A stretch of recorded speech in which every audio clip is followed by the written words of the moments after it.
"That will do to be going on with," said Dumbledore, stepping between them once more. "Now I have work for each of you.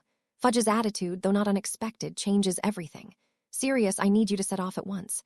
You are to alert Remus Lupin, Arabella Fig, Mundungus Fletcher, the old crowd. Lie low at Lupin's for a while. I will contact you there." "Can I have a few moments with Sirius before he goes?" Harry asked. "I won't take long, I just need to say a few things in private." Albus nodded and turned to instruct Severus on his assignment, and the Weasleys stepped away to give them some privacy. Sirius held up a finger before throwing up a privacy charm. "Okay, what's up, pup?" he asked, taking a seat on the bed. "I want to learn how to be an Animagus this summer," he informed him. "With Voldemort on the loose, I'd feel safer if I had a secret escape plan. I can suggest some books to begin with then. When I see you again, we'll start." Sirius nodded, agreeing without hesitation. "Excellent, can you get the list of books as soon as possible?" Harry asked. "I'm ordering them and would like to get them back before school ends." "I'll have Remus send you a list as soon as I find him." Sirius nodded. "Anything else? Is there any way I could get an emergency portkey to have in case Dumbledore's protections fail?" he asked his last question. "I'll see what I can get for you." He nodded. "Better safe than sorry." "Thanks, be careful out there and send me a letter as soon as you can." Harry hugged him. Later, once all the adults had left, Harry was ready to visit with his friends. They only had a little time until curfew started, and Hermione looked like she was ready to explode with questions. Instead of beginning the conversation, he just looked at her and waited. The entire group moved closer to his bed. "What were you asking Sirius for that you didn't want Dumbledore to know?" she whispered. "I asked Dumbledore earlier if we had some kind of emergency procedure in place in case the Death Eaters found me," he replied just as quietly. "That's a good question," she nodded. "One they should have thought to tell you about before." "Well, his answer is that we don't need one." Harry frowned. "I'm perfectly safe there and no one can get in. I guess we should trust his judgment." Ron looked like he wasn't sure that was the best idea. "I'm not willing to gamble my life on his assurances again." Harry shook his head. "He keeps telling me I'm perfectly safe at Hogwarts, but yet every year I've had some kind of life-threatening danger come at me." "So you asked Sirius to think of a plan just in case Dumbledore's plan fails," Fred added. "I think that's really a smart idea. Even something as simple as a portkey to the burrow would make me feel better." Harry shrugged. "Right now I've got nothing but a promise that I'm perfectly safe. I don't have a lot of confidence in his plan." "Why not?" Hermione asked. "He's a genius. Your safety is at the top of his list." "Evidence," Harry pointed out. "Fluffy, a basilisk, Dementors, and he put an age line around the tournament cup. Surely they could have set up better safety measures than that. If he has the house protected against people with the dark mark, then Voldemort can waltz right up to my door. If he has something as complex as blood magic, Voldemort has my blood and can still walk right up to my door. He may be alone, but that's still more than I can deal with right now. I couldn't even fly off on my broom because it's locked in the cupboard under the stairs along with my wand and books." "I can understand how you would feel safer with a portkey available," George agreed. "I would too. Peace of mind is worth a lot." "Off you go." Madame Pomfrey bustled in before any more could be said. The last few weeks of school saw Harry in the library quite often. Neither of his two best friends realized he wasn't studying for the end-of-year exams. He had gotten a letter from Remus and sent off for the books. Now he was looking for a way to hide all his belongings so his relatives wouldn't take them away this year. It wouldn't do him any good to have those books if they were just locked away in the cupboard. It had taken a good portion of the time, but he had finally managed to do an undetectable extension charm a few days before the end of term. He put it on a small bag that he had bought off Dean. Harry was happy with the small bag as he could put it in his pocket. He placed in it what he wanted when he got to Privet Drive, including the new books and the books he needed to do homework with. Quills, parchment, and ink bottles that were charmed unbreakable went next, as well as a few other things. His wand would be last, but not until he reached the platform. A transfigured bit of parchment looked enough like his wand to fool his relatives if they looked in his trunk, but he could tell the difference. The last thing he did to the small bag was to put a feather light charm on it to hide the fact that it was full of books and stuff. He had just placed the bag in his pocket and was closing the lid of his trunk when Ron came back from the bathroom. "Breakfast?" "Sure," Harry agreed and followed him out of the room. Soon he was back on Privet Drive and locked in his room. He pulled up the loose floorboard and sat down beside it, pulling out his bag. Reaching into the bag, he pulled out his wand and set it aside. Next were the bag of owl treats that would last a few months and the bag of dead mice that had a stasis charm to preserve them. The charm would release on any mouse that was pulled out of the box. Next was the Weasley sweater in case of a cold day. Then under all the books was a box of food that Dobby had made up for him. If they tried to starve him in Hedwig this year, he was prepared. He soon dove into his Animagus study and was entranced. It was so interesting that it took him several weeks before he realized he hadn't gotten any letters. In fact, it was when he got a letter he realized that other than the prophet each day, he hadn't gotten anything. The letter was a short one from Remus, it stated, and they would get him soon. Below that was a paw print and more parchment. Harry tapped it with his wand and said the map's password. More writing appeared below. It was a bit more informative. Harry, sorry I've not written before, but I've been busy. If you haven't been getting or reading the prophet, you need to. They're trashing you, I'm afraid. No one wants to believe that he's back, since he's not done anything we can't prove he is. Dumbledore thinks he's busy regaining his forces, and then he will start. We've started to get our forces together, too. A Death Eater tried to get to the burrow the other day, so they've been moved to headquarters. Hermione is coming soon, too, so don't worry about your friends. Dumbledore told them not to write to you so that it won't endanger you. I won't be able to write much because he's keeping a close eye on me. We're afraid bad things are going to start happening at any moment, so please do me a favor and stay close to home. Study those books and we can start when they bring you here. Don't send Hedwig with a letter. I'm afraid someone will try to intercept it and possibly hurt her. Be careful and watchful. Make people prove who they are before you leave with them. Last thing is don't use magic. The Ministry is just looking for an excuse to drag you, and so don't give them one. I almost forgot the letter is an emergency portkey. Just say Pumpernickel is nice while holding it and you'll be brought to me. Dumbledore thinks he made it for Remus, so only use it in an emergency. Love always snuffles Harry sighed, but turned and picked up the stack of newspapers he had set aside. He had looked on the front page each day to see if Voldemort had begun to attack, but he had not looked any farther. What he found was enough to make his blood boil. At least he knew where the Ministry stood. The picture of Fudge and Malfoy on the second page told him that the Ministry was firmly in Voldemort's pocket. Whether or not they knew whose pocket they were in was left to be seen. Tossing the papers aside, he went back to his study. He had done his homework the first day at his relatives' and got it out of the way. The rest of the time he spent in the Animagus books, determined that he would be ready to start when he next saw Sirius. Later in the summer found him still studying one evening after his relatives had come to announce they were going out somewhere. He had only waved in acknowledgement but hadn't moved otherwise. However, he did move when he heard someone trip up the stairs. He pulled his wand and held it out as he moved away from the light he had been using. He was in the shadows on the opposite side of the room when the door opened. "He isn't here," a female voice announced. "Yes, he is," a gruff voice announced as someone shoved the door open the rest of the way. "Out of the shadows, Potter." "When I'm sure of who you are, I will," Harry answered. "Let me in." He heard Remus' voice and soon his face was at the door. "Hello, Harry. Can you prove it's you?" he asked. "Snuffles is your godfather," he stated. "Where are your things?" "My trunk is in the cupboard under the stairs." He snapped shut the book that he had been reading when he went back to the bed. "I have some things here that need to go into it."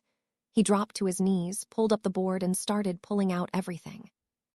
Within a few moments, he had everything out and was placing it in the trunk as Remus and Moody left the room.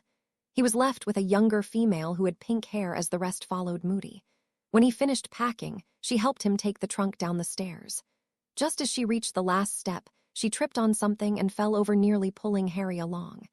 He grabbed the banister to steady himself and was just able to stop the trunk from following her down. "Anything broken?"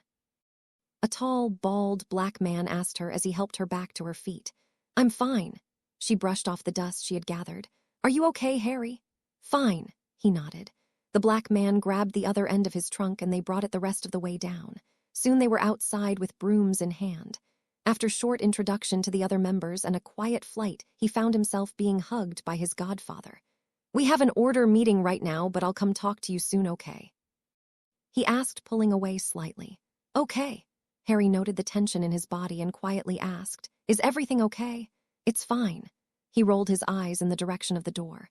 Harry understood their conversation wasn't private yet and he would have to wait. "Where is your room? I'll wait for you there." He pointed up and mouthed 2 floors as he held up 2 fingers. "The other kids are on the next floor, second door on the right. You must keep quiet or Mother will start to howl again. She had howled earlier when Tonks had made a rather loud noise when she tripped. Harry grinned slightly and headed up, taking his now lightened and floating trunk with him. On the next floor, he found his friends ensconced in the room. He frowned even as they both gave him hugs. I didn't realize you were still speaking to me, he huffed. Dumbledore wouldn't let us, Hermione began. Save it. Harry waved her off. I know he wouldn't let you write. Someone else didn't have the compulsive rule following you have. Don't be like that, Ron sighed, taking a seat on the bed he'd chosen. Sorry, just in a bad mood. He shook his head. Thought we heard you, mate. Fred and George popped into the room on either side of Harry. Hi, guys. Harry found himself smashed in another hug. How were the Muggles? George asked as he sat on Harry's bed. Fine, Harry replied as Fred pushed him down onto the bed beside George and then sat next to him. Hermione sat by Ron and grimaced. Normal, fine, better, or worse. I really didn't see much of them. Harry shrugged. I was able to sneak a few books past them, so I did a lot of reading. I just stayed out of their way and they pretended I didn't exist. So better than normal, fine, I guess. Have you seen The Prophet? Ron broached the touchy subject. Piece of trash that it is. Harry nodded. I actually quit reading about a week ago and just changed out Hedwig's papers every day. That's all it's fit for, Fred agreed. How many believe it? Harry looked to the more talkative twin. More than a few, Fred shrugged. Harry stretched back across his bed and put his hands on his eyes under his glasses. How long do order meetings last? Anywhere from 1 hour up, Ron offered. Any idea why they brought me tonight? When he got no answer, he took his hands from his eyes and looked at his friends. Their shocked faces made him wonder what had happened. It was Hermione who was able to speak first. Did anything happen to you this evening? I was reading when my aunt told me they were going out. Harry looked confused. Then I read until this lot came after me. There was an attack, Ron started. Voldemort. Harry sat up, paying attention now. No, it was Dementors. Hermione corrected and then threw out the big bit of information in Little Whinging, not far from Privet Drive. They wanted me out of the area then, Harry nodded. They thought you had been attacked and were the one to use the Patronus charm, George stated. It wasn't me, Harry shook his head. I didn't leave the house. Then not only were there Dementors in your area, but at least one wizard too. Fred offered with a frown. We should probably tell someone. I'm supposed to talk to Sirius after the meeting, Harry began. Someone is coming. George stood and apparated with Fred right behind him. A few seconds later, and the door opened to Arthur Weasley. Harry, we need you downstairs for a moment. Harry complied and followed him down.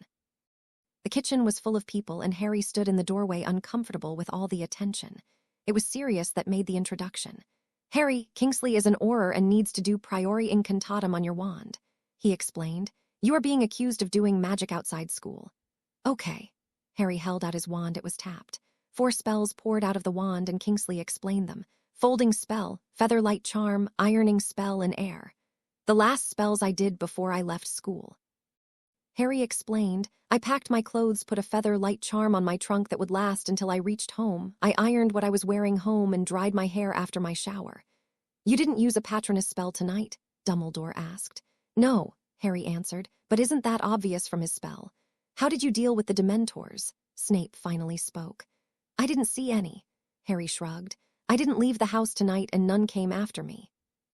Did you get a warning letter from the ministry? Molly asked. No, he replied. I need to get back with the results, Kingsley said before he left. Very well, Harry, you may go, Dumbledore instructed. Harry nodded and left. Back in the room, Fred, George, and Ginny had joined Ron and Hermione again. He explained what happened. Before anyone could ask questions, the door opened and Sirius stuck his head in. Harry, do you have some time to talk to me? He asked. Sure. Harry's large smile prevented anyone from asking him to stay and explain more. Once the two of them were in his room, he pulled Harry into a hug. I'm glad you listened to me. Me too. He stayed in the hug for a few moments. So what's going on? Not a lot. He sighed and steered them both to the seats in the room. Hagrid and Madame Maxine have gone to visit with the giants to try and get them on our side. Moony has been in and out of the werewolf colonies. Snivellus has had to attend a few Muncher meetings. What about before at the kitchen? He asked. I was just mad because they all thought you had done the spell. Sirius waved him off. I was sure you were doing what I had asked. I just couldn't say that or it would blow our secret. Harry nodded, then changed the subject. I've read the books and did the meditation. Excellent. How far did you get in the meditation? He scooted forward in anticipation. I've seen my form. Harry grinned. I've studied hard because I didn't know how long we'd have to work on it. Well done, Harry. He received another hug. What form? I'm not exactly sure of its name, Harry replied. I think I've seen this before in a book or something, but I'm not really knowledgeable about Muggle animals that aren't from around here. Describe the animal and what you did in your vision. Sirius nodded. I'm guessing less than a meter long, small mammal, he explained. Brown fur, short legs, and a pointed snout. In the vision, I'm digging in a hole, drag out a long snake, and kill it.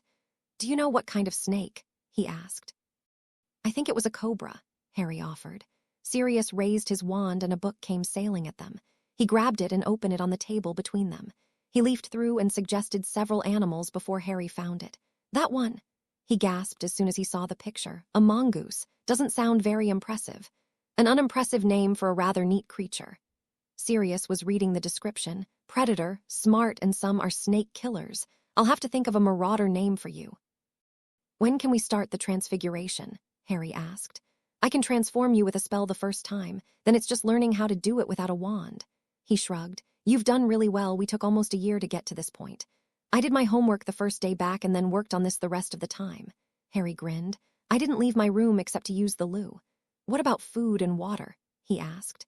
I had the house elves pack me a basket and put a stasis charm on it. Harry waved him off. Tap water from the bathroom into an old canteen of Dudley's kept me in water. How did you sneak in a basket of food? He asked. Or did they know you had it? Harry pulled the small black bag out of his pocket and held it out for his godfather to inspect. This is my survival secret. It wasn't until his arm was in the bag up to his elbow that he realized. Undetectable extension charm. Who did it for you? I did it, Harry grinned. Wow. Sirius looked the bag over. That is quite impressive. I just did what I had to do, he shrugged. I wish I was half as smart as you. Sirius pulled him into a hug. I will curse those muggles for making you learn survival tactics. Let's not talk about them. Harry pulled away with a grin. I want to transform. Okay. Sirius let him go and pulled his wand. Ready? Now concentrate on how this feels. A few seconds later, a mongoose was gamboling around the room. Sirius noted that while Harry was near the same size and color as the one described in the book, he wasn't exact. Harry was larger than the animal described and had interesting markings along his coat. He dismissed the differences as a slight difference between animals. Once Harry was back to his human form, Sirius hugged him again. You remind me of a story I once read for detention. You had to read for detention, Harry asked. Your mother made me do it. He huffed good-naturedly. I was teasing her about always reading and she made me sit down and read parts of this really thick book. One little story was about a mongoose that killed a cobra and saved a whole family. His name was Rikki Tikki Tavi. I had to read that at Muggle school, Harry grinned. So for your marauder name, he began. I'm not going by Rikki, Harry interrupted. I wouldn't even suggest that. Sirius shuddered. Horrible to name such a fine creature something that bad. I was thinking Hunter. That I think I can live with, Harry grinned. Now how do I start changing myself? Harry spent the majority of his time with Sirius. When his friends pulled him aside to ask if he was mad at them, he explained that in a few weeks he wouldn't see the man for more than 3 months. He really just wanted to get to know him. After that, they felt better about his absence. During the last week of the holiday, Harry finally managed to transform on his own. Remus was in the room with him when it happened. Sirius, something's wrong with Harry, he exclaimed and tried to rush to the boy as he began to change. Stop! Sirius stopped him from getting up. We've been working on this. Remember the book list you sent him. But he can't be there already. He gasped and collapsed back into his chair as a small mammal looked up at him from where Harry had been sitting. He basically did nothing but study and meditate over the summer. Sirius grinned. Congratulations, Harry. Now we need to work on speeding the transition up. Harry slowly returned to human form and collapsed back. That was brilliant. Morning September 1st, everyone, by the time they were leaving for Hogwarts, Harry was almost as fast at transforming as Sirius was. Remus pulled him into a hug first. I'm so proud of you. Your parents would be ecstatic. Thanks. Harry mumbled back, not sure how to respond. Still having trouble believing you finished so quickly. Sirius hugged him next. I think you are probably the fastest to ever learn. I just did what I had to do. Harry shrugged after pulling out of the hug. It was time to leave, so he waved at the 2 men. He didn't realize he'd shocked them. The platform was a madhouse as always, and Harry made his way into a compartment. He tried to ignore the whispers and knowing glances. The articles in the Prophet yesterday had really blasted him. He had wondered if people were still believing the outlandish articles, but one look at the crowd today had told him they did. He began to wonder, not for the first time, why exactly he needed to fight for these people. Then he reminded himself he wasn't doing it for them. He was doing it to avenge his parents. "How was your summer?" Neville asked as he entered the compartment. "Better than this year is going to be." He tried to ignore the laughing, whispering, and pointing. "Your real friends are still behind you," Neville stated as he put his trunk away and sat. "Where is everyone else?" "Ron and Hermione are prefects," he offered. "Ron is, really?" Neville looked skeptical. "That's odd. I thought they'd give it to someone who is less trouble." Harry chuckled. "Like you or Dean." "I thought they'd give it to you," Neville replied with a grin. "However, I can see how your list of detentions might have counteracted that." "Thanks," he replied wryly. The rest of the ride was fairly quiet. Ron and Hermione found them, and a few people stopped by to visit. Malfoy made his annual visit but didn't really do much of anything but sneer. None of them noticed how quickly he left, so they were caught off guard when they reached the platform and saw Spellfear. Harry had his wand out and was waiting at the door when the train stopped. The fighting stopped when Harry left the train. He soon realized that had been a mistake. "Mr. Potter." "How nix to SSSC you."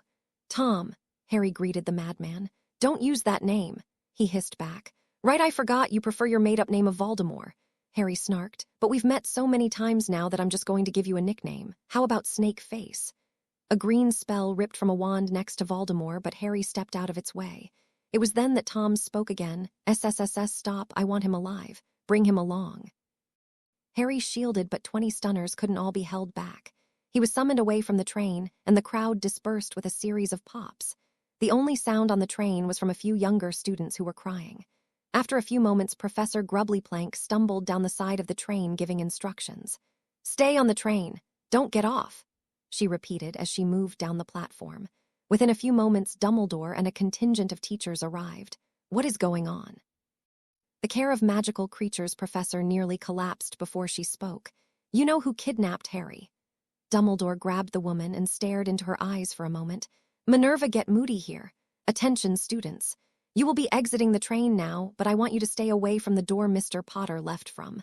I would like the head girl and boy to meet with me." By the time they all made it to the Great Hall, it was rather late. After a quiet dinner, Albus stood. "We will make the beginning of term announcements tomorrow at breakfast. Good night." A voice behind Dumbledore made them all turn. "Professor Dumbledore, surely." She didn't get anywhere because Moody took that moment to enter. "Albus, we found a rat on the train." He held up the limp rat. "It's him." Our Owledge Thatton quietly offered to Moody as he passed by. Moody gave a slight nod, but didn't acknowledge him in any other way. Instead, he began to speak again. "We know it's an Animagus, and we don't have a rat on file. We'll need a trial tomorrow. I'm taking him to the cells for the night. Defense classes will be cancelled for tomorrow," Dumbledore announced. "Excuse me," the woman from before demanded. "You don't want to miss the trial, do you, Dolores?" Dumbledore asked pleasantly. "Off to bed, everyone." The Weasleys, Hermione, Neville and Luna tried to stay but were sent off with a promise that when they found any facts that they would be informed. They trudged off, and the group made sure Luna was safe in her tower before they headed to Gryffindor. As Luna was the last person in the Ravenclaw door, the rest of the room looked at her.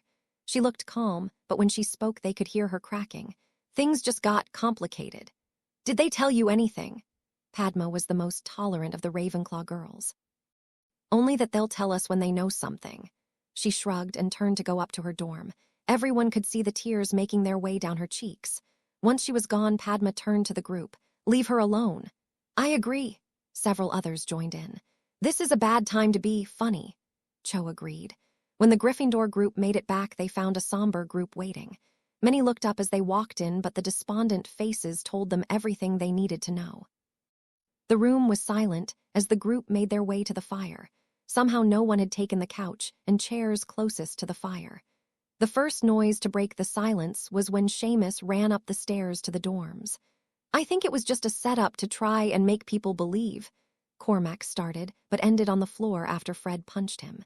"If anyone else doesn't believe, then step right up." Fred stated, but everyone in their group looked ready to fight. "You all just saw Harry get taken by 20-some-odd Death Eaters, and you know who." "How can you not believe him?" Seamus returned with a piece of parchment, quill and ink as he was talking. He took one of the nearby tables and began to write. "What are you doing?" Dean asked. I'm sending me ma'am a letter.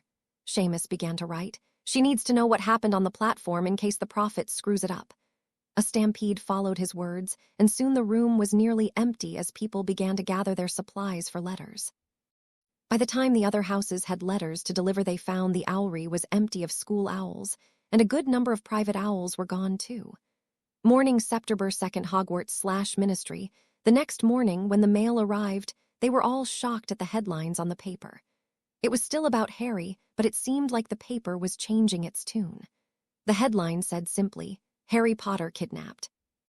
The article explained that with all the bad talk about Potter and Dumbledore, the prophet wanted to see the boys' first public appearance since the tournament. They had thought they'd be giving a scathing report of a liar and attention seeker. Instead, they got a front row seat to see a brave boy try to protect a train full of children, and then get kidnapped by you-know-who himself, who was obviously back, as both Potter and Dumbledore had been claiming. The article even included the information sent by the minister and his undersecretary. They stated that he was pulling a publicity stunt and had gotten his friends to say he had been kidnapped so he wouldn't need to go to school. The reporter, though, stated clearly that the Death Eaters arrived before the train and that all the people known as his friends were present and distraught. The reporter then suggested that the liars and attention seekers seemed to be in the ministry instead of at Hogwarts. It also had a small blurb about an Animagus rat found on the train. Dolores Umbridge was in a rage as she read the paper at her desk in the ministry. It was blatantly accusing the ministry and her specifically as liars. She was fuming when her door was opened by a pair of Aurors. "What?" she growled. "I'm sorry, Madam Umbridge, but we are here to take you to the Wisengamot chambers." Kingsley instructed. "We don't believe it's safe for you to be wandering the corridors just now." "I will be perfectly fine on my own." She glared as she stood and grabbed her robes for the trial. "No, you won't," Kingsley offered. "The paper has stirred the cauldron and the atrium is full of disgruntled people. We would hate it if one of them got past security and was able to get their hands on you." "Very well." She agreed and walked out behind the other man, and Kingsley followed them. She was shocked, speechless, when she walked in to find Dumbledore back in the seat as head of the Wisengamot. She was further shocked when she was sat in the defense section with Fudge rather than in the Wisengamot. Kingsley took the robes from her hands, effectively waking her up. "What are you doing?" she screeched. "If you are found innocent, you will get the robes back," he offered with a smile. "Very well." She groused and immediately made plans to blame everything on Fudge. "Dolores, please step to the witness stand," Dumbledore ordered. She complied and only realized how much trouble she was in when he went further in his instructions. "Administer the Veritaserum." "What? Why?" she asked as she began to panic. "Well, obviously you've been lying, so we want to make sure you tell the truth now." Dumbledore smiled in a grandfatherly way. She began to splutter and deny, but the Aurors were already there and had the truth serum in her mouth. What followed was very enlightening. Her plan was to first take over the school and then the ministry. She was going to get rid of the Muggle-borns and half-breeds, and then go after the half-bloods. However, before all that, she was going to get rid of Harry Potter. The punishments she had planned to use on any students that stepped a toe out of line were medieval, not to mention illegal. By the time they had finished, both Umbridge and Fudge were sentenced to several years in Azkaban. Peter's trial was next, and they found that he was the secret keeper for the Potters. That he was a Death Eater, and Sirius was innocent. Also, he was in on the plot to kidnap Harry by putting a compulsion charm on him to leave the train if he didn't do so on his own. He did not know where they planned on holding him, but he did know that the plan was to torture and kill him. Sirius was next. His testimony was that as soon as he'd read the paper that morning stating the rat had been found, he'd turned himself in to Moody. They didn't mention it was because the man was sitting on the other side of the table eating breakfast after a night of investigating the train and platform. He solidified his own innocence in the Potter and other murders and was found to be an illegal animagus, but decided he had already served the sentence for that. When asked why he hadn't escaped before and why he did it now, he cried. He felt he needed to be punished for letting them die. But when he realized the rat was in the same dorm at Hogwarts as Harry, he had to make sure Peter didn't hurt him. After the trials were over, Albus returned to Hogwarts with Sirius. "I need you to take over teaching defense." "I need to be looking for Harry," he argued. "Severus has already been called, and we've agreed that he should blow his cover and get Harry." Albus shook his head. "I think we'll have him back very soon. If not, I'm going after him," Sirius stated hotly. We both will, along with many other people. Albus agreed. For now, I'm going to put you in a different office and classroom. Umbridge has all her things in the defense office, and the Aurors will be going through that. I doubt those rooms will be free before the year is out. Fine, he agreed. I want the full moon and day after off every month. Remus is coming as extra security. He'll be patrolling halls all night. Albus instructed, You are to be with him so we have evidence that he is leaving the school every full moon night. Aurors will take his place those evenings. Okay, he sagged in his seat. Sirius, go get Remus and your belongings. He'll be staying in your rooms. Albus ordered, and the man took the flew home. He had only been gone a few moments when the fire flared and Severus returned with a panicked look. He's gone. What? Albus asked, trying to stay calm. They threw him in the dungeon at Malfoy Manor. Severus explained. When they went back to get him, he was already dead. They said there was a pool of blood. Did they have the body? Albus asked. They did, but the Dark Lord burned it in his rage. He collapsed in a seat. Goyle was also killed. He was the one that brought the body up. Mulciber is also dead, but we aren't sure why yet. Keep this to yourself, Albus instructed. We can't let anyone know yet. Harry woke to find himself in a very dark and damp place. He stayed silent and unmoving until he could determine just where he was. Last thing he remembered was spell fire on the platform. Over several minutes his eyes adjusted to the dark, and he could see he was in a cage and feel that he was chained to the wall. When he realized he was alone, he changed into his mongoose form and slipped out of the shackle on his ankle and between the bars before he started searching for a way out. He could see much better in the dark as a mongoose than he could as a person. The room he found himself in was small, dirty, and reeked of blood, waste, and death. It was evident that he was not the first one brought to this cell. Equally as obvious was their plan that he would not leave here alive. Dark objects of torture and death lined the walls. There was only one door and a few holes higher in the walls that led to who knew where. They would be his last resort if no one came down soon. He moved towards the door and decided he should rest in case an opportunity for escape presented itself. He didn't have long to wait when the door opened and 2 Death Eaters entered the dungeon. He was ready to sprint out the door when he heard one of them curse. He's gone, the man growled. We're as good as dead. Wait, the second suggested. We could just say he died. And if they want to see a body, the first asked. Plenty of old bones here, you could transfigure it. The second one, although he didn't sound intelligent, had made a decent suggestion. We could say there was a pool of blood on the floor. They'll think whoever threw him in made him bleed to death. The first one nodded. We should get out of trouble then. Right. The second one agreed and summoned a bone. Harry watched as the first man who had spoken transfigured a rather good copy of him. He realized then that he could stay and cause trouble, and only the 2 of them would have any idea who was doing it. If he could have laughed at that moment, he would have cackled a rather evil-sounding laugh. The 2 men had finished and were taking the body up the stairs. Harry followed behind them and made sure he was safely tucked into the shadows. What is this? Voldemort demanded as the 2 men approached. We found him in his cell. The man carrying him explained. There was a large pool of blood. He is dead, Voldemort asked with a snarl. Yes, master. The one carrying the Harry look-alike sat the body down and tried to back away. He wasn't quick enough, and the incendio caught his arm and head. 2 piles of ashes were all that remained.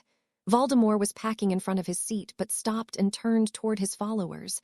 Who put him in the cell? I did. A man stepped forward, but he was alive and not bleeding when I put him down. In an effort to protect her husband, Bellatrix sneered. He was so afraid of you he killed himself rather than facing you again. So it was Rodolphus that put me in the cell, Harry realized. Wonder who transfigured the bone. Mulciber, Voldemort called. Where was the blood? It was a large puddle around his head and upper body. Mulciber answered. Both arms were in the blood. He could have slit his wrist. Harry wanted to laugh at seeing them groveling and lying for their lives. They may be spared today, but eventually they'd get it. If this is what Voldemort was dealing with, then Harry almost felt sorry for him. After a moment he thought, nope, he deserves it.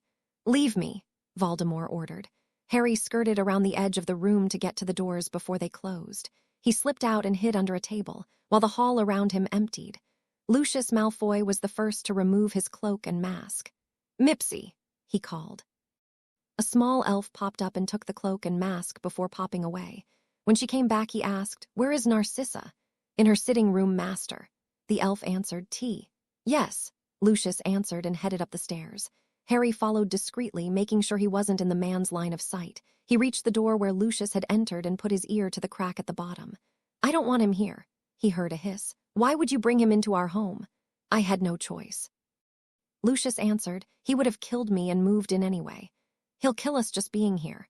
Harry realized it was Narcissa speaking. Was anyone able to get Potter out? "No, why would we?" He chuckled. "There isn't any way that boy could have beat him. Now he's dead, obvious suicide." "Who said?" she asked. "Bella suggested it and Mulciber confirmed it." He sighed. "The Dark Lord burned the body before we could take a look at it. You'll probably need to visit Vivian. Goyle wasn't fast enough." "At least she won't be truly upset." Narcissa sighed. "I'm going to need to go shopping." "Please, if you love me, don't bring back anything Muggle," he begged. "Of course not," she sighed. Lucius left shortly and didn't quite close the door. Harry slipped in and looked around the room. Narcissa was standing by a window looking out. Tears were running down her face, but no other emotion was allowed to surface. The woman sighed and stepped away from the window and towards her closet. Harry made a split-second decision he hoped he wouldn't regret. He took his human form and grabbed the woman and spoke in a rough voice. "You didn't want Potter to die? If you injure me, Lucius will see you dead." She spoke calmly. "Answer me truthfully," he growled. "No, I don't," she whispered. "Then I suggest you forget your way home once you leave to shop. Dumbledore can hide you." He still kept his voice changed. He didn't want her to know who he was if she did return. "If he's dead, what is the point?" she asked. "He isn't our only hope," Harry answered. "I will never give up until one or the other of us is dead."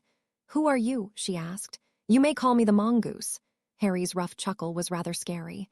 "Are you going to kill anyone other than him?" she asked. "Only those that insist," he answered. He shrunk where he stood and slipped under the couch she was standing by. After a moment she turned and saw that her door was partially open, but nothing else was disturbed. Harry trailed behind her after she left her room. She didn't see anyone before she flew to the leaky cauldron. He hoped for her sake that she was smarter than the average Malfoy. Harry now knew several important things. First, he was in Malfoy Manor. Second, so were a good number of Death Eaters, and third, Voldemort was too. He had been distracted watching Narcissa leave, and was surprised when someone grabbed him. "What do we have here?" Mulciber asked. "Are you Draco's pet or a pest? I'll just take you to Lucius and find out." Harry waited until they were out of the room before he curled over and bit the hand holding him. A loud yelp was followed by Mongoose Harry hitting the floor and scampering away. Harry never heard the man groan and hit the floor. He didn't see Lucius find him dead in the hallway. He didn't hear the call for Severus to determine the reason for the death.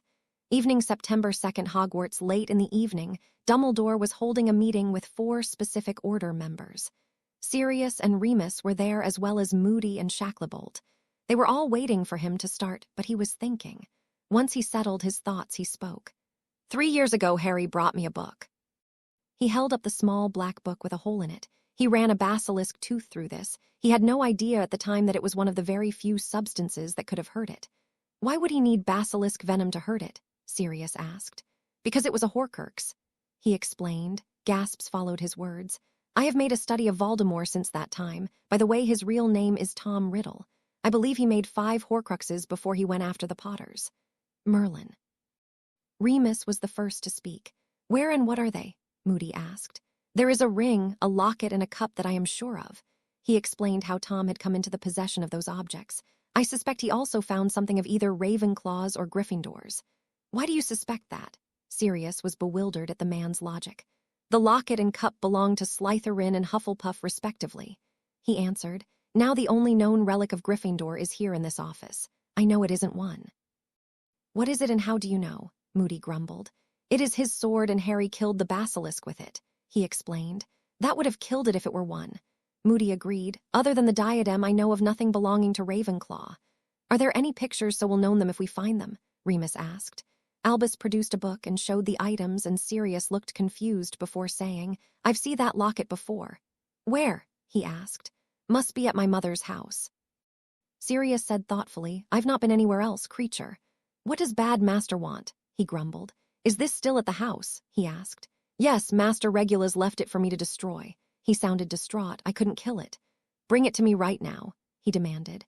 Within a few seconds he was back and handing it to Sirius. They were able to pry the story out of him before Albus pulled out the sword and stabbed through it where you could see the sword exit the other side.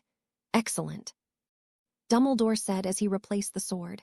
3 left to go," Moody nodded. "No," Albus relaxed back in his chair. He had 5 before he went after James and Lily. He has made one since that time, and it is worse.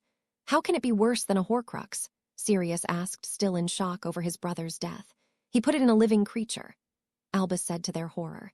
He felt no need to tell them about the Horcrux that he believed was in Harry's scar. Since the boy was already dead, they didn't need to know or worry about it. That leaves 4 then, Shacklebolt pointed out. Any idea where they are? I had thought one was in a cave, and from Creature's story it was the locket. Albus sighed. I want to look at his ancestral home. A problem? Moody asked. A shack. Albus shrugged. A shack so infused with dark magic there has to be something there. After that, I'm at a loss on where else he would hide them. Somewhere safe. Remus huffed, and probably dangerous. The only place safer than Hogwarts is Gringotts, Sirius mumbled.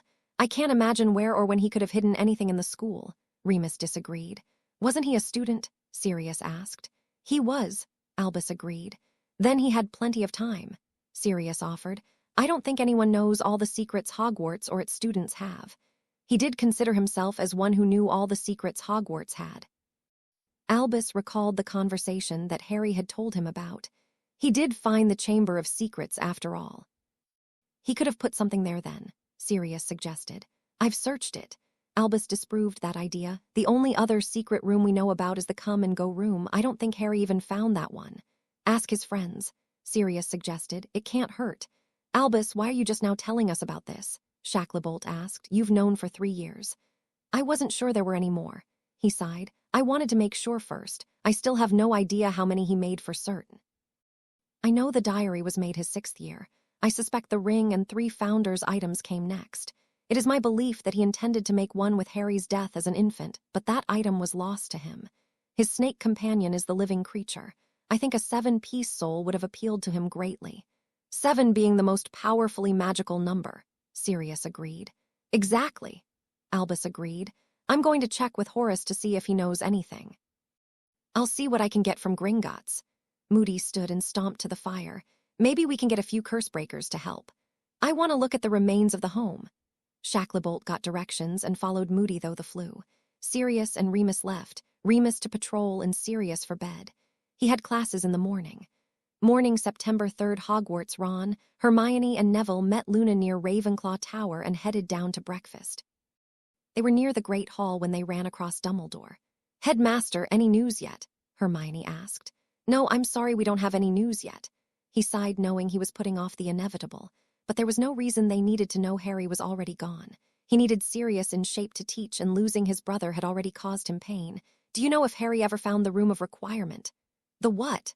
Ron asked, answering his question. Room of Requirement or come-and-go room. Hermione told him, I don't think he has. Do you want us to look for it? No, I'll be looking for it. Albus sighed. I was just hopping for a shortcut. Sorry, Professor, she replied, and the 4 of them turned into the Great Hall and sat at the Gryffindor table. No one tried to chase Luna off.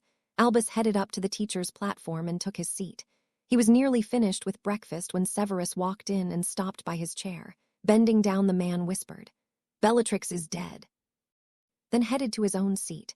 Morning September 2nd, Malfoy Manor, SSS Severus, do you have the results? Voldemort entered the room his potions master had been spending time in. I believe we're dealing with basilisk venom, he stated. However, I find no puncture marks that would suggest a snake. All I have found is an animal bite on his hand, a small mammal of some kind. I don't think the 2 things are related. Troubling, the evil man said. Very. Severus agreed and stepped back from his cauldron. I must return for classes. Very well, he agreed. See if you can get some tears from Dumbledore's phoenix. Yes, sir. He swept away, leaving the body for someone else to deal with. Harry scampered out of the room behind his potions professor. He almost tagged along when the man returned to Hogwarts, but he had already made up his mind to end Voldemort before he left. Finding the basilisk venom in the man had been a surprise to Harry. He wondered if someone else was helping him. Slipping under a table in the ballroom, Voldemort's main room, he was sure he could keep up on what was happening. Voldemort entered several minutes later and called out, Crabbe. Yes, master. A large man that resembled his classmate stumped into the room. Find Nagini and make sure she is hungry. I want her to hunt for an intruder, he ordered. Knowing instinctively that the snake would find him, he slipped from the room and went looking for a good place to outmaneuver a snake of that size. She would be far too large for him to get a bite on her. The most he could hope for was causing her to die in an accident, he thought. Finally, he got the idea of getting her to chase him and then running into a small hole so she would get stuck. Then he could change back to his human form and cut her in half. He found a hole he thought would work and set out to find the snake. It didn't take long since the snake was also looking for him. The hole was upstairs in a fairly unused portion of the manor, and the snake was quick to follow him. He ran through the hole and came back around to find the snake by the hole, with her back to him, waiting instead of entering. Angry that she didn't fall for it, he bit the smallest end of her tail. When she lunged at him, he took off. After about 5 minutes, he realized she wasn't chasing him any longer. Knowing there would be no rest until she was dead, Harry took another haul and came around behind where she should have been. He found her coiled and very still, not far from where he had bitten her. Very carefully, he poked around her and only realized she was dead when he found her head. It was limply hanging over the coils, and her eyes were glassy looking. Just to make sure, he transformed back and cut her head off with a severing charm. He tucked his wand back in his holster. He'd been rather surprised to find they had left his wand just lying on a table in Voldemort's main room. The man hadn't even missed it yet. Harry turned back into his mongoose and left the snake out in the open. The severed head wasn't far, but separated enough to know it wasn't attached. Soon after, he found himself downstairs near Narcissa's sitting room. Lucius was standing in the door speaking to someone. Harry sincerely hoped it wasn't Narcissa. When he got close enough to hear, he was surprised by the conversation. "She has been gone for 1 day," Lucius offered. "Shopping for a few days in Paris is not uncommon this time of year. It helps her get over Draco going back to school. I suppose it's a good thing." Bellatrix's voice came out clear. "At least until the basilisk venom thing is figured out. When I get my hands on the traitor, they will be wishing they'd put it in their own drinks. I just hope she isn't lying dead somewhere from being poisoned herself." Severus said it is too fast acting. Lucius waved her off. "Basilisk venom takes less than a minute to kill. Even if she had taken tea in the room she left from, she wouldn't have made it to the flue before feeling its effects." "I'll give him that." Bellatrix sounded annoyed. "The man knows his potions and poisons. Now if we could just trust him." "You trust no one," Lucius chuckled. "Not even Narcissa." She cackled instead of answering. Harry moved on and returned to the ballroom and his favorite table. He rested as he waited for more news. He didn't wait long when another man entered and bowed, waiting to be told to speak. "Pettigrew was caught on the train," the man stated. "He has been convicted and is being protected. Bones is forcing him to give them names of Death Eaters. They are using Veritaserum. Also, Black is free and being added as a teacher at Hogwarts, but they aren't informing the other teachers for a few days. They don't seem to know that Potter is dead. Black evidently wants to be looking for him, but they've got him sidelined for now. Inform me when he joins." Voldemort grinned. "I have a pile of ashes I want to show him before he dies." He patted a clear jar of ashes at his side. "My name was given by Pettigrew, so I am unable to return to the Aurors." He sighed. "I am sorry, my lord." The man found himself under the torture curse for several minutes. His wand dropped and had rolled under Harry's table. Harry waited until a hand reached for the wand and bit it before scampering into a nearby hole. The table exploded behind him as Bellatrix shrieked. "Something bit me," she screeched before collapsing. Later, Harry was hidden inside a hole in the wall and listening. He was sure when Lucius found all the holes he'd made, the man would be livid. At the moment, they didn't see holes in the shadows under furniture, so he was free to spy from them all. Snape was again in the small room looking over a body after his classes were done. "Basilisk venom," he declared, stepping away. "I did find one puncture hole on her thumb. Someone let a basilisk loose in my house." Lucius tried to keep his terror hidden. "Possibly," Severus declared. "Could there be any other explanation?" Rodolphus asked. "Two other possibilities." He turned to Voldemort. "Either we have someone who has infiltrated and is poisoning us, or there could be a mammal called a mongoose on the loose. However, I highly doubt it." "A mongoose has the venom of a basilisk?" Lucius asked, clearly doubting it. "There is a magical variety of mongoose." Severus shrugged. "If a magical mongoose tangles with a snake and gets bit, it won't necessarily die. If it survives, it will start producing that venom. It is said to be the place the goblins got their idea for making a blade to absorb that which does not destroy it." If Harry could have gasped, he would have. He had killed Bellatrix, Nagini, and Mulciber by biting them. He had no doubt at all that it was him. There was no basilisk in the house because he would have smelled it. "I'm going to get McNair to come over and search for animals," Lucius declared. Evening September 3rd, Hogwarts, Bellatrix is dead. Mulciber died of the same thing, basilisk venom. Severus told Albus when he returned to the school late in the evening. The best news is that Nagini is also dead, but her head was cut off. So someone has either turned or infiltrated the Death Eaters to poison them. He sat back. You need to be careful. Bellatrix was reaching under a table, and she yelled that something bit her. Severus explained. I wanted to look at the table, but she destroyed it. If there had been something stuck under the table, it is long gone. No one had seen Mulciber for more than 10 minutes, so we don't know if it was in tea or something. Whoever is doing it is clever. They don't seem to be using the same delivery method each time. Keep an eye on the situation. Albus ordered. I noticed Sirius cornered you today. I told him I can't get to him yet. Severus grimaced. He wasn't happy. I do hope you'll explain that he died right away instead of leaving me to his mercy.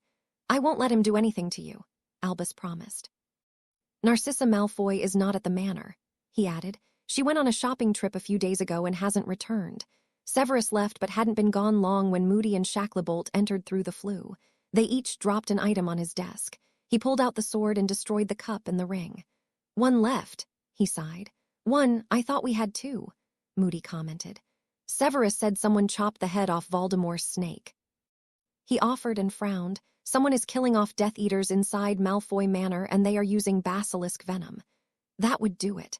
Moody nodded, not the least bit upset by the information. Do we know who to thank?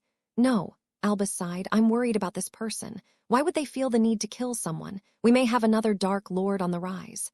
Killing Death Eaters doesn't make you dark, Moody scowled. They don't seem to be picky. Albus shook his head. What if they start on the regular populace later? The Death Eaters are already killing the regular populace. Moody pointed out. They need to be stopped, and basilisk venom will do it. Any luck finding your come-and-go room? Shacklebolt asked. No. Morning, September 3rd, Malfoy Manor. Is he still angry? Lucius asked. Yes, but he's calling for you, McNair told him. Have you found signs of any other animals? He asked before he opened the door. No. Harry wanted to laugh at the inept man. He hadn't even found the holes Harry had made in the walls. Lucius entered his ballroom and approached the throne his master had made. He got on his knees and bowed his head and waited for his instructions. I have to leave, Voldemort stated. I need to check a few things. Keep looking for the infiltrator and have them by the time I return. Yes, my lord, he answered. Harry watched from the shadows not far from Voldemort's chair. He had been in the hall last night and watched as the man had totally lost his cool upon finding the snake dead. Both Lestranges, Nott and Rowell, were among the Death Eaters not fast enough to avoid the killing curses. Harry knew he wouldn't even have to bite anyone else if Voldemort kept killing them off for him. Lucius would be next, because Harry had no intention of being found now. The man stood from his place on the floor as soon as Voldemort had left the room. He also went out the door and began to issue orders. Harry stayed in the walls for the most part. It had only been the need for water that had sent him out. He was heading toward a bathroom to drink from the sink when he was nearly spotted. However, as luck would have it, an elf popped in the way and began to clean the items on the table while Lucius passed, not seeming to see the creature at all. Once he was gone, the elf grabbed Harry and popped away. The two reappeared in a small space that to Harry smelled incredibly good. The little elf placed some fruit and nuts in front of him. You should be eating, it told him. Harry just looked at him without moving. It sighed and whispered, Harry Potter must keep up his strength for the fight with he who must not be named. Harry sniffed at the food and began to eat it while still keeping an eye on the creature. He wanted to ask who he was, but in animal form there was no communication possible. But the elf seemed to understand on some level. Eyes being Mipsy the house elf, you sent my mistress to safety. Harry nodded and finished eating, then drank from the bowl Mipsy pushed forward. Yous being needing rest. Bad snake is gone now, yous did a good job. Harry looked at the elf and thought hard. Will you let me know when Voldemort returns? Mipsy can do that. He nodded. Curling into a ball in the corner, Harry fell asleep quickly. He'd not really rested well since arriving. Morning, September 4th, Hogwarts, Headmaster. Albus turned at the shout and saw Luna Lovegood and Neville Longbottom running toward him. They caught up to him, and Neville explained as they gasped for breaths. I think we found the room. Show me. He turned and followed the way they had come. Luna had regained her breath and explained as they moved through the halls. We were taking a walk and were part way down the hallway when we heard some Nargles ahead of us. We turned to go back and heard another group coming from that direction, so we turned back again. The door quickly etched itself out of the wall. Inside is a room full of stuff. Neville finished as they reached the corridor. Albus recognized the painting, but not the door that Hermione Granger was standing in. He stepped in and took in the room with no little amount of awe.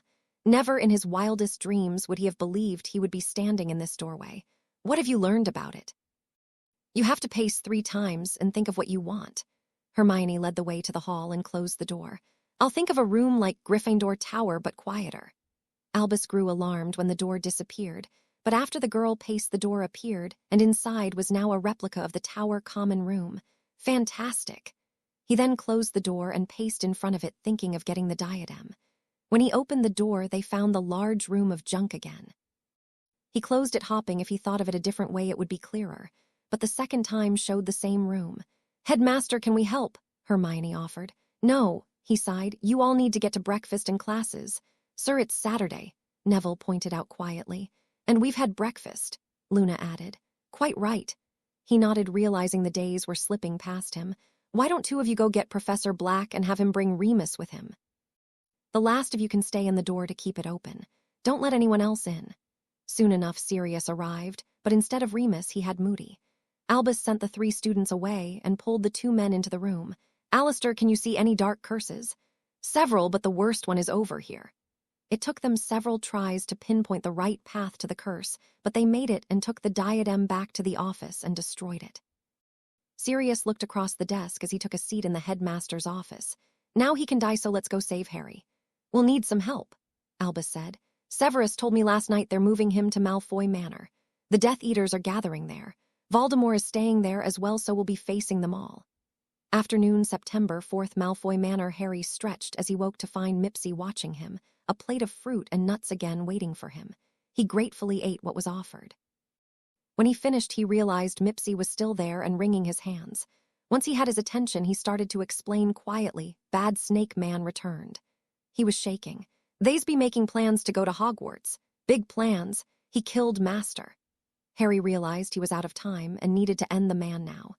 Mipsy understood and grabbed him up and took him to the ballroom. It was completely silent, and Harry was in the shadows under a table not far from the throne. The room was full of Death Eaters, and Voldemort was packing the floor. Dumbledore has gone too far, Voldemort growled. He has stolen possessions of mine, and I intend on retrieving them from his cold, dead hands. Gather our forces. Severus, stay, we have plans to make. A shout rose from the group as they cheered for their master and hurried to do his bidding. Harry had no idea about the possessions, but he did know he didn't want Voldemort anywhere near his friends. He darted from his table intent on the next one, but was spotted. When the green curse hit his body, he was completely unprepared. Severus and Voldemort had both seen the movement, but Voldemort's wand was already out and hit it with a killing curse before Severus could move. However, the animal was quickly forgotten when the Dark Lord collapsed. Harry woke and heard the commotion of Voldemort, awaking to Snape's apparent concern. He was able to move on to his hiding place before either man thought of him. I know I didn't miss it, Voldemort stated as they looked the area over. Harry had moved on, not wanting to be found. He now resided under the madman's throne. The 2 men gave up their search, and Voldemort returned to his throne and sat. Severus stood in front of him, but didn't make any offers to check his health or anything, knowing it was not welcome. It was several minutes before Voldemort was able to continue on. I want you to go back to Hogwarts and open the gates from the inside, he instructed. Not wanting to waste another second, Harry reached out and bit the back of Voldemort's ankle. He quickly hid in the shadows behind the throne, watching as Voldemort slowly collapsed back into his chair, which he had jumped from after being bit. Sir, he asked uncertainly. Poison, he gasped. I don't have the antidote, he answered, not wanting to get any closer. No, I am immortal, he croaked. I will.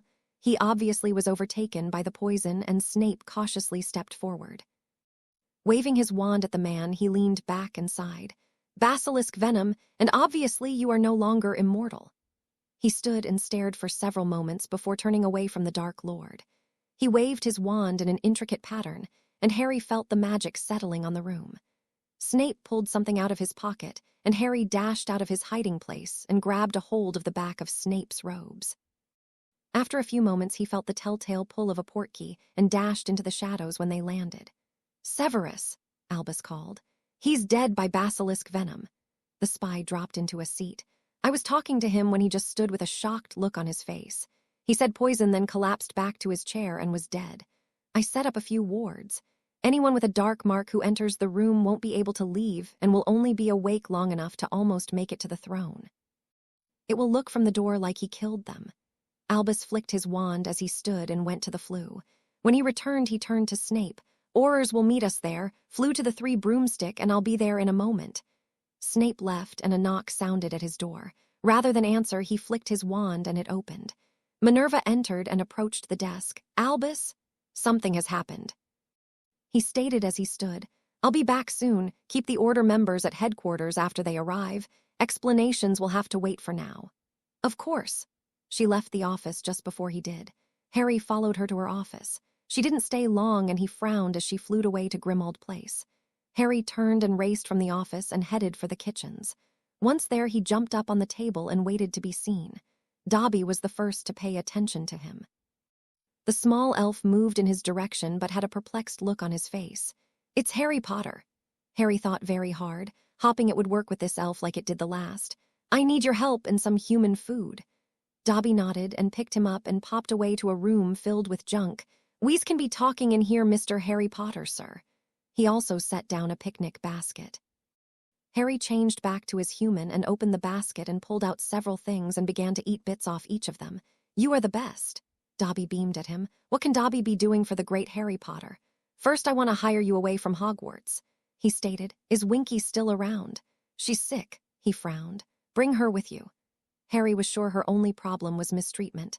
After I eat, I need you to take me to Grimmauld in my animal form. We don't want to be seen. Eyes can be doing that, Dobby agreed. In no time at all, Harry and Dobby were hiding in the meeting room and listening to people discussing the attack they were planning on Malfoy Manor. Harry was confused until Albus returned. He took a seat at the front of the room. The 2 with him followed him and took the seats near him. Voldemort is dead, he announced. What? Several asked. Where's Harry? Sirius stood and asked before anything else could be said. I'm sorry, but he died fighting Voldemort. He didn't look as the man crumbled back into his seat, leaned on his friend and cried. Death Eaters burned his body in retaliation for defeating their master. Sirius sobs were heard above the others. Harry really wanted to go to him, but Dobby reminded him of his goal. He wanted to hear everything before he made himself known. He was glad he did once the meeting was over and nearly everyone had left. Sirius and Remus were still there, as was Dumbledore. We found out one more thing. He put a hand on each younger man's shoulder. Voldemort made one more Horcrux than we knew. I assume you killed it too then if he is now dead, Remus stated. Actually, Voldemort did it, he replied. It was Harry. What? Both men pulled back in fear. When Harry stopped him as a baby, a piece of the soul fell off and attached to Harry. Dumbledore explained. Harry had to die before we could stop Voldemort. Snape knew. Sirius growled. He didn't. Dumbledore disagreed. They wouldn't tell him where Harry was kept. He tried to get to Harry, too. He used the Imperius on Goyle to get him to tell him what he knew, but he had been moved without Goyle's knowledge. Even in Harry's shocked state, he realized the headmaster was lying. He didn't think the lie originated from Snape, but he wasn't sure how he got that idea. Still, he sat and listened to the conversation. Come on, Padfoot. Remus stood and pulled him up. Let's get you to bed. He's gone Moony. The broken sound coming from Sirius nearly had Harry undone, but Dobby pulled his little animal body in for a hug. When Snape suddenly appeared from the shadowed corner and spoke, both Dobby and Harry jumped. If he hexes me, I'll visit the same hex on you. He won't. Dumbledore waved him off. Why won't you just tell him Harry died before I could even get there? Snape asked. It's better if they think Harry is the one that killed him. Dumbledore sighed. And if this mongoose person that Narcissa mentioned comes out and says he did it, then what? Snape sneered. We'll deal with that when we need to. He stood and straightened his robes and turned to leave. We can always say we didn't know about him. Harry thought to himself, if this is how he treats friends, then what would he do to an enemy? Dobby doesn't know, but Dobby doesn't like Candy Headmaster no more. Dobby whispered, even though they were alone. Me either. Harry would have chuckled had he been human. Who could tell me if a Horcrux is still there or not? Goblins, Dobby replied. Not even house elves can sense them. I need to go to Gringotts, but I don't want to appear anywhere outside the bank. Harry thought to his friend, can you take me and tell the guards that I'm a wizard, but if I show myself outside the bank, I'll be dead? Dobby can do that. He nodded, and the 2 popped away. A moment later, they were outside the bank, and Dobby carried him up to one of the guards and whispered, "Master needs to see someone high. If he shows himself, he is being dead, but he's a good wizard." "Most wizards think themselves good," the guard growled back. "But they's house elves don't." Dobby argued, "My master is being the best good." The goblin nodded and led Dobby into the bank and through a side door. They walked down a hall and stopped at a door that the guard opened. Dobby entered and sat Harry down in the chair before standing slightly behind him. After a few moments, a goblin walked in and looked at the two of them. "You can safely return to your human form," he instructed. When he found Harry Potter sitting across from him, he clapped his hands once. "I'm glad to see the news of your demise is overstated. But I'd like to keep it that way." Harry sighed. "I learned a few things recently, and I don't know what to think about them. We'll keep it a secret for now." The goblin agreed. "May I ask what you have learned?" "Dumbledore lies, but not about everything." Harry sighed. "Next, can you check if I am or was a Horcrux?" "Do you know what that is?" he asked. "Not completely." Harry sighed. "I killed Voldemort, and I was trying to determine if I was in trouble or not, so I was listening in on an order meeting. Dumbledore told them I died fighting Voldemort, and he told Sirius that I had to die before he did because I was a Horcrux. But 2 Death Eaters, who are now dead, found I had escaped and faked my death so Voldemort wouldn't kill them. I hid out in the manor, causing them problems. Someone told Snape I was dead right from the start, and he told Dumbledore, but it was kept from everyone else until Voldemort was defeated. They gave me the credit, and I did do it, but he lied about all of it. Now I don't know what is truth and what is not, but I'm afraid if Dumbledore sees me, he'll have me killed without asking me anything." The goblin turned and spoke in an odd language to another goblin that left the room. He turned back to Harry. "Sorry I didn't introduce myself before. I am Ragnarok." "Nice to meet you, Mr. Ragnarok," Harry nodded. "Just Ragnarok, Mr. Potter," he stated. "Then just call me Harry," was his reply. The door opened and 2 goblins entered. Ragnarok turned to the new goblin, checked to see if Mr. Potter is or was a Horcrux.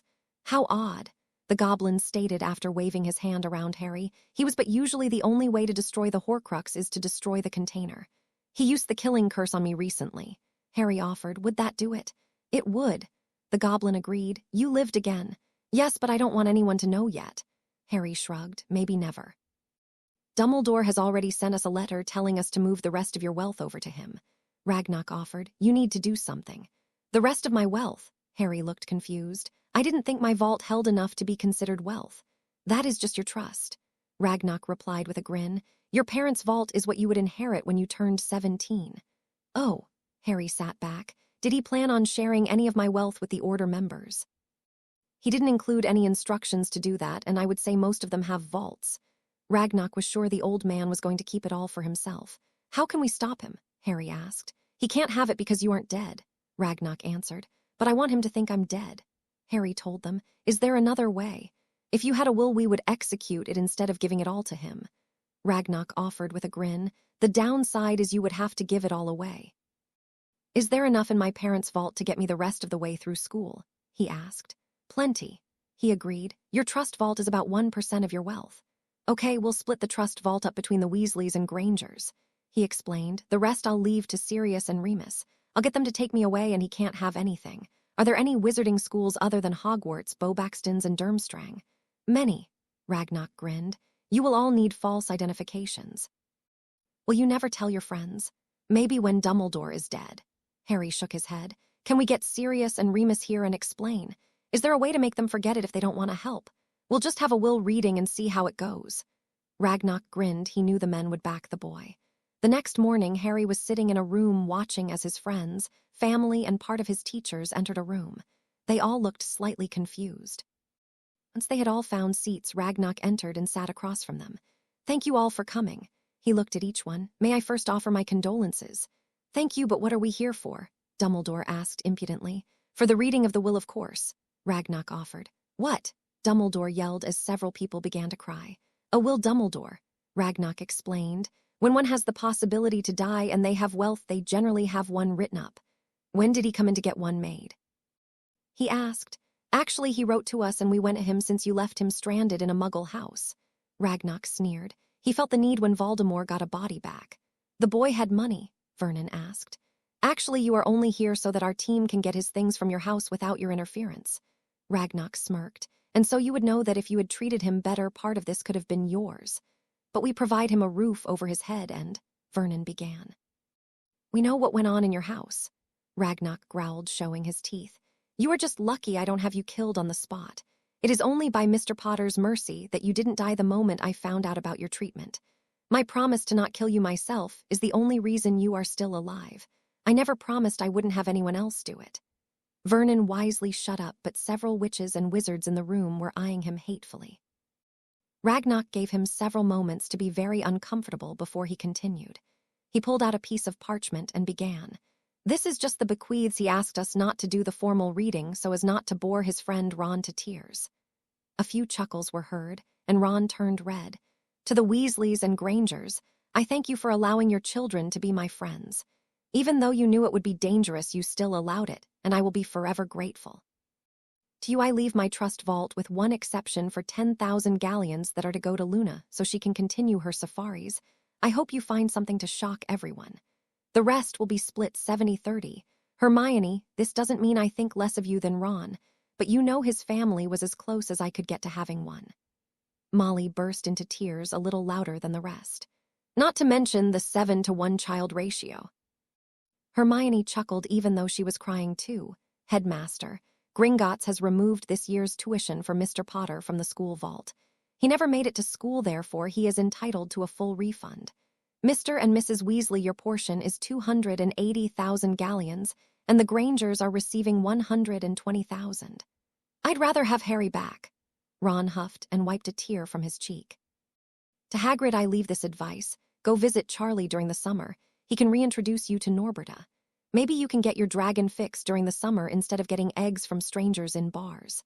Ragnock lifted one eyebrow. I give you a letter of recommendation and a request for a summer internship at the reserve. I don't know if it will help get you in, but right now it's all I can do. That sounds like fun. Hagrid blew his nose into his tablecloth-sized handkerchief. The rest of my stuff goes to Sirius. Ragnock went back to reading, with the promise that you'll take care of Moony whether he wants it or not. Maybe you can join up with the twins, they'll explain, most likely when their mother isn't around. Harry gave us the prize money from the tournament. Fred sniffed. He wanted us to start the joke shop we'd been planning. George finished. We'll help any way we can. Remus agreed as Sirius nodded, not able to speak. That was so nice of him.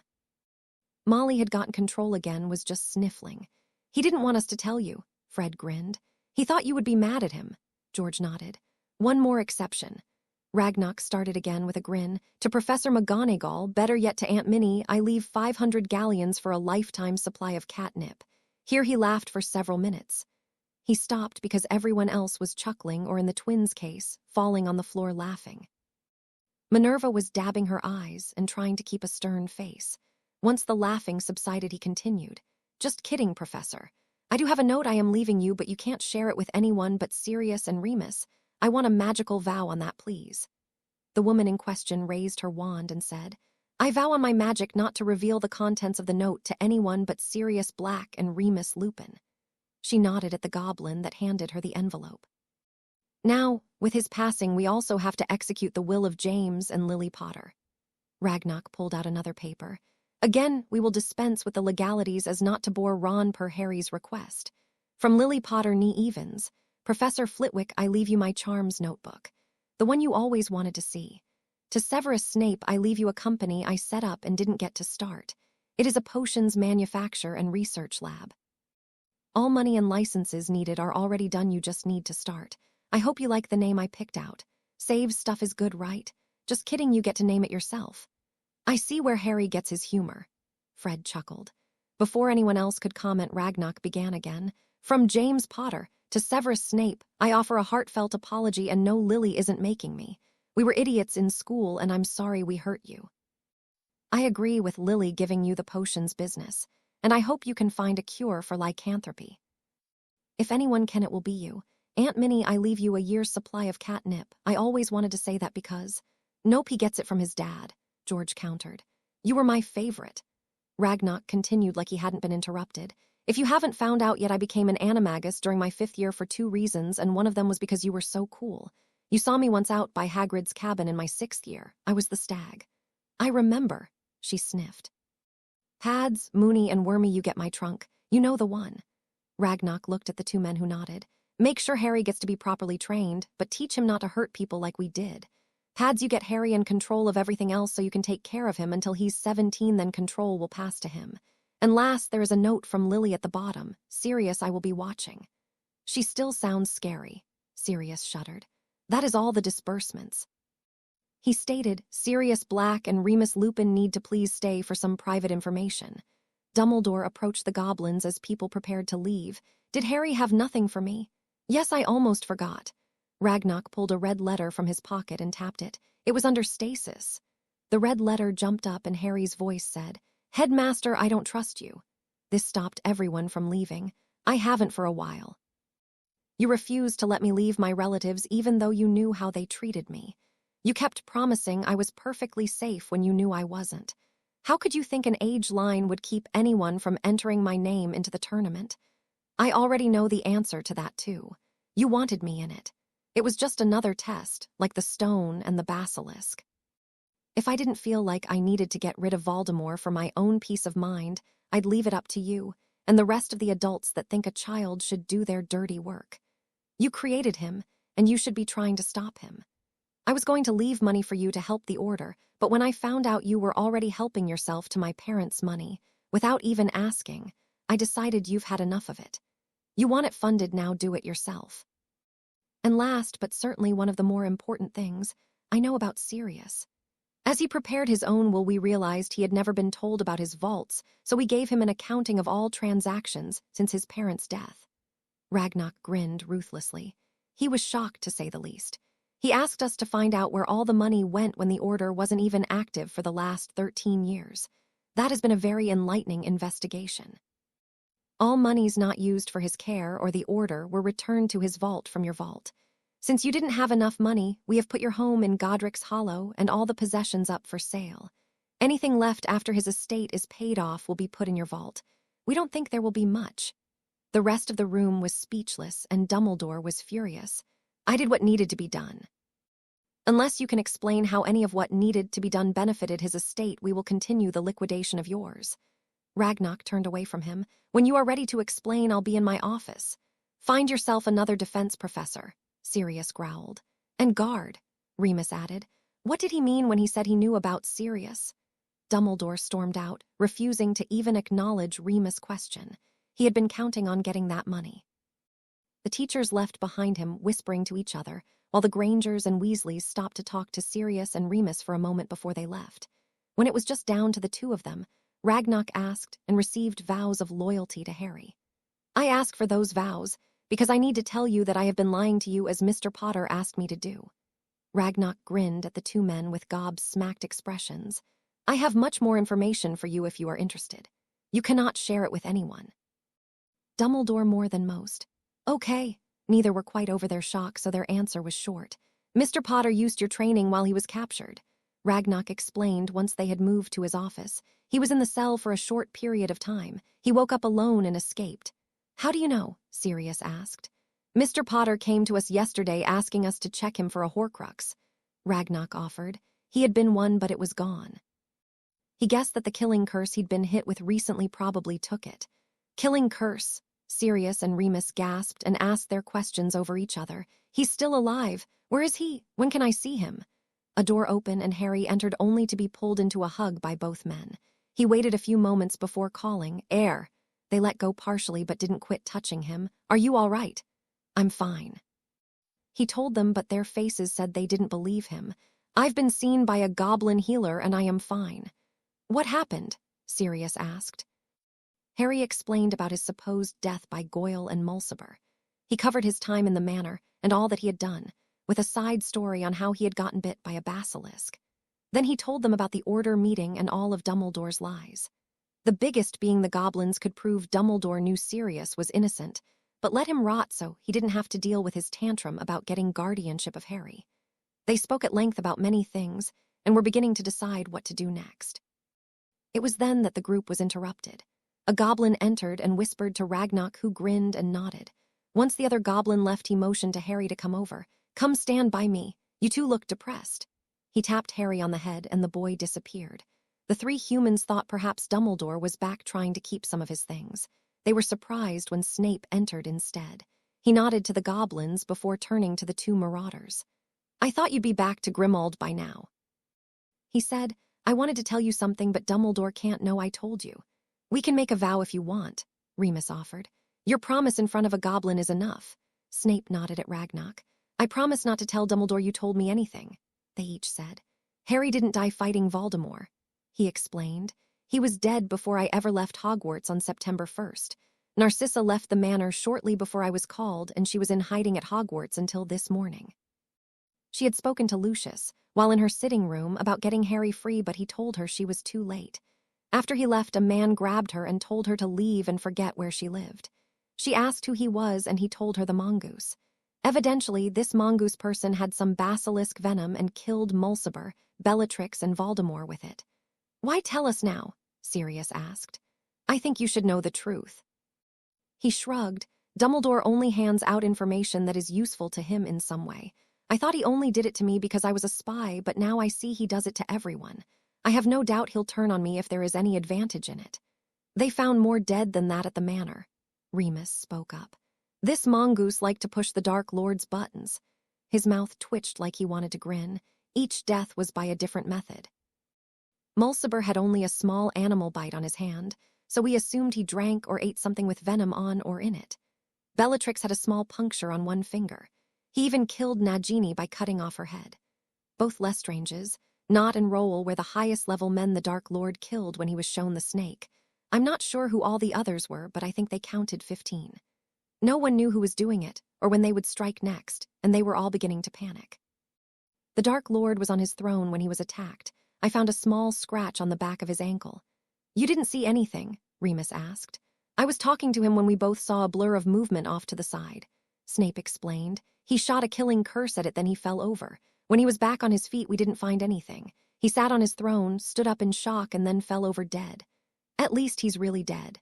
Sirius chuckled mirthlessly. Snape stood and started for the door. When he reached it, he turned back. "I thought you deserved the truth."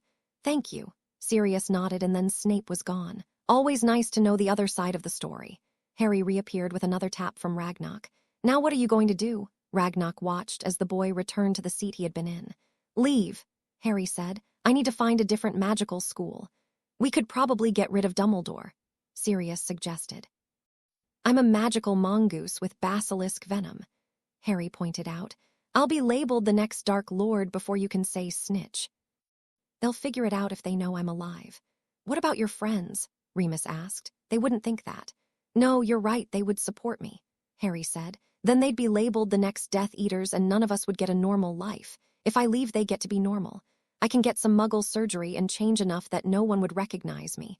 Then I might get to have a normal life too." "I wonder if Muggle surgery will affect your Animagus," Remus wondered aloud. "We're going to need a house elf," Sirius said thoughtfully. "Neither of us can cook." "I wouldn't want you to starve," Harry chuckled. "I actually already have two, Dobby, Winky." Two elves popped into being at Harry's side. One looked ill and was swaying on her feet. The other was almost completely opposite. He seemed to be so energetic that he was quivering. "Is she okay?" Sirius asked, indicating the ill-looking one. "She will be once she gets treated properly," Harry replied. "Would you like us to do the bonding?" Ragnock asked. "No, I'm paying them," Harry responded. "Dobby wants to be free. Not any longer." Ragnock turned from looking at the elf. "Both would prefer to be bonded, I believe." "Dobby," Harry turned to the elf with the question. "I wants to be bonding to the great Harry Potter, sir." The elf bounced with a happy grin. "And Winky?" he asked. "Winky is a bad elf, you's not be wanting Winky," she slurred. "I do. If you'll quit the butterbeer and get yourself cleaned up, I will bond with you." Harry got down on her level as he explained. "You were mistreated and I won't do that." "I gotted my master killed," she cried. "No, he did that himself." Harry pulled her into a light hug. "He used an illegal curse on his own son, and that was after he helped him escape from Azkaban, where he should have been. His son hurt my friend's parents so bad that they can never leave the hospital. You were put in an impossible situation where it didn't matter what you did, he was going to create havoc and hurt someone. Master Barty wasn't always a bad boy," she sniffed. "No one starts life as a bad person." Harry patted her back as he pulled away. "It was his choice to be bad, just like it's your choice to bond or be free. I's wanting a family." She sniffed and wiped her eyes. "I's wanting a bond." Once that was taken care of, Ragnock started the process of getting Harry a new identity, and Sirius and Remus temporary identities. And once Harry was finished with school, Sirius and Remus could resume their normal identities. This would help hide them from Dumbledore for a few years, and would keep anyone from realizing Harry was still alive. We can enroll you in the Northern Academy of Magical Studies in the United States. Ragnock offered. We have an agreement with the Americans and several other countries to hide persons of interest to the bank. We do not hide criminals, but you are not the first that needed to hide from injustice. If we could have reached Mr. Black before they sent him to Azkaban, we would have hid him too. Why the Northern Academy? Remus wondered at their reasoning. They are an advanced defense school. Harry would need to test in, but that will not be a problem from what I've seen. Ragnock grinned. Their potions curriculum is also highly acclaimed. Several of the world's current potion masters came from there. They would be able to help you overcome the lack of potions experience you have. As long as it's not another person who will hate me because I'm breathing, I'm sure I'll do fine, Harry commented dryly. They also have an excellent Quidditch program in their school system. The goblin knew that would seal the deal for the young man. His love and skill concerning the game was nearly legend. I'm sure you have a cover story then. Sirius nodded at the documents he was now holding. Harry and his parents were involved in a serious magical incident that is being investigated. Both parents were killed, and he was terribly injured. We suspect a terrorist organization had something to do with it because of the classified subjects the parents were investigating. Ragnock explained. Sirius will be Pademus Arcane, your father's brother who hates his name and goes by Pads or Arcane. Remus is Leven Lunar, your mother's twin brother, and goes by Lee. Parents were Caius and Lillian. Certain government officials and the headmaster are the only ones who will know they are false names. Even then, they will not be allowed to know your real names, only that the ones you give are false. With those names, I almost hate to hear mine, Harry sighed. Harold Arcane. Ragnock grinned. You go by Harry. How come he gets the normal name? Sirius pouted. I like him. Ragnock smirked. Now we'll be hiding your accents to begin with, but just so you know, eventually you'll be able to adopt the new one as your accent if you want. When can we go? Harry asked, nervously fingering the documentation that sat in front of him. As soon as these two are ready. He nodded at Remus and Sirius. You should both gather anything you want. Can we get my trunk from Hogwarts? Harry asked. All our things are at the school. We should be able to get it. Sirius nodded. Afternoon, September 5th, Hogwarts. The Weasley children and Hermione hurried back to Gryffindor Tower and into the fifth-year boys' dormitory. Ron dropped to his knees in front of the trunk and opened it. He dug through it furiously for a moment, but then looked up with a triumphant grin and held up a cloth and a piece of parchment. He dropped the cloth and tapped the parchment with his wand and muttered a phrase. Fred helped him look it over before they both cursed and dropped it back into the trunk, slamming the lid closed. Fred shrunk the trunk and Ron picked it up and handed it to Hermione. The twins, Ginny and Hermione, left the room as his 3 dorm mates entered. What's going on? Neville asked as he sat on his bed. Ron sat with him while Seamus and Dean sat on the next one.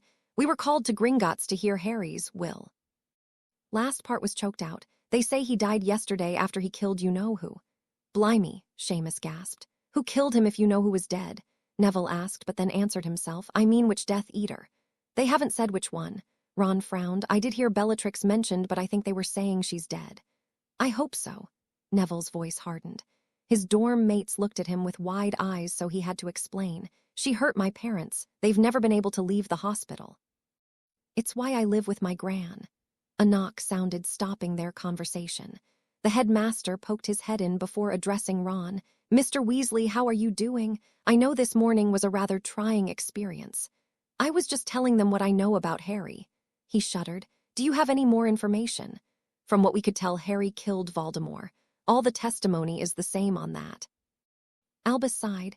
There were another 17 dead, including Bellatrix, both Lestrange brothers, Lucius Malfoy and Fenrir Greyback. However, we don't know how they died yet. Voldemort's pet snake was also dead, and he has been known to kill his own followers in fits of rage. Why would anyone follow a madman like that? Dean summed it up. I won't take up any more of your time. I've just came to get Mr. Potter's trunk for his godfather. He turned and froze. Where is Mr. Potter's trunk? Don't know. Ron stared at the spot. I thought it was here this morning, but I could have been mistaken. The other 3 shrugged, and Ron allowed a few tears to escape. Neville put a hand on his shoulder to comfort him as the headmaster turned to leave. If the trunk reappears, make sure it gets to me, will you? Yes, sir. Ron sniffed, still staring at the same spot. He had no intention at all of following through on that. A few moments later, Fred stuck his head in. What did he want? The trunk. He sighed. He said he was going to give it to Harry's godfather. Neville offered. Fred hummed for a moment. Speaking of which, we're going to see if he's back yet. You want to come along? Sure. Ron stood and followed his brother out. Neville got up and followed them too. Can I come? Sure, they nodded. Sirius wasn't back yet, so Neville led them to an empty classroom not far away. What's really going on? We took the trunk. Ron stated before anyone could stop him. We don't think he would have really given it to Sirius. Why not? Neville's Gran didn't like the man either, and while she didn't explain it, he thought she probably had good reason. Harry split his trust vault between Hermione's family and ours, except some for Luna. Ron sighed. Everything else he left for Sirius. He cut the headmaster out completely, except for the Howler telling him he no longer trusted him. The goblins said he'd been using money from Harry's vault to do stuff other than take care of Harry. It sounded like Harry was mistreated at home, Hermione added, which goes right along with what we've seen. Harry accused the headmaster of knowing about his mistreatment and leaving him there anyway. He also said. She paused a moment and let someone else take over. He said Dumbledore let him get put in the tournament to test him. George finished. He seemed to think all the adventures he'd been on at Hogwarts were designed to test him. Since no one else has adventures like that, we agree with his thoughts. Fred nodded. We think it's best to keep this entire thing secret, Ginny added. Who knows what would happen to us if we didn't? Gran calls him a manipulative old goat. Neville grinned. Even before Harry's name was drawn, I thought they should have done a lot more than an age line. If they would have simply prevented anyone from putting in someone else, it would have kept him out. With the rivalries in this school, I wouldn't have been surprised if a Slytherin put in a Gryffindor's name just to get rid of them. Let's go camp out in Sirius' office, George suggested after a short pause. We'll have to talk about things that don't matter in case there is a listening spell in the room. We don't want to accidentally miss him, Hermione agreed. It was several hours later that the man finally appeared. Hello. Hermione was the first up and gave him a hug before dropping something in his pocket and whispering, his trunk with all his stuff. Sirius nodded but quirked an eyebrow, and it was Ron that explained. Headmaster Dumbledore came looking for Harry's trunk for you, but it was already gone. We don't know what happened to it. Can't be helped. If you find it, take it home, Sirius instructed. I can pick it up sometime. For right now, we're leaving the country. Do you know where you're going? Ginny asked. Not yet, Sirius shrugged. Just out of here. We'll miss you. Ginny hugged him and ran from the room. Right to us, Ron added. Come and visit too, Hermione added, with Professor Lupin. We will, he nodded, but probably not for a while. You all better head out. It's almost time for dinner. We need to talk about the shop. Fred and George stayed as the others left. Do you need advice or something? He asked. Hadn't gone around to telling him, but we gave Harry 10% of our company, which means that is now you, Fred explained. Any letters we will keep to ourselves, George added, including if we need to get together for a meeting. Fred finished. This is our last year, so in the summer we'll be working on getting a store and setting it up. I think I may own a building in Diagon Alley that's empty. Sirius offered. Go see the goblins after you finish Hogwarts. I'll make sure they know you get it. Thanks, Sirius, Fred nodded. If Remus keeps on insisting he needs to have a job, we'll hire him to do our books. I hate that part. I'm making him take care of me for now, Sirius offered with a bit of a chuckle. I've got to pack up. Thanks for everything. He patted his pocket as he spoke. The twins left knowing it would be a long time before they heard from either of the two men. Sirius packed up all the belongings in his room, checking each thing for tracking spells. He didn't find any and headed out toward the main doors. Dinner was almost over, and if he was lucky, he'd catch Snape leaving. He got his wish and caught Snape just leaving the Great Hall. Snape! He yelled, trying to sound angry. His wand was in his hand. What now, Mutt? Severus turned, looking very put out. Sirius threw up a privacy charm, still looking angry. He said, This is all just for show. Severus still had his back to the hall. What's going on? I'm making it look like I'm blaming you for Harry. Dumbledore is trying to get your company, he said as he got in his face. Gringotts wants you packed and out tonight. They'll get Sluggy to come take your place. He owes them. Tell them I'll be there. He didn't have to act angry as he swirled away and stormed towards the dungeons. Sirius turned and stormed toward the door and heard Dumbledore trying to call him back. Once he was out the door, he changed to his dog and sprinted for the Shrieking Shack. He didn't think Dumbledore would think he headed that way since it was slightly farther than the gates. But unlike the gates, the headmaster couldn't get the tree to close the passage. He only sighed in relief once he was back in the bank. Severus packed quickly. He started with his private store of potions and ingredients, then went to his office, and finally his clothing. He had decided the clothes were easiest to replace if he needed to escape quickly. He finally went to his classroom and was ready to pack those things when his door opened. "I thought I'd find you in here." Albus smiled as he entered. "The mud is convinced I had a hand in Harry's death." Severus sighed. "He forgets I made a promise on Lily's grave to protect him. I failed." "No, you didn't."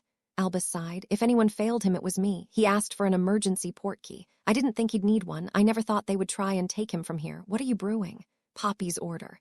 He sighed. In truth, it was already finished and delivered. "I thought I could get an early start on it." "Brewing always did calm you." Albus nodded. "I'll not keep you any longer." "Good night."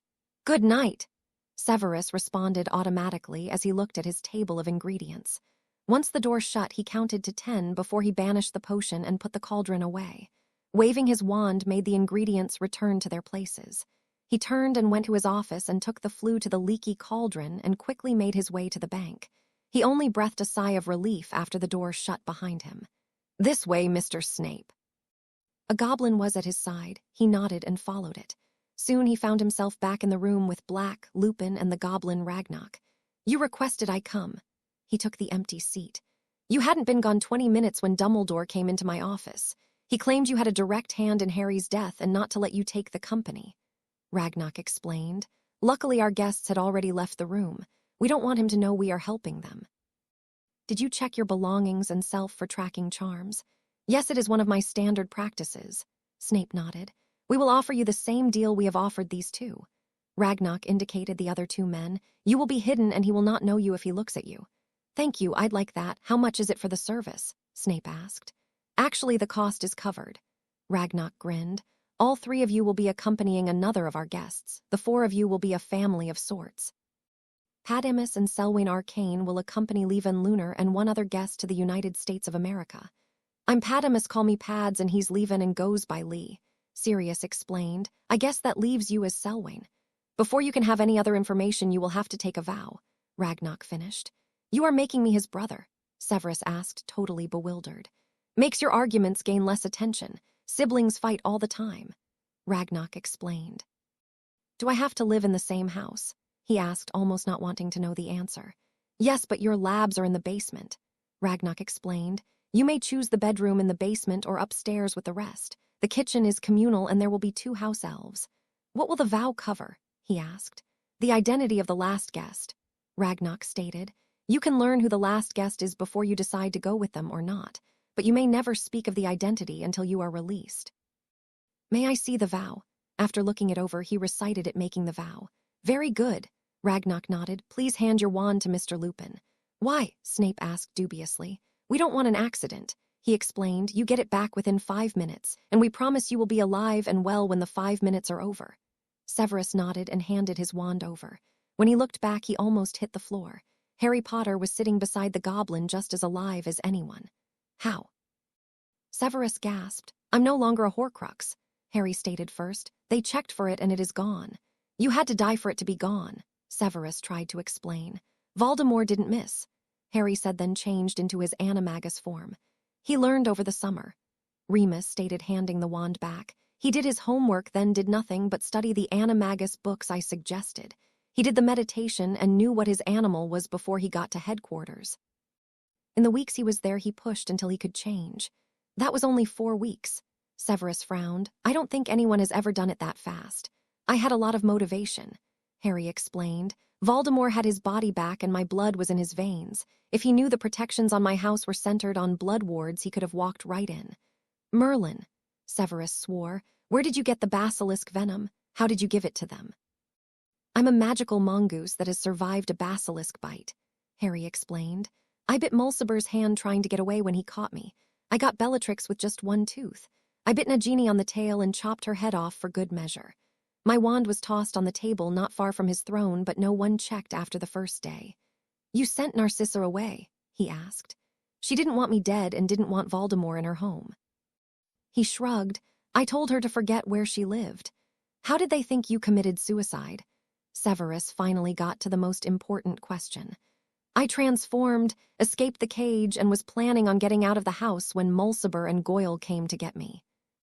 They didn't want to be the ones to have lost me, so Mulciber transfigured a bone to look like me, and they were going to say they found me dead. Harry grinned. So I decided to stay and create havoc. It only helped that they were both dead and couldn't say it wasn't really my body. But he killed you, Severus stated, and then looked confused. Again. I survived again. Harry shrugged. I didn't even know I had killed them until you determined the cause of death for Bellatrix. Voldemort was the only one I knew I was killing, well besides chopping off Nagini's head. Severus nodded. Now you're hiding from Dumbledore. It wasn't a question, but Harry corrected him anyway. I'm hiding from him and the Ministry, who would proclaim me the next Dark Lord before I could say Quidditch.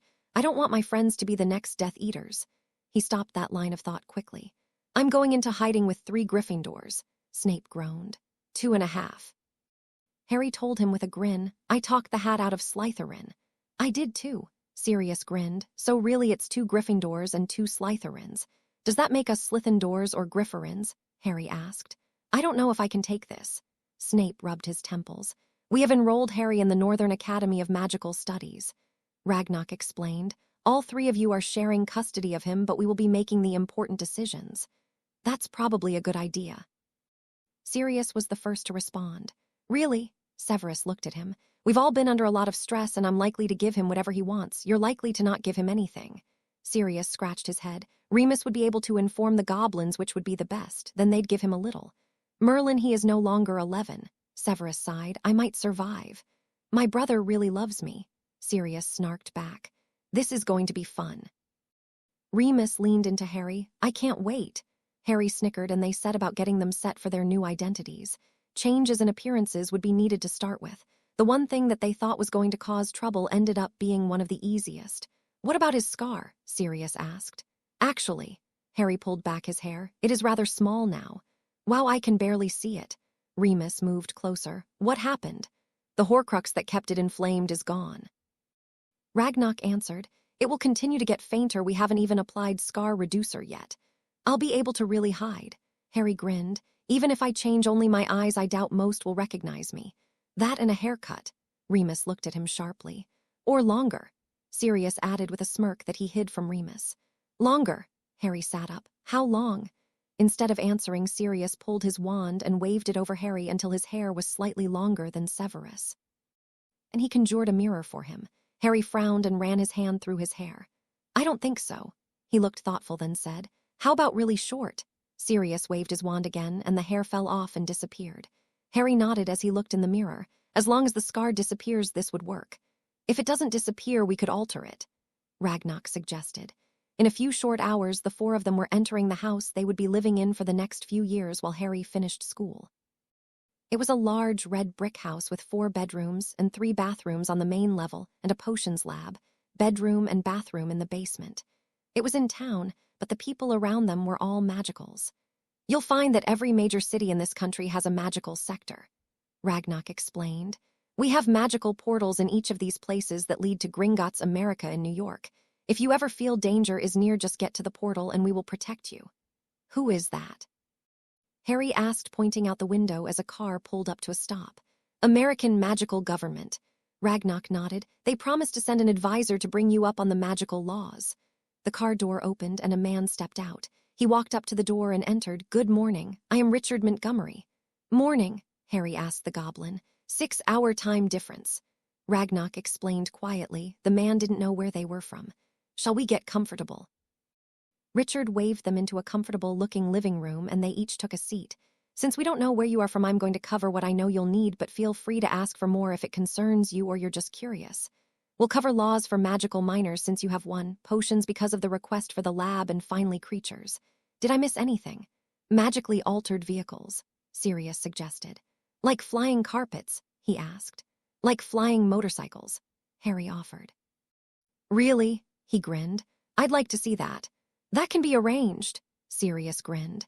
They spent several hours going over the laws and some cultural questions that came up. In the end, Harry was rather pleased. He could do magic at home as long as it wasn't considered dark. School was like his public primary, or rather elementary as the Americans called it. He'd be home every night, which thrilled him. Magical altering of Muggle items was allowed as long as it didn't get into the hands of the Muggles, and if it did, the spells would be cancelled. Americans didn't have the problem of Muggle baiting like Europe had. Blood status didn't mean anything. Magical creatures were not treated as diseased, but as people with a problem. Remus almost cried when he found out that werewolves were treated more like someone with a physical disability and could not be discriminated against. He registered and would report to a protected park on full moon nights. They were even sent reminders. They had quite a few laws regarding potions, but Severus said he already followed all of them, so it was no different for him. "Any other questions?" Richard asked. "Do you follow international Quidditch rules?" Harry asked. "We do." He grinned. "What do you play?" "Seeker." Harry grinned. "But I'm not terrible as a chaser or beater." "No keeping?" Richard asked with a smirk. "Too slow." He chuckled. "I feel the same way." He grinned. "We have a local professional team here. You may want to check them out. Season tickets are still available. They are called the North Wind Raiders and finished third at the league last year." "That sounds promising." Harry agreed and looked to Sirius. "Doesn't it, Uncle Pads?" "I'll look into it," Sirius agreed. Dobby took that moment to pop in. "Master's bags be in their rooms and Dobby didn't unpack. I still can if you's wanting me to." "No need, thank you." Harry put a hand on his shoulder. "Are you and Winky settled?" "I's doing that next." Dobby nodded. "Winky be in the kitchens cleaning and cooking lunch." "Do you like your room?" he asked. "Master Harry Arcane is too kind." Dobby grabbed his leg in a hug. "They's being the best room Dobby ever had. Winky says so too." "Good. I want you both to rest when you need it," Harry ordered. "If you can't properly look after your own needs, you can't look after any of ours." "Yes, Master Harry." Dobby nodded enthusiastically. "We's being the healthiest elves ever." The elf popped away, and Harry turned back to see grins on several faces. "What?" "I'm going to have to remember that." Richard laughed. "For the most part, Americans treat their elves well, the few that have them. We have a wizard who keeps check of the government elves, but I think ordering them to take care of themselves before they can take care of you is an excellent way to keep them healthy. I've heard of some that actually worked themselves to death." "That's horrible." Harry frowned. "Dobby is my friend first and my elf second. His health is as important to me as mine is to him. I've not known Winky as long, but I'll do my best to make our relationship the same." "They are yours, not your uncle's?" he asked. "Yes, they are both bound to me," Harry nodded. "I'll cover the laws concerning them, though I don't think you'll need it." Richard grinned again. "You'll be treating them better than the law requires." It was late when Richard left. Ragnock had left much earlier in the day. Harry was absolutely exhausted when he finally got to go to bed. He was sure he would sleep soundly knowing the goblins had warded the home. He entered and found Dobby had laid out his pajamas. Harry grinned, seeing the rest of his stuff still packed up. By the time Sirius checked on him, almost an hour later, he was snoring away. Sirius resisted the urge to enter and tuck him in. Instead, he backed out and pulled the door mostly shut. At least Harry would have the weekend to rest before he had to start at a new school. "Is he asleep?" Remus asked when Sirius returned to the kitchen. "Completely oblivious," Sirius chuckled. "Did you set any wards on his door?" Severus asked. "He's famous for getting up and wandering the halls in the middle of the night." "Insomnia?" Sirius asked. "I don't know." Severus shrugged. "Dumbledore always grinned and said he was just following in his father's footsteps. But I'm guessing Dumbledore may not have told the truth on that. I didn't even know he was living with Petunia until after the will reading." "Really?" Remus looked confused. "I thought, never mind, Dumbledore told me you knew. How did you figure out it was her?" "I heard them talking about him. The moment she said the word freak, I knew it was her." He frowned. "She called Lily the same thing in the same way." "I wonder why he didn't tell you," Sirius stated thoughtfully. "I would have known he was lying about Harry's care." Severus offered. "Dumbledore said he was well cared for and treated like family. Although now that I think about it, she did treat Lily horribly, so what he said was true from a certain point of view. His point of view is rather skewed." Remus huffed before he yawned and stood. "I'm off to bed." "Night," the other two called as he left. "For what it's worth, I am offering my own apology," Sirius said from the doorway where he had got up to follow Remus out. "Remus always tried to stop us when we would go after you. We should have listened to him more.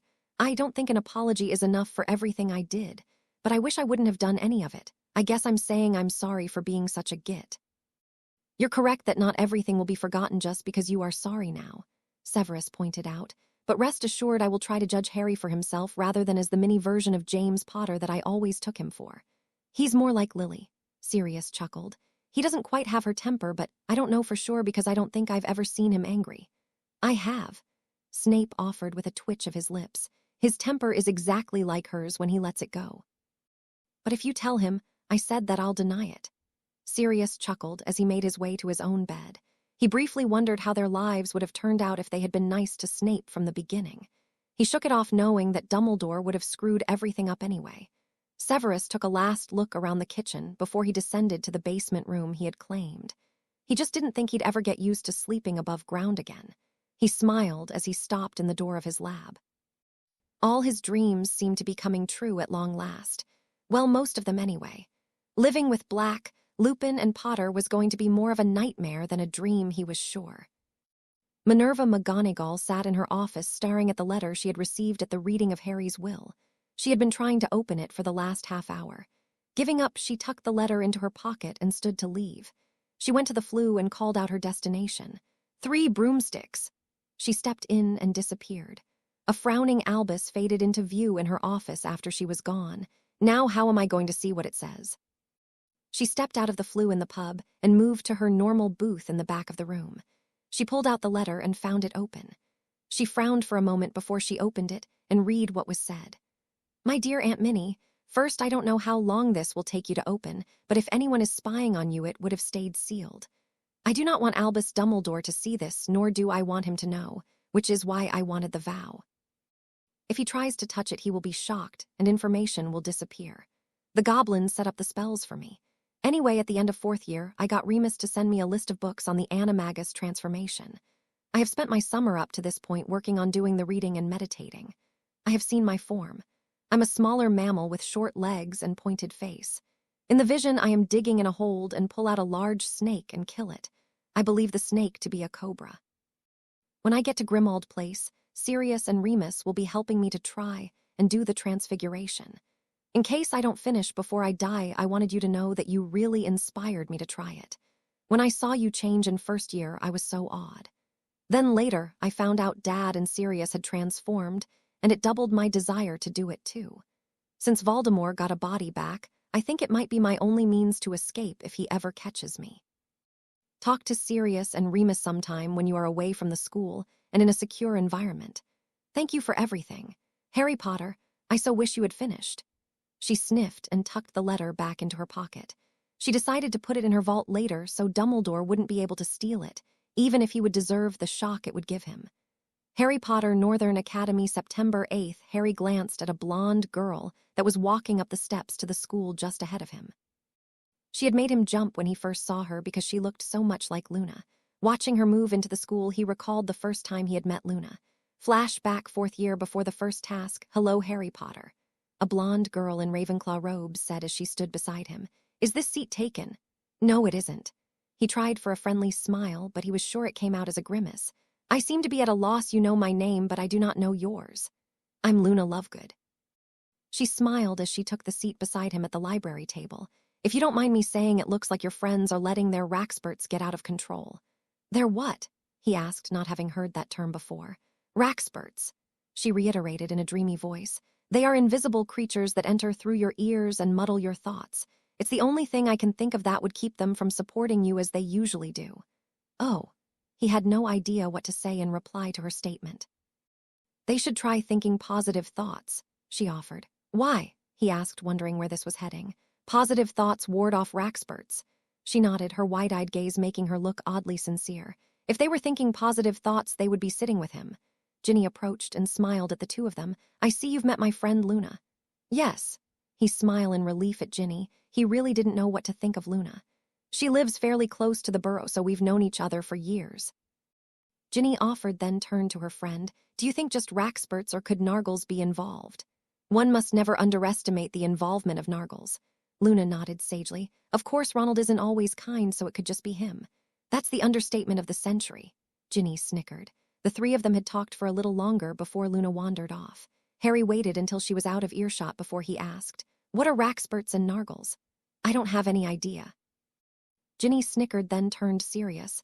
Luna has been different since her mother died in a potion mishap. She saw the whole thing. Some call her loony, but really she just sees things differently. She isn't crazy. I didn't think she was. Harry held up his hands in surrender. I just wanted to know what was making Ron be so. Anyway, Raxpert's work as well as any other explanation, I suppose. She doesn't have many friends. Ginny offered. Once she considers you a friend, though, she'll be there for you. I can always use more friends. Harry grinned. End flashback, I can always use more friends.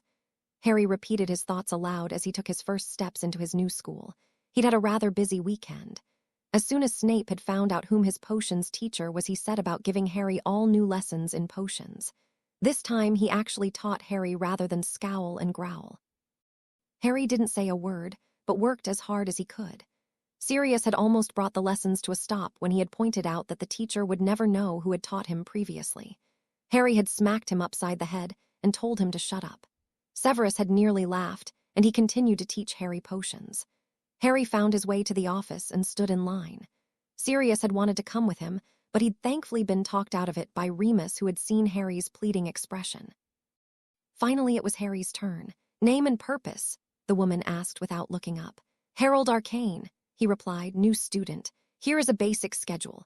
She handed him a paper from a file. Counselor's office is left out this door, third door on the right. Thank you. He turned and left the office and made his way to the counselor's office. He knocked on the door and opened it when called to enter. Good morning, I'm Herald Arcane. Welcome to Northern. The woman greeted him. I'm Amanda Johnson. Have a seat, and we'll see what we can get scheduled for you. Are you prepared for some placement tests? I guess. He shrugged. What do they entail? A few questions and some practical application. She waved him off. Nothing too difficult. I just want to make sure your old school set you up to our level or if it surpassed it. Okay, Harry shrugged. What's first? Let's just chat for a few minutes. She smiled. Have a seat. He took the open chair and faced the woman. What shall we chat about? She chuckled for a moment before she started. Tell me about your old school. Not really a lot to talk about. He shrugged. It was a private boarding school. How do you feel about public school? She asked. I really like the idea of going home every night. He grinned. Your file says your parents were killed over the summer. How do you feel about that? She continued. Honestly, I really didn't know them very well. Harry shrugged. He didn't like how this painted his parents, but he couldn't tell them the truth. I knew the nannies and boarding school professors with just a few visits and vacations with my parents. You don't sound particularly upset by it, she observed. What is there to be upset about? He wondered. Lots of kids don't have hands-on parents. Some that do wish they didn't because the bruises the hands-on treatments give them. I never felt like I didn't have parents, just that mine were busy. They really did important stuff. That is a rather different outlook, she offered. You either learn to deal with what life lays on you or you get crushed. He shrugged. I prefer to deal. Very well. She nodded. She changed the subject. You like the idea of going home every night. I haven't known my uncles for very long. I knew of them, but I'd never met them. He corrected. I like spending time with them. Uncle Pads is rather immature and likes to play around. Uncle Selwyn, even though he is younger, acts like an older man and loves potions.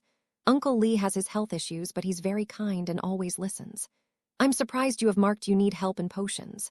She tilted her head. Is he too wrapped up to help? That was marked before I spent time with him. Harry grinned. He's added some extensive lessons at home, so I'm not quite as bad as I was. My school professor didn't like me much. He knew Uncle Pads. I see.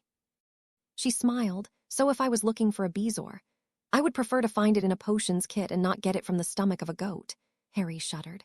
Another chuckle escaped the woman. Okay, an Animagus is a person who can transfigure themselves into their inner animal without the spell, he answered. Patronus, she asked. Positive energy that can block a Dementor. In corporeal form, it can chase away Dementors, provide identity in most cases, and some say it can carry messages. He replied, Identity in most cases, she asked. It can change form if you have experienced emotional upheaval. He shrugged. I've not tried mine since the accident. You can cast one. She was very curious now. Yes, I can try now if you want, he offered. Please do, she nodded. He turned to the side and thought about Sirius and Remus hugging him when they found out he was still alive. He called out the spell and watched as the silvery light twisted and turned before settling into the form of a large mongoose. He smiled slightly and turned to the counselor, who was awed. How long have you been able to do that? Since I was 13, and it has changed. It used to be a stag. He frowned and let the animal vanish. I also can keep a corporeal form in the presence of a Dementor. It was needed a few years ago. She blinked a few times, then took a breath. Right. So. She paused in thought. What classes have you taken? Transfiguration, potions, herbology, astronomy, charms, care of magical creatures. History of magic and divination are the classes, but history was for another country and divination was a horrible idea. He frowned. I let a friend talk me into that one. So we'll need History 101. She wrote down the list as she made it. I take it you would not like to continue divination. That is correct. He nodded. What can we replace it with? She pulled out a list and hummed. You didn't have a physical education class. They never offered any. He shrugged. I did play Quidditch. We have a team and it is also in one of our PE classes. You can play in the class and on the team, she offered. Play Quidditch every day, he asked in awe. Sign me up. It isn't quite every day. She grinned. It is a sports class that does a variety of sports. Quidditch is a favorite, though. That still sounds great. He grinned. Transfiguration, potions, herbology, astronomy, charms, and history are part of our core class group. She frowned. Care of magical creatures is at the same time as the sports class. Are you dead set on keeping it? No, he shook his head. I basically took the class just because the professor was a friend of my parents and I thought they'd like it. Do you know what you want to do when you grow up? She asked. I had thought of law enforcement, but I'm not sure that's such a good idea now. He huffed. I was really sheltered as a child and I don't know what else is out there. I can see about the Excel class on runes. She hummed again. We have it for people who changed their minds. It is basically 2 years of runes packed into one. It is a tough course, but I think you'd be mature enough to handle it. Do a lot of jobs call for that? He asked. Universities are more likely to look at you seriously if you take it. She offered. Some parts of the world still use a mentor-trainee formula to instruct people for things like a potion's mastery. Here we have universities that do the training. More people can get training that way. Some of those countries don't like how we do things. For instance, the European governments won't accept any of our potions masters unless they pass the certification that their potion masters go through. Even without any further education, many of ours pass their test with flying colors. They do seem a bit old-fashioned. Harry knew from his talk with Richard that Americans were more adaptable and so not still locked in the old days. Okay, so we think the core classes, then runes and sports for your 2 electives. She nodded. I think we should step outside and go on with the practical. Okay. He nodded and stood up to follow her through the door. She led the way down the hall and into a large gym-like room with several sections. This is our testing facility. Your finals all happen in here, as do a few classes. Finals, he asked. Tests at the end of the year, she offered. What do you call them? End-of-term tests. He shrugged. Do you have special tests at the end of 5th and 7th years? We do, she nodded. Owls and newts are worldwide standards. I know some schools take them during 6th and 7th years, but we stick with the standard. Harry began with potions. He had to explain everything he could about each ingredient he was shown. Then he was asked to follow instructions and make a potion. He did similar tests in all the core classes before he was brought back to the counselor's office where he was introduced to the coach. Coach Brad runs the sports department, Amanda stated as he shook the man's hand. Harold likes to play Quidditch. Harry, he corrected. Harold means I'm in trouble. What do you play and how long have you played it in school sports? He asked. Seeker for 4 years. He answered. The captain had said I would do well as a beater, but we had a set of identical twins that seemed to share one brain on the pitch. I've had a set like that. The man grinned. They were a sight to behold. Do you have a broom? Not with me today. He shrugged, but I have one at home. What is it? Coach Brad asked. Firebolt, he replied. The man blinked one, then swallowed. Say that again. I have a firebolt, he repeated. Bring it tomorrow. Better yet, can someone bring it today? He asked. I am supposed to go home at lunch. I can bring it back with me. Harry offered. Do it.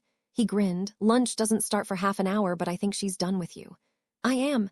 Amanda grinned. Go ahead and get lunch and come back with the broom. I should have your schedule worked out by the time you get back. Harry made the short walk home rather quickly. He was met at the door by Severus. Did they kick you out already? Funny.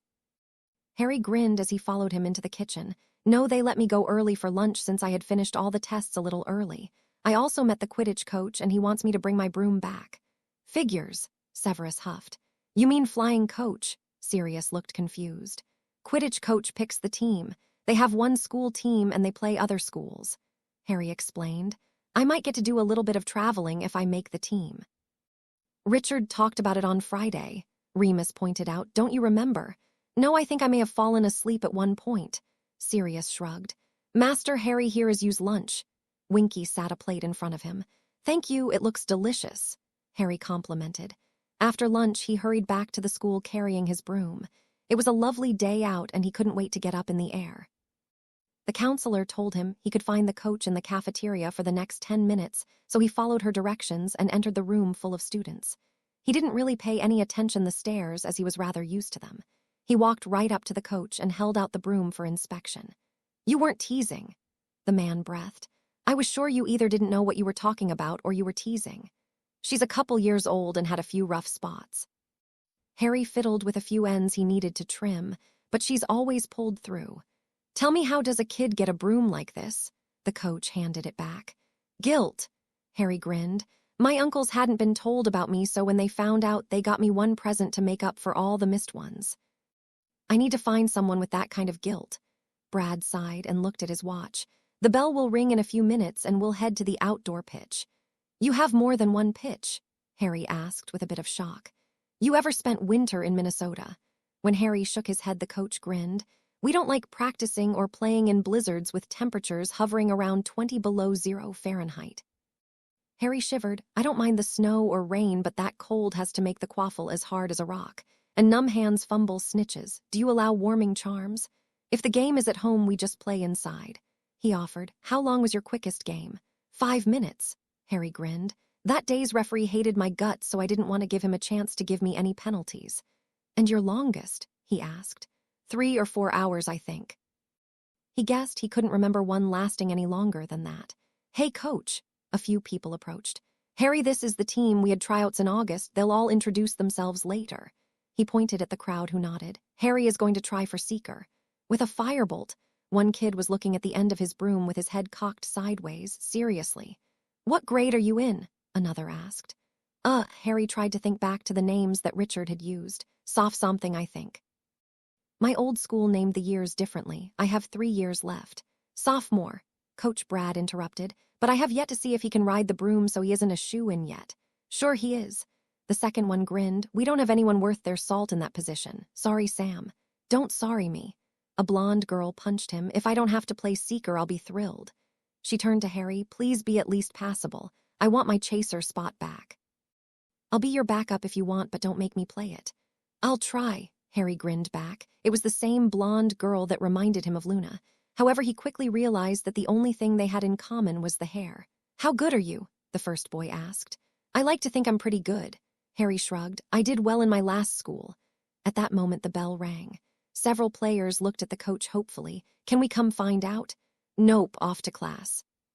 We have practice after school, and if he is even close to Sam's talent, he'll be there. After the room had emptied, with the pouting Quidditch team last out the doors, Coach Brad turned to Harry. Let's see if you can ride this thing. Okay. Harry grinned and laid the broom over his shoulder. They chatted all the way to the pitch. When they arrived, the coach told him to warm up, and Harry hopped on his broom and took a few laps, then a couple barrel rolls and one climb and dive. When he was done, he returned to the coach and found he was not alone. Harry, this is Peter. Coach Brad introduced a man about Harry's height and build. He was our seeker until last year. I see you can fly, so I want to see you fly against someone. Okay, Harry agreed and reached out his hand to shake. Nice to meet you. Coach Brad says you're new to the area. He shook the hand Harry offered. How long have you been here? 4 days. Harry answered, then noticed his broom. Firebolt, how long have you had it? A few months. He shrugged. You? About 2 years, he grinned. Mount up, I've got a remote snitch, so be prepared, he called. A what? Harry asked. He can control where it goes. Peter offered as he mounted his broom. They're pretty new. Cool. Harry hopped onto his broom and they were off. Harry had no idea how long they'd been chasing the snitch, but he had been having a lot of fun. At one point, some of the players arrived and distracted the coach, and he almost ran Snitch into the ground. Harry was on it and turned just shy of a wreck and caught it. He looked up to find everyone staring in shock, including Peter. What's wrong? Harry asked his fellow seeker. I pull off probably 20 feet before you, he gasped as they landed. I thought you were going to crash. I can't believe you pulled that off. I've been closer. Harry shrugged. One time I got so low my feet drug in the grass and pulled me off. Luckily, I had the snitch, so it didn't matter. Dude, just so you know, I play on reserve for the professional team in town. When they hear about you, I'll probably be out of a job. Peter huffed. At least you can't play for 3 years. I'm going to have to work harder. At that moment, Harry was tackled by a blonde bullet. He found a hand on each side of his face and a pair of lips smashed onto his own. Before he could react, she jumped off and cheered. Yes, I get to play chaser. Harry chuckled and grasped the hand that was now in his face, and he was pulled to his feet. She gets a bit overexcited. I'm Mark, Sam is my sister. Is she always like that? Harry asked. No, sometimes she worse. He grinned and brushed the grass off his shoulder. Got some in your hair too. Thanks. Harry ran his hands through his hair and knocked the grass out.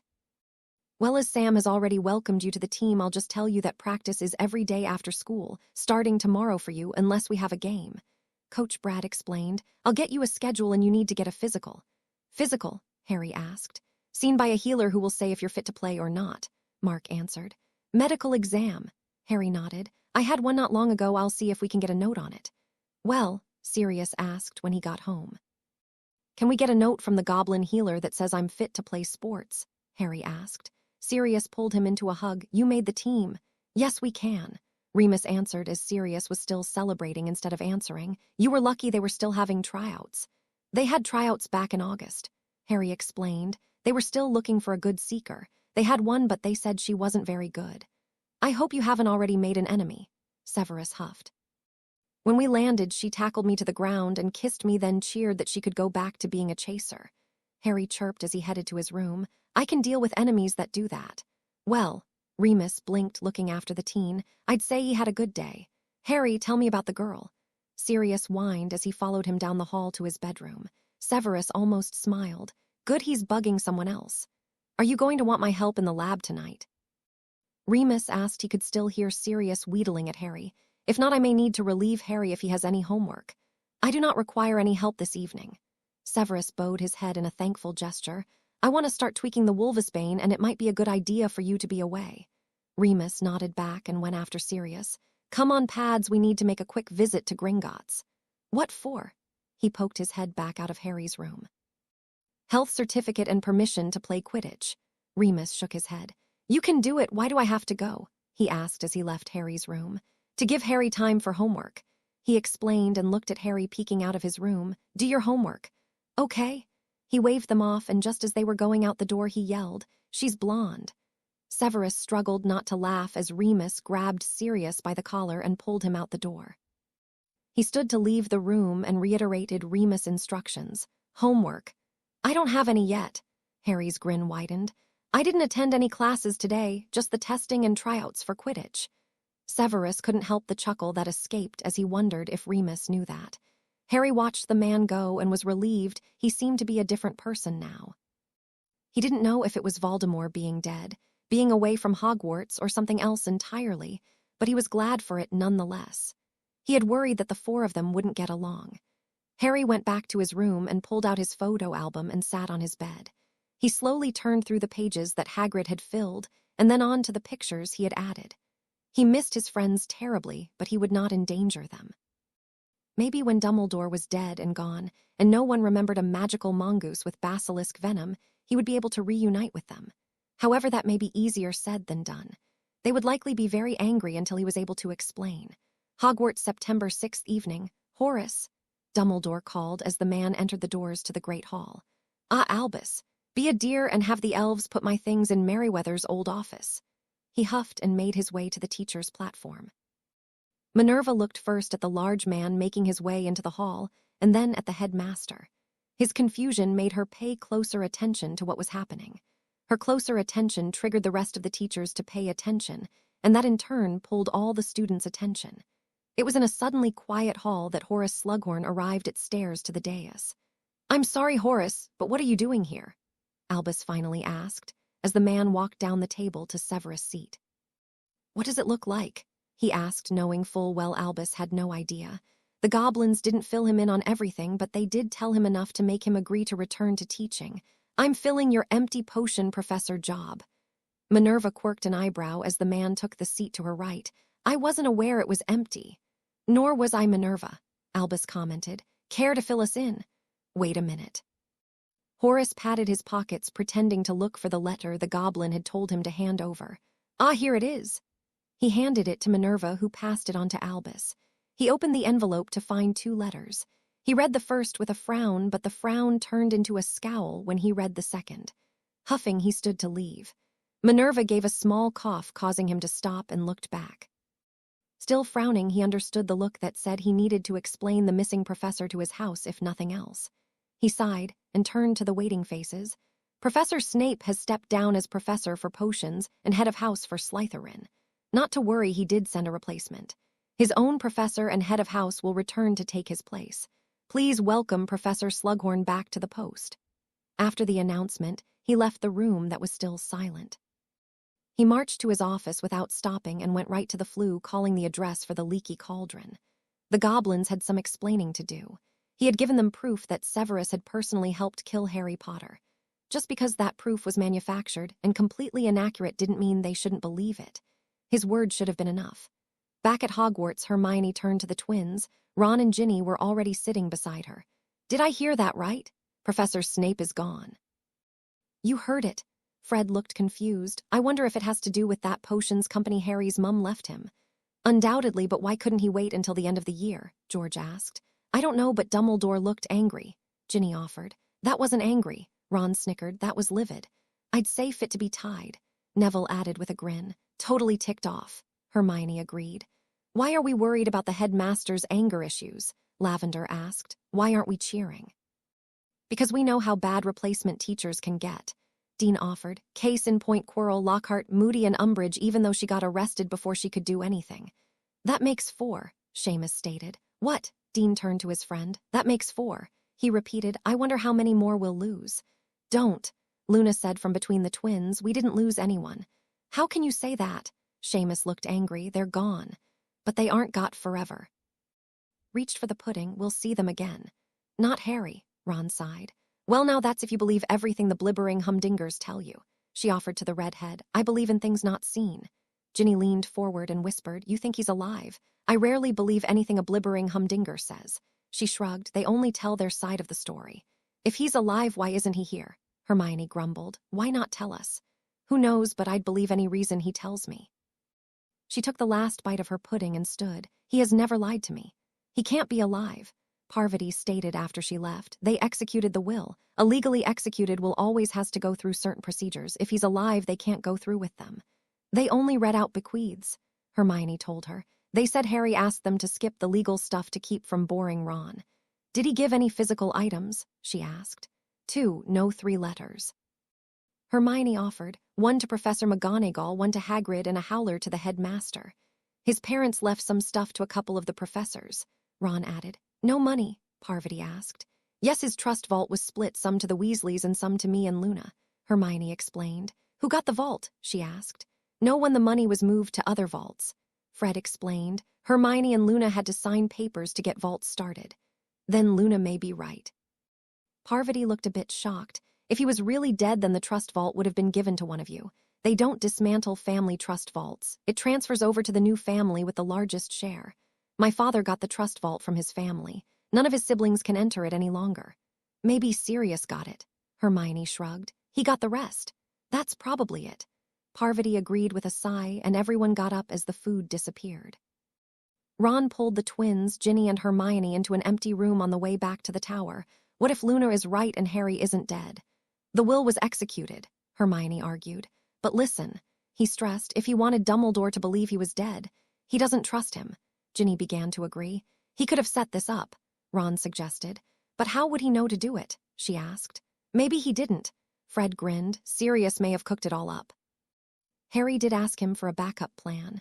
"I don't think any of them planned for Harry to be kidnapped." Hermione deflated their bubble. "I want him to be alive too, but I don't know how he could have survived 5 days in the same house as you know who and all the Death Eaters." "Okay, so maybe he didn't plan that part," George allowed. "The escape after he killed you know who could have been planned." "You mean that Harry already didn't trust Dumbledore, so he set up something with Sirius to help him disappear after he defeated you, who, whenever that happened?" Ginny offered, and Fred confirmed with a nod. "But why?" "To keep from getting in trouble," Ron guessed. "How long do you think it would take the Ministry to start calling him dark after he killed someone, even if that someone was you know who?" "But he should know that we would support him," Hermione huffed. "Sure, but what good is that going to do?" Ron asked. Just look how much we were able to help over the summer. The prophet had a field day and no one could stop them. They'd jump on board quicker than a snitch. And anyone who supported him would just be grouped in with him. Fred concluded. He probably already thought of it and moved to protect us. It fits right into his saving people thing. He would try to survive on his own and be happy that his friends had each other to help get over him. Maybe someday, after everyone forgets about all this, he'll get in touch. So you're saying we just drop this and go on with our lives? Ginny asked in disgust. We need to find him and make sure he's okay. No, we can't. Fred shook his head and put a hand on his sister's shoulder. He'll be fine because Sirius and Remus are with him. If the Ministry or Dumbledore find him, they'll hurt him. Best thing we can do to protect him is to keep all this to ourselves. Then we need to tell Luna to stop. Ginny huffed. Not necessarily. Ron looked a bit awkward. If she spouts on about it, people will just continue to think she's loony. The more she suggests he alive, the more sure they'll all be that he's dead. That's mean, but accurate. Hermione frowned. He'll be the next crumple-horned snortcack or something. Albus was livid again. Not only did the goblins refuse to believe his version of things, they were continuing on with the sale with his possessions. He would have nothing by the time they finished. And to add on top of all that, Harry's trunk still hadn't shown up. He had 2/3, but without that cloak, he'd never be able to become the Master of Death. A flash and trill announced the arrival of Fawkes. "Ah, my dear friend," he crooned. "Did you find the trunk?" The bird cocked its head at the man and just stared. The headmaster sighed. A phoenix could find any living person and go any place, but items were not its specialty. He sighed again and turned to leave the office. Breakfast was starting soon. When he reached the room, he looked over the teacher's table first to see if anyone new was missing. "Good morning, Horace," he greeted as he took a seat. "No Minerva this morning?" "She already ate and left," he offered. "She had an errand to run this morning. I don't think any other professors have abandoned the ship overnight." "I shall fervently hope not." He sighed and picked at his plate. "Did she say what the errand was?" "Not to me." He pushed back and patted his protruding belly. "I'm off to get situated." Northern Academy, September 19th. "So what is a pep rally?" Harry asked as the rest of the team pushed him into the indoor Quidditch pitch. "School lets out the last hour of classes for everyone to come and cheer us," Sam giggled. "We're supposed to get pumped to play tonight because everyone is behind us. It's about to get very loud. But why do I have to be here?" He asked Mark, who was the more reasonable of the siblings. "Because it's good for you," he said. "You know how many people you've met in classes and seen in the hallways. Now they'll get a good chance to stare and drool for an hour and you can't glare back. You have to smile and wave." "How is that good for me?" he asked, trying to turn and leave as a bell sounded, letting everyone else out. "For when you become a big celebrity Quidditch player so you can have fans," he answered. "I am not going to play Quidditch professionally," he reiterated. "Sure you won't," Sam said, taking her place on the field and holding Harry's arm so he couldn't escape. "Good, all of you on time for once." Coach Brad entered the field. "Okay, now did anyone explain to Harry?" "Sort of." Harry shrugged. "I have to stand here and look pretty while everyone cheers us to victory." "Yep, that's about it." Coach Brad grinned. "Team captain will give us a speech. Do you have that ready, Barnes?" "Yes, sir." Esperanza Barnes was the keeper and preferred his last name. He rather reminded Harry of Tonks without the hair turning red when someone would make the mistake and use his first name. "Excellent, Sam. Mark and John, are you ready to chase some quaffles?" he asked. "No, sir, but we're ready to be chased," they answered. "Arnold and Aaron, are you going to beat them?" the coach asked. "Senseless." They slapped their bats together. "Last but not least, our very own Arcane." Turned on Harry. "Are you ready to knock their seekers' socks off?" "Ready, willing, and able," he replied. The coach nodded and turned toward the stream of students entering. Harry tried to hide his nervousness, but he knew he was fidgeting. "Pay no mind to the coach, he just likes to rile us up." Sam bumped him. "I'm not worried about him." Harry grinned. "My first game, our captain said to catch the snitch or die trying. Coach Brad is pretty tame." "Merlin, are you kidding?" Mark asked. "Not in the least." Harry's face stayed impassive. He was a bit obsessed with Quidditch. "So why are you fidgeting?" Sam asked. "I hate being in front of a crowd unless I'm in the air," he replied. "Oh, there's Mom." Sam waved and punched her brother, who lifted a hand. "They bring our parents." Harry turned toward the girl with wide eyes. "Please tell me yours just know and that the school doesn't call them." "Harry," he heard Sirius' voice call. "Merlin." He groaned. "Please don't let it be all three of them." He slowly turned and saw only Sirius. He gave a small smile and wave before turning back to his team. "Not good." "Why not?" she asked. "Hey, pup." Sirius threw his arm over Harry's shoulder. So is this the girl that Go sit, stay, and be a good dog. Harry's hand was over his mouth. But Harry, he whined when the hand was removed. Please tell me Uncle Lee came with you, Harry asked after he'd put his hand back over. He mumbled. Harry picked up his hand. Uncle Selwyn too. Merlin. He rubbed his hand over his face. Where are they? I think Selwyn saw your potions professor and is finding out how you're doing. He offered. Lee saw your history professor and stopped to ask him for some books to read. And that left me with you, he grumbled. Yes, aren't you the lucky one? Sirius grinned. Is that what you call it? Harry grumbled. Come on, pup, don't be like that. Sirius pulled him closer for a hug. I won't embarrass you that bad. Too late. Harry's muffled voice told him. Fine, this is the team. This is my Uncle Padamus Arcane. Hi, Uncle Padamus. They all responded. Call me Uncle Pads, he offered. Padamus is what I'm called when I'm in trouble. Padamus, what are you doing? Severus walked up. See. He rolled his eyes as the team chuckled. We are supposed to sit over there, come on. He grabbed Sirius' arm and pulled. Who is this one? Sam asked.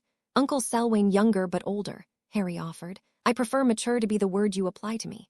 Severus narrowed his eyes at Harry. Right, younger but more mature, Harry added. We're going now. Severus pulled on his arm again. Where is Lee? History professor. Sirius frowned. I got bored. And that is the first step into trouble. Severus huffed and pulled him away. You live with them, Mark asked, but you seem so normal. I've only been with them for a few weeks. Harry shook his head. Remus entered and waved before joining the others in the bleachers. Uncle Lee is the normal one. He helps me stay sane. Which one taught you to be the flying daredevil? Sam asked. No one really. Harry shrugged. They tell me I had a toy broom when I was 1, but it was lost and I didn't get to try again until I was 11. What about the divies and things? Barnes asked. Following the snitch. Harry replied. Remember the guy who told me to catch it or die trying?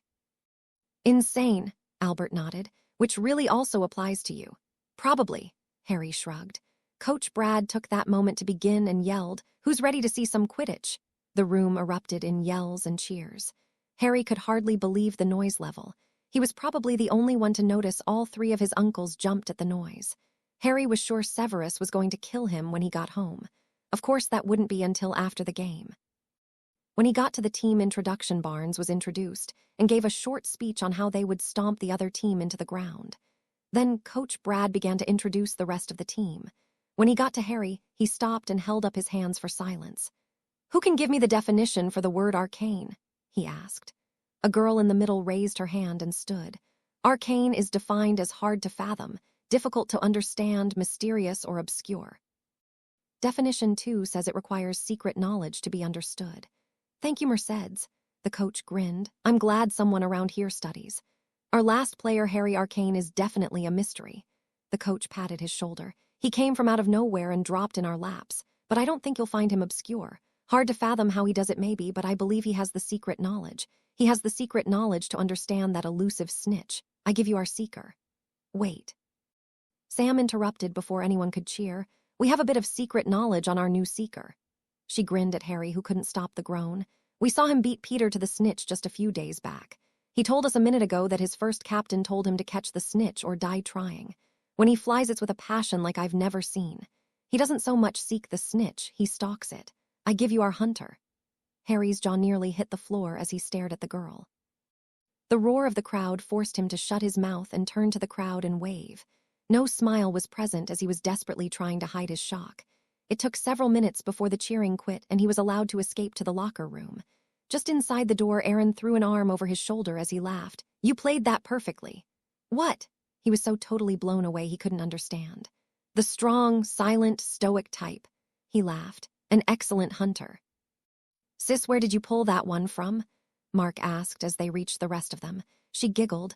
What do you mean? You know it fits him to a T. Yes, sure. He agreed. But where did you pull it from? It was true brilliance. No one will ever get a better seeker name. Peter was the Rock. Before him was Nathan the Terror.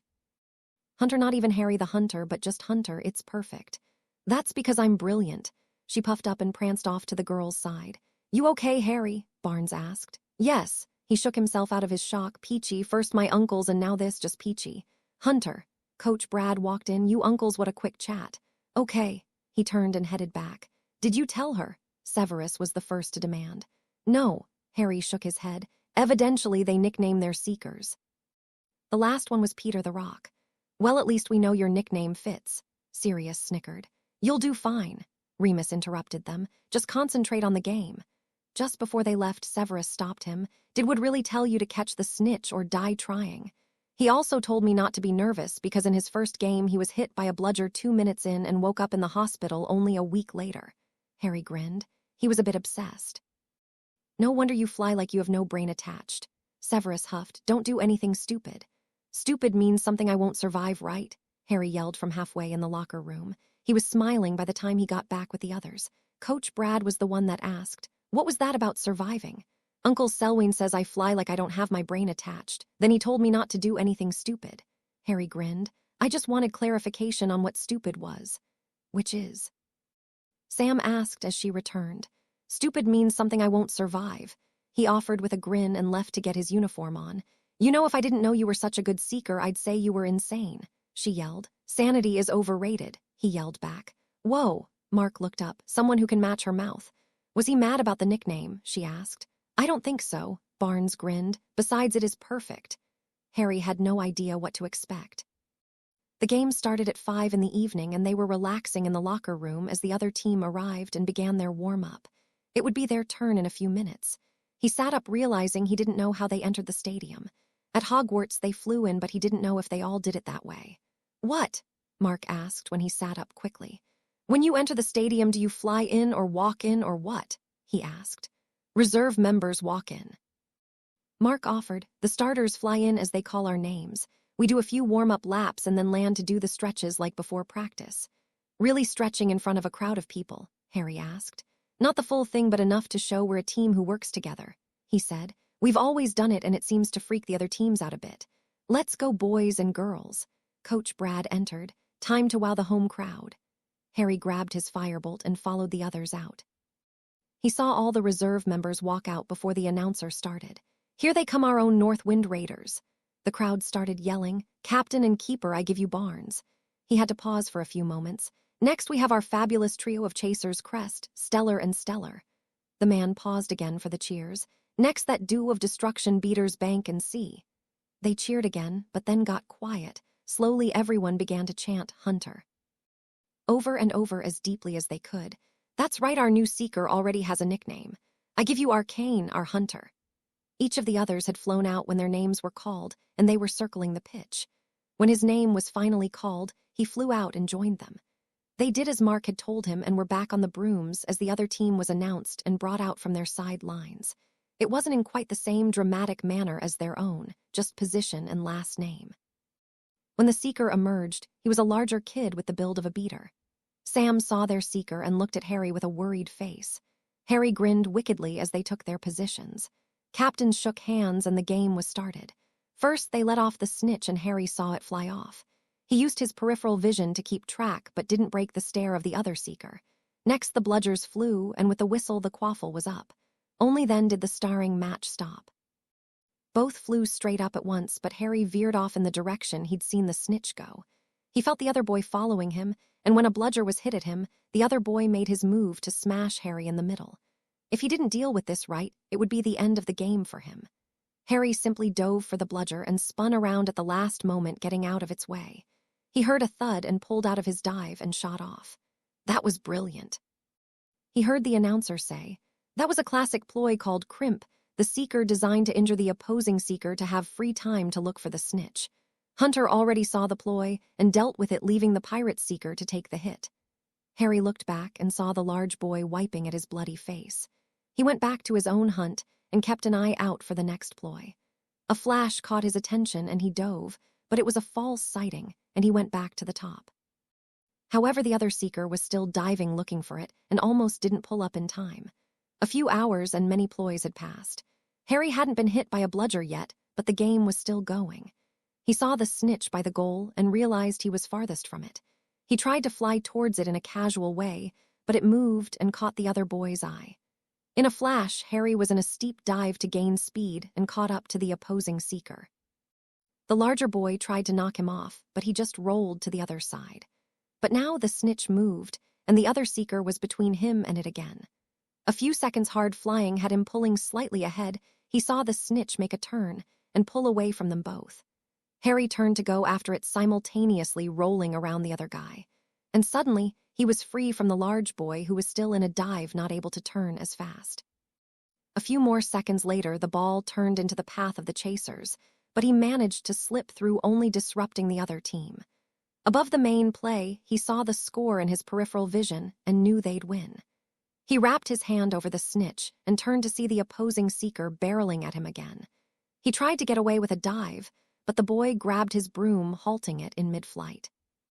Harry altered his grip to allow his fall off the broom to be a twist, where he kicked the other seeker's hand away and sat on the underneath side of the broom and dove at the ref, showing the snitch in his hand. The other seeker came screaming that Harry had broken his hand in a late hit. Before anyone else could say anything, the girl who had answered the coach's arcane question came up and handed the referee her omnoculars. The ref watched and pulled away from the players and put his wand to his throat. "I need the headmasters and coaches from both schools." This announcement caused everyone to gasp. "What does that mean?" Harry asked. "Someone did something illegal," Mark whispered. "They all have to view it, and if they don't agree, then a higher-up that runs the whole league will be called to decide." "What happened?" Harry's team surrounded him. "I had already caught the snitch when he tried to ram me. I tried to spin away again, but he grabbed my broom. I was diving, he was rising. I almost fell off head first, but I twisted around and kicked his hand off, breaking it." "He's done that before," Barnes offered lowly. "My cousin's team in Salem played him last year, and their seeker was in the hospital for a month after falling head first off his broom. He kept telling them that he'd caught the snitch, and a late hit from that guy had knocked it away. Mysteriously, the snitch was lost, so they couldn't check it. Attention! By unanimous agreement, Northwind's seeker did break the pirate seeker's hand in a late hit, but only because the pirate seeker had a hold of the Northwind seeker's broom, trying to knock him off after he caught the snitch. It was an illegal move on the part of the pirate seeker. Northwind's seeker is absolved, since it is clear he did not start the incident, he was just keeping his seat." The crowd cheered, but the ref waved his hand again and they quieted. "Pirate seeker is hereby banned from playing high school Quidditch, as is the stipulation to a breach of rules of this magnitude. Northwind wins 310-50. Everyone converged on Harry, and he lost sight of the girl who had brought the proof. The coach reached them and had a smile on his face. "You know, when I said knock his socks off, I didn't mean it literally," he joked. The team got a good laugh and left for the showers. It wasn't until later that Harry was able to ask Mark who the girl with the omnoculars was. "Mercedes Raine." He shrugged, very booky. "I need to find her and thank her for presenting the evidence." Harry said, "Where can I find her?" "Monday in the library, most likely." He shrugged. Giving up on the boys, he waited for Sam to get to the main room and told her what he wanted. "You can try," she shrugged, "but she doesn't talk to many people. You should be able to find her tomorrow at the town library. She works there on the weekends." "Thanks." Harry then asked, "Did I live up to your nickname?" "Yes, have you been able to let the snitch go, or is it stuck?" she asked. "It did take a moment or two to pry it out." He grinned and wiggled his fingers in her face. Harry headed out of the room and found his uncles waiting on him. "Hi, congratulations on winning." Remus spoke first.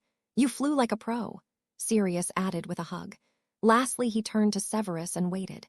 It took a few moments, but the man said, "You did survive." Harry grinned and they began the walk home. "What did my potions professor have to say?" "He said you were doing well and making an A," Severus shrugged. "He had to explain that it is top grade here when I asked how you were allowed to play with only acceptable." "And history, Remus?" He looked at the other man. "I didn't ask after your grade so much." He turned faintly pink. "I wanted the names of some books what would be more informative than your history book." Harry and Sirius both snickered at the bookish man, though Harry's snickers didn't last long as Remus' actions reminded him strongly of Hermione. He looked through his pictures again that night. Every week they had another pep rally and Quidditch game. Some games were at his school and the rest were at other schools. Traveling between schools was slightly interesting. Instead of portkeys, they had a portal. They would walk through one door and out the other side in another school. It quickly became his favorite way to travel. He wondered briefly why they didn't have such things in Hogwarts or the Ministry. It was near the beginning of October when he got what he considered a rather nasty surprise. "A school dance," Harry repeated flatly. "Just the high school, JR. I can't attend. They'll have their own dances later." Mark didn't know what was wrong with his friend who was frowning at him. The three were studying for their potions test at the Stellar's house. "I'm not going," Harry stated. You have to. Sam insisted. It's homecoming. What is that and why does it matter? He asked. I keep forgetting you crawled out from a rock. Sam huffed. Homecoming is the celebration of Quidditch. We celebrate a winning season, hopefully, while the rest of the school celebrates us. We have Spirit Week to get them in the Grove, and then the big home game on Friday. Hopefully we win. Then the dance finishes off the celebrating. Dancing is not celebrating, Harry huffed. It is after the craziness of Spirit Week. Mark whispered, but his sister still heard and punched him. Spirit Week isn't dancing all week, is it? Harry asked worriedly. No, of course not, Sam huffed. Each day has a theme and you dress to it. Like last year we had Pajama Day and everyone dressed in sleep pants and t-shirts. Then we had Farm Day and everyone had overalls or just jeans and t-shirts. Some had cowboy hats, others made them, and they were hilarious. Wednesday was Dead Pirate Day since we played the pirates for homecoming last year. Thursday was Veg Day. Some dressed up like a vegetable, some wore Veg logo t-shirts. One girl made jewelry from vegetables. She had a pea necklace with matching earrings. Onion bangle bracelets, which she blocked the smell from, and a tiara made from wheat, I think, and she used cut up radishes and peppers as jewels. It was cool. What was Friday? Harry wondered. Friday is always school spirit day. She grinned. We get to wear our Quidditch uniform shirts to school that day, so we're set. I wonder if Barnes is going to paint his face again.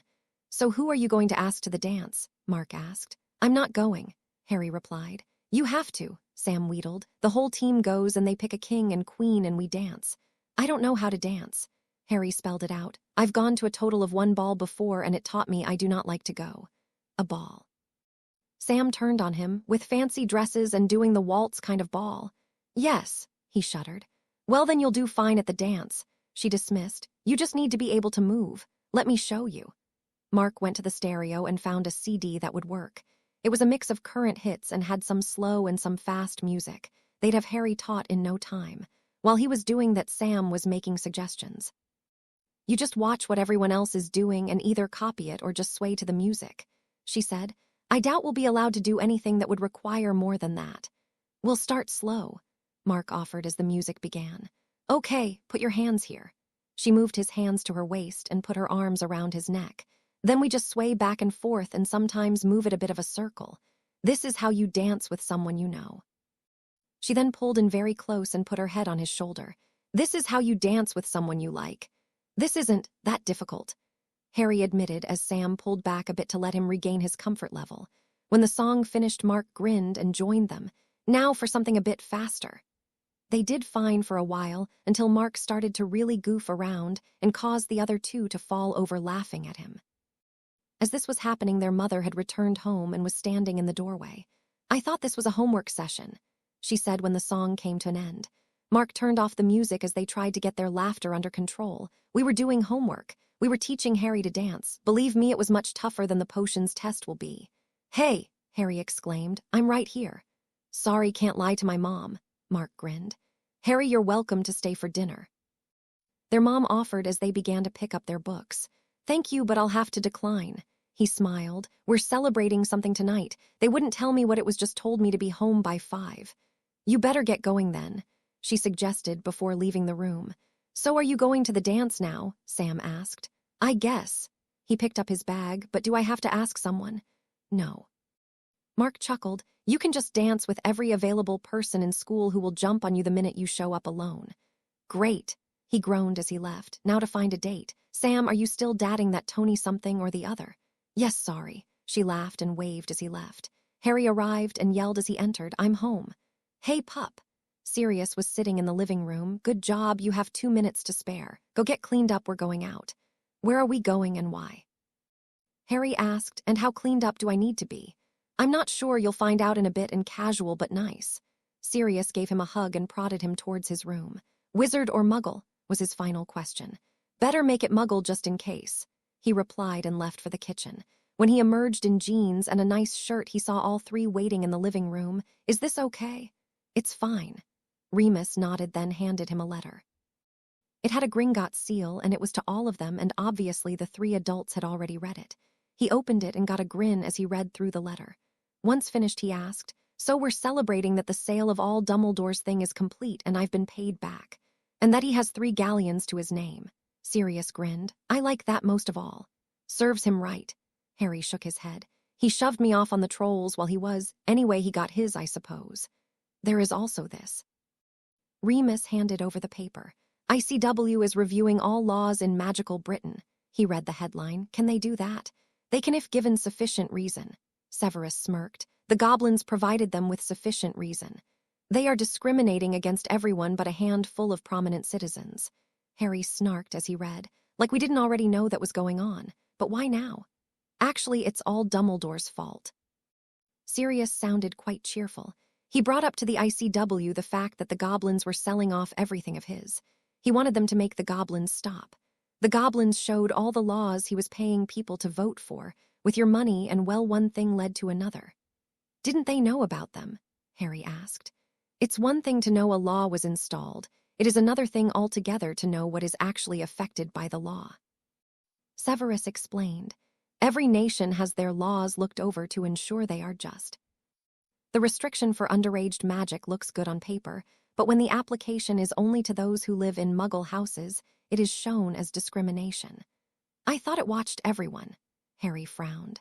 It looks for magic done in homes. If you live in a magical home, the ministry assumes it is the adults doing the magic. Sirius pointed out. They have no way to tell if someone underaged is doing anything as opposed to an adult. So that's why when Dobby did magic in my home, they automatically thought it was me. Harry shook his head. When did that happen? Remus asked. Between first and second year. Harry replied. I'm hungry, where are we going? Mid-October Hogwarts, Albus Dumbledore was not a happy man. The investigation into their laws was causing all his work to be undone. He had barely anything but the clothes on his back and his wand. All the while, Severus was hiding out developing the company that should have rightfully been his. Sirius and Remus were off playing somewhere on the money he was supposed to get. He had to find a way to pull the three of them back. It had all fallen apart when they had left. It was all their fault. When he got them back, he'd talk Sirius around to seeing how Harry would have wanted things his way. He'd remind Severus how horrible James was and convince him he should hand the company over. Remus. Well, he really didn't need him any longer. It might be best if he was to get rid of the werewolf. He'd have to convince Sirius that Remus wanted to get out from under his thumb once and for all. He'd only stayed with him so long because Sirius was upset over Harry, but now he wanted to be free. It would be difficult, but without Remus there to change his mind, he'd have to accept it. Once he had Sirius money, he would find a way to put him back in Azkaban. He knew the man couldn't behave well for very long. Once he had Severus company, he'd turn the false memory and the man over to the ministry. It would be double punishment if he put the men in side-by-side cells. Even better if he could put Severus between Sirius and Remus. He was sure he could make Remus bite someone, maybe that blonde Ravenclaw that kept saying Harry was alive. Once he had accomplished that, then everything would be just where it belonged, and everything would return to normal. Minerva sat in shock on the other side of the desk. She had no doubt that Albus didn't know he was rambling aloud. She turned her head to look at the phoenix, who seemed to shrug and shake its head as it turned its back to the man who had once been the leader of the light. She quietly got up and left the room, deciding she didn't need to hear anything else. When she returned to her room, she sat at a desk and composed letters to each of the three men. She advised them to stay away until something could be done about Albus' mental state. However, when she went to the owlry, none of the owls would take off with the letters. That could only mean they had put mail blocks on themselves. She took the letters back and returned to her office only to leave via the flue. She went straight to Gringotts and the first open teller. Good afternoon, she greeted when it was her turn. May I speak to Ragnarok? May I ask why? The goblin asked. I have important information I need to get to someone, and I'm hoping he can help me. She pulled a handkerchief from her pocket and dabbed at her eyes. They are known to him. He would have to see the contents of the letters. The goblin revealed. That's fine, she agreed. A few minutes later, she found herself seated in a well-appointed office. How may Gringotts help you today? I need these 3 letters to get to Sirius Black, Remus Lupin, and Severus Snape. Explained, the school owls can't deliver them, and I believe it is essential they get this information. May I? He asked, holding out his hand. Of course, she handed them over. I see, he hummed as he read the letters. I will be sure to send these with the next communication. As you have no doubt discovered, they are blocked and can only receive letters that are replies to ones they have sent. At least they didn't block themselves entirely. She sighed. Thank you for your help. How much is this service? It is covered. The goblin stood and nodded. Have a pleasant day. May you gold pile higher than the caves are deep, she responded. Say hello to Phileas for me, Ragnok said as she reached the door. Of course, she nodded and left. Ragnok's smile was predatory as he picked up the letters and left his office. It would be worth the trip to see the looks on their faces. He was sure in the months to come they would want a visit from the woman. He knew that she had brought the letter from Harry and placed it in her vault to keep prying eyes away from it. She would be a good inside ally for the group. Phileas would be willing to, of course, but he was known to be part goblin, so it would be suspected quicker. Minerva would be the perfect choice. However, what she believed was an unstable mind he knew to be a calculating one that was beginning to lose its edge. Dumbledore had never been in a situation where people didn't go by his word alone, and he was struggling trying to find his base. Ragnok reached Gringotts America and grabbed a portkey to a small community in Minnesota. There he quietly made his way to the house that held the people of Dumbledore's ire. Ragnok! Harry opened the door wide. Come in. Is everyone home? He asked as he crossed the threshold. Yes, I'll get them. Have a seat and I'll be right back. Harry stepped away and found the three in the kitchen and basement lab. In a few minutes, they were all in the living room with tea. How can we be of service to Gringotts today? Sirius asked in a pompous tone. I believe I am of service to you today. He grinned and produced 3 letters. What's this? Harry asked. Letters from Aunt Minnie, Sirius announced as he looked to the bottom first. Merlin, Remus yelled, making Harry jump. What is it? Harry started paying closer attention. Dumb, he gasped again. I believe I can articulate better, Ragnok offered. Dumbledore is making plans to try and find these 3 and basically talk them out of what was given to them, and then ship them off to Azkaban on trumped-up charges. On top of that, he would be putting them in cells side by side with Severus in the middle. We can't let him get away with this, Harry fumed. We won't, Sirius assured him. We are not going back there, for none of this can happen. But he won't stop, will he? Harry began to pace. He's going to keep coming until he gets you. Harry, calm down, Remus tried. I can't, Harry continued. He's trying to take the only family I have. Is there something about fate that won't let me be? Why do people conspire to take the people I care about? The mutts won't be going anywhere. Severus assured him with a bored tone. What about you? Harry turned on him. He's trying to get something my mother gave to you, not to him. He's still trying to control me and my family. I'm touched that you consider me family, but this isn't about you. Severus stopped his ranting by pulling him into a hug. This isn't about you. How do you know? Harry mumbled from a shoulder he never thought he would be leaning on. He believes you are dead. Severus offered calmly. This is solely about his greed. Merlin. Harry wrapped his arms around his old professor and sighed. I'd forgotten. Sirius and Remus approached from behind and joined the hug, much to the displeasure of Severus, but he didn't pull away due to the teen still clinging to him shakily. He held on as long as he could before he asked, So what are we going to do about this idiotic money-grabbing lunatic? Chop him up for potion ingredients. Harry let go a bit embarrassed. Tar and feathers anyone, Sirius offered. I've never been so tempted to let Moony have it someone. Remus sighed. I won't, but it's tempting. What do the goblins want to do? Severus asked. Oh, good idea. Sirius turned to see what he had to say. I've liked all of them so far. Ragnok smiled, which looked rather mean. I think if I could have gone a picture of that group hug, he would have had a heart attack. Severus glared, but there was no real heat in it. He knew they wouldn't take the chance with Harry.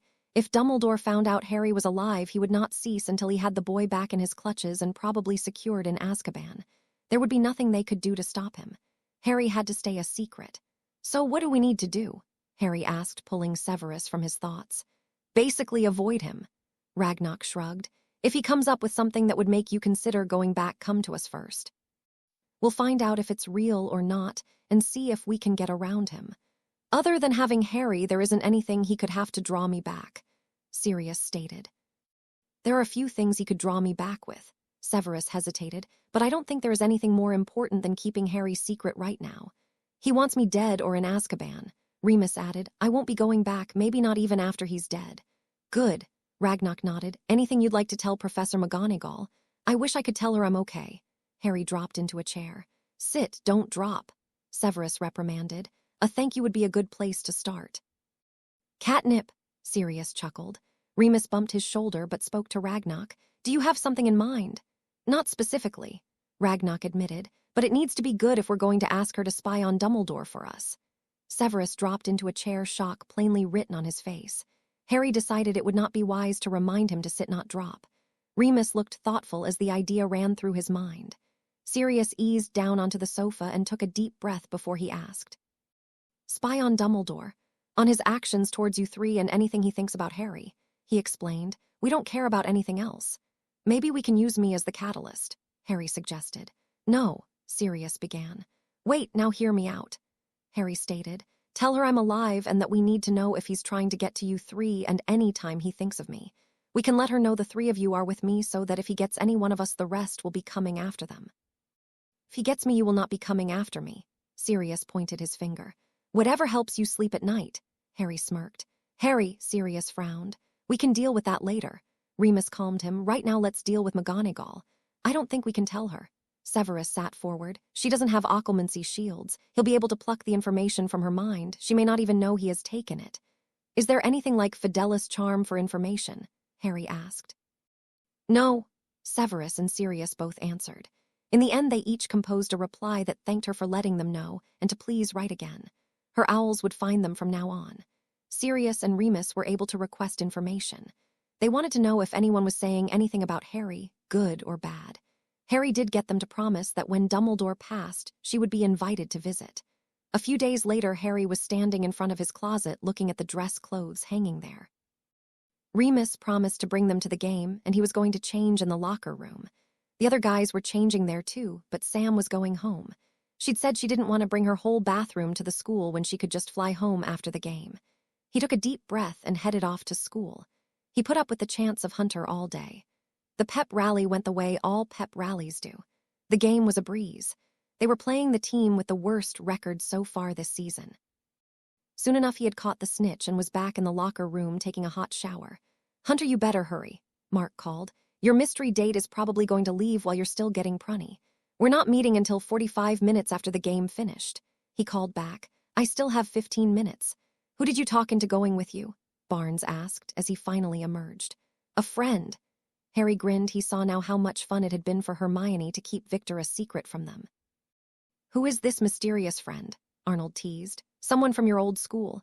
No, Harry's flat answer stopped that line of talking. Okay, so someone from here then. Aaron tapped his chin with his finger. We're the only ones you talk to. Sam has a steady. You'll find out in 12 minutes.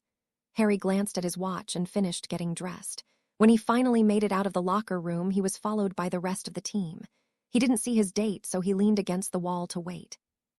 While he was waiting, 3 other girls tried to talk him into ditching his date and going with them. He politely refused, even when she was 10 minutes late. The rest of the team, except Mark, left. Dude, did you get stood up? He asked. No, Harry chuckled. Girls are allowed to run late. Why? Mark cringed when his girlfriend punched him. Women's prerogative, she huffed. What does that even mean? He asked. It means if she chooses to be late, she will.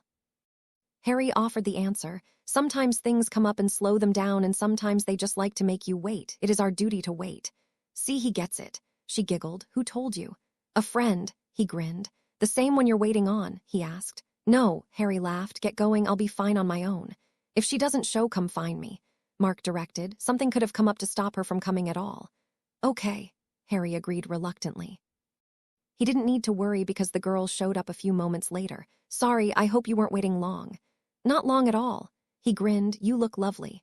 Thanks, she smiled shyly. Shall we go? I suppose. He sighed. I did warn you I'm not good, didn't I? About 6 times, she smiled. Harry, he recognized Sam's voice and turned. She was with her boyfriend and smiled at him before turning to his date. Hi, Mercedes. Hi, Sam, she replied. Hi, Tony. Sam giggled. They're going to be so shocked. What? Mercedes looked confused. I refused to tell them who I was going with. Harry grinned. They thought I'd either show up alone or not at all, so I kept it to myself. Did you tell anyone? Sam asked her. No, I didn't think anyone would believe me. She smirked. I didn't want to hear the doubts. They are horrible. Sam grinned. Shall we go knock their socks off? I think we shall. Harry agreed, only slightly worried that she had used the same words the coach had used before his first game at Northern. Sam and Tony entered first and made Harry and Mercedes promise to let them get in a ways before they entered. They waited about a minute and a half and then entered with her on his arm. The music was playing, and he spied Sam part way across the room. He headed towards her but smiled at Mercedes. he did notice a few couples starring. They would elbow their neighbor, and by the time they reached Sam and Tony, nearly everyone was staring open-mouthed. A slow song started just as they arrived, and Harry turned to her. "Do you want to dance or sit for a little while?" "Sit," she nudged him. "I'll like them to quit starring before I do more than walk across the room." "That was hilarious." Sam giggled as they sat at her table. "You two will be the talk of the school tomorrow." "We're just friends," Harry insisted. "That's right." Mercedes acknowledged. "I'm not interested in dating. School is more important at this point." "What are you doing after you graduate?" Harry asked. "I want to go to the Ambrosia's School of Healing and Research," she offered. "I want to research new healing practices. It would be cool to find something that would make a difference." "That's incredibly hard to get into," Sam said in awe. "You have to have practically perfect grades and attendance to even be considered." "You have to have an IQ over 145, Mercedes sighed. "Perfect grades and attendance. You have to show you can work and go to school. Before you graduate, you have to volunteer around 300 hours in your local hospital or medical clinic of some kind. Then after all that, you have to find alumni who will recommend you. They only accept 2 or 3 students each year." "Are there other schools for healing?" Harry asked. "Plenty, but it's the only one who also does research." She nodded. "So if I just wanted to be a healer, I wouldn't have to do all that." He rubbed his neck. "No, you wouldn't." She grinned. "Salem Healers Institute is another good school. If I can't get into Ambrosia's, I'm hoping to get in there. It's not nearly as stringent and they don't do research, but it's a good second choice." "Oh, I love this song." Sam wiggled in her seat. "Let's dance." Tony got up, pulling her along, and they left. Harry looked at Mercedes, and she nodded, so they too left for the dance floor. The rest of the evening they spent on the dance floor having fun. Harry was surprised when it ended. He had been having so much fun the night had sped by. They walked out of the school in a group and began to walk towards home, each their own way. "That was better than I thought it would be." Harry ducked his head. "It was only because you had a brilliant date," Mercedes chirped. "I did at that." Harry acknowledged and moved his Quidditch bag and broom in one hand and held out his arm for Mercedes to take.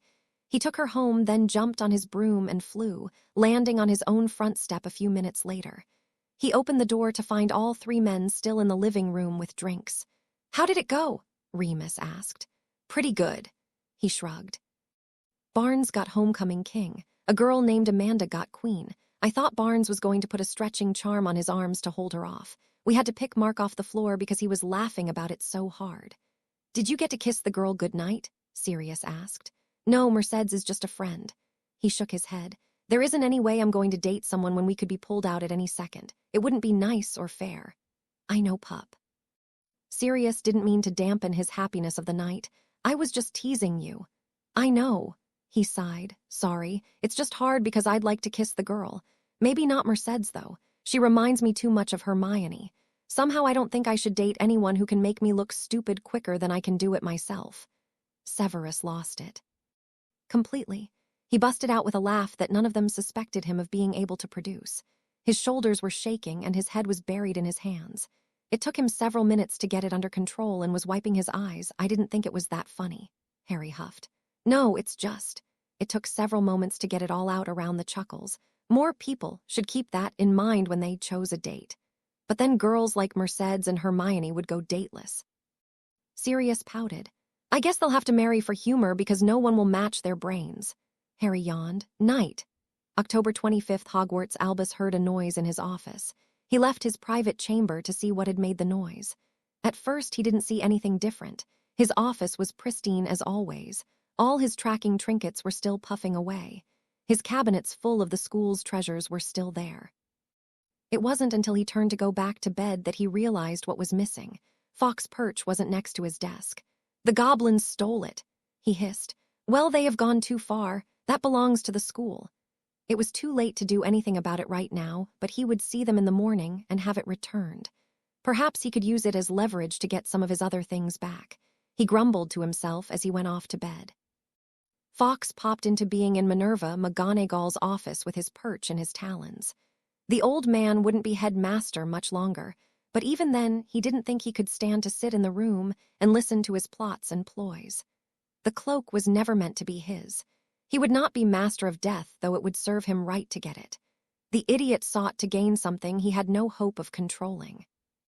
Only one special someone in each century was able to handle the role, and Albus Dumbledore was not the individual for this century.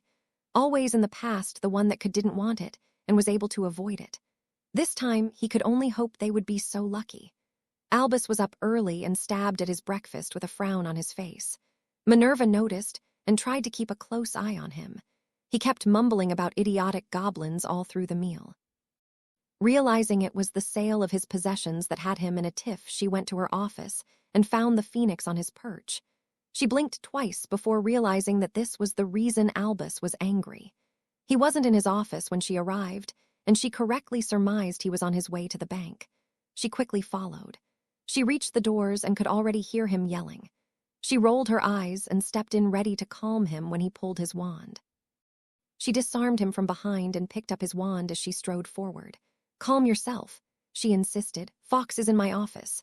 "What? Why?" He stopped. "How should I know?" She huffed. "I just found him there." "Well, then I'll just go retrieve him." He started to turn and leave. Not so fast.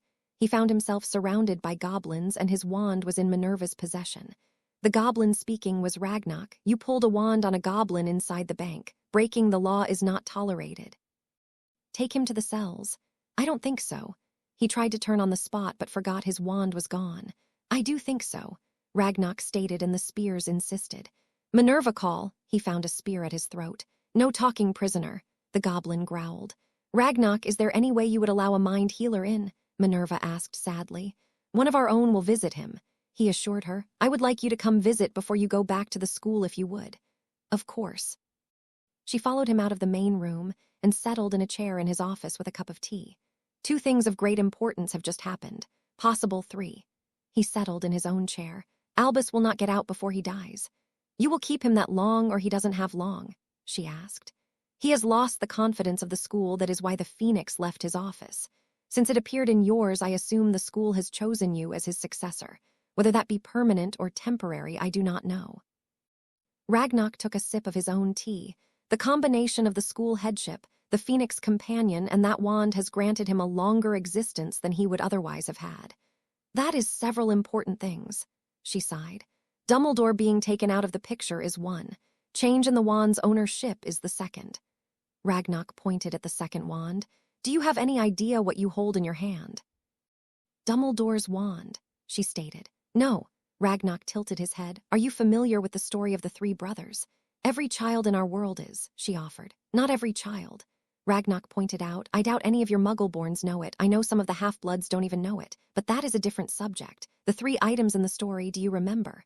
"Certainly an unbeatable wand, the resurrection stone, and the cloak of invisibility," she answered. "But what does that?" "You're not saying this wand?" "That wand." He nodded. "Dumbledore won its allegiance when he defeated Grindelwald. Unlike the story, you do not have to murder the person to get it. You just have to find a way of not facing the wand. You disarmed him in the hopes of helping him. Dumbledore was old friends with Grindelwald, and the man thought they were just going to visit until he was stunned while being hugged." "I don't want it." She held it by 2 fingers out and away from herself. "You don't have to use it, but you do have to have it." Ragnarok informed her. "You must give it to the one who disarms you." Arcane Residence, October 26th morning. Harry. He heard his name being yelled, and he cracked open one eye to see Sirius standing at his door. "Are you awake?" "Yes, what do you want, you mangy mutt?" he muttered. "Ragnarok is here." He grimaced. "He said it's important." "It's too early for important," Harry groused. "It's 10. Sirius chuckled. "Did the dance wear you out?" "Can I shower or is it too important?" He ignored the question. "I don't think it's pack your bags and run important, but I'll tell them you're showering, and if they want you, I'll come back." He left the room. He didn't return by the time Harry had entered the shower. Still, he managed to make it fairly quick and was sitting down with them in the living room. Sirius handed him a sandwich, and he ate as they finished up the previous conversation. "Now that you've been fed, I've got some news." Ragnarok clapped his hands. "Dumbledore pulled his wand on me yesterday in the lobby of the bank." "What?" Harry sat up in shock with the other 3. No one, and that meant no one pulled a wand on a goblin in the bank. There were no injuries. He calmed them. "Minerva was a few moments behind him and disarmed him before he could do any damage. However, he is in our cells." "That's good." Harry looked to his uncles. "Isn't it?" "It is." Severus agreed. "How long does he have to stay?" 1 year. Ragnarok informed him. "That is the maximum we can give him since no spell was done. However, I do not believe he'll be leaving them." The combination of the magic at the school, the presence of a phoenix in his immediate company, and the wand he carried prolonged his life. Without them, we don't know how much longer he'll live. Why would the wand matter? Sirius asked. The wand he carried was known by many names, including the Death Stick and the Deathly Hallow. Ragnarok informed him. We think he had 2 of the pieces belonging to the set. He also knew where the third was. I didn't know he had it. Severus hummed. I knew he looked for the pieces, but I had no idea he had one, let alone 2. I thought it was just a tale. Sirius shrugged. I mean, it's in Tales of Beetle the Bard along with the Hairy Heart and Hopping Pot. What are you talking about? Harry was looking at them like they'd lost their minds. Have you gone through the books you bought? Ragnarok asked. The 4 of them had managed to buy several of the more interesting items that belonged to Dumbledore. Remus had almost fainted when the list of available books arrived. At that, Harry had just told the goblin to send them all and remove the amount from what was owed him. They, of course, sold them to him at the lowest amount possible. I haven't looked at them all. Harry shook his head. There are hundreds of them.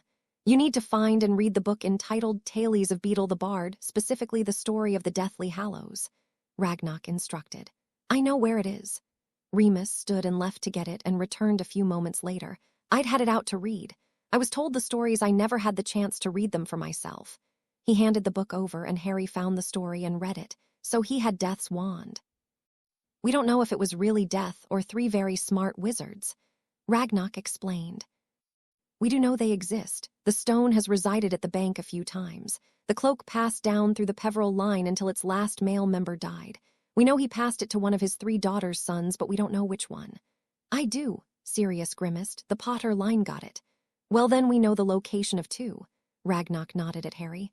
My cloak is the cloak, Harry asked. Yes, I accidentally found the family tapestry one day. Sirius chuckled at the memory. I saw the line coming from Peveril's and remembered my mother said they were practically royalty. Slytherin descended from the older brother and Gryffindor from one of the other 2. He was from the 3rd brother also, Ragnarok offered. His mother was the youngest of the 3 last Peveril daughters. Harry's ancestor was the oldest of the 3 sisters. So Gryffindor is like my distant cousin, Harry grinned. As much as the lines cross, he could be your great-uncle and grandfather too. Sirius laughed as the smile faded. Luckily you have fresh genes from your mum. You aren't going to send us back yet, are you? Remus asked, bringing them back on subject. No, we will not insist on it even after Dumbledore is gone. I think it is best for Harry if Harry Potter stays dead. If he is found by the Ministry, then he could still face more than he wants. Ragnarok explained.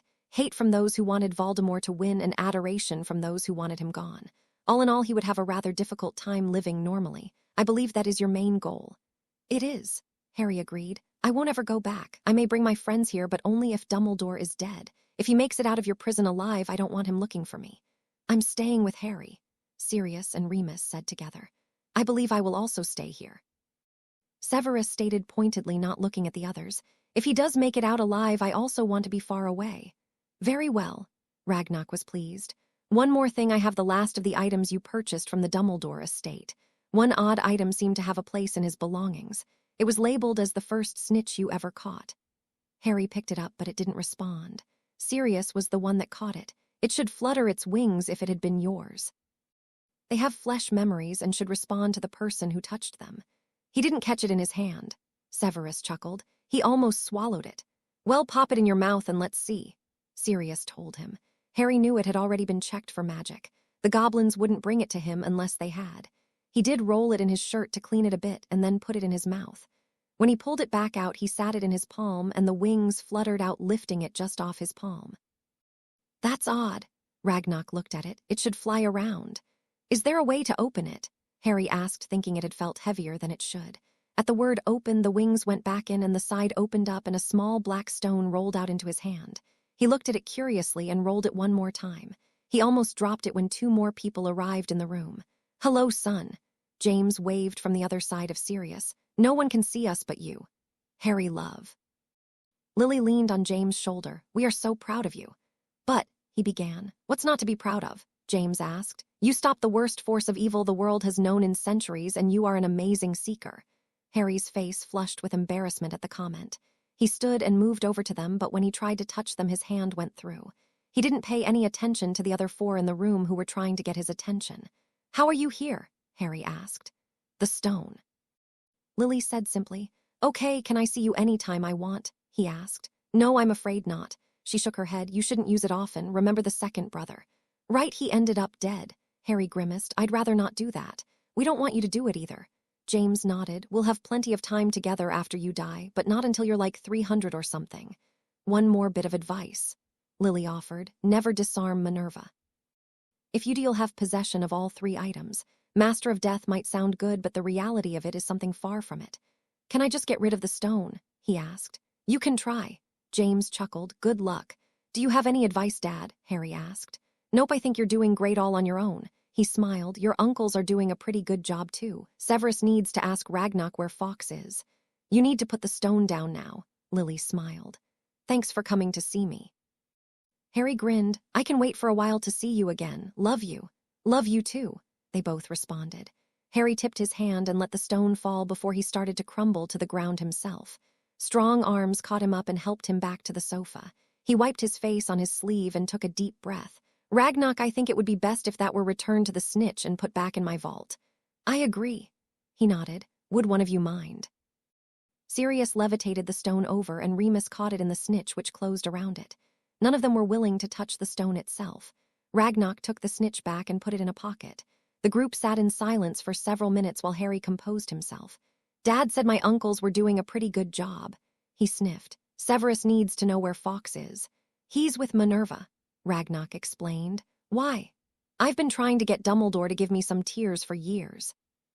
He sighed. I want to try it in the cure for werewolves. It was the one thing I thought he'd be able to pull me back with.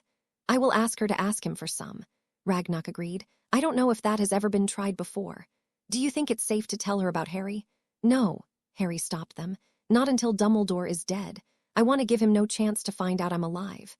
The doorbell rang and Remus moved to answer the door. A few moments later, he returned with Mark and Sam in tow. Their eyes widened at the goblin in the room but addressed Harry anyway. We're sort of having a party tonight.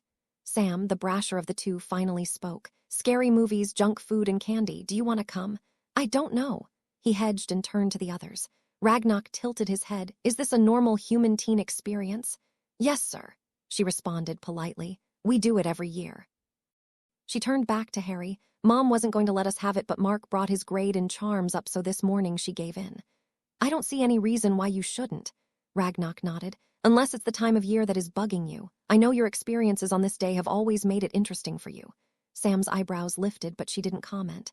Maybe you should use this time as a way to break the cycle, Severus offered. I can offer security, Sirius added. Harry. Mark asked, noticing for the first time that his friend looked upset. I'd like to go. Harry agreed. Pads, will you be inside or out? Depends, how does your mom feel about dogs in the house? Sirius turned to the two teens. She's fine, why? Mark asked. Pads is great at disguises, Remus assured them. Harry, what's going on? Sam asked, her voice full of concern. Every year on Halloween my bad luck seems to take charge. Harry explained. Since I was 11, I've faced some of the weirdest stuff on Halloween. Like, she nudged his arm as she sat beside him. Like a mountain troll getting into my boarding school at dinner. He chuckled. It cornered my friends and I in a bathroom. We levitated its club and dropped in on its head to knock it out and get away. That's odd, she agreed. A cat got petrified by a anyway. Later in the year, several students were also petrified before they were stopped. Harry thought of his second year. Wait, Mark gave a half grin. Are you trying to scare us with a story? No story, Ragnock explained. Those things happened. That isn't everything either, Harry shrugged. I think having security will be fine. Sam patted his leg, not needing to hear anything more. I don't like Valentine's Day. Dad was killed in a car accident that day. He was Muggle, Mark offered. The other driver was drunk. That's why we have the parties and don't go somewhere else to them. Mom can ensure we're safe, so if Pads wants to come for security, then I think she'll be glad to have him. What time? Remus asked. 7. Sam pulled Harry into a hug and then stood. This will be our secret. No one else needs to know unless you want to tell them. Thanks. Harry stood and showed them out. That night at 7, Harry showed up with a large black dog. Hi. Is that? Sam asked. He's good at disguises, Harry nodded. Come on. She turned back into the house and Harry followed. Mom, I've got a question. In the kitchen, she called back. Harry stood in the kitchen door with Sirius at his side as Sam addressed her mother. "Mom, remember what I said about Harry's uncle, security against bad luck and disguises?" "Yes, why?" Her back was still turned. "What do you think of his disguise?" she asked. Finally, her mom turned. "Hello, Harry." "And his uncle?" Sam patted the head of the dog. "Oh, right, well, that will be fine." She blinked, "As long as he's potty trained." "Mom," Sam huffed, "I'm just teasing." She laughed. "I'll be glad for the extra help. Halloween is always a bit crazy. Which uncle is this?" "Padamus," Harry explained, "although in this form it's Wolf." "That fits," she allowed. "If you need out, just bark at the door." Sirius nodded and looked up at Harry. "He wants to know how many kids are you expecting and if any other adults are going to be here." And after an insistent nudge, he asked, "And your name?" "3 more teens, no adults." She waved her wand and the oven opened and a pan floated to the table. "My name is Judy." Mark's girlfriend Andrea and Sam's boyfriend Tony arrived along with Mercedes. Harry grinned, knowing Mark and Sam thought they were more than friends. But he was at least comfortable with everyone at the party. It started with food because Judy said if you didn't eat food, you couldn't eat candy. Several hours later, they were in the middle of the second horror movie when there was a knock on the door. The trick-or-treaters had stopped long ago. Judy went to the door. "Can I help you?" she asked. "Where is she?" the slurred voice was demanding. "I don't know who you're looking for," she began. "Get out of the way." The man roughly pushed her aside. The man got 1 foot in the door before a great black dog leapt at him, knocking him back out and onto the front porch and onto his back. Harry was right behind the dog and had his wand at the man's neck right next to the dog's bared teeth that were resting on the skin. "I wouldn't move if I were you." "Get this mangy mutt off of me." The man tried to toss the dog off but found a muzzle full of teeth in his face. "He doesn't like to heel or obey any command except to bite," Harry told the man. "So don't move." In the meantime, Judy was calling for the Aurors, and the other 5 teens had emerged with their wands drawn. Within minutes, the Aurors were hauling the man up to his feet and putting magic-restricting cuffs on his wrists. One of the officers approached the group on the porch. "Hello, I'm Auror Mac. Can you tell me what happened?" He smiled politely. Judy told them the story, and he wrote it all down. Once she was finished, he smiled at her again. "Did you sustain any injuries?" "I don't think so," she shrugged. "You've been rubbing the back of your head." Mark commented, "Did you hit it on the door when he pushed you out of the way?" "Maybe a little, but not like a concussion or anything." She patted her son's arm. "I'll go to the healer on Monday." "I'd feel better if you went tonight." Auror Mac grimaced. "It would also change the charge from battery to assault if you were hurt." "I need to make a call and have someone come get the kids first," she said. "Sorry to cut it short, guys." "It's okay, Mom," Sam offered. "Should we come with you?" "Could you stay at Harry's house?" she asked. "I'd feel better if you weren't here alone after this. Then I can come get you when I'm done." "That's fine," Harry agreed. The Aurors saw each of the teens back to their own houses with explanations for the parents worried about their children getting escorted home. When they reached Harry's house, Remus opened the door wide and let them all into the living room. Severus was also in the room and looked up at the group. Auror Mark explained what happened as Wolfie trotted off to the kitchen. Sirius returned after the man had left. "Well, you were right." Sam punched Harry on the shoulder. "Ow," he huffed. "I'm always right." "I'm just glad your bad luck contains itself to Halloween." Mark took a seat on the couch. Harry just didn't have the heart to correct his assumption. The days after Halloween had seen Sirius and Judy getting closer. However, they had stopped with being just friends when Severus had pointed out that Harry wasn't dadding for a good reason, and Sirius shouldn't either for the same good reason. Once Harry was finished with school or Dumbledore was gone, they could all get on with their lives. But for now, they were in hiding. Harry really appreciated what his uncles were going through to help him. He tried to make sure he didn't give them any real trouble to deal with. Severus was also right when he said if they moved and stayed in the U.S., but changed names, he wouldn't be able to play Quidditch. He was getting very well known in the circuit of teams they played. Right now, Northern was in first place, and finals for the Quidditch Cup would be held in the beginning of December. They played a lot more games, but they were all smashed in before December. After Quidditch season was over, they had quadpot. After quadpot, they had track and field. Come to find out, most nations believed that if you were in good physical condition, your magic would be stronger too. Therefore, U.S. schools offered several sports and conditioning programs. Coach Brad had broken the news to him just last week that during his off-season, he would be in track and field, or next year he couldn't play Quidditch. He could play quadpot if he wanted this year, but that didn't get him out of track and field. But for now, he had to concentrate on school, and history class was what he considered his hardest class. Okay, so let me get this right. Harry was in his history class in mid-November. We celebrate Thanksgiving because the native Indians and the Pilgrims sat down and had a feast together. Now there is a national holiday commemorating the event, and that means several days off school. Yes, Mr. Smith smiled. I assume you didn't have this holiday before. No, but I'm not going to complain about time off, Harry grinned. I keep telling everyone he just climbed out from under a rock, Sam teased, but no one believes me. Okay, settle down, Mr. Smith grinned. Thanksgiving isn't on the U.S. Constitution test, so we need to get back on subject. They went back to studying for the test that they had to pass before graduation, or so Mr. Smith said. Harry had no idea if he'd be graduating from Northern or from some other school in some other country. Thanksgiving Day turned out to be just the four of them, as most of the kids he knew had traveled to visit family during the time off. He had felt down for a while, but it picked up at dinner the afternoon of Thanksgiving Day. What is all this? Harry asked, finding the table full of a variety of food, instead of the normal sandwiches they had at home. This is a traditional holiday meal. Remus bragged. I found a place that would prepare everything, and all I had to do was put a heating charm on the things that need to be warm and a cooling charm on the rest. What are we eating then? Sirius sat down at a plate and looked over the food. That isn't a goose, is it? No, it's turkey. I got the smallest one because it's only 4 of us. Remus pointed out as they each took a seat. That is candied yams, green bean casserole, stuffing, corn, mashed potatoes with turkey gravy and hot rolls. I suggest you try a bit of everything and let me know what you like or don't like. Any pudding? Harry asked, looking over the table. It came with a pumpkin pie. He grinned. They all dug in and ate more than their fill.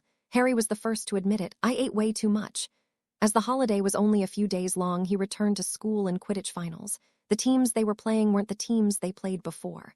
How many different leagues are there? Harry asked. 6. Mark explained. Eastern, West Coast, Southeast, Southwest, Central, and Northern. We're in the Northern League with 8 other schools, Harry asked. Do the other leagues have 8 schools too? About that, Mark agreed. Central has 6. East and West Coast each have 9. Just depends on the population density. I think our schools are smaller than other countries, but we have more of them, Sam added. Harry looked around and thought this school had about as many students as Hogwarts had. He wondered what that said about the magical community back home. Was it the war that had killed so many? Of course, the pureblood idea of only one child wasn't helping numbers any either. The day finally came for the Quidditch High School Cup, December 10th. Harry wasn't that surprised that they had made it this far. The team was really good. They had only won by such large margins because the keeper, chasers, and beaters did their jobs well. The announcer was not from either school and was completely neutral, so each team was announced with flourish. The thing that shocked Harry the most was that they got to play in a professional stadium. The game was absolutely mad. It was fast-paced and brutal. Harry supposed it was the closest he would ever get to playing professionally. The opposing seeker played his own game just as Harry did. They both tried a number of ploys to get the other seeker out of the way. The 2 seekers were fairly equal. Both had firebolts, both were smaller and lighter, both were good flyers. It came down to who was willing to go the farthest. The dive was steep and fast, just how Harry liked them. However, the other seeker pulled up earlier, and Harry caught it just as it took a turn back up. He had to stand on his broom and pull the handle to keep from plowing into the dirt. The bristles brushed the ground as the handle pulled up. Harry retook his seat as he got farther away from the ground. He leveled out about 10 feet up and held the snitch up for all to see. The roar was deafening. After they were back on the ground, the opposing seeker stepped up. I was sure you were going to face plant. I can't believe you caught that and pulled out. Congratulations, you deserve it. Thank you. Harry shook his hand. You played an excellent game too. I think we were evenly matched. Up to a point. He agreed. I've got a reserve spot on the California Nuggets. Maybe I'll see you in the air again. I still have a few years in high school, Harry grinned, but I'll watch for you. I thought you had to be older than you looked. The guy shook his head. Usually the ones who can pull off that stuff have been at it longer. No, he's just insane. Barnes grabbed him around the neck, but it's in a good way. Back at the school, the team was treated to pizza. After that was another party on the indoor pitch. The students' and players' families had returned while they ate and had decorated the pitch for a party and an impromptu pep rally. Coach Brad gave a speech telling them how sad he was that Barnes and Bank were leaving, since they were seniors. Luckily, Crest and C would be the seniors next year and would lead the team to another victory. The stellar twins were his saving grace this year, and he was sure they would be back too. Our hunter did a very good job today. Coach Brad grinned and pulled Harry forward to the chant of Hunter. We only won because his persistence to show us that it's only stupid if you don't survive it. But please let's keep that just to Quidditch. Harry saw Severus cover his face and shake his head. Seriously, Arcane, you did it. The teams were evenly matched, and it was a tie game all the way. We won by 160 points.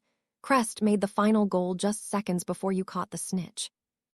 Coach Brad clapped him on the back, then pulled the rest of the team forward.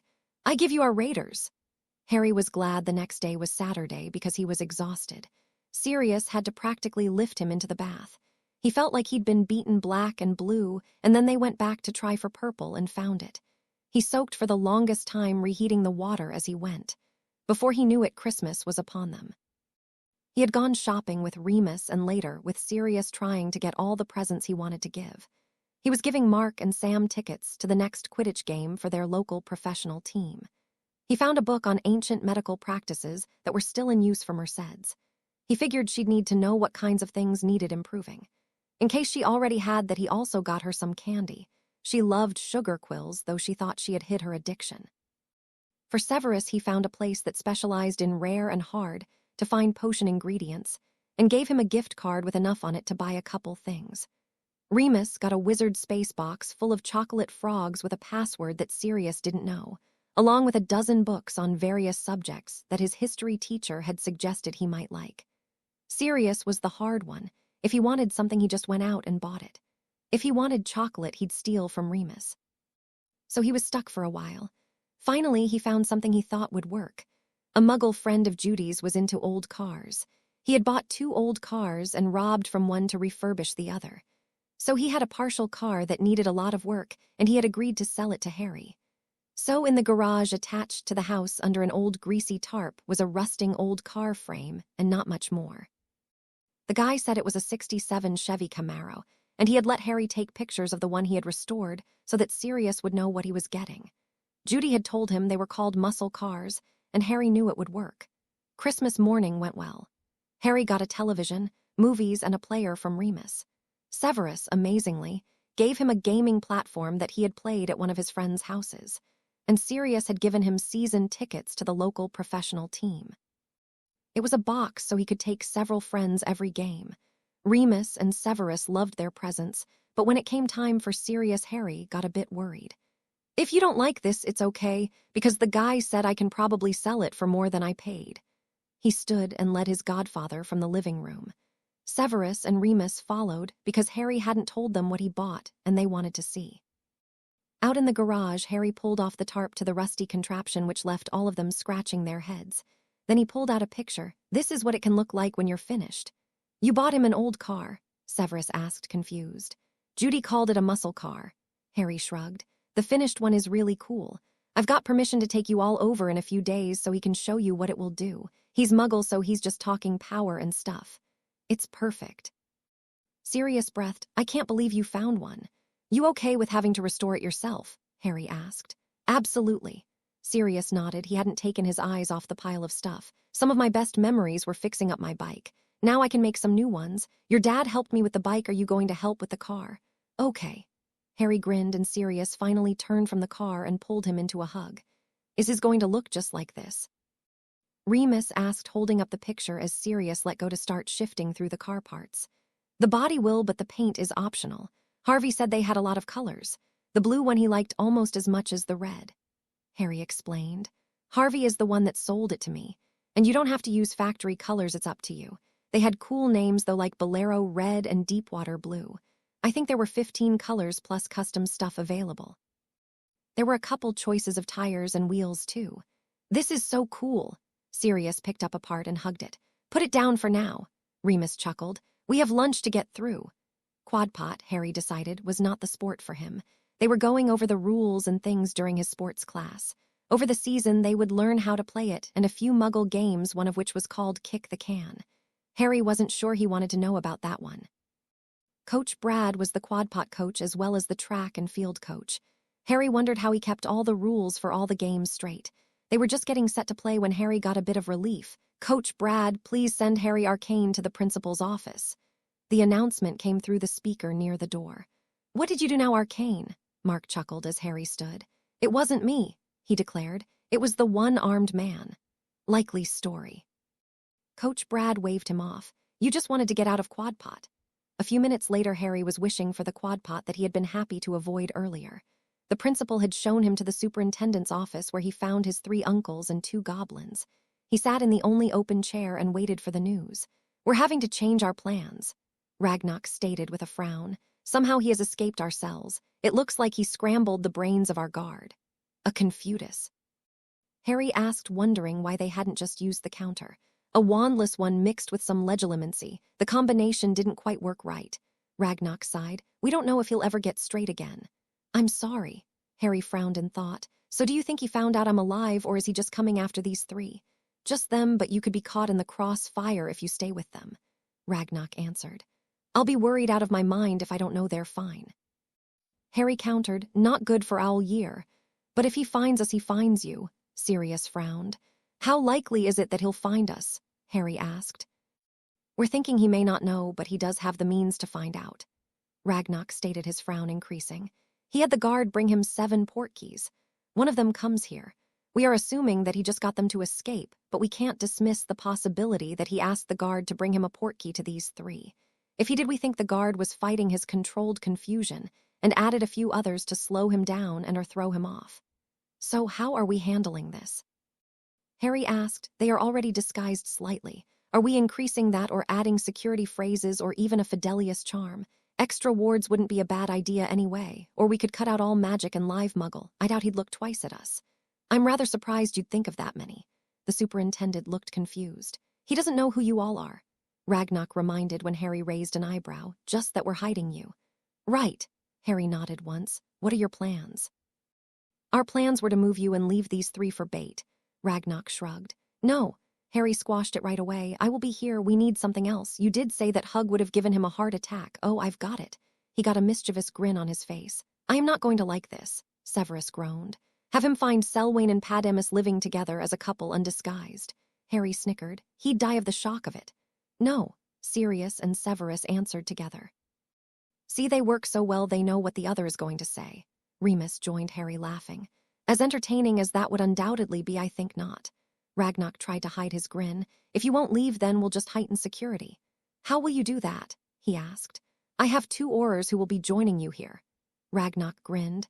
"They've made a vow to protect these 3 from Dumbledore since they all think he's lost his mind. Minerva didn't keep the information in those letters to herself. She even added security for the female student he threatened." "Who?" Harry asked. "The girl he had suggested having Remus accidentally bite was Luna." Ragnock offered and leaned back, waiting for the explosion. He wasn't disappointed. "What?" Harry shoved himself to his feet, throwing his chair back with his magic. The superintendent's desk and the other 3 men's chairs were scooted away from him with the same pulse of magic. "We are protecting her," Ragnock assured him. "She has extra protections on her home now and several charms, tracking spells and protections on her person. She only allowed it so you would know she was safe. She firmly believes you are alive and won't take no for an answer." Harry was relieved and went to sit back down and realized what he had done. "Sorry." He pulled his chair back up and looked it over for damage. "Don't worry about it." Sirius scooted his seat closer again. "If anything's broke, we'll pay for it." Once everything was back in its place, Severus asked, "Which Aurors?" "Ms. Tonks and Mr. Shacklebolt." Ragnock grinned. "Ms. Tonks will be enrolling as a student for your added protection, and Mr. Shacklebolt is going to be an assistant in the potions lab. Both will be disguised at all times." "Sorry, but to interrupt, but how can an Auror pass as a student, a sophomore at that?" the superintendent asked. "Can she hold it that long?" Harry ignored him. "I doubt she knows what she looks like without the changes." Ragnock grinned. "May I explain?" Sirius asked Ragnock and got a nod. "Ms. Tonks is a metamorph." "Oh," the superintendent nodded in understanding. "Does she know who she's watching?" Harry asked. "Not yet." Ragnock grinned. "They will have to take a vow first. We were just going to bring her over, though both volunteered. Since you refuse to leave, we'll bring them both. When will they be here?" Harry asked. "They are at Gringotts right now." He replied, "I'll be getting them and returning to your home in less than an hour." When they reached the small town Tonks and Kingsley looked around at the snow piling even higher than it did at Hogwarts, Ragnock was with them and began to lead them away from the spot they had landed. I kind of expected him to be somewhere tropical, Tonks observed. I guess this would be the last place Dumbledore would think to look. Near a school, Kingsley wondered as they passed it. I would think that would be too much of a reminder. Maybe it helps, she shrugged. As I explained at the bank, there is more going on than meets the eye, Ragnock grinned. I can't wait to find out what's happening. She tripped after she had said that, and only Kingsley's quick reflexes saved her from a faceplant. How did you get to be an Auror again? He asked teasingly. Here we are. Ragnock turned off the sidewalk onto the driveway of a rather normal house. Really? Tonks made a face. I guess the best place to hide is in some place so normal no one would think to look there. Ragnock knocked on the door and it was answered by a dark-haired man who didn't look anything like Sirius. But the goblin entered, and so the two Aurors followed. Inside, they found two other men sitting on a couch. The third passed them and offered the open seats. A tea set was on the table between them. I think dropping the disguises for now would be a good idea, Ragnock instructed.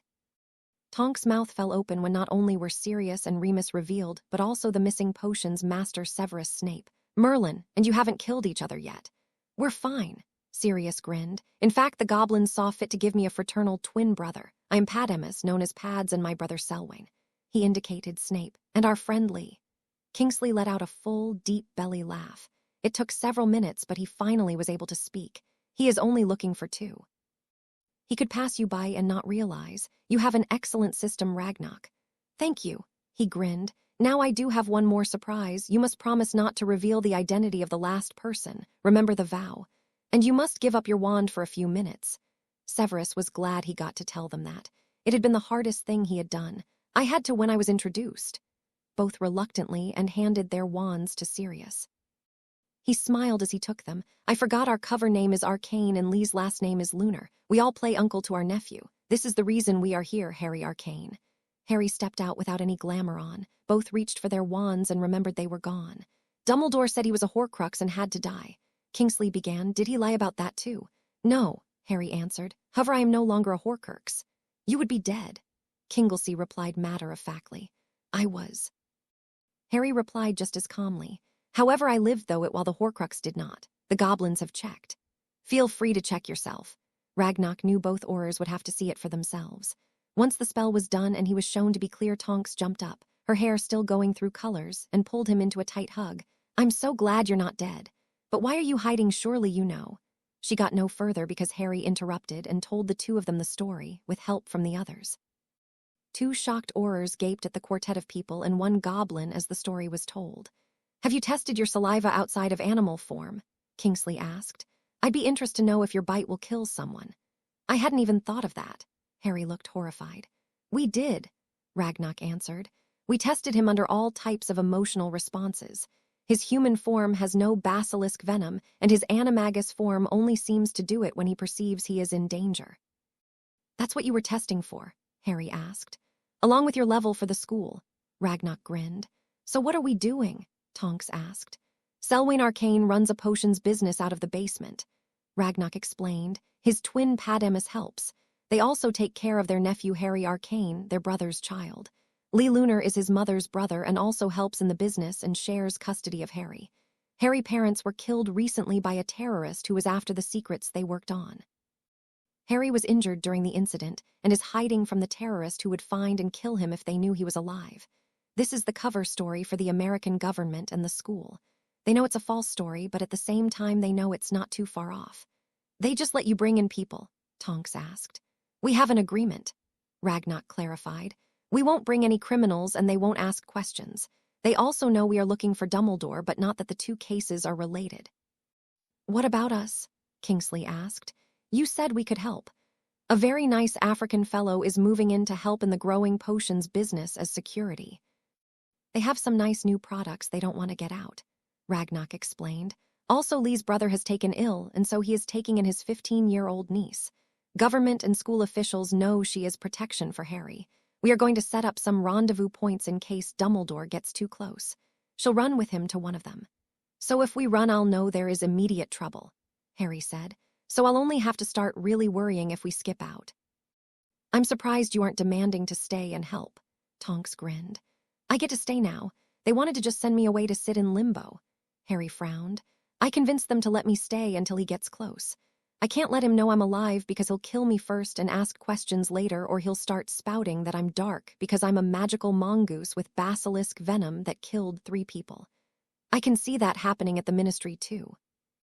Tonks figured it out. You're never going back home. Maybe for a visit if no one knows I'm there. He shrugged. Right, she nodded. So what do girls look like in your school?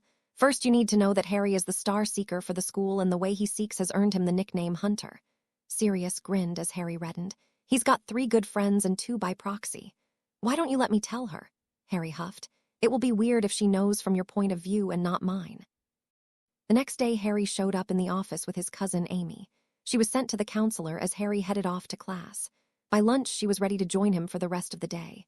He spent the day introducing her around, and to his surprise, she didn't trip and fall once. On the walk home, he cornered her on it. It's rather simple.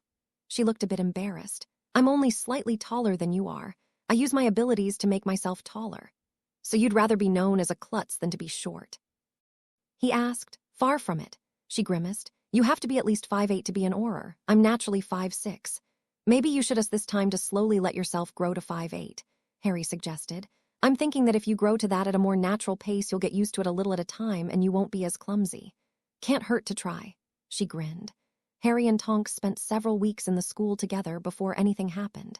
It was a shock when they arrived at Potions class. Tonks had entered 2 steps before turning and pushing her way back out. I'm sick, she told Mark and Sam. Harry has to help me home, tell Mr. Ackerley. They both looked rather shocked but agreed. Okay.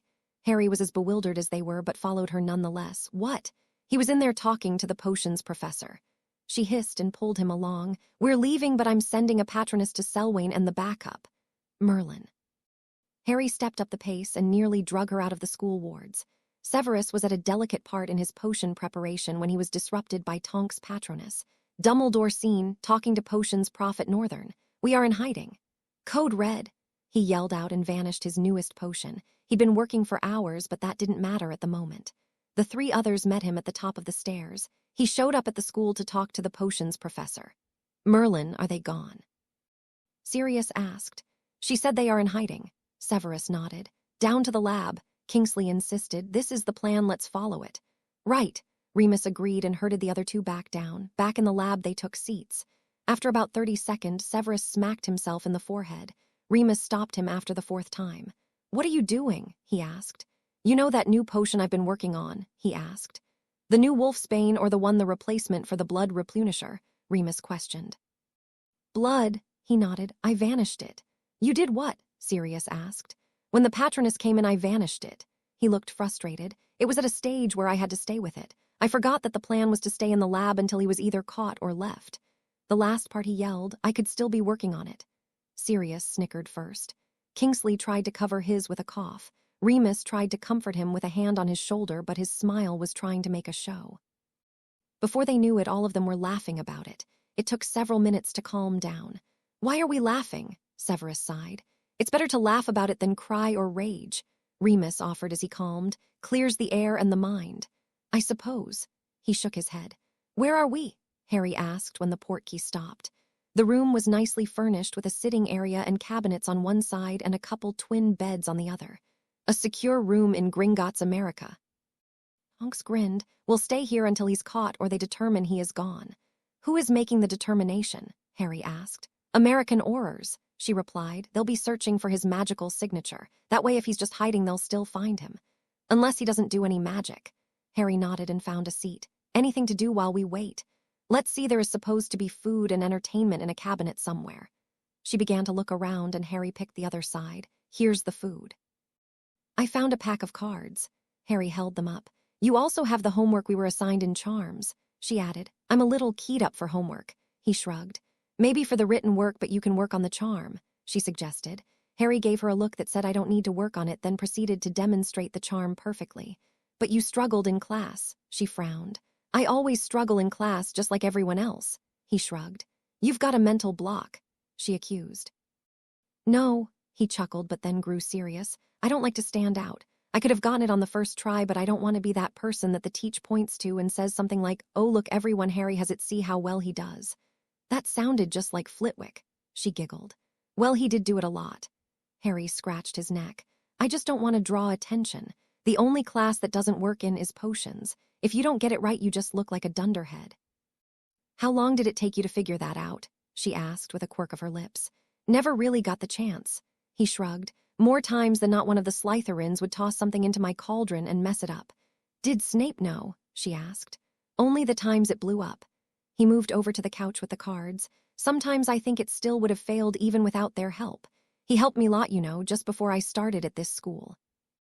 He sat me down and for the first time really explained potions. I do better now than I ever did before. Do you think you just always expect to fail in the class? She asked. The one time I got a passing grade in class, he failed me for cheating. Harry chuckled. I can't really blame him for that, but it did coincide with Malfoy being out of class. He's different now, she observed. We both are. Harry agreed. I'm not sure if it's Voldemort being dead or not being in that school, but he doesn't hate me anymore. Kingsley talked to him some, she offered. Dumbledore would always push at him how much you were like your dad. He had him convinced you were just up doing pranks like your dad and didn't know you couldn't sleep. I never pranked anyone. Harry shook his head. I was always solving a mystery or trying to stay alive. I think he was shocked at my home life. That the understatement of the century, she giggled. Kingsley said he beats himself up about it. He of all people should have seen the signs. He told me about that. Harry shrugged. I believe him, but it's hard to rectify it with the person he is now. Done with the emotional junk. She grinned. Why aren't you asking Mercedes out on dates? She is just a friend and you know how hard she's working. Harry shook his head. I would hate to be the distraction that kept her from her dream. And Sam is dating Tony. She frowned. What about Amanda Brewer? Definitely not. He shuddered. She stalks the boys she dates. Mark said Arnold dated her for a week. She was talking to him on the phone every evening for hours. He had to break it off just to get his homework done. Then she'd cry every time she got close to him. That girl is a mess. Okay, I'll give you that. Tonks agreed.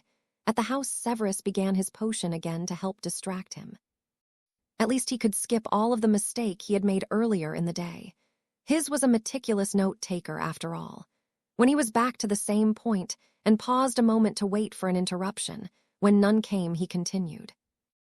Remus noticed but chose not to comment and went back to his chopping. He didn't want to cause any trouble. Sirius was in a far corner reading a magazine. Kingsley was packing the house, checking for any signs of entry or approach. Hours passed, and finally Kingsley came down to the lab.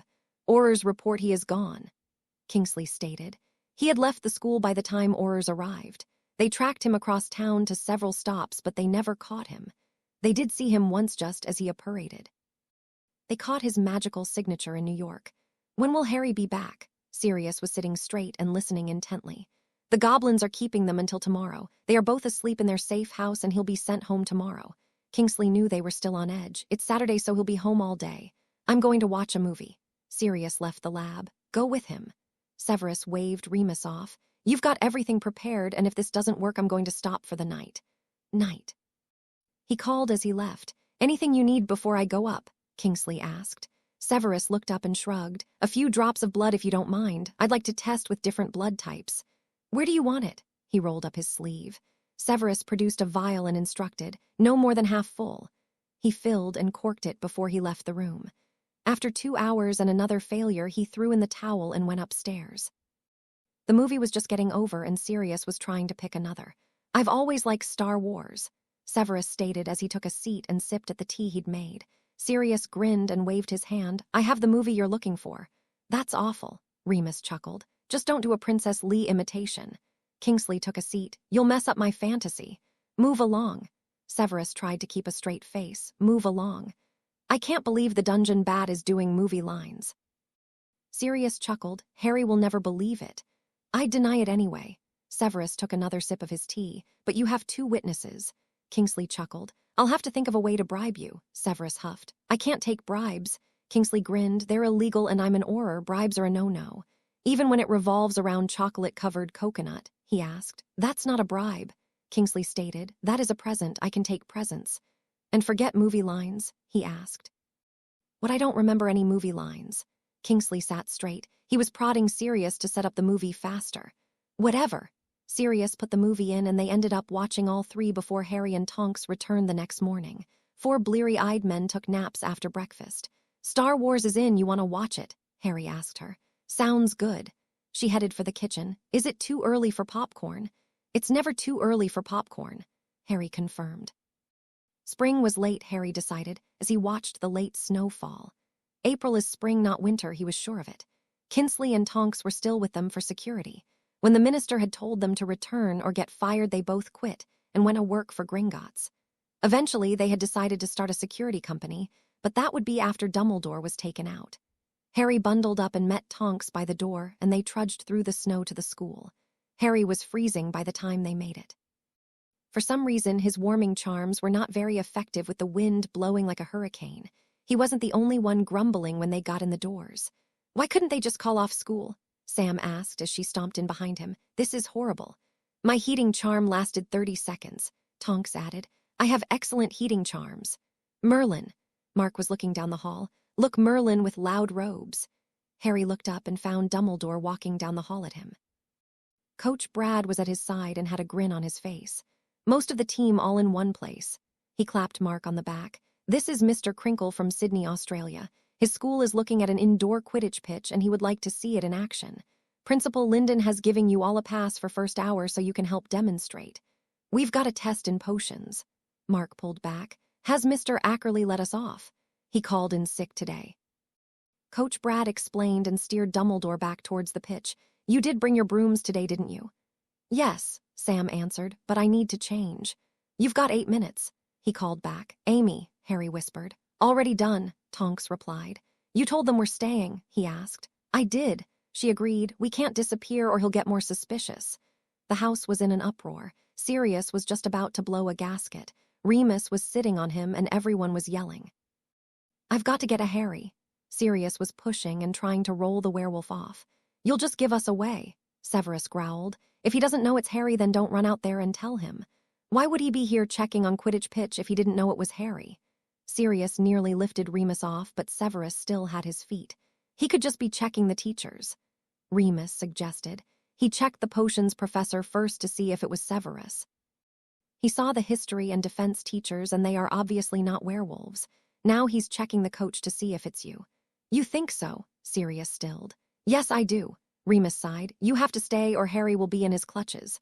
Okay, Sirius gave in, but if Harry gets caught, I'm hold you all responsible. Kingsley still tied him to the chair when they got him off the floor. Back at the school, Harry stopped his teammates from leaving the locker room. Do you have your wands on you? No. They all said together, why? I feel my bad luck heating up, he shrugged. Okay. Mark and Sam turned and went after their wands, which prompted the others to do the same. Sam, Harry held out his firebolt, ready to try it out. Now, she asked. As good a time as any. Harry took her Nimbus 2001 and climbed on. What's going on? She looked at him closely. I'll explain later. He took off and mumbled, probably. Coach Brad looked confused for a moment when Harry showed up on Sam's broom, but the grin on her face let him know she was getting her first taste of the firebolt. He set them through the paces with the reserve team playing the opposite side. They were about 10 minutes into the impromptu game when the first spell went flying. Shields! Harry pulled his wand and stopped in front of a younger player. His teammates followed his lead and they all pulled back to the locker room as Aurors streamed in and began to fight with the older wizard. What's going on? Sam demanded. He's a wanted criminal, Harry whispered. Get in the locker room. After you, she frowned. I'm not going, he explained. Then at least take your broom back. She threw a leg over the one he was on and they carefully switched brooms in the air. He floated higher and kept an eye on the situation. He noticed Tonks frowning at him from a hiding spot. He rolled his eyes back at her but stayed in the air. The fight below was intense and the Aurors were falling. Harry knew something had to be done or the man was going to get away. He moved to Tonks' side and offered his suggestion. Transfigure me to look like Sirius and you look like Severus. It will distract him and they'll be able to get him.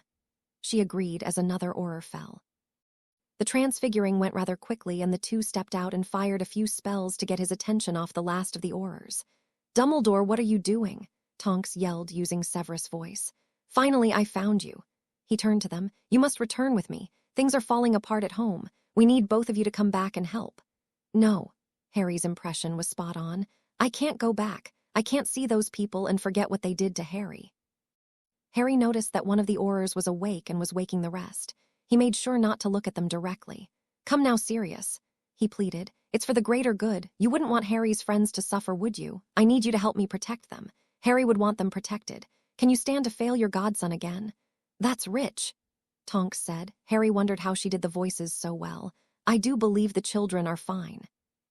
From what I understand, it's you who are suffering for a change. The goblins tell me you have about 3 galleons to your name. They don't understand, he growled. I did what I had to do for the greater good. Harry understood that. How are you doing trying to run the company that James gave you as charity? Are you ready for me to take the burden he dropped on you, Severus? What a nut job, Harry frowned. I think you need your head examined. I'm just fine, Dumbledore ground out. There isn't anything wrong with my mind, Black. Now if you would just hand over his money, I'll get on with my plans. Then you can rest in Azkaban where you belong for stealing from me. I didn't steal from you, old man, Harry replied, and noticed most of the Auror were up, so he stalled longer. Do you really think Harry would have wanted me to give you everything? Yes, he would, my boy. Dumbledore was back to the friendly grandfather. Harry was beginning to feel like he was watching a tennis match. He knows how important it is for everyone to look upon me with awe. How could I possibly run everything if everyone doesn't owe me for their very existence? This is why we need to tell everyone that I killed Voldemort. Harry wouldn't want the fame. That is the first truth to leave your mouth. Tonks grinned and pulled Harry down as all the Aurors sent stunning spells at Dumbledore. He didn't know they were up and was caught off guard. He had managed to shield the actual spells, however the power behind them had to knock him over. It had also broken out the windows of an exterior door. Harry waved his wand at the snow, and it flew into the room and formed snowballs and began to pelt the older man, keeping him down and occupied, while the Aurors sent round after round of stunners. Harry had an idea, and he stepped to where Dumbledore could see him, and he shrunk down to his Animagus. He chattered as loudly as he could, and Dumbledore looked his way. At the same time, Tonks added her spells to the Aurors, and Dumbledore was hit. Unfortunately for the old man, he was hit with multiple stunners, and it ended up stopping his heart. No one bothered to resuscitate him, and Harry returned to his normal self. Tonks stumbled over, changing as she went. She waved her wand at Harry and returned him to his normal, Harry Arcane, appearance. No one else seemed to have noticed what he did. Healers arrived and began to check everyone over. Harry had already been cleared when Sirius, Remus, Severus, and Kingsley arrived. The rest of the Quidditch team hovered around Harry's family. Once they let Harry out of the hugs and sat, Mark was the first to speak. When you say you feel your bad luck coming on, you mean it. Harry hummed a bit before he spoke. You know I've not lived with my uncles for long. The group nodded. And I never talk about where I came from. Nods again. My story is this: my parents were killed by a terrorist group. The old guy is one of the terrorists in a bad disguise. He was looking for my uncles because they inherited all the research documents since I supposedly died. Did he recognize you? Sam asked. No, he grinned, but he had seen me play Quidditch on a firebolt before. I didn't want him to make any connections. This is not exactly what I looked like before the attack, but it's what I look like now. It's not glamour, Severus offered. It's permanent. Is that where the scar on your forehead came from? Sam asked. The one shaped like a starburst. I have it because of him. Harry agreed. That wasn't a lie because he got it to hide his lightning bolt scar. I have a feeling that what we just heard was a story that is similar to what happened to you, but not exactly. Mark sighed. Is he the only terrorist who would want to find you? No, Harry shrugged. He's the only one who cares about the research. The rest would just drag me back and possibly want me in prison because the guy who killed my parents is now dead at my hands. Either you have an overactive guilt complex or that isn't the guy that killed your parents, Arnold offered. Harry nodded but didn't explain that he was right on both counts. He changed the subject. Are you mad at me? No, sometimes we have to do things to make sure we are able to live, Banks agreed. We call this kind of thing witness protection. The man who he killed was a wanted criminal, Sirius offered. He had murdered dozens by his own hands and hundreds by those who agreed with him. Where we are from, some of those who agreed with him aren't gone. They would be the ones to hurt him if we returned. So now what do we do? Aaron asked. Nothing. Harry took a deep breath. I'd rather act like nothing has changed.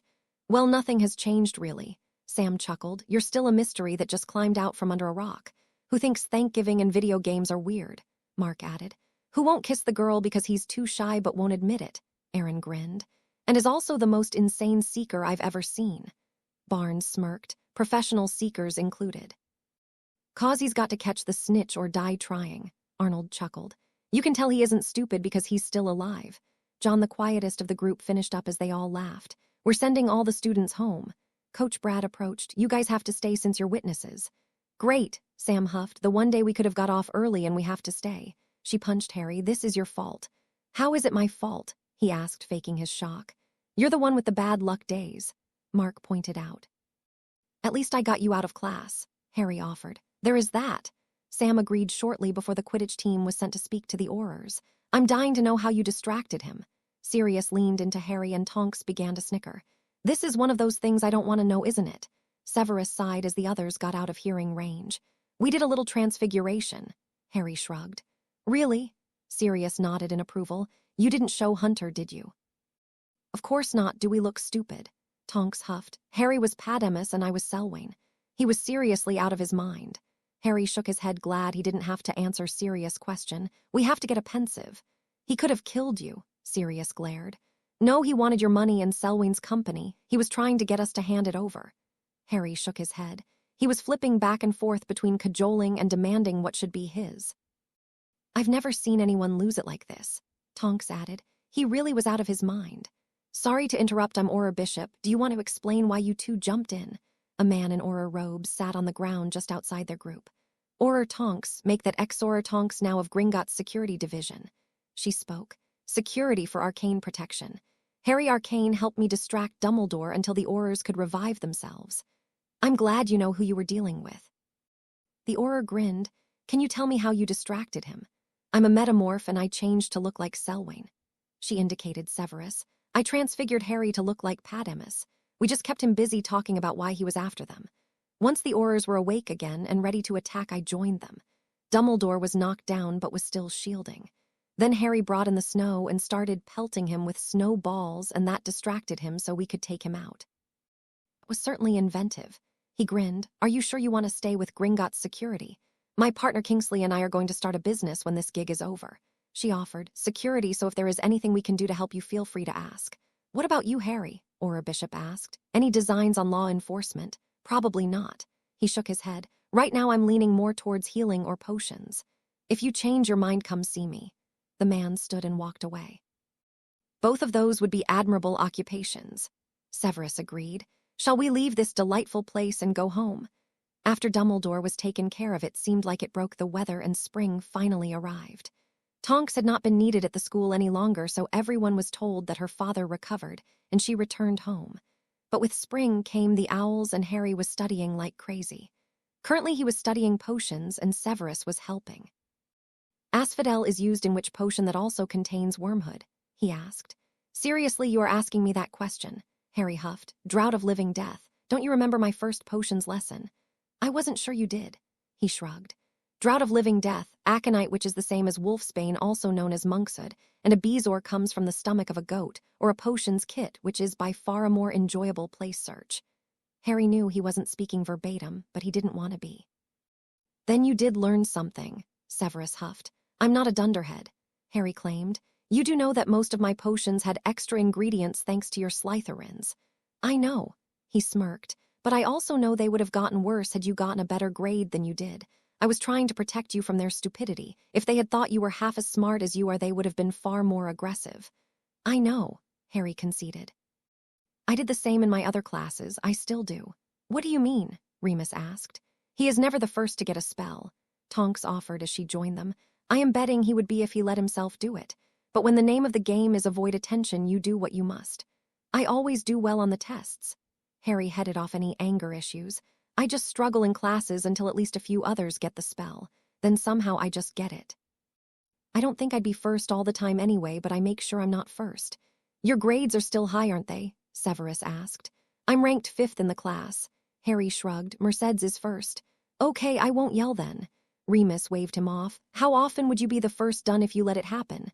"Better than half," Tonks jumped in. "Mercedes is done first most of the time." Harry disagreed. "I might be able to beat her on occasion. However, I would be closer to second finished a good portion of the time." "Do you know what healer school you'd like to go to?" Sirius asked. Merced said that Salem is her second pick. I think I'm going to try for that one if I do healing. Harry answered. But if it's potions, then probably Seattle or something in the middle of the country. Mark said there are better than a dozen schools that offer potions masteries. Another 30 offer an advanced potions degree. You have got such an amazing amount of choices, Remus sighed. I wish I would have known the differences between here than there. I know, Sirius agreed. My choices were work at the ministry, a politician, or if I wanted to really throw my mother for a tizzy, I could have opened a shop of some kind. What about Gringotts? Harry asked. I didn't have the grades for that. Sirius shook his head. Honestly, they employ far more people from other countries than they do in Britain. If this is the system outside, then I see why. Harry sighed.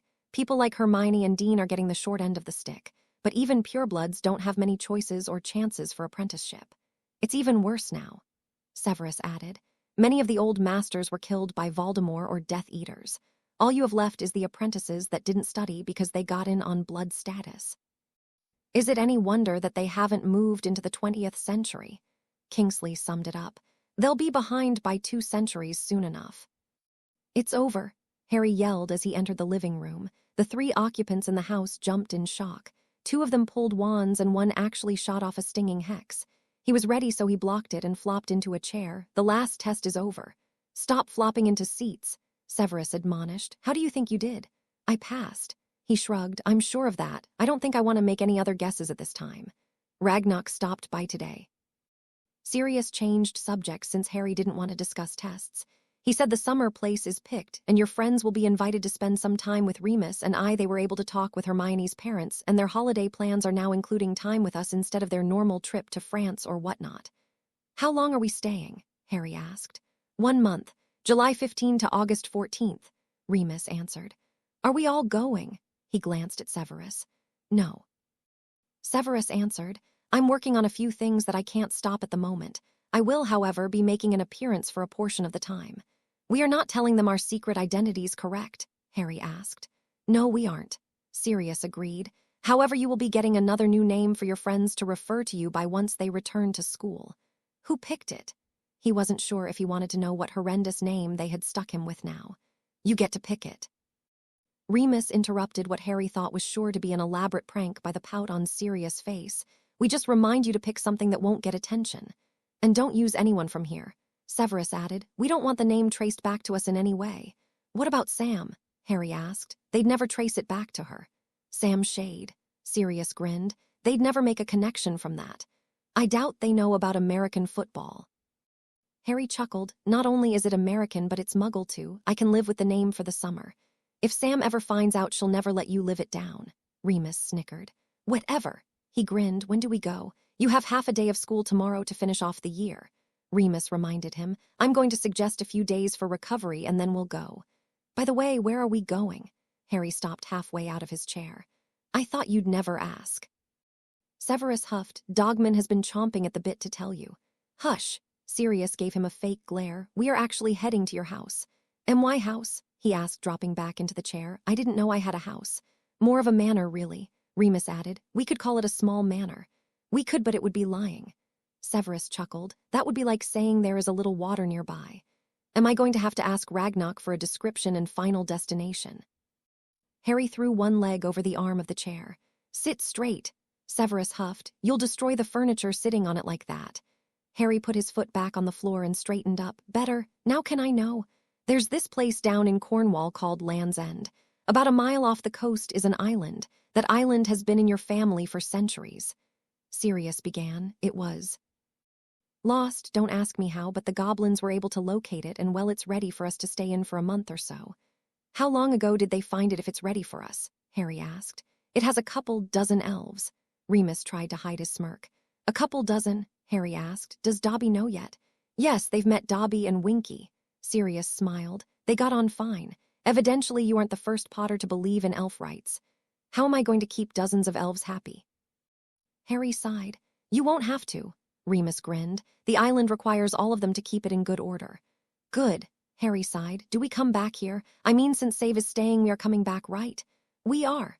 Sirius agreed with a smirk at Severus. The goblins thought it would be okay to stay since Dumbledore is out of the picture. The ministry can't do anything about us staying there. Their last week in Minnesota was quiet. Harry finished his last day of school and spent some time with his friends before he left for the southern coast of England. They arrived on the portkey at the entrance of the house. Harry looked out over the ocean and took a deep breath before the grin broke on his face. "Beautiful," he proclaimed. "Agreement from all sides," Sirius declared while Remus nodded along. "Shall we see the inside?" Remus asked. "A couple dozen house elves," Harry asked again. "About that," Sirius grinned. "How come that sounds like a joke of some kind?" Harry sighed before he turned and put his hand on the door. The door swung open and they stepped into a courtyard and Harry's mouth fell open. It was in a word gorgeous. He looked back and forth before the turn to the men. "Did you know?" "No," Sirius responded first. "We knew it required a lot of elves, but this is more than I had imagined." Remus agreed. The courtyard was more like a courtfield, if there were such a term. Harry couldn't see the house, but he could see the garden. Trees, flowers, and a large variety of plants dotted the landscape with meandering paths leading off the main lane down the middle. They began to walk again, looking all around, taking in the sights. When they found the house, they were rather shocked. It wasn't the castle or manor house they'd been expecting. The house was just one story. The wall around the house was at least 2, so the house couldn't be seen from the water or from most places on the island, even though it was on the highest point. "I think we'll need a few dozen elves just to keep the grounds this nice," Harry commented. "I hope they're able to rest some." "I believe Ragnock said the original Potter believed that more than enough elves meant they didn't need to work as hard and would have free time to express their own interests," Remus offered. "A group of them have an interest in gardening that covers the entire island, including a garden for food." "I like their interest," Harry grinned. "The results are spectacular." They made it to the house and Harry opened it to find a small group of elves waiting on them. He wasn't sure what to do and turned to Sirius for help. "Could you just explain everything to us?" Sirius turned to the group. It turned out that there were a few more than they had said. There were 24 elves split between the gardens, animals, and the house. 10 young ones were in training. 10 older, retired ones were teaching the younger group. 2 more were healers for the elves, 1 for the head elf and 2 sick elves that were of great age. 49 elves plus the 2 he brought with him gave him charge of 51 elves. Harry wasn't the only one stunned by the information. "Do you know the only place that has more elves is Hogwarts?" Remus asked. "They have 100 or so. Don't try to scare me more." Harry bumped him. "This is a lot of responsibility here. I hope I'm up to the task." "Don't worry about it." Sirius hugged him. "We're the adults and are supposed to take responsibilities like this. You just worry about having fun with your friends." "Fun with my friends?" Harry asked incredulously. "Hermione is going to murder me in my sleep." "We'll have a talk with her first," Remus offered. "Hopefully she'll be so glad you're alive that she won't stop to think about how many elves you have." "Fat chance," Harry huffed just before his stomach gave a rumble. "Follow Bindy to the kitchen," called a female elf. "We's be getting that monster under controls." "See, they know you already." Sirius laughed but followed them to the food. Remus followed behind them and they had a small snack. It was nearly 2 hours later that a portkey dropped a guest in the garden. The elf that informed them said the girl was dancing in the garden. Sirius chuckled and sent Harry out to retrieve the guest. He had made it several feet from the door when he was tackled by a blonde, though he was able to keep on his feet this time. "You were right," Luna grinned at him. "I found something to shock everyone." "What did you find?" Harry asked, remembering the last time a blonde had tackled him. "I found you silly." Luna pulled him into a hug. "I knew you weren't dead." "Are they going to be mad at me?" Harry asked as they headed back to the house. "Nope." She skipped along. "They know you'll have a good reason." "They might not be very happy when you tell them you're not coming back, though. What do you think about that?" he asked. "I'm sure you have a good reason for letting Harry Potter stay dead." She shrugged. "Do you have any pudding?" "I'm sure the elves can whip something up." He chuckled and opened the door. "By the way, I didn't think anyone was coming until tomorrow.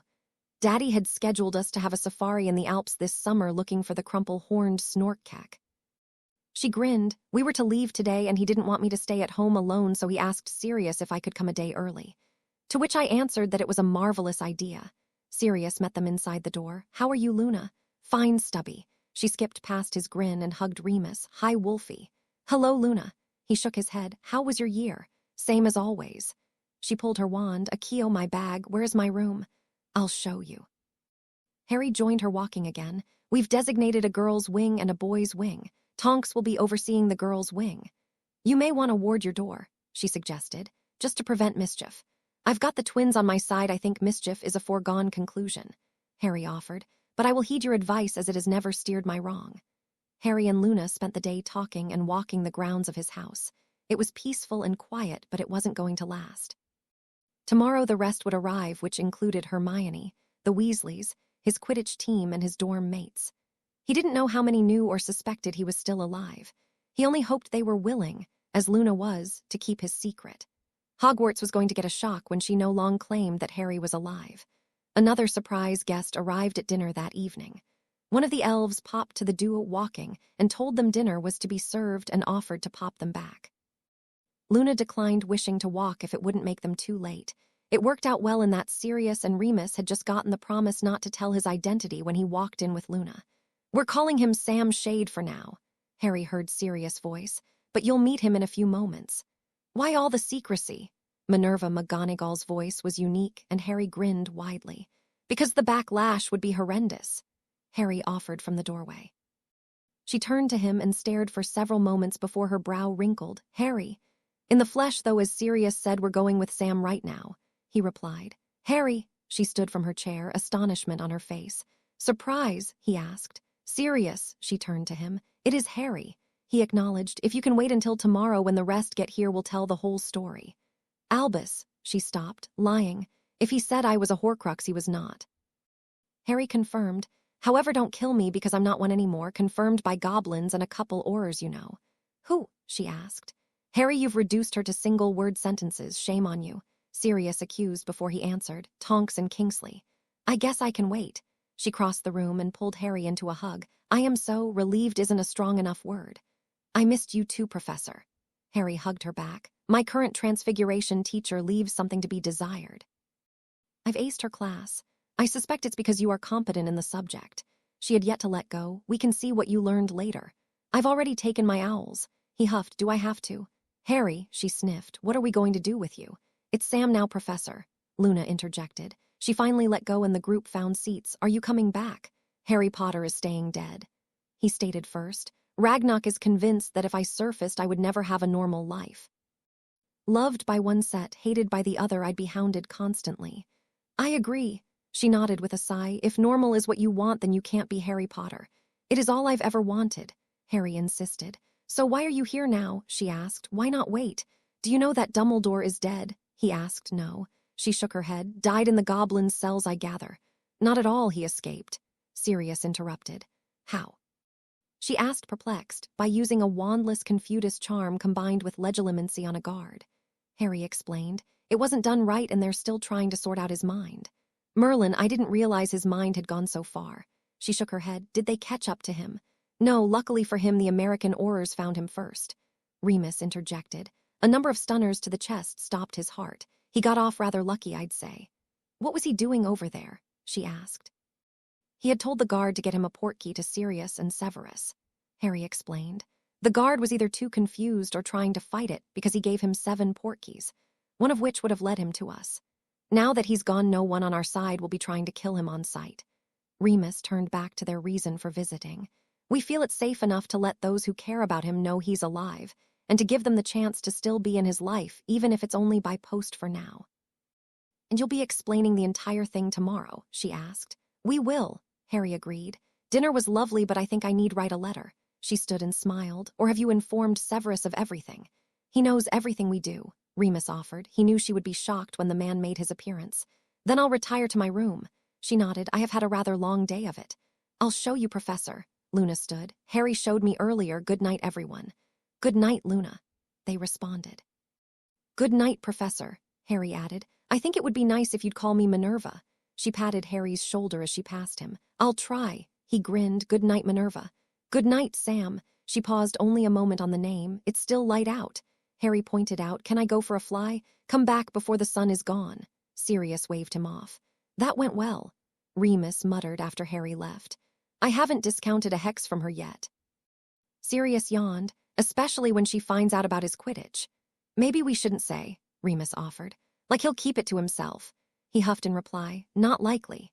Harry flew around the island and didn't venture off the coast. He had been told that if he flew over open water, he'd be grounded from his broom until August 2 years from now. And that included no Quidditch at school in the fall. There was no way he was going to mess up the chance to play Quidditch. He smiled widely as he flew over the trees and gardens of the island. As the sun began to set, he flew to the roof of the house and landed to watch.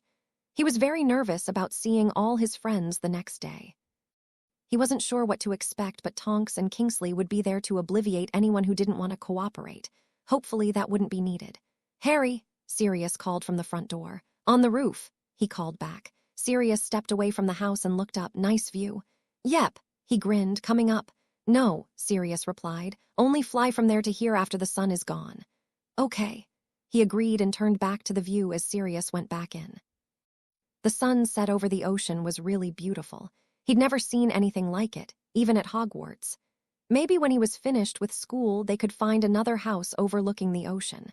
But he guessed he could always come back to this house for visits. He would need to keep up with the elves after all. He couldn't be friends if he never saw them. The sun dipped out of sight behind the ocean waves. Still, the first day was done, and he hadn't been hauled off to Azkaban yet. Not that Sirius and Remus would let that happen. He sat on his broom and floated down to the door and entered. He made sure Sirius and Remus saw that he was in before he went off to his own bedroom. Tomorrow would be a full day. Harry woke suddenly. It took him a minute to realize someone was jumping on his bed. He opened one eye expecting Sirius since he had done that before, but was surprised by Luna. "Morning," he asked. "Sirius said you like to wake up this way." She grinned. "He also suggested an augment charm, but I didn't believe you'd like that." "You are correct." He chuckled. "I'm awake." "Are you sure?" She giggled. "Yes." He laughed at her. She jumped off the bed and floated to the ground. "All right then." He laughed again as she left. Leave it up to Luna to do something unexpected. He got ready for the day and went to the kitchen for breakfast. He met the rest of the group there, including Kingsley and Tonks, who had also arrived. They were discussing Dumbledore again, but his group had decided it was best not to say they had been involved. The location of his death was sure to be announced, and they didn't want to have to move until Harry had finished school. Kingsley and Tonks were able to give more information as they were working for the goblins and could say the information came from them. "Morning," he called as he entered. "Morning," was called back from everyone. Harry sat and filled a plate and began to eat. He waited for a lull in the conversation before he asked, "When do the rest arrive?" 10, Remus replied, 2 portkeys 10 minutes apart. "Garden again?" he asked. "Yes," Sirius replied. "This time you'll be inside and I'll be greeting them." "Prepared," Harry grinned. "Hermione will let you have it when the elves come to collect the baggage." "I'm all set." He grinned. "They're Potter elves and I don't have the authority to do anything about them." "Cop out." Harry pointed his fork at the man. "Good planning," he argued. "Passing the buck," Harry glared. "Well, you are the son of a buck, so that would be fine," Sirius smirked. "Lame," Harry snarked. "It isn't a lie," Remus spoke up. "He doesn't have the authority, only you do." "Still a cop-out." Harry shrugged. "Are we arguing already this morning?" Severus asked as he entered. "Isn't it a little early?" "Severus," Minerva gasped. "When did you get in?" Harry asked. "A few hours ago," he answered. "I've had a nap." "Explain," Minerva insisted. "It was easier to hide as a group of 4 rather than to split up." Severus took a seat across from her. "He would never have looked for us as a group." "No, he wouldn't," she agreed. "I take it you haven't killed each other."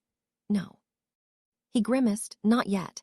And yet here he is spending time with us when he doesn't have to," Sirius touted.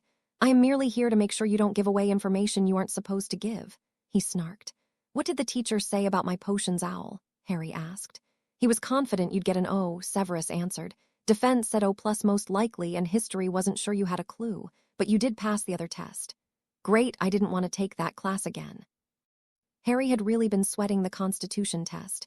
If he didn't pass it, he'd have to take that course again. Not fun. "Your coach wanted me to remind you to run," Severus finished. "He said you would regret it if you didn't." "They told me we run the first week of training." He shuddered. "I'm glad I missed it last year. It would have killed me." "Coach for what?" Minerva inquired. "Quidditch," Harry replied. "My team won the cup this year." She frowned at him. "We got second behind Ravenclaw." "Really?" Harry grinned. "I'm sure Professor Flitwick was beside himself." "To put it lightly."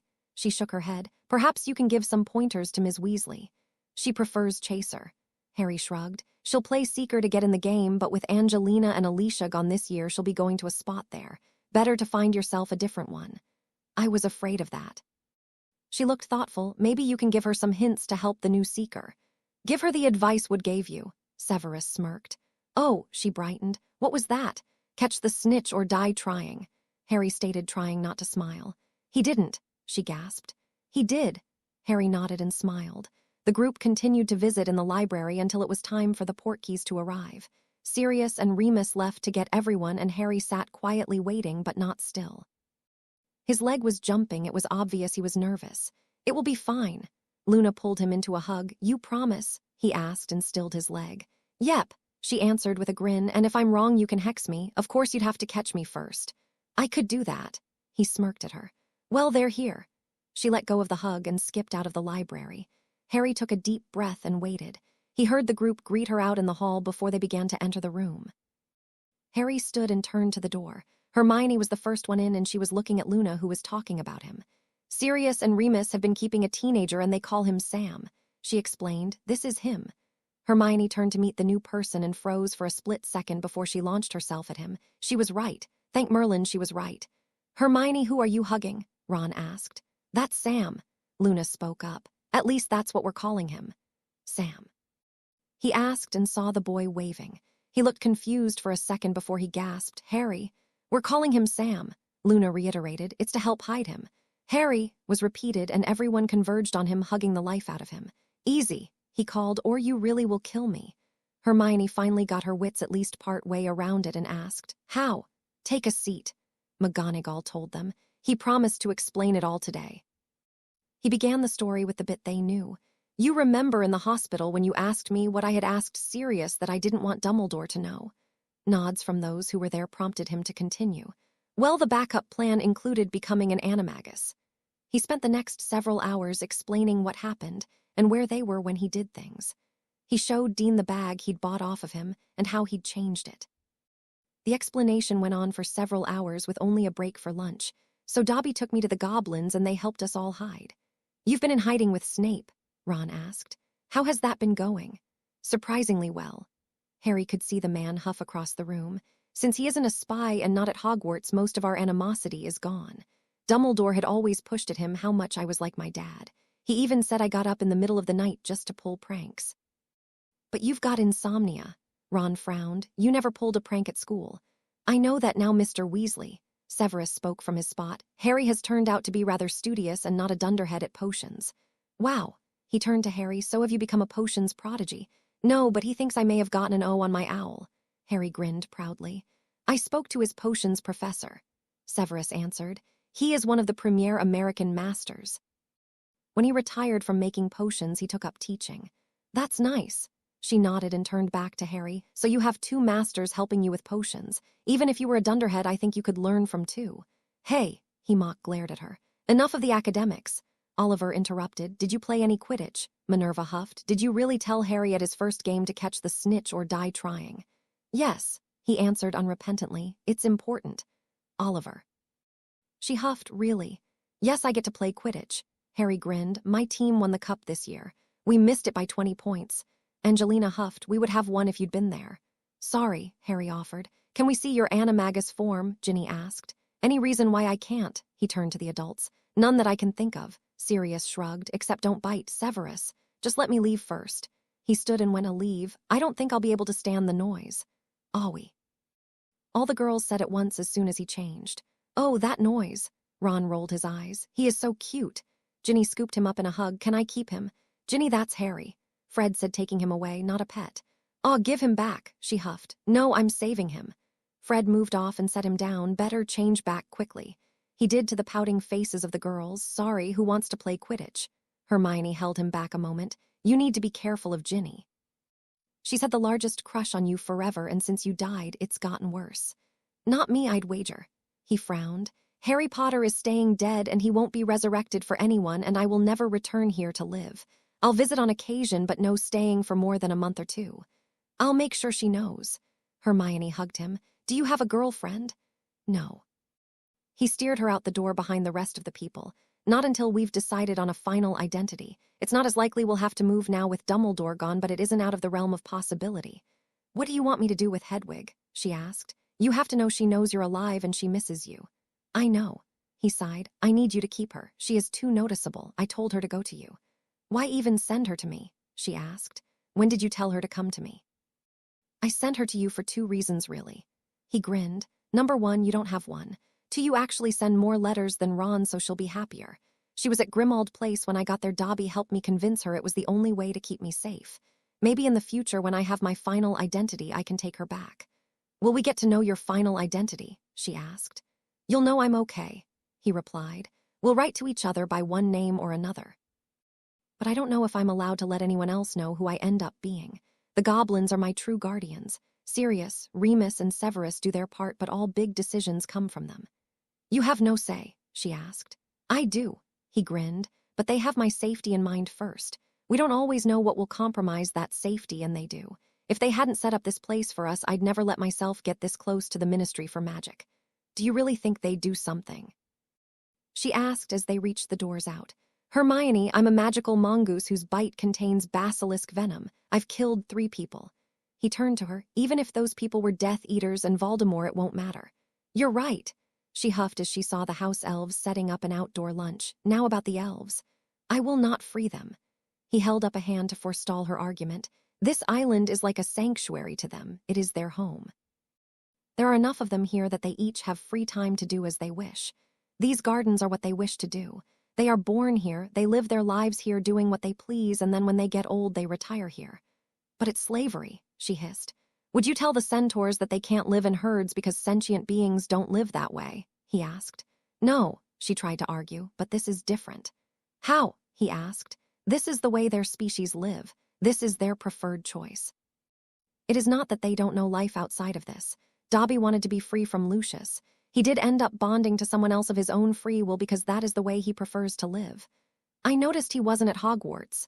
She frowned. He chose to be bonded. He asked, almost pleaded. Harry shrugged. He's with you too. She looked exasperated. And Winky, who is back to being sober and healthy. He added, she is happy now. For as much as you don't like it, you can't decide how a species as a whole should live. I don't like it. She frowned. It's just so bad. Then talk to them. He motioned to the elves. Don't tell them what you think, ask them. They're brainwashed, she started. By whom? He asked. Do you think I ordered them to all love me? I mean the entire species. She frowned. Talk to them. He ordered before he turned and walked off. Oi, what's taking you so long? Ron yelled. The next weeks were spent playing Quidditch, other games, and talking about everything except information about Harry's life away from them. They were having a good time except for Ginny. She was just not getting the information everyone was telling her. She still thought Harry would return the conquering hero and marry her. Finally, after being trapped by her a 3rd time, he lost it. Severus, would you check her over? Harry walked in with Ginny clinging to his arm. She never acted like this before. Like what? He asked with his usual sneer. He'd been gone from the house for a week and had returned just earlier that morning. Please, Harry begged as she giggled and batted her eyelashes at him. I suppose that is bad even for her. Severus frowned. What are you thinking? A potion that clouds her judgment, he suggested. She seems to be getting worse every day. No one here is giving her anything. Remus added he had followed Harry into the lab. She had to have brought it with her. Harry offered. Have Fred and George check her things, Severus suggested. Have them bring me anything she ingests or touches on a daily basis. I'll have Hermione help them. He went to pull away from Ginny, but she wasn't letting go. I get them, Remus offered. You just stay here and keep her occupied while Severus works. Okay, he sighed.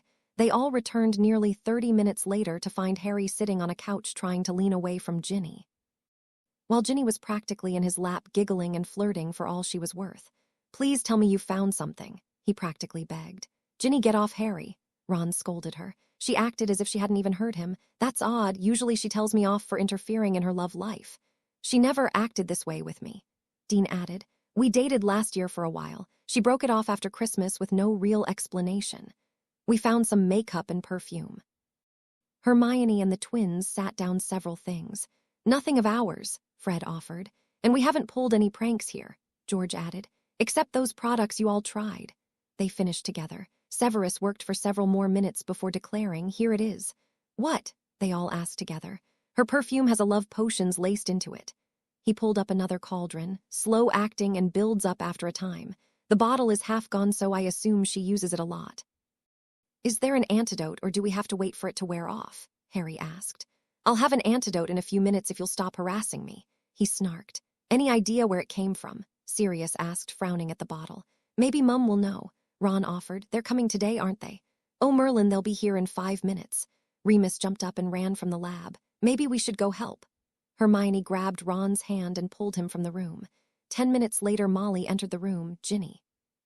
She still ignored them even though their other children had moved to hug them. She had the same starry-eyed gaze she'd had for the last hour or so. Remus said it's a love potion. Arthur looked at her and noticed the signs. Do you know where she got it? This bottle of perfume. Sirius held it up. She's had that for a long time. Molly said thoughtfully. Years, but I can't remember when she got it. Or who? Sirius asked. No idea. She sat across from the couple. Oh, Harry dear, we were ever so relieved to find out you're alive. Thanks, Mrs. Weasley. He replied and tried to smile, but Ginny's giggles had him grimacing again. I gave them the short version, Remus explained. I thought we'd tell them the whole story after the crises. That's fine. Harry tried not to cringe when Ginny leaned onto him harder. Here we go. Severus ladled the brew into a cup. Drink this, Ms. Weasley, and you'll feel better. She didn't respond, so Harry took it and forced a smile. Do you want a drink? Thank you, Harry. She said breathily and took the cup and drank it down. It took several moments, but her starry gaze dimmed and she pulled away and hid her face. Oh, Merlin. SHHH, Ginny, it's okay. He pulled her into a hug now that she wasn't trying to crawl into his lap. He was okay with touching her. It was a love potion. You couldn't help it. Fred, George, I'm giving you a 2-second head start, she grumbled. It wasn't us, they said defensively. It was in your perfume. Which bottle? She sat up and pulled her hands away from her face. She took the bottle from Sirius and looked it over. Dumbledore gave this to me in the hospital's 2nd year. He said Mum sent it as a pick-me-up. But Dumbledore, Ron started. I know, but I didn't think he had given it to me. She huffed. I thought it was from Mum. No, I didn't buy it. She frowned at the bottle. When they find that man, they found him already. Fred stopped her. Dead, George dropped the bombshell. We'll explain everything we know soon. Tonks interrupted. Have you been using it more often lately? Kingsley asked, slipping into his Auror habits. I used to put it on for dates with Dean, she shrugged, but before then it was just on special occasions. After Christmas last year I started wearing it every day, but since we arrived here it didn't seem to stay smelling good as long. I thought it was all the Quidditch we've been playing, so I started putting on a second spray before dinner. Any compulsion charms on it? Harry asked. Not technically. Severus frowned, but love potions do have an addictive quality to them. The more you ingest them, the more you rely on them to feel good. It would have given her a feeling of confidence that would slowly wear off during the day. However, since she is using it more now, I would say the confidence was disappearing quicker. Is she going to have withdrawal symptoms? Hermione voiced the question. She'll probably be depressive for the next couple of days. He looked at her critically. However, her natural confidence should return after that. Lots of Quidditch to get her confidence back up then. Harry nodded. I think we can do that. I'm right here, she huffed, although Quidditch does sound like a great way to get over a depression. By the way, it's a good thing you warded your door against pranks. I tried to get in last night. Thank you, Luna. Harry pulled the girl into a hug. The Nargles said it would save everyone some embarrassment, she said airily. Thanks, Luna. Ginny hugged her from the other side. So Quidditch anyone? Dean asked. Yes. Ginny was the first up and only stopped to give her parents a quick hug on the way out. I'm sorry. Not your fault, Princess. Arthur kissed her head. Hermione's parents arrived later that afternoon. Sirius had picked them up from Land's End in a boat he'd found in the house by the dock. They, like everyone else, were thrilled that Harry was alive. They hadn't known him themselves, but they knew how bad Hermione had felt. They were quite glad to see how she acted amongst her magical friends. It made them feel better about her school life. The last week of vacation was upon them. They had played Quidditch, talked and laughed as much as they could. Dean and Ginny had gotten back together and were enjoying themselves. Come on, Seamus, try a little, Harry huffed. He had spent a good portion of time trying to teach the other boy how to be a seeker. Really, you have to catch the snitch or die trying, Oliver added. Did you think I was teasing? I'm not dying for a game, Seamus huffed. I'll catch it reasonably. Okay, I'll keep it reasonable, Harry agreed. Just follow me and do what I do. Harry climbed and then dove and pulled up and dove again. He repeated the action, getting closer and closer to the ground until Seamus wouldn't go any lower. Mate, if it's that close to the ground, it will come back up or go lateral, and I can lower to it in a reasonable way. Seamus stopped the drill. He's fine, Ginny interceded. He's doing at least as well as I did, maybe even better. Remember the battle cry that Severus gave Harry? Sirius thumbed at Severus as they approached the group. Dare I ask? Seamus wondered. It's only stupid if I don't survive it, Harry grinned. The group busted up in a laugh as Severus shook his head. I said don't do anything stupid. This moron asked if stupid meant he wouldn't survive. I think I'll alter that to be it's only stupid if I get hurt. Seamus huffed. Come on, Seamus, if you want on my team you'll have to take it up a notch. Ron grinned. Your team? Ginny asked. I thought Katie was the next in line. I didn't mean I'd be captain. Ron frowned. I was just harassing him. I know. She grinned and walked off, pulling on Dean's hand as he snickered at Ron. I think I liked it better when she was distracted by the love potion. He sighed. Don't even say that. Harry shook his head. That evening they were sitting around talking about Hogwarts when Sirius asked, Harry, did you tell Hermione about the universities yet? Can't believe I forgot. Harry smacked himself on the head. Did you guys know that there are magical universities? No way, several argued. Australia, Canada, Mexico, America, and several other countries that I can't remember the names of have them. He explained, so you wouldn't have to find a potion master to take you in if you wanted to become a master too. You just pick the uni that has that degree and test in. You're kidding. Hermione sounded excited. What areas? You name it. He said, healing, potions, rune master, political science, and many more. Some schools are harder to get into than others. I've heard of one that requires you to hold a job during school, get perfect grades, and volunteer your time at a medical clinic. On top of that, you have to find an alumni who will give you a recommendation, and they only take 2 new students a year. That's the worst one, I hope. Ron shook his head in disbelief. The worst I've heard of. Harry grinned at him. Most require good grades and a correctly filled-out application. Why don't we have one? Hermione huffed. Because we're 2 centuries behind everyone else in the world. Dean huffed. Canada isn't too far. What do you have to do to be recognized here once you get your degree there? Hermione asked. You have to pass the mastery tests of any country you want to work in. Severus answered as he read his book in the chair off to the side. You were right, Harry. Ron whispered, he isn't nearly as bad.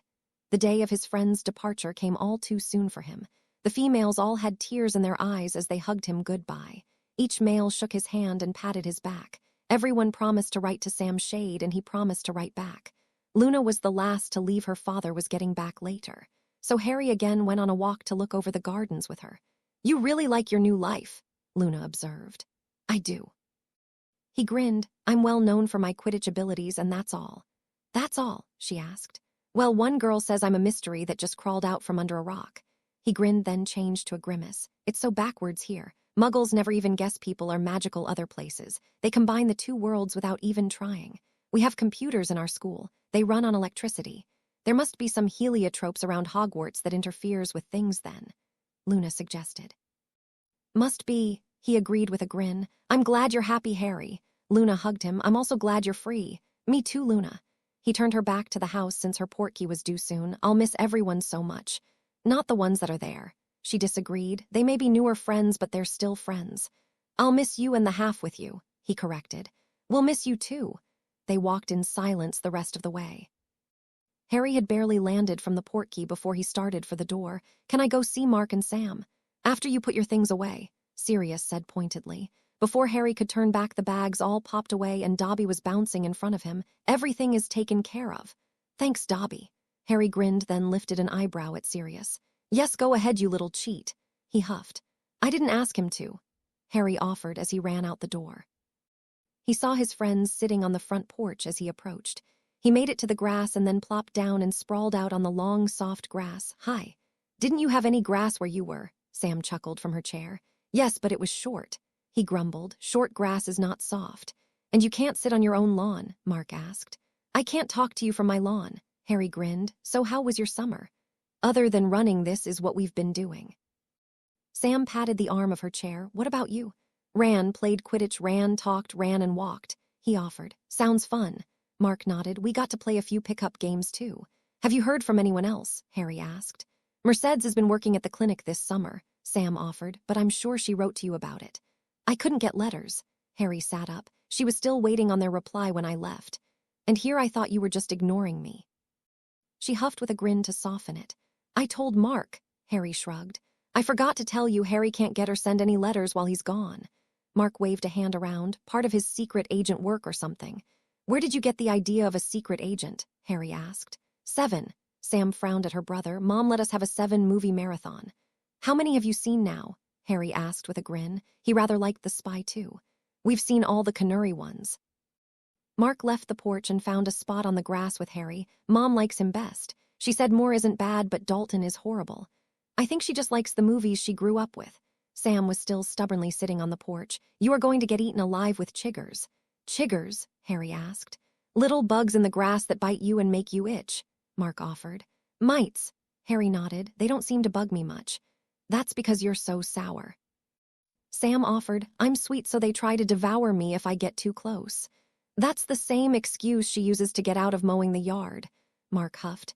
She was never mistaken for being stupid. Harry grinned at him. You, however, are not. He frowned. Mom buys it, though. By the way, Coach Brad has a practice for tomorrow at 7 in the morning. 7? Harry sat up with a frown. Why that early? Cooler, Sam grinned. He doesn't want to sit out in the hot sun all afternoon. And here I thought I'd finally get my summer hours. Harry relaxed back again. You're up late today, Sam observed, looking pointedly at her watch. No, we just got home. Harry closed his eyes and didn't see his two friends grin at each other. I've actually been up for about 10 hours. We were in a different time zone. That's gonna suck in the morning, Mark grimaced. Harry went to bed quite early that evening and got up at 6:30 to get to practice. Sirius had been ready to give him the news when he got home, but Harry beat him to it. Harry had never been so glad that he had run all summer. Coach Brad started them with warm-ups, and then they ran a mile, and then they had more warm-ups. After 2 more hours of practice on a broom, he was back to running an additional 2 miles, and then he could go home. He collapsed on the couch as soon as he arrived. Worked hard? Sirius asked. Harry only offered a grunt in reply, but it ended in a bit of a snore. They let him sleep for half an hour and woke him up for lunch. Harry fell on the food like a man starved half to death. Severus frowned as he watched him eat. He waved his wand over the young man who looked up at him but didn't stop eating. You're fine, he commented, although I think you're channeling Ron Weasley's eating habits. Nope. Harry had cleared his mouth before speaking. He talks with his mouth full, and I wait until it's clear to respond. While that is true, I meant the amount you're eating, not necessarily the way you are eating. Severus had a small tilt to his mouth, so his smile wasn't completely hidden. Expended a lot of energy today. He shrugged. Ran 3 miles, calisthenics, and 2 hours of flying. Says it will get us in better shape and we'll lose our summer flab. You don't have any flab, Sirius scoffed. Maybe we should ask Coach Brad to cut you some slack. No way, I'll be fine. Harry waved him off. I am not a special case. I need to do some meal planning. Severus looked thoughtful. You'll need some extra nutritional boosts to help you stay healthy.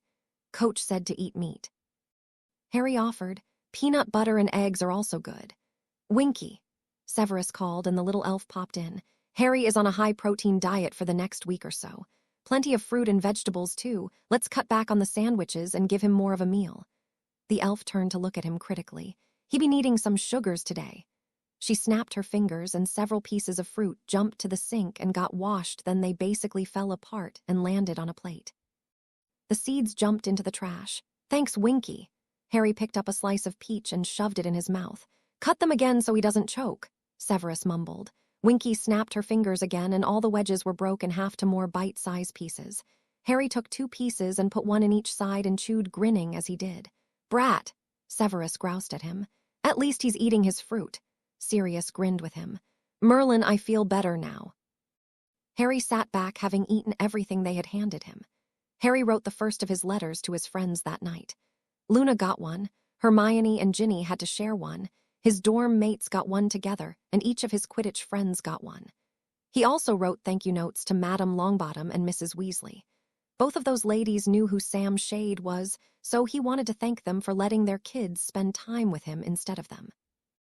Before he knew it, the summer was gone, and he was back at school for his 6th year. He hadn't been prepared for the welcome back he got. They had an all-school assembly for the first part of the day. He had sat through it between Sam and Mercedes and listened to what the teachers had to say. Then, to his surprise, they began listing the teams and clubs the school had, and members were all called forward. They started with sports. Hello, all. For those who don't know, I'm Coach Brad. He began. I do the sports class, physical education, and I'm coach for all sports. 7th graders are not allowed on any of the teams, but your PE class will give you an outlet to play. Brooms aren't allowed until I ask you to bring them. Now for our Quidditch team, we have 2 new members. The rest are returning from our championship team of last year. He had to stop for the cheering. All right, calm down. The coach was grinning like mad as called for them to quiet. New this year is our reserve keeper from last year's sophomore Archie Anderson and our beater freshman Shane Walker. He was also a reserve last year. Returning to the team is captain and beater Aaron C. and his fellow senior and chaser John Crest. Our juniors are chasers Sam and Mark Stellar and seeker Harry Arcane. Hunter. The chant began softly and got louder until Sam pushed Harry to stand and waved to the crowd, who then cheered like crazy. The introductions continued with the quadpot team and the track team. Then each sponsor described their club, and lastly any new staff was introduced. Finally, they were released for lunch. Harry went home as usual. "How did it go?" Sirius asked. "Okay, it's just been assembly so far." He shrugged. They introduced the teams and clubs. "I do believe I heard the chant for Hunter from the basement." Severus snarked. Harry ignored him and ate his lunch. Winky had a fit last year when he attempted to eat at the school for lunch. Since then, he just runs home, eats, and walks back. The only days she allowed him to eat there was because of bad weather and would say that the bad food was better than freezing to death. Harry agreed. He headed back for the second part of his day. This part for him was odd. They called it speed classes. They spent 15 minutes in each period hearing about what they would learn and do. After that was over, he had Quidditch practice. Harry finished with his practice and work with the backup seeker. Raymond Hank was coming along well, he thought, at least as well as Seamus had done. He grinned as he watched the rest of the team practice their drills. "What do you think?" Coach Brad asked. "I think we're going to have another championship season," Harry offered without removing his eyes from the team. John, Mark, and Sam are all in excellent shape. Aaron and Shane are doing well and getting in sync. Archie has a ways to go, but he's working hard. "What about the reserves?" he continued. "Raymond is coming along," he offered. "The rest I didn't pay that much attention to, but I think in a few years they'll make a fine team. They're all sophomores or younger, so they have time to learn and grow." "You've got a good mind about the sport," Coach commented. "I've been playing it since I was 11. He reminded him. "Plenty of pickup games in the summers, too." "Are you excited for your junior year?" he asked, changing the subject. "The same as any year." He shrugged. "What about all the fun stuff?" Coach Brad looked at him with confusion. "What fun stuff? It's school." Harry turned to him. "Didn't you pay any attention to John and Aaron last year?" he asked. "John and Aaron are quiet people." Harry pointed out. "The only thing I can think of where they were different to the rest of us was a few missed practices." "Did you ask why they missed?" he asked. "No, it's not my business." Harry shrugged again. "Arcane, you are in for a fun year." Coach Brad laughed and walked away, calling practice to an end. Homecoming was earlier this year. Harry looked to Mercedes when it was announced, and she nodded with a grin. He grinned back, knowing he didn't have to worry about a date again. The first day of Spirit Week was Arcane Day. Harry rolled his eyes but listened to the explanation of the days. "Arcane Day means dress mysteriously," the cheery girl explained, "like someone who keeps secrets or has secret knowledge. Day 2 is Rock Day." The second girl explained, "Dress like your favorite rock musician or singer. If you're really literal, then wear a rock."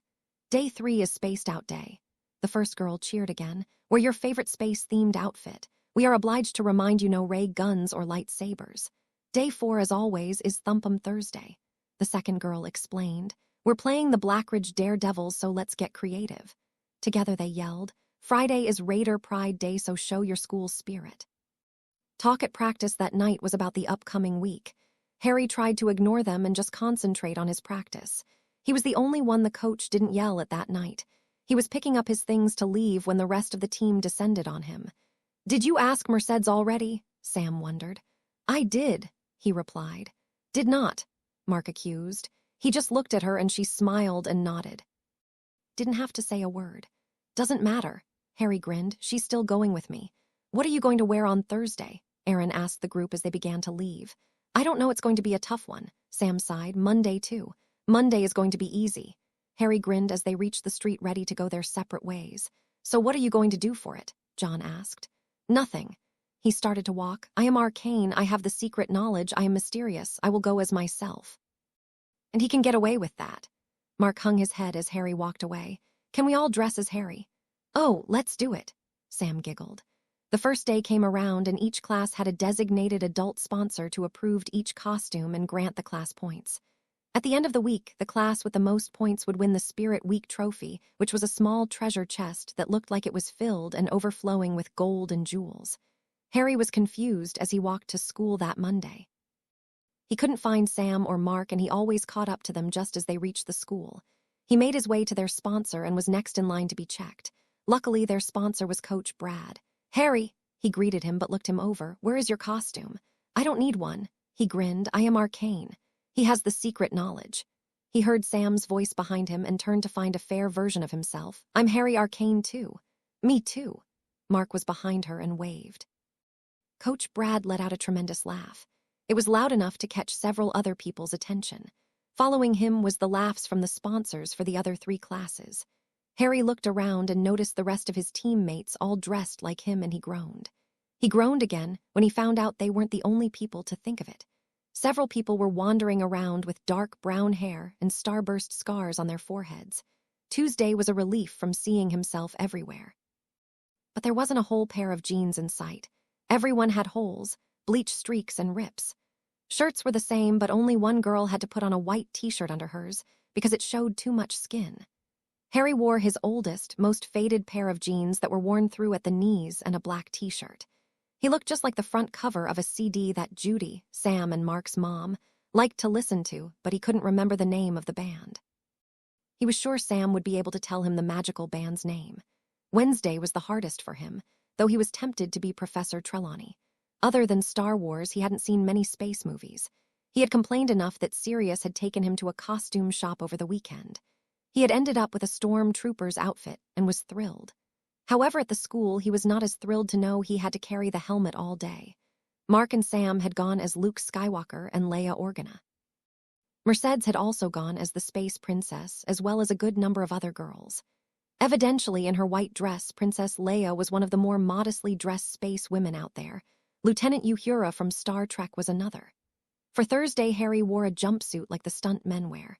Since it was Thumpum Day, he ripped the suit up a bit and added fake cuts and bruises, including a black eye, and he put his left arm in a sling.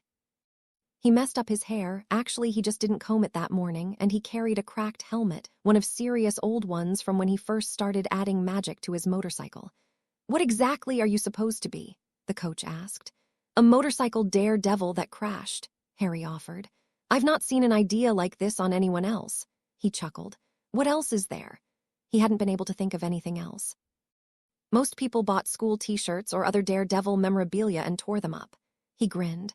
"Although we have a few Super Dave t-shirts and caps and stuff, but no one thought to do the injuries." Friday's game went well, and they won by a large margin. All the games this year were going that way. The team had really come together. The dance went well, and Mercedes kissed him on the cheek when he left her at home. School continued, and it seemed to him that the year was flying by. Just before Thanksgiving, the junior class left for their annual field trip to Washington, D.C.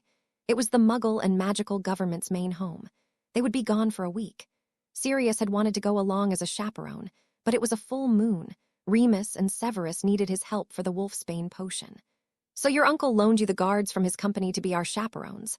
Mark looked back at the very large black man and the petite woman at his side. "What can I say?" Harry shrugged, looking back at Tonks and grinning at her grumping about having to keep her hair black to hide her morphing. "After that man last year, they've become a bit overprotective." "But he wasn't after you," Sam pointed out. "He got too close for comfort," Harry explained. "It was why we left the area for the summer." "Do you feel any bad luck days coming on?" Mark asked as they were being ushered through the portal. "Nope, all clear," he grinned. The first few days they spent in the capital, they saw the Muggle side. They visited several buildings of the Smithsonian, including the Air and Space Museum. Harry was awed by the flights achieved by the Muggle pilots and astronauts. If he had been a Muggle and not had terrible eyesight, he would have enjoyed flying planes. After that was the Washington and Lincoln memorials and the Korean and Vietnam War memorials. Several of the people in the group were Muggle-borns and had relatives listed on those walls. It was a rather somber experience. Harry thought briefly about what a memorial for the First War against Voldemort would look like. After that, they headed to the magical side of the government. They toured a museum dedicated to the wizards involved in the Revolutionary and Civil Wars. Then they toured the government chambers and watched them work on some laws. Finally, they were on a walking tour of some of the less security-conscious areas. Harry, Sam, and Mark were at the back of the crowd entering a library when he heard his name called. "Harry Arcane, what are you doing here?" Harry turned and grinned at the man. "Mr. Montgomery." He reached out and shook his hand. Field trip with school. How are you? I'm fine, thanks. Kingsley stepped forward and placed a hand on Harry's shoulder as the man continued. Did your uncle ever get his motorcycle out of customs? Yes, he got it in June. Harry replied, we had to leave the country for a few months so he didn't get to ride it yet. I've got to stop by and see it. He grinned. When you do, he'll show you his newest pride and joy. Harry smirked. He's restoring a '67 Chevy Camaro. Oh, that settles it. He nodded. I'll stop by as soon as I can. I've got to get back to work, have fun. I will. Harry waved him off. See you. Where do you know him from? Kingsley asked deeply as the eyes of Harry's friends turned towards him. He was the first official to visit us after we arrived. Harry explained to the exorer. Let's catch up with the rest of the class. He was looking around carefully and Harry hurried to obey. There you are. Tonks sighed as they caught up. I was beginning to worry. We're fine. Harry waved both hands in a move, a long gesture, and Tonks and Kingsley backed off. What was that about? Mark whispered as Sam leaned in. Not sure, probably just paranoia. Harry had brushed off his friends, but he was worried that Kingsley saw something he didn't. Gather close, everyone. Mr. Smith, his history teacher, called. We are about to enter one of the main private meeting rooms. The tour guide will be explaining some of the famous things that have happened in this room, so let's all pay attention. Kingsley managed to go into the room ahead of him, and Tonks brought up the rear. The group was the only people in the room for several minutes before the tour guide arrived and began to explain. This is the room the president uses when he is meeting for foreign dignitaries. The young girl explained. They have ratified treaties with several other nations in this room as well as the ICW. Before she could go on, the door opened, and several security people entered. You aren't supposed to be in here. Mrs. Claiborne scheduled me for 2 o'clock. The girl sputtered as another door opened. Well, hello, everyone. A man grinned, and here I thought my meeting was with the British Minister for Magic. Harry felt Tonks' hand grip his shoulder and saw Kingsley adjust his stance. Sorry, Mr. President, I don't think tour was notified. The security person apologized. Well, just clear the room.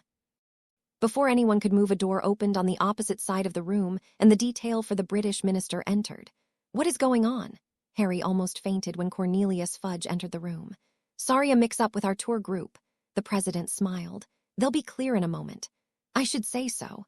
Fudge huffed. Minister Scrimgeour doesn't have time for this nonsense. Tonks was the closest to the door and practically broke it down trying to get Harry out of the room. For his part, Harry was just trying to breath. He had thought Fudge had gone to Azkaban for several years along with Umbridge. Kingsley grabbed Tonks' arm about 20 feet from the door. Stop, he grumbled. We have to get him away from here, she hissed back. No, we need to be calm, he emphasized. If we panic, they'll figure something is wrong and investigate. We are all disguised, they do not know us. Sorry, she sighed and waited patiently as the rest of the students and the tour guide followed them. Everyone here. Mr. Smith took a quick head count. Good. Who was that rude dude? A boy from Harry's class asked. That was the previous minister for magic in Britain. Mr. Smith shook his head and mumbled, idiotic. Harry couldn't hear the rest. Yes, well. The flustered tour guide tried to smile. Sometimes foreign dignitaries aren't very dignified. Harry tried to pass his snort of laughter off as a cough and mostly succeeded. Luckily, he wasn't the only one. It was Mercedes who asked the question Harry wanted answered more than anything. You mean that was Fudge? She nearly squeaked.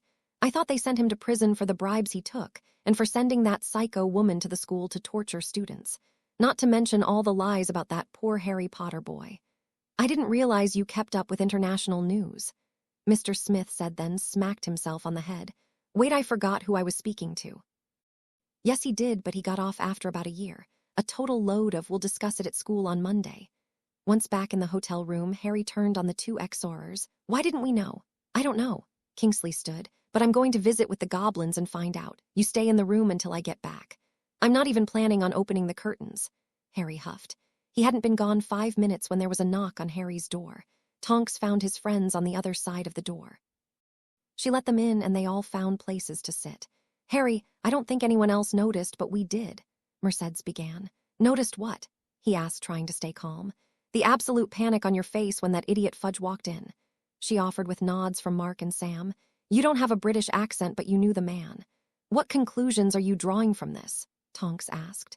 We figure your parents were killed by that dark wizard that was defeated just before you moved to Minnesota. Mercedes finished. We didn't get a lot of detail about the fight over here, just that he was defeated. And you came to tell him for what reason? She prodded. To see if he was okay and see if he wanted to talk about it.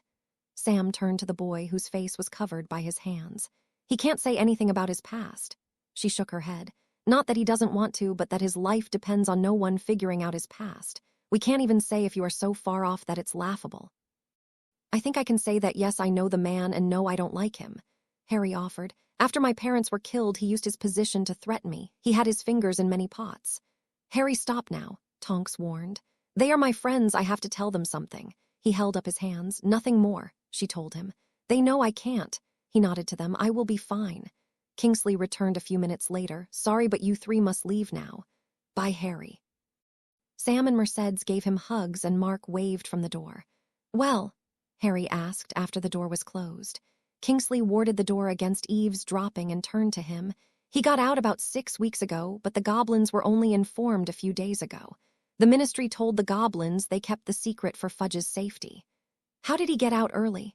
Harry asked. He informed the Aurors that Umbridge was bribing the guards. Kingsley frowned. He only got the job a few days ago and they have told Sirius, Remus, and Severus. The goblins didn't even know anyone was coming here. How did they slip it past them? Tonks asked. The portkey arrived 10 minutes before the meeting and the goblins knew about it 5 minutes before that. He shook his head. It was a spur-of-the-moment trip trying to get aid from the Americans. Hopefully the president says no, Harry shuddered. Should we inform anyone back home?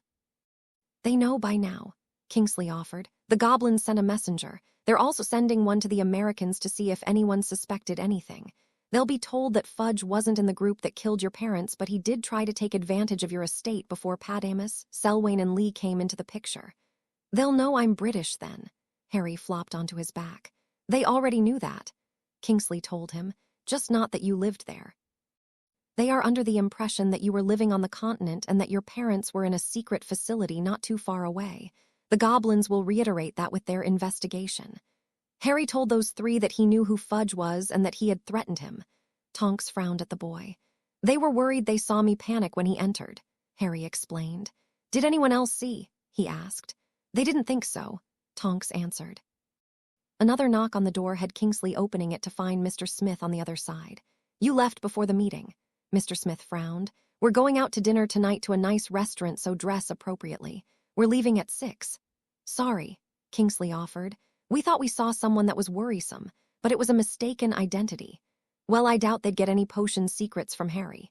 Smith was still under the impression that they were security for the potions company. We're more worried about them kidnapping him to trade for the secrets from Selwyn, Kingsley offered. Oh, I hadn't thought of that. He smacked himself in the head. That makes better sense. I should have realized that was why they sent you since they couldn't come. Sorry for the trouble, Mr. Smith, Harry offered from inside the room. Don't worry, Harry. He smiled and waved, extenuating circumstances and all that. They returned to the school the week after the holiday. There they discussed a bit more about English politics. Honestly, I don't understand how that man was even elected. Smith was speaking about Fudge.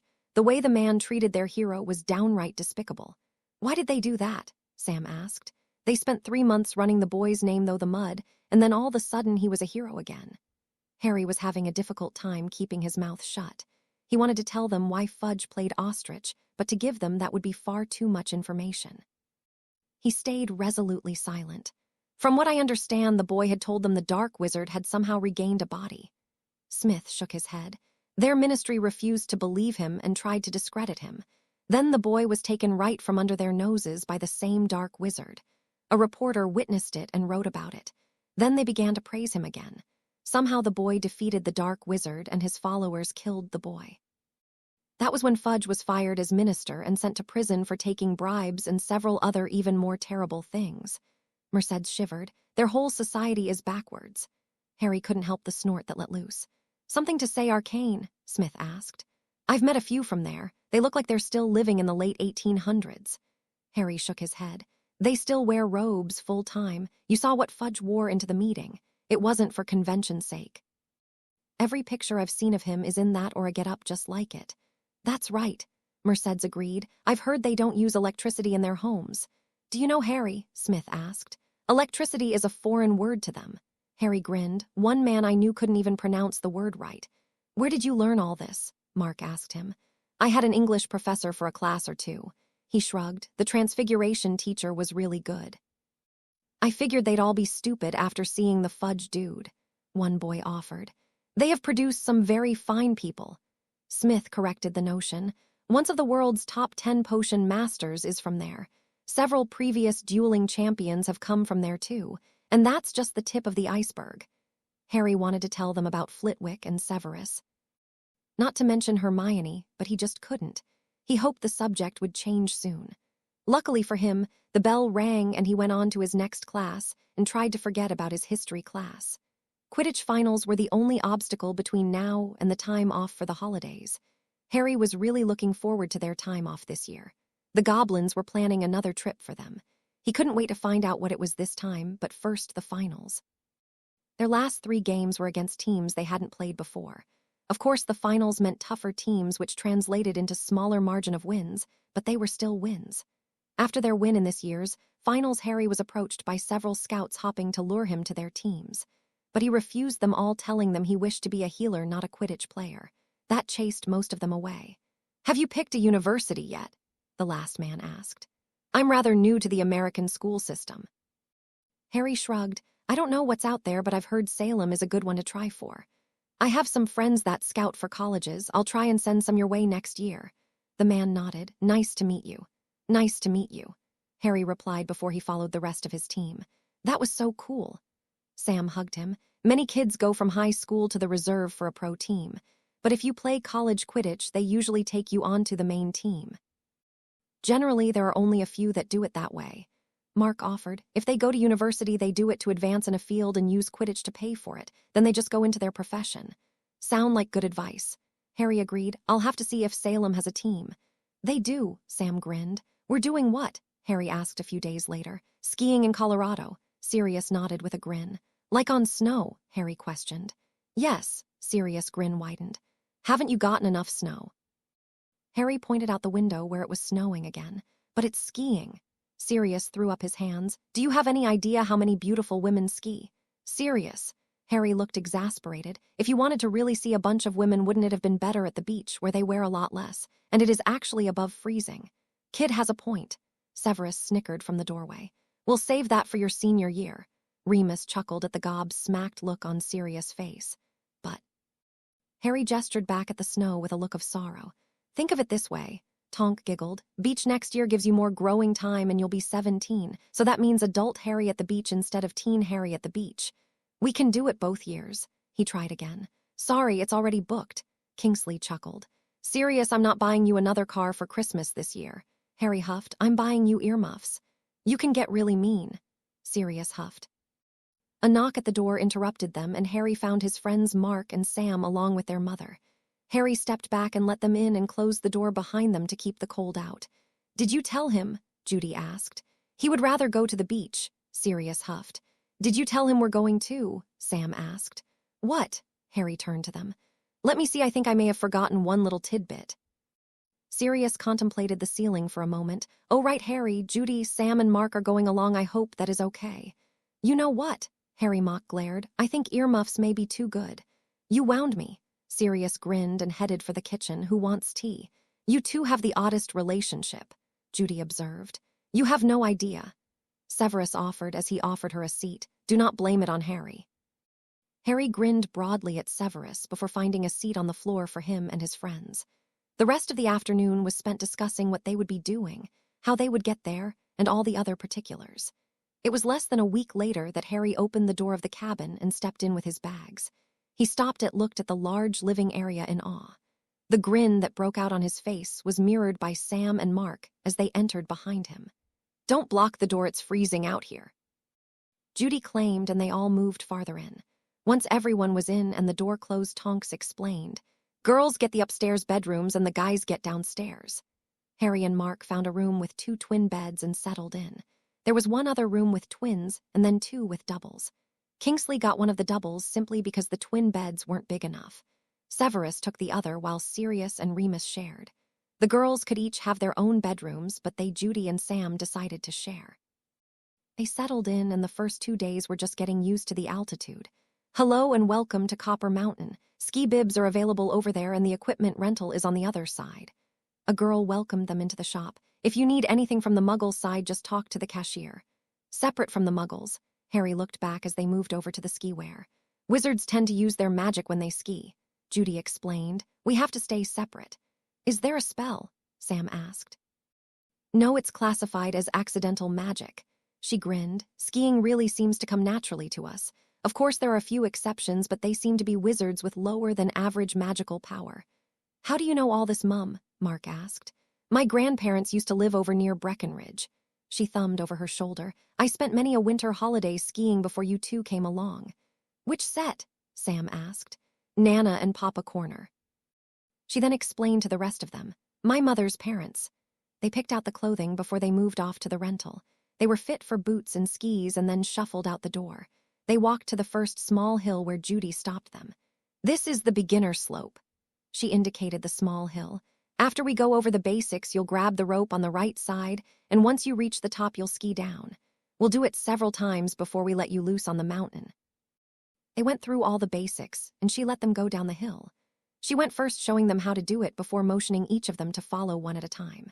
After she approved of that hill, they moved to the next area with a larger hill and a ski lift. By the time they had made a few trips down, she had them all stop, and they moved to have some lunch and rest.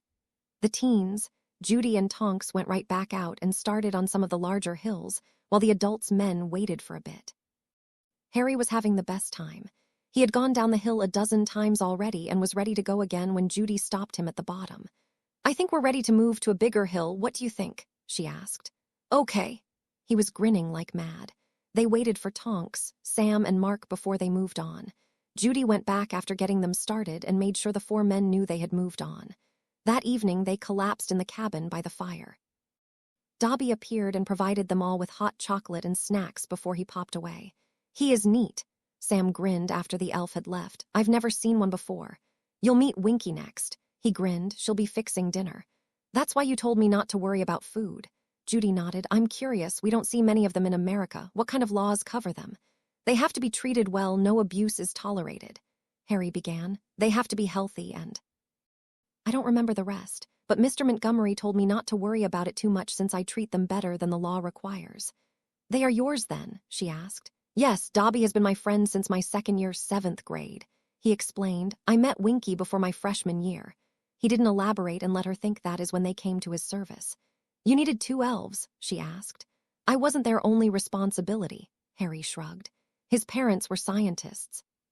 Sirius offered. They were studying some very ancient and mysterious stuff, Remus added. So they were taking care of the parents as well as the child. She nodded. I understand in other parts of the world that is rather common. They were rather deeply involved in a project, and I didn't come at a very opportune time. He shrugged. At times when I was younger, I wondered why they weren't around, and if they loved me, but later I knew it wasn't really their fault and they did love me very much. The project just took everything they had. I'm sorry I brought it all up. Judy apologized. I didn't realize asking about an elf would lead to such topics. With Harry, it is rare that a small topic doesn't explode. Mark chuckled. Dinner is ready. Winky squeaked from the door. Hurry, you is all need plenty of hot foods. Thanks, Winky, Harry called, and it was echoed by the others. Harry went to stand and groaned. Oh, my legs. The worst part about skiing is the after affect. Judy grinned and helped him up. You'll be fine soon. I feel like the first week of practice. Harry groaned as he did a few stretches. Mark and Sam followed his lead, stretching out. The other adults mostly just stood and went to the kitchen, however Tonks joined them. How are they able to just get up and go? Sam grumbled. We did a lot more than they did. Tonks groaned, and our runs were on the harder hill. Harry rolled out of bed the next morning and right into the stretches he normally did for Quidditch practice. He put on some sweats and headed into the living room to find Kingsley decked out similarly. Running? Harry asked. Tonks will be here in a moment. He grinned. Is this standard for Aurors? He asked. Some countries require it in their forces. He explained, we don't, but it doesn't mean we shouldn't. Moody taught all his students to keep in good shape. He always refused to train someone who got in on blood status. I'm ready. Tonks entered and went through the door. The others were still asleep when they returned and Harry hit the shower. Mark was sitting up in his bed when Harry got back from the shower. Tomorrow I'm going with you, he said by way of greeting. Tanks and Bara go too, Harry warned him. Okay. He shrugged. I just don't want to lose those muscles and have to start over with the training. Sam will probably join us too. Okay. After a week in Colorado skiing, they returned home to find even more snow. They'd had another snowstorm while they were gone. When school started back up, they had a junior class meeting. We still need money for prom. Michael, the president of the class, stood in front of the room. We're about $500 short. We've covered the meal, including its decorations and band, so all we need to get is the decorations for the dance end of the pitch. The pitch? Harry leaned into Mark and Sam. The prom is held on the indoor pitch instead of the lunchroom like the others, Sam explained. One side for the dinner and one side for the dance. Why don't we have a kissing booth for Valentine's Day? Michael had asked for suggestions while Sam explained.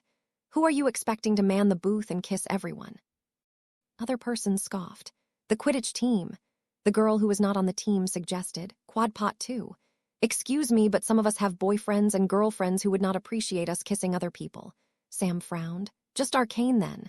The girl giggled. He's free. No, Harry shook his head. I do not agree to kiss anyone. Then you come up with an idea. Someone sneered.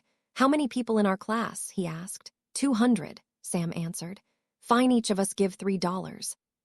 He suggested that 600 were good. What if we can't do that? Someone else asked. Everyone who can give 3 and let's see what else we need, Harry replied. How about a Quidditch game? March suggested. We find some team willing to play us and we can sell tickets to the game. Those aren't half bad ideas. Michael agreed. Anything else? There was a handful of other ideas that came out. Harry didn't like most of them and didn't want to help with those he did like, except the Quidditch game. However, Coach shot down the Quidditch idea as it might mess up someone's bid for a professional or college team if anyone considered that getting paid to play Quidditch. In the end, he had an idea that he didn't let anyone else know. Sirius, do you know the conversion rate for galleons to dollars? Last I checked, it was $5 to the galleon or thereabout. He shrugged. Why?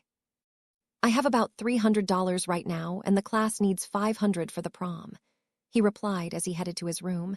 They're trying to come up with money makers, and one girl's suggested we set up a kissing booth and let me sell kisses. And you said no. Remus interrupted what was sure to be a remark from Sirius.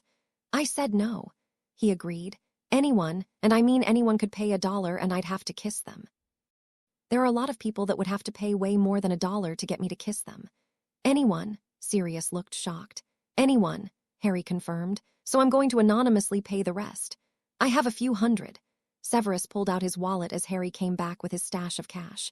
I have some too, Sirius offered. Put yours away. Between Sirius and Severus, they came up with $500, and Harry placed it in an envelope and charmed it that only Coach Brad could open it. The next day, he placed it on the coach's desk with a note on the envelope that said, for prom. At the meeting the next week, Michael called them to order. Well, any ideas? I have one. Coach Brad stood and pulled out a familiar envelope. This was left on my desk and I don't know who did it. Michael opened it and pulled out $500. Someone, or several someones. Coach interrupted. Right. Michael nodded. We have been given $500. Harry sighed in relief. Sam and Mark chuckled at him. No one suspected he had provided the money, and if they did, they didn't say it. Prom is a big deal. Sam explained near exasperation. No, that's an understatement. It's a huge deal. The biggest deal. It makes homecoming look like a barn dance. So what is expected of me? He asked, not at all sure he was ready for this. Finding a date is a must. Mercedes explained with a grin. It is also formal. Formal. Harry dropped his head. Magical or muggle formal? Depends on your date. Sam grinned. I'm going with muggle formal. Mercedes, will you go? He began. Don't ask like that. Sam stopped him with an exasperated sigh. How am I supposed to ask? He was completely clueless. He had no idea what she was expecting. You bring her flowers or chocolates and ask her. Sam grinned. You don't have to. Mercedes shook her head and grinned at the two of them. That is what boyfriends do. We are just friends, so asking me as a friend like that is just fine, and yes, I will go. I prefer muggle dress if that's okay with you. Thank you. Harry sighed in relief. What else do I need? You'll be bringing her to the dinner and then the dance, so you'll start earlier. Sam frowned at the two of them. If you drive, it's nice to pick her up and take her that way instead of walking. Don't forget the corsage. If you don't drive, walking is fine. Mercedes giggled at Sam's frown. No corsage, I'm allergic. I am trying to get you a fancy date here. Sam huffed at the girl. I'm keeping the friendly date I have, thank you. Mercedes was still giggling. I'll let you know what color to match with when I find a dress. But if she picks a neutral color, then go with green to match your eyes, Sam instructed as she rolled her eyes. I thought formal was just black. Harry was lost again. Accessories, Mercedes and Sam answered together. I'm calling your mom for help. Harry mock glared at Sam. She can take you with Mark.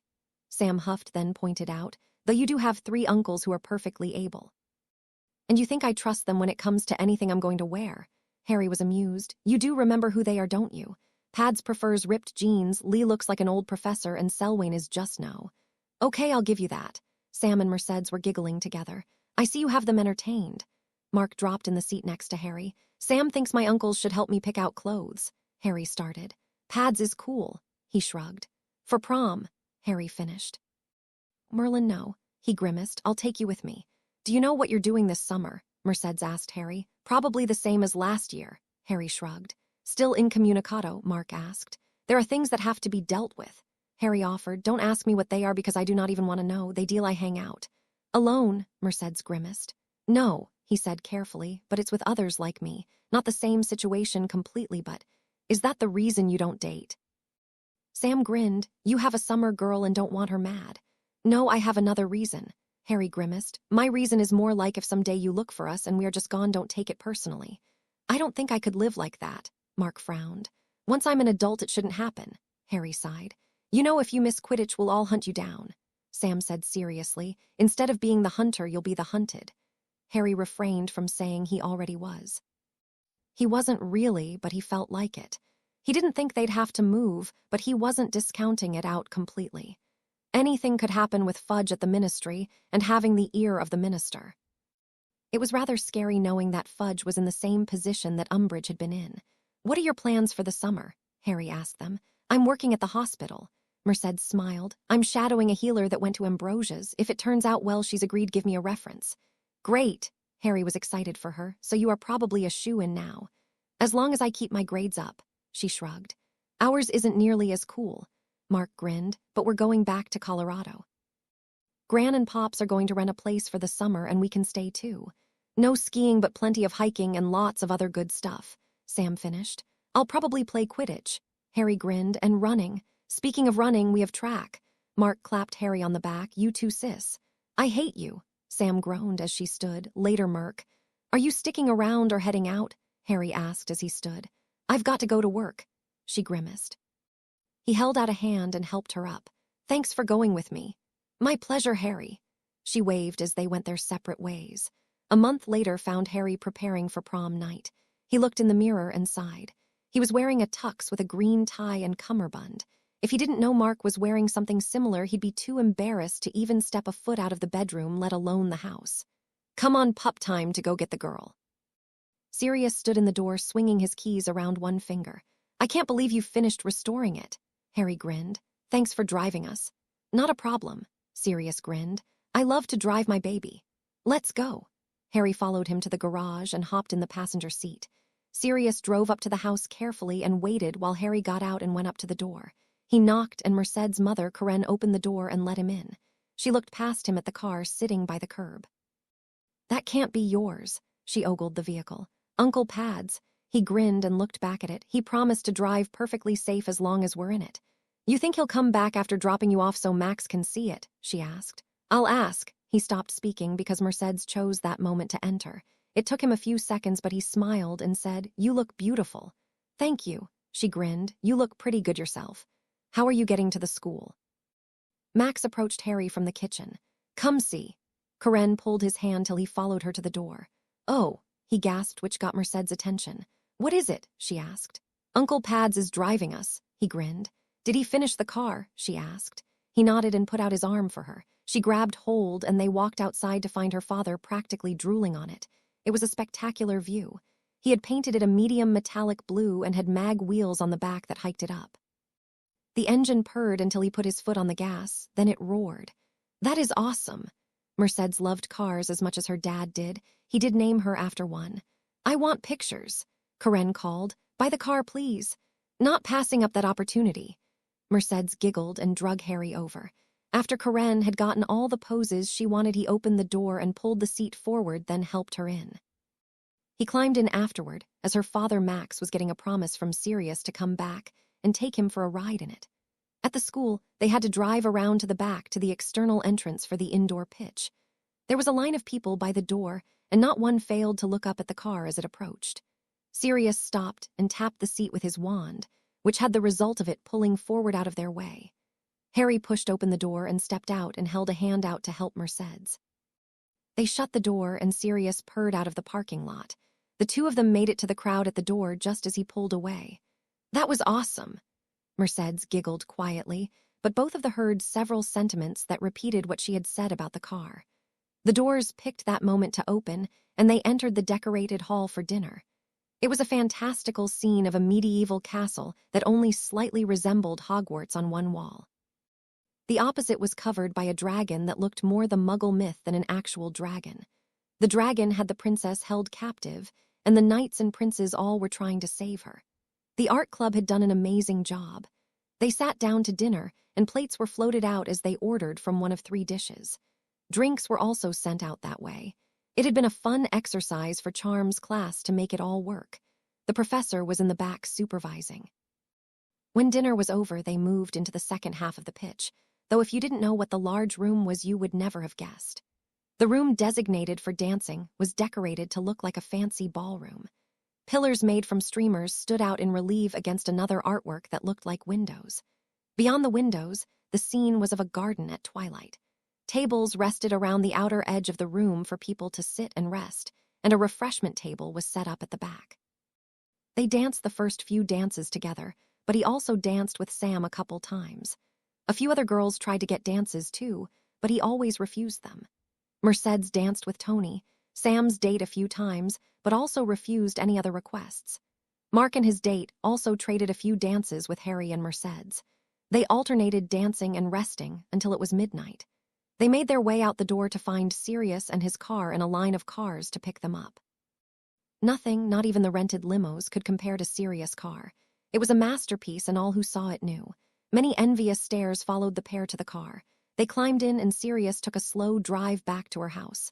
Harry walked her up to the door. She kissed him on the cheek before waving at Sirius and heading in. Harry walked back to the car and climbed in and sighed in relief. "I'm exhausted." "You look it." Sirius pulled away quietly. "Max loved the car." "I knew he would." Harry grinned. "Anyone would. It's beautiful." "We did good." Sirius smiled easily. "I can't believe the year is almost done." Harry sighed. "Ragnak asked if we were going back to the island for the summer." Sirius offered. "I told him you wanted to and would like to see your friends again." "What did he say?" Harry asked as they pulled into the garage. "He liked the idea." Sirius grinned, "especially since the only help the Americans have offered the ministry is training on how to run a government." "Are they all coming here for classes then?" Harry chuckled. "All the departments will be having a short time over here," he explained, "just for the summer and a week at a time. Areas like the Aurors will only be sending the top people." "At least they're making an effort," Harry sighed. "The president also, at the suggestion of the goblins, told them to get rid of Fudge." Sirius chuckled. "Just like that?" he asked, looking amused as they parked and got out of the car. "Not in that many words."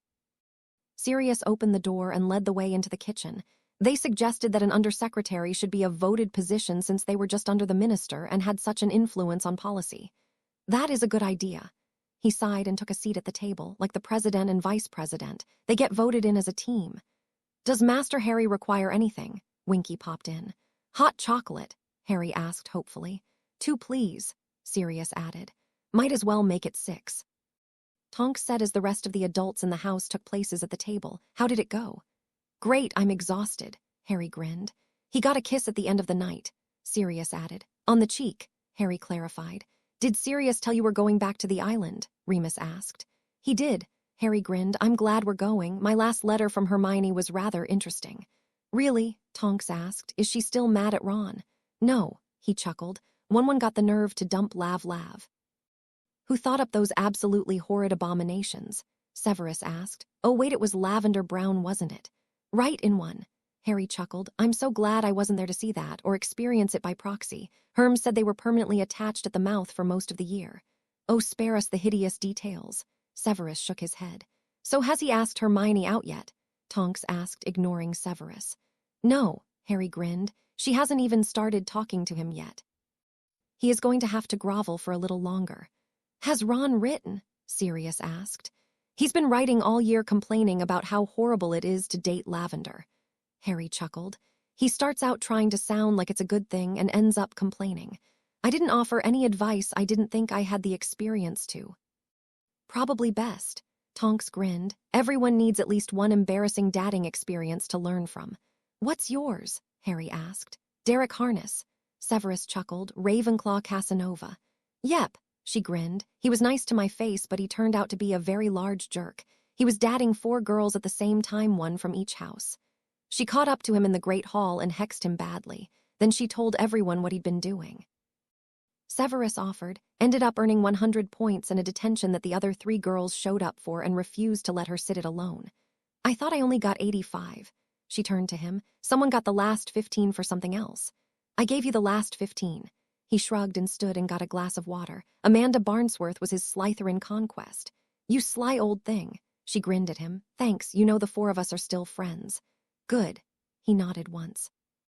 You shouldn't be embarrassed about that, Remus offered. We were embarrassed that he had been able to keep it secret for so long. She shrugged. It went on for over a month. Told each of us he had to keep relationships a secret because he wasn't allowed to date and his brother would tattle on him. How did you figure it out? Sirius asked. I heard him telling someone else he was an only child. She shook her head. I used my abilities to follow him around and found out what he was doing. I chose to do it in the Great Hall so he couldn't do it again. So, Harry, do you have an embarrassing dating story? Sirius asked. Only if you count that I'm almost 17 and my only dates have been going with a friend to a couple of school dances. He sighed. I'll talk to the goblins and see what they say, Remus offered. I'm not dating until I have my final identity. Harry shook his head. It wouldn't be fair. I think what Remus is saying is that Harry Arcane may be your final identity. Kingsley spoke for the first time that evening. But won't that be odd when you resume your own identities? Harry asked. Actually, I've grown rather fond of the name Lee, Remus grinned. I've been pad since my 5th year, Sirius shrugged. Selwyn doesn't have the reputation of once being a Death Eater, Severus added. It makes certain business transactions much easier. What about you too? Harry asked the Exorers. We're opening our security business, but Save's Stuff is our first client. Tonks grinned at the nickname Lily had given the potions company. We are not going anywhere, Kingsley agreed. So we're staying a family? Harry asked with an odd quirk to his lips. Yes. All of the answered together, most of them sporting grins. Severus just had a slight quirk to his lips. Good. Harry stood and left the room so they wouldn't see how much that simple statement affected him. None of them missed it, though. I think that went over well, Sirius offered, ducking his head. Yes, but he'll be embarrassed for a bit. Tonks shrugged. 16-year-old boys don't go teary-eyed at the thought of having a family. Not often anyway, Remus sighed. I wish we could do more. If he needs more, we'll hear about it. Severus sighed. If not from him, then the goblins or his friends will clue us in. It's enough for now, Sirius grinned. We'll get him some little brothers and sisters eventually. From who? Severus scoffed. You can't stay with one female long enough to procreate. I can't, Sirius shrugged. Azkaban cured me of that. Did you know that was a side effect? Yes, Kingsley answered before anyone else could. The ministry does know it. I'm sorry, Severus offered. I was actually thinking that Tonks and Remus could provide that little bit. He grinned and waggled his eyebrows at the two of them. Sirius, you know werewolves aren't allowed, Remus began. They are here. Tonks interrupted with a proud grin. We could have multicolored werewolf bobbies. Actually, it would just be multicolored bobbies. Severus chuckled at the gob-smacked expression on Remus' face. Americans have been able to prove that bobbies born with werewolf fathers have heightened senses, but do not carry the lichen gene. They've not had a female werewolf carry a baby to term, so no information is available on that side. And Tonks marrying Lee will hide the fact that we are still watching out for Harry, Kingsley added. We can be ourselves. Harry, Hermione yelled. She was running at him and jumped. He had learned if he would spin with their momentum, they wouldn't knock him down. He spun as he caught her. Hello, Hermione, he chuckled. You've gotten taller, she commented when he put her down, and you've gained some muscle mass. Quidditch, he shrugged. Quidditch didn't do that to Ron, she said spitefully, but he was still out of hearing range. Our coach requires more than flying around, he replied. So did Victor's coach. She mumbled as the others arrived, that why he was in such good shape. Harry chuckled at her while he shook hands and gave hugs to his friends. How did Gryffindor do this year? We won the cup by 10 points. Ginny grinned. It was all down to the goal Ron scored. I thought you were keeper, Harry asked the furiously blushing Ron. I am. He ducked his head. I got hit by a bludger and it knocked me off my broom but not out of the air. I was getting back on when Boot threw what they thought would be the goal that would pass us for the cup. We were even. Ginny rolled her eyes. But it was because we had a sub-chaser, not Ron's fault. Thanks, Ron sighed. As I said, I was trying to pull myself back up and I didn't actually see him throwing it. But it hit my foot and went sailing through the air and through the hoop at the other end. Harry burst out laughing and the others joined in. Ron laughed along even though he was still blushing profusely. It was pretty cool, Dean added. The Ravens tried to get the points removed because a chaser didn't score the goal. Seamus offered, but Madam Hooch said it was legal. Cho caught the snitch and we lost by 140. But we won the cup because our other games were good wins. Ginny finished. So how did you do, Seamus? Harry asked. Good, but I'm no Harry Potter. He grinned. I didn't get knocked out once. Did Cho try the I'm a helpless female, let me catch it routine? He asked. She batted her eyelashes and tried to distract me. He nodded. Didn't work, but she still beat me. It took an unlucky turn. At least she didn't try to knock you off your broom. Harry commiserated. That only happened to you during first year. Ron shook his head. The group was making its way to the house. It happened year before last too. What happened? Neville asked. The Seeker on the other team was bigger than I am now. Harry explained. I was diving past him and he grabbed my broom. Instead of taking the nose dive, I twisted around and kicked his hand off, breaking it. They had to use omnoculars to make the decision of who was guilty. Them, of course, Hermione huffed. They actually banned him from playing anymore. Harry nodded. He had hospitalized a few other Seekers playing dirty like that. No one had been able to prove it before. And Harry saves the day, Seamus teased. Again. Shut up. He grinned back as he let them in the house. Hello, everyone. Sirius greeted as he opened the door. Hi, Sirius, was the reply from all around. Did you bring pictures of the car? Seamus asked. He doesn't go anywhere without them. Harry chuckled as he followed the group in and shut the door behind them. The group sat in the library for hours catching up on what couldn't be said in letters. Harry couldn't help but notice that Ron was sitting near Seamus and Dean, rather than him, and Hermione was as far as she could get from Ron. Their disagreement was still apparent and still causing troubles. He pulled Ron aside later in the afternoon. What is going on? He asked. Nothing, Ron swore. And Hermione routinely sits as far from you as humanly possible, Harry offered. She is still mad about Lavender. Ron huffed. How many times can a bloke apologize? As many times as it takes to get the girl he's crazy about to talk to him again. Harry pointed out. You did stand her up at the beginning of the year. Intentionally, he frowned. Did you ever apologize for that? He asked. No, he frowned harder, but she kissed Crumb. I don't know if she did or didn't. Harry half grinned, but you hadn't asked her out when she accepted a date and possible kiss from him. You had agreed to go with her and then started snogging Lav senseless. She jumped me. Ron ducked his head. I didn't start it. But you didn't stop it, he pointed out. We weren't going out. Ron tried to get out of it again. Only because the date hadn't happened yet. Harry shook his head. Here's the deal. If you want to date Hermione, you're going to have to grovel a bit. Or do something so good in her eyes that it makes up for a whole year of dating someone else after agreeing to go out with her. That's impossible, Ron huffed. Then start groveling, Harry advised. Dinner time, Master Harry. An elf popped in. We's let Winky have the kitchen and I don't knows what she made. Thank you, Tabby. Harry grinned. Do I need to get the others? No, Master, she puffed up. We's be getting them all. Thanks, good job, everyone, he called a little louder. I know I can make you give up all the elves, Ron grinned. That should make her happy. No, Harry grinned. 1, because I'm trying to change her mind about them, and 2, because I can't live without them. Without them, first everything would fall apart, then I'd starve to death. It was several weeks later that Harry pulled Hermione aside. Ron had been groveling and trying to make up for it, but she wasn't cutting him any slack. He was actually a bit surprised as the amount of vindictiveness she was displaying. Hermione. He pulled her away from the group with the promise of a walk in the gardens. If you're going to talk about Ron, then save your breath, she huffed. Actually, I want to talk about you. Harry corrected her. Do you want to tell me why you hate Ron now? I don't hate him, she shrugged. I'm just very thoroughly angry. Why? He asked, being just a bit pushy. He humiliated me. Didn't even have the decency. She paused and growled. Every time I was near, they'd be snogging each other's faces off. She made a point of sighing and going on and on about how good he kisses, how he never says anything uncomplimentary. Lavender Brown said uncomplimentary, Harry asked, sounding astonished. Of course not, she sneered. Her words were, "He only says nice things to me," and then reminded me of how many times he has said something mean to me. Hugh. Harry wiped his forehead in an exaggerated manner. I thought the world was going to end with her using a big word like that. Hermione snickered. I don't see what anyone would see in an airhead like her. Maybe she was just getting a refill from Ron. Harry shrugged, and Hermione had to stop and laugh. Where are you getting these from? Hermione asked when she got her breath back. Sirius likes the comedy channel. Harry shrugged and changed back to the subject of Ron. So Ron gets jumped by a girl the first time and he loses his mind and forgets he agreed to a date with you. You aren't making it any better, she stated flatly, not trying to clean up what he did. Harry shook his head, just getting the facts from your point of view. When he forgets, it humiliates you, and then your roommate rubs it in all year until you're ready to explode. Yes, she agreed. Ron has apologized, he asked.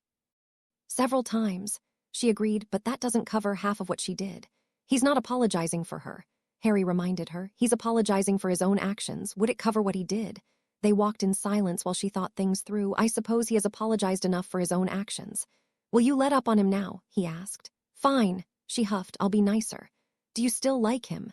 Harry grinned when she blushed and ducked her head. Yes, but I'm still angry. She offered, I just need to point that anger to the right person.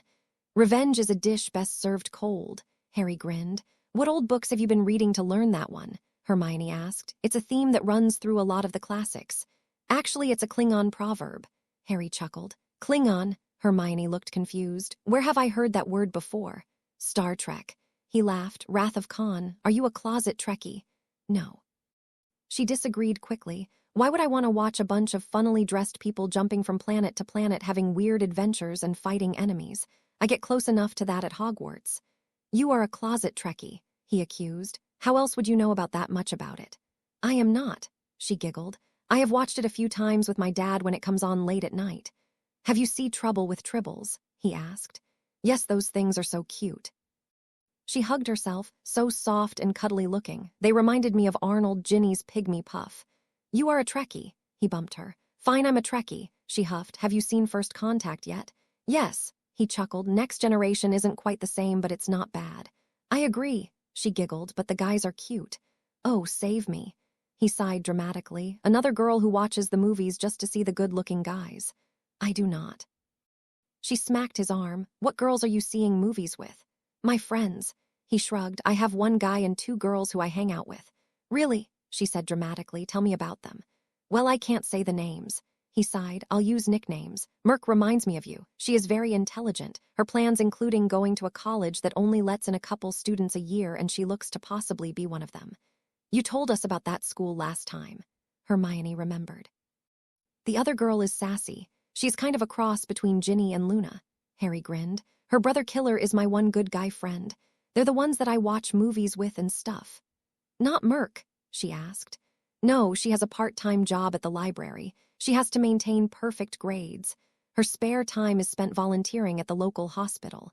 She's made a little bit of time to hang out with us on occasion. Harry shrugged. Her goals are very important to her, and I wouldn't dream of asking her to lower them. You are a good friend. She hugged him. I wish we could be together more often. Not in the cards, at least not yet. He shrugged. It would be cool if we can all be closer after school. Even Ron, she asked with a frown. Is he that bad? Harry asked. No, she huffed. He hurt my feelings. He snogged a dimwit, and he was an idiot, but he's not that bad, in fact. If you repeat this, I'll kill you. He's funny, caring, and thoughtful. And even though he acts all gruff, he's good with the first years. He'll make a good dad someday when he gets mature. Thanks, Harry chuckled. Good to know I picked an all right best mate. What about Merc, Sassy, and Killer? She giggled. And how did he get the nickname Killer? Killer is a funny guy. Harry smiled. Between him and Sassy, it's never a dull moment. But one of the sports he plays, he has to try and hit a small target. He's good at it, spot on every time. He's killer at the game.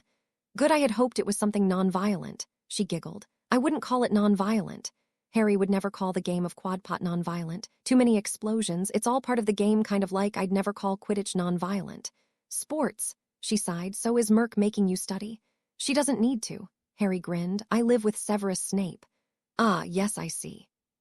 Hermione giggled. How did you meet your new friends? Quidditch. He shrugged. My first day at school, I had to do some tests and stuff. Then we set up my schedule.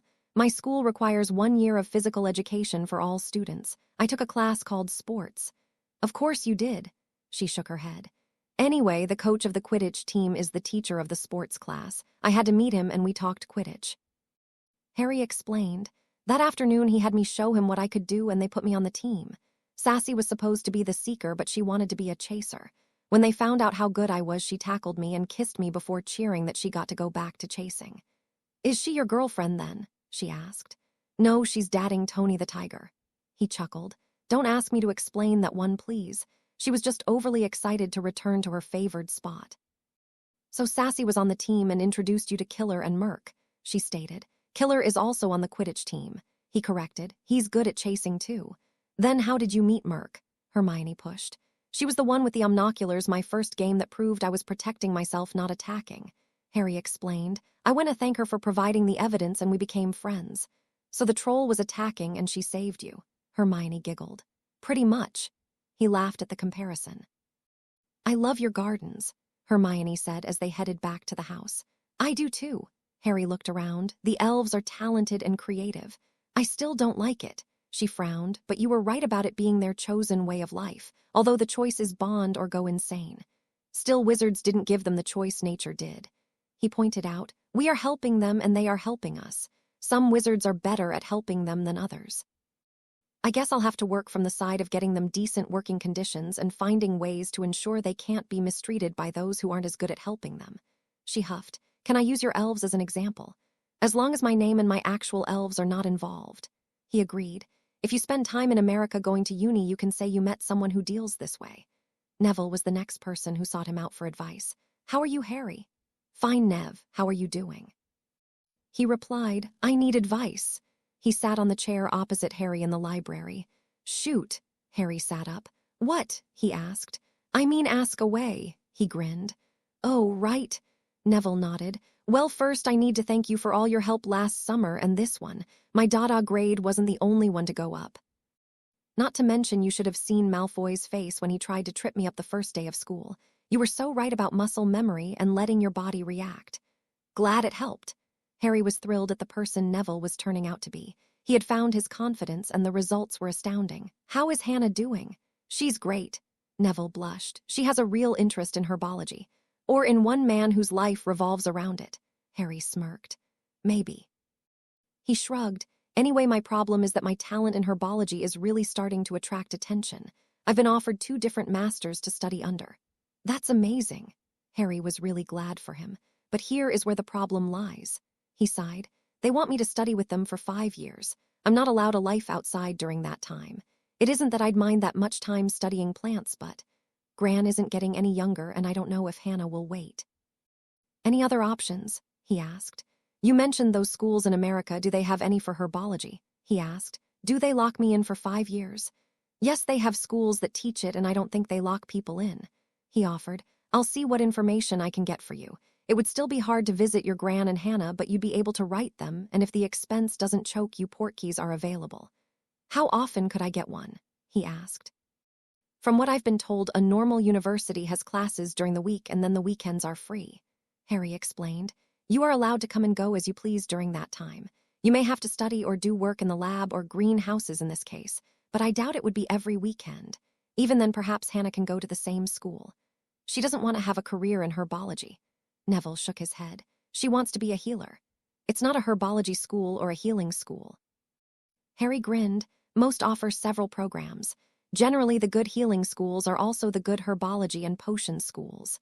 That would be great. Neville grew excited. What school are you going to go to? I think I'm going to be a healer.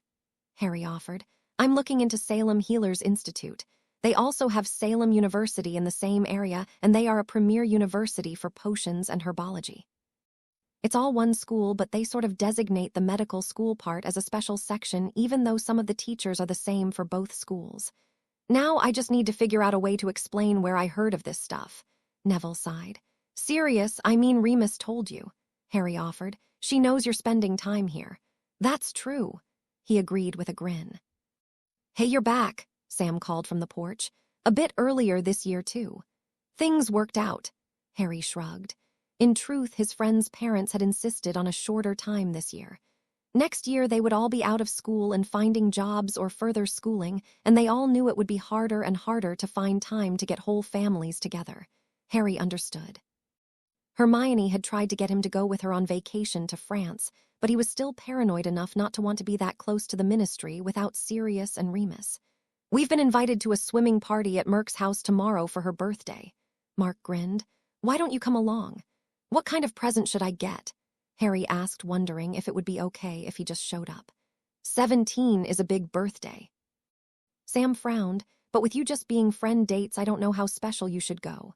Finally, Harry fell to his knees with his hands raised and looked up. "She gets it." "Shut up," she huffed. "Are there any traditions friends follow?" Harry asked as he tipped over and relaxed in the grass. "Not really big on tradition around here," Sam sighed, "unless it's deals with Quidditch. Give her coupons good for dates to homecoming and prom," Mark suggested. "Only an idiot would suggest that." Sam looked at her brother. "Oh, wait, one did." "You wound me." Mark wiped a fake tear. "You have been spending too much time together without a mediator." Harry sat up halfway and propped himself up on his elbows. "What about a bracelet or necklace? Borderline girlfriendish." Sam shrugged. "But she'll like it if it's nice and not junk." "How borderline?" he asked. "Really nice jewelry would mean girlfriend." She said thoughtfully. "Nice but not too nice would do. No real stones." "What time?" Harry wondered. 4 in the afternoon. Sam grinned. "You have 24 hours. Don't forget a swimsuit." "What are you wearing, Mark?" he asked. "Swim trunks." He shrugged. "It's like baggy shorts." She giggled. "No Speedos or anything." "You guys want to help?" he asked. "Can't." Sam frowned. She loved to shop. "We have to finish our chores. And since we haven't started them yet, we won't have time for shopping." Mark grinned. "Have fun." Harry stood and gave them both mock glares before he started back to the house, both of them laughing in his wake. "Back so soon?" Sirius asked. "Weren't they home?" "Yes, but they're doing chores." Harry sat at the table across from him. "Merc's birthday is tomorrow and she's having a swimming party. I wasn't technically invited, but Sam and Mark think it would be okay if I just show up." "Hold on." Sirius picked up the phone and dialed. "Hi, Karen." "Yes, but don't tell Mercedes yet." Mark and Sam told Harry that she's having a birthday party tomorrow. "Since we're back, Harry, great." 4. He was nodding as he spoke. "Yes, a nice surprise. Anything specific?" He smirked at Harry. "Yep, can do. Okay, see you tomorrow." "Thanks." Harry grinned. "What did she say?" "Yes, you can go. We'll hide it by you arriving with Mark and Sam. I'll pick you up by 9. Sirius grinned. "Karen thinks it will be a nice surprise for Mercedes. No flowers or animals for presents." "She's allergic." Harry nodded. "I was thinking a bracelet or necklace." "Let's go shopping." Sirius hopped up. "I'll drive." "Can't." Harry chuckled. "If she sees that car, she'll know we're back." "We aren't taking the car." He grinned. "The motorcycle works just fine, and I got you a helmet so Lee and Sel can't stop us." "Is it too difficult to say Selwyn?" Severus asked as he entered. Yes, it is." Sirius chuckled. "Need anything, Harry and I are headed out." "Where to?" he asked. "Shopping for a girl's birthday present." Sirius waggled his eyebrows. "And swim trunks." Harry ignored Sirius' teasing. "No, I don't need anything and leave me out of it." Selwyn grimaced. "See you later." Harry followed Sirius out to the garage. They pulled the cover off the bike and Harry put on the helmet Sirius handed him. His, thank goodness, was just blue. Sirius was painted in what Harry considered a very odd manner. He pulled his wand and tapped it and changed it to match his own. "Wait, why did you do that?" Sirius looked hurt. "She knows what your helmet looks like."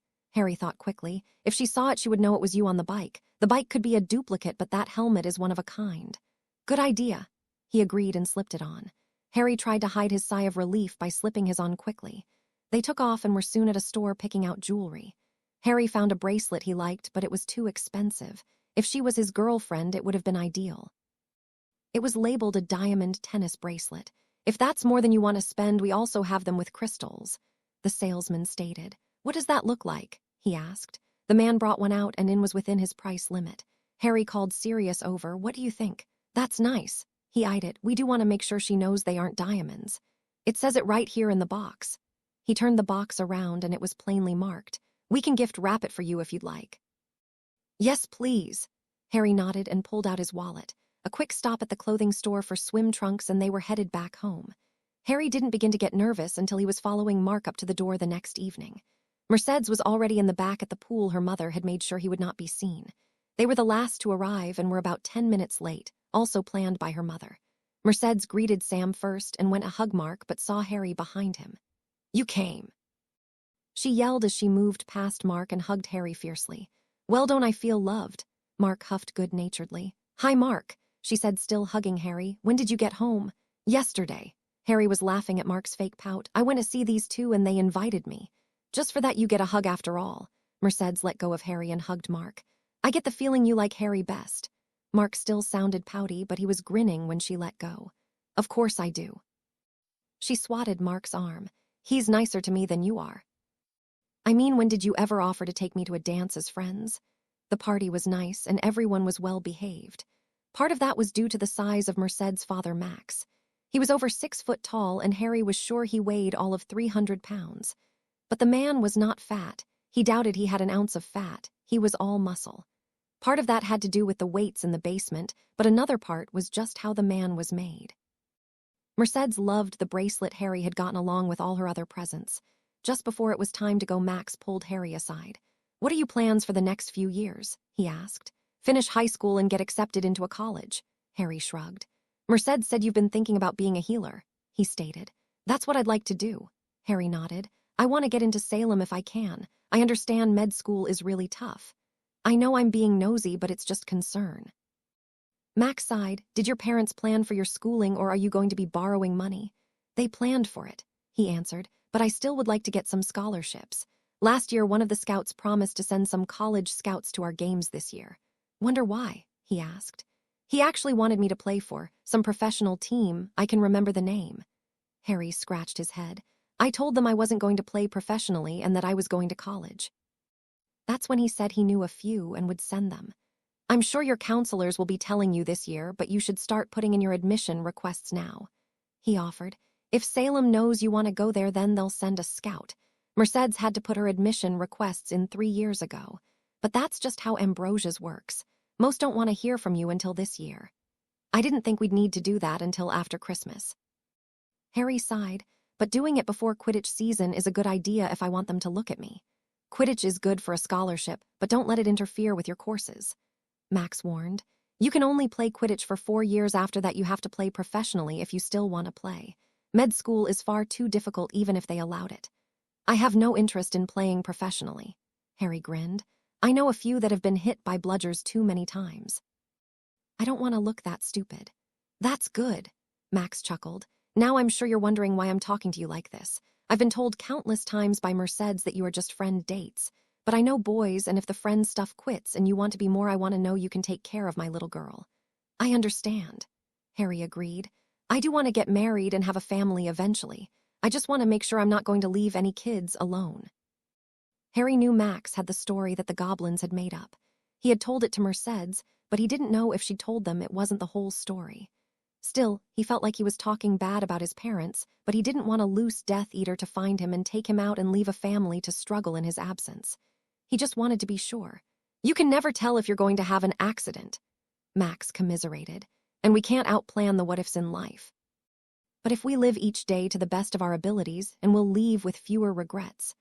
A rumble from the street made Max smile. "Enough with the Sirius. Let's go see Pads in his car." Harry nearly laughed at the Sirius joke that wouldn't make sense to Max, then followed him out to where the rest of the kids were already fawning over the car. Sirius looked as proud as a peacock.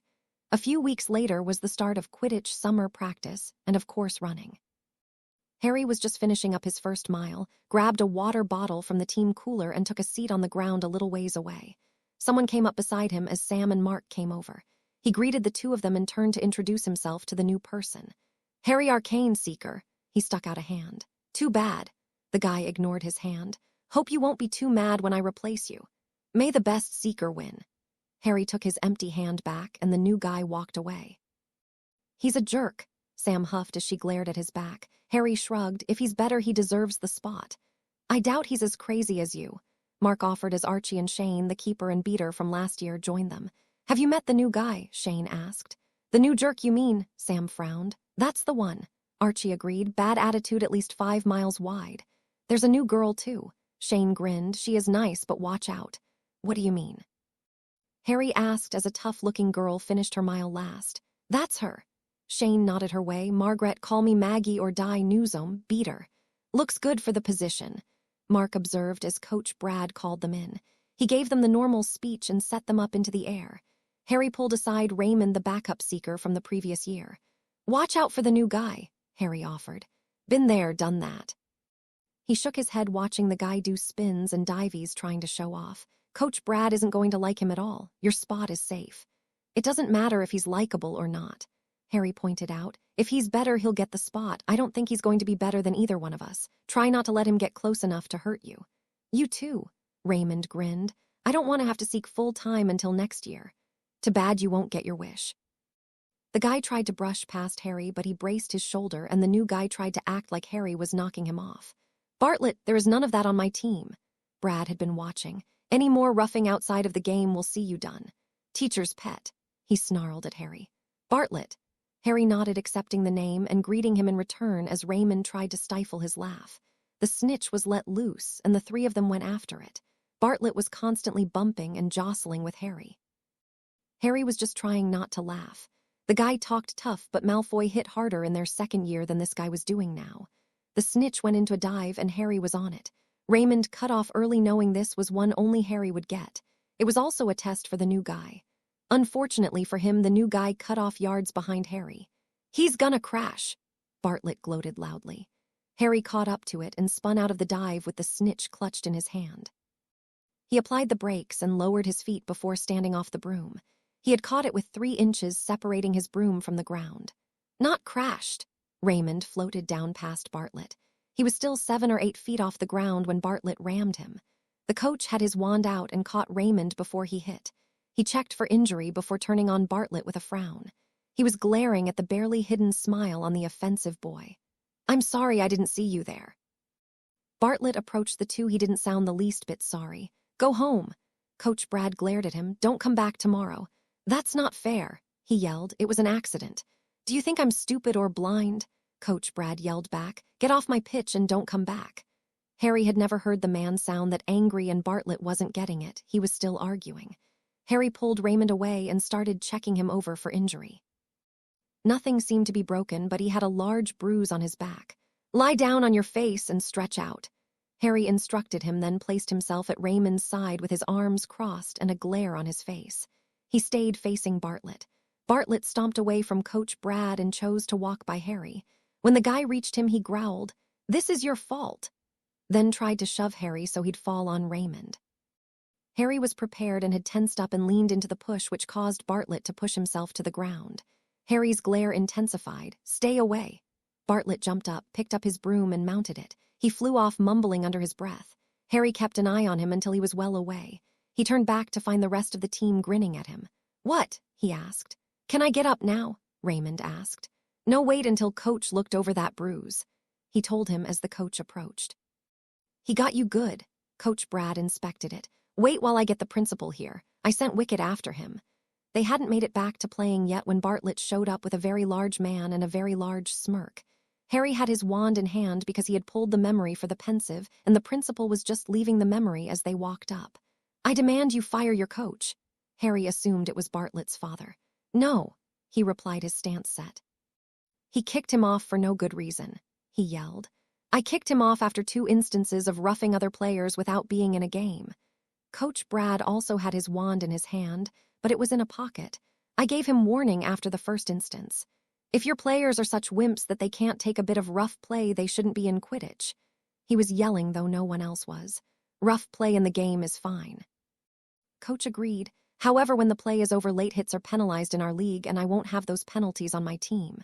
"You're just playing favorites," the man argued. "Won't even give my boy a chance because you're afraid he'll beat out your favorite." "Nope." Coach actually grinned. "He had a fair head-to-head with Arcane and lost. As the rest of the Seekers were landing, he took a late hit on our backup. He apologized. It was an accident." The older Bartlett looked smug. "I saw the apology." The principal offered. "I've never seen one that was more insincere in my life. Apologies only work if they actually mean it." The punch was thrown before anyone could move. However, the next move was a spell from Harry that tied the man up. Second, Harry hit him with Hermione's favorite freezing spell. He then caught the falling man and laid him on the ground. Bartlett Jr. pulled his wand and tried to hurt Harry, but Sam's Pratigo was good, and she followed it with the same spell Harry had used on his father. Aurors arrived before anything else happened. Bartlett found himself kicked out of the school before he even had his first day. His father found himself in jail for assault. Coach Brad sent the team home early. His 3 uncles were livid when he explained why he was home early. They had expressed worry over Raymond before they began growling about the idiot and his equally idiotic father. Sirius ended up inviting Coach Brad over to talk about it. This was Bartlett's 7th school in 3 years. He shook his head. We knew he was going to be trouble before he even stepped foot on campus. I expected it on the field, that's why I was watching him to the exclusion of everyone else. I almost crashed the snitch into the ground. If Harry wouldn't have caught it, I would have. By the way, I'm sorry I made you do such an insane dive. I still had a few inches, Harry shrugged. Raymond said he was saying you were going to crash, Brad offered, gloated about it really. He was all bark and no bite. Harry grimaced. While he was jostling me, I decided my JR. High rival hit harder in 7th grade than Bartlett could do now. Severus choked back a laugh knowing he was referring to Malfoy. He was far enough removed from the school now that he could admit that Malfoy was little true competition for Harry, although none of them would hear him say it aloud. I heard back from Raymond's parents, Brad mentioned as he stood to leave. He can't practice for a few days and running will have to wait longer. He's gonna hurt so bad when he gets let loose, Harry winced. I'll take it easy on him for a week or so, Brad grinned, but don't tell him that. Wouldn't dream of it, Harry grinned. By the time the team was picked, Harry was flabbergasted to find out he was captain of the team. It wasn't until the team sat him down and pointed out how he took care of Raymond when Bartlett was messing around that had him giving in and taking it. He still mumbled about it on the way home until Sam smacked the back of his head. That's what a captain does, Sam said. They take care of their teammates. You've always done it, so I wasn't the least bit surprised to see you get captain. You and Mark have been playing here longer, he pointed out. Nope. Mark grinned. We were reserve 1 year. We got starters same time you got here. You already had 3 years of starting under your belt. You trump both of us even if you add our years together. Harry was still in shock when he got home. It took Sirius 3 times to get his attention. Harry, Sirius finally touched his shoulder. What's wrong? Hey, Sirius, I didn't see you there. He blinked at him. Nothing's wrong. I'm fine. What happened at practice today? Remus asked. Coach Brad picked the team. He said always does last practice before school starts. Didn't you make the team? Tonks looked at him worriedly. Yes, I did. He turned to her. He made me captain. That's great, Sirius sort of stated and asked at the same time. I just thought he'd pick Sam, Harry offered. Either her or Mark. They've both been at Northern longer than I have. I just don't know why he picked me. Are they mad? Severus wondered what had him flustered. No, Harry responded. They said they'd expected it. I mean, I just don't get it.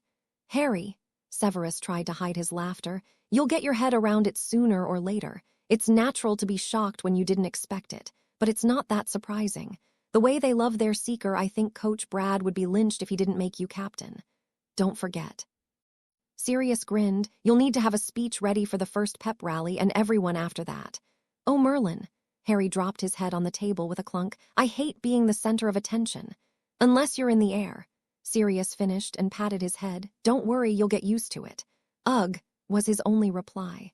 Who's ready to see some Quidditch? Coach Brad yelled to start of the pep rally. Harry didn't really want to do this, but he thought back to all the other speeches he'd heard in the 2 years he had been here, and he took a deep breath as the coach introduced him. I give you our captain and hunter, Arcane. The crowd screamed. Don't worry, they just want an excuse to scream, Sam told him as she patted his arm. Right. Harry turned from her and looked at the crowd and said only 4 words before they went crazy. Hunting season is open. Way to go, Sam laughed. I had planned on saying more. He shrugged nonchalantly. They love you, Mark added. When the rally was over, Harry headed towards the locker room, but he was stopped by someone yelling his name. He turned to find his 3 uncles and the 2 security guards approaching. Hi, he let the others go ahead. Great speech, Severus offered with a smirk. I actually had more to say, Harry shrugged, but hey, they liked it. Not as nerve-wracking as you thought, was it? Sirius clapped him on the back. No, it was fine, he sighed. We'll see you after the game. Remus gave him a 1-armed hug and sent him off. Harry felt it was one of the best games he'd ever played in. It had been a home game and the snitch had stayed in sight the entire night and he had zoomed all over the pitch. It had been amazing. They had won 350-50. When they landed after the game, they were shaking the other team's hands when someone grabbed Harry and turned him around. It's you. I knew I recognized you. You may try to hide, but I know you. Cornelius Fudge was staring at him with a wide grin. This is great, you can come back and straighten it all out and I can have what should be mine. I think you've confused me with someone else. Harry tried to pull away. He wanted to look for his uncles, but he didn't dare take his eyes off Fudge. I'm not who you think. Sam grabbed Harry's other arm. Hey, Arcane, come on, we have to go. You heard her. He tried to pull away again. No, you can't. He pulled his wand. You are coming with me to straighten this out now. Let go of him. Maggie and Shane approached with their beater bats. This doesn't concern you. Fudge growled. Now stand back, we're leaving. I'm not going with you. Harry repeated like he was talking to a small child. Let go or I'm pressing charges. It is your responsibility to come back and do your duty. Fudge looked stern. You owe us that. I don't owe you anything. Harry wished they allowed wands on the pitch. He'd like nothing more than to hex the man before he gave up his cover. I have a port key right here now, just take hold. He ordered, then pointed his wand at Sam. Or else. Harry was just about to touch it when he saw a red light out of the corner of his eye. Duck! His teammates followed his order and left a surprised Fudge standing alone to get hit by the stunner. Harry dropped from his crouch onto his back and breathed a sigh of relief. Tonks was the first to arrive and held her wand on Fudge. She was followed by Kingsley, Selwyn, Sirius, and Remus. Coach Brad reached them from the other side. Mercedes was the last to arrive and fell on Harry, giving him a hug. Are you all right? Kingsley asked. Yes. Harry closed his eyes and wrapped his arms around Mercedes. That was scary, Mercedes whispered. Didn't feel that bad luck day coming, did you? Mark sat beside him. Nope, he grinned. It was hidden behind all good luck. Sam took his other side, and Mercedes sat up beside her. Harry sat up as several pops were heard nearby. Richard Montgomery was among the Aurors as they arrived, a few of whom Harry recognized. We meet again, Mr. Arcane. One of them greeted him. What is it with these people always after you? Just lucky, I guess, he sighed. Did he say what he wanted you for? Richard asked. He said I had to straighten things out so he could have what should be his. Harry told them what he had said. He's tried to steal from Mr. Arcane before. Kingsley stated, we talked about this last year. I recall. Richard grinned as several goblins appeared. Good he didn't get you. Ragnock was one of the goblins, not through lack of trying. Sam offered. He has a portkey and told Harry to touch it or else, and then pointed his wand at me. Harry was reaching for it, then stopped and told us to duck. A red spell come from the right and hit him. My stunner, Tonks offered. We'll need pensive memories. The Auror Harry knew told them. Well done. Are you sure you don't want to be an Auror? You've got good instincts. No, thank you, Harry sighed. How are you, Ragnock? I'm fine, Harry. He crouched down. Did he hurt you? No, did you know he was here? Harry asked. We did, but he was supposed to be in Washington, D.C. and not leave the area. Ragnock offered. We know he was meeting a relative. We kept an eye on him, but the two switched places. What was his relative's name? Harry asked. John Bartlett. He could tell Harry recognized the name. Do you know him? Coach Brad, did you know what Bartlett's father's name was? Harry called over. John, why? Several people looked up at the conversation. He's the one who told Fudge about me. Harry answered all the questioning looks. How did you know him? Richard asked. His son tried out for the Seeker spot on our team. Brad offered. He kept trying to hurt the other Seekers, so I kicked him out. He and his son came back later and threw a fit, and we had to call the Aurors after he punched our principal, Dan. Are there any other idiotic Fudge relatives we should watch out for? Harry flopped back onto the grass. No, Ragnock grimaced. His father had one brother and both of them had only one child. Bartlett took his mother's name when let England trying to escape charges of bribery. Giving or taking? Harry asked. Because it runs in the family. He was doing the bribing. Ragnock explained with a chuckle. I wonder how he recognized me, Harry sighed. We'll be finding that out. Ragnock frowned. Mr. Montgomery, would you please take us to the man Bartlett? Our president asks that you allow him to know a bit more about Mr. Arcane. Montgomery stated as they turned away. The attention he's getting is troubling him. I will discuss it with him. Ragnock agreed. Lead the way. It took a while for the furor of that episode to blow over. Almost everyone already knew the story about his parents being killed and Harry being raised by his uncles. They did not know that he was in hiding. However, over the weeks it spread around that he was very wealthy and that ex-ministers from England were trying to steal his inheritance. When homecoming rolled around, he had girls asking him to go left and right. Mercedes, do you remember when we talked about a time when I would need a favor? Harry huffed after sitting beside her. Well, I need that favor. Of course, Harry. She answered quietly, but no one was near to hear. I will pretend to be your girlfriend to keep the evil gold-digging witches away. Remember, I really only have time at school for it. And homecoming, he asked. Yes, of course. She grinned, looking over the book she had been reading when he arrived. Can't miss our standing date. You are a lifesaver. He grinned, and a good friend. Of course I am. She sniggered as another girl walked up and began to bug him. I have to go for now. See you later, he asked, trying to ignore the other girl. Of course. Mercedes leaned in and kissed him on the mouth. That was nice. You should already know all my kisses are nice. Harry pulled her back and kissed her again before letting her go. So you've got a date, the girl huffed. I'm sorry, did you say something? Harry didn't turn to look at her. Nothing. The girl left. Sam approached him at the end of the day just as he was headed to practice. Everyone is saying you and Mercedes are together and that you've been seen kissing her. He pulled her into the locker room and whispered, We've agreed to pretend we're together. She only has time for it at school. What if one or the other of you decides you really like it? She hissed. I'd date her if she were interested. Harry offered, and she knows it. She is just being a friend. I like her enough to date her, but neither of us is ready for a real relationship. What will you do when the ruse is over? She asked. How will you end it? If we need to end it before school is out, we'll say we decided to just be friends. Harry explained. Otherwise it won't matter because we're going different directions after graduation. Did you plan this in advance? Sam looked exasperated. Sort of. Harry shrugged. Last year after the fudge scare in D.C., we talked about a time when the news of my wealth would hit the school. She even suggested the idea. Can I tell Mark? She asked. Only after you go home. He sighed. It won't work if any of us is overheard. When Harry reached home, he tried to prepare himself for the teasing he was about to receive. He took a deep breath as he opened the front door and entered. I'm home. In the kitchen, Sirius' voice called. Harry entered the room and sat at the table just as dinner was being served. Everyone was in the room. How was your day? Fine. Sirius grinned as they all dug into the food. We have another potion for Mooney to try next week. Good. Harry looked to Severus. Anything I can do to help? No, we're fine, he replied. How was your day? Well. He paused, then rushed it out. Merkand Ira pretendating tokip the other girls away. That was too fast for even my ears. Remus grinned.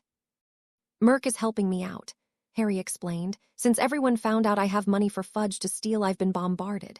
Mercedes and I had talked about it last year. If news of my wealth broke, she'd pretend to date me to keep the leeches away. So you and Mercedes are dating now, Sirius half grinned. Only pretending to, he sighed, but it's nice to have someone to hold and kiss now and then. If it gets too painful, Remus put a hand on his shoulder. I just wish it were real. He said, I like Merk and dating would be nice, but I know she's not the one to spend the rest of my life with. I do hope I find that person someday. We are keeping the names. Sirius reminded him, you could date her, but we really are just friends. He said, it would never get past the kissing stage.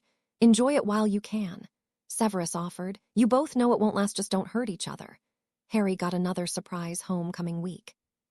He was nominated for Homecoming King along with Mark and another boy named Carl. Harry was dreading the night of the dance because all he could remember was his first year at Northern and how Barnes had looked like. He wanted to lengthen his arms to keep the girl away.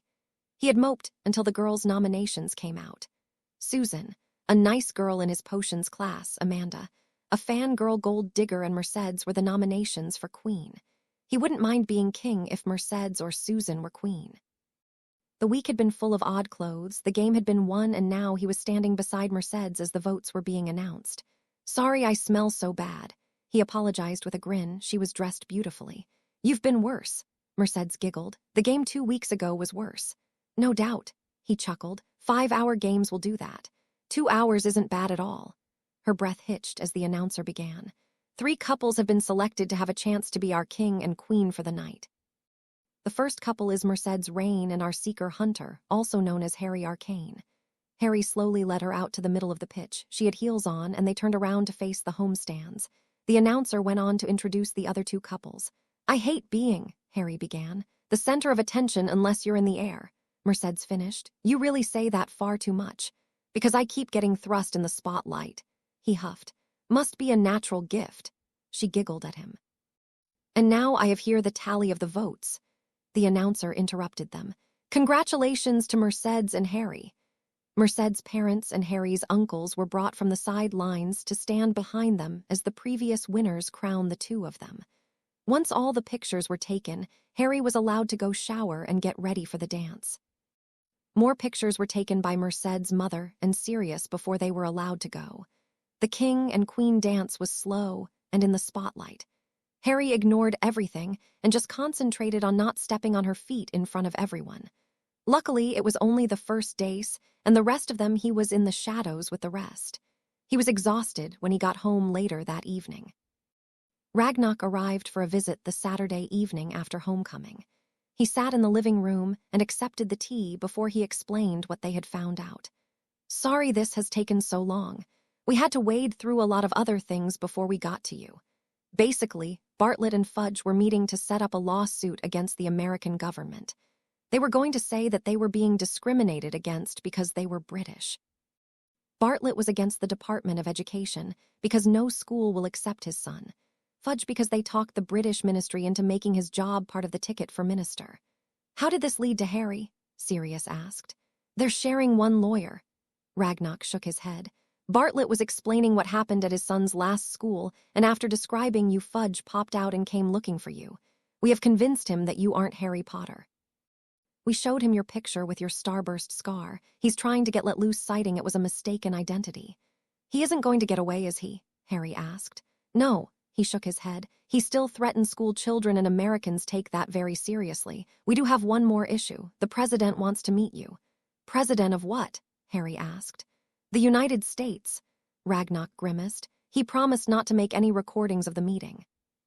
Security will get live feed only and no sound." "When?" Harry asked, looking at his shoes. "Tomorrow. All of us?" he asked, looking up at Sirius. "All 6 of you," Ragnock nodded.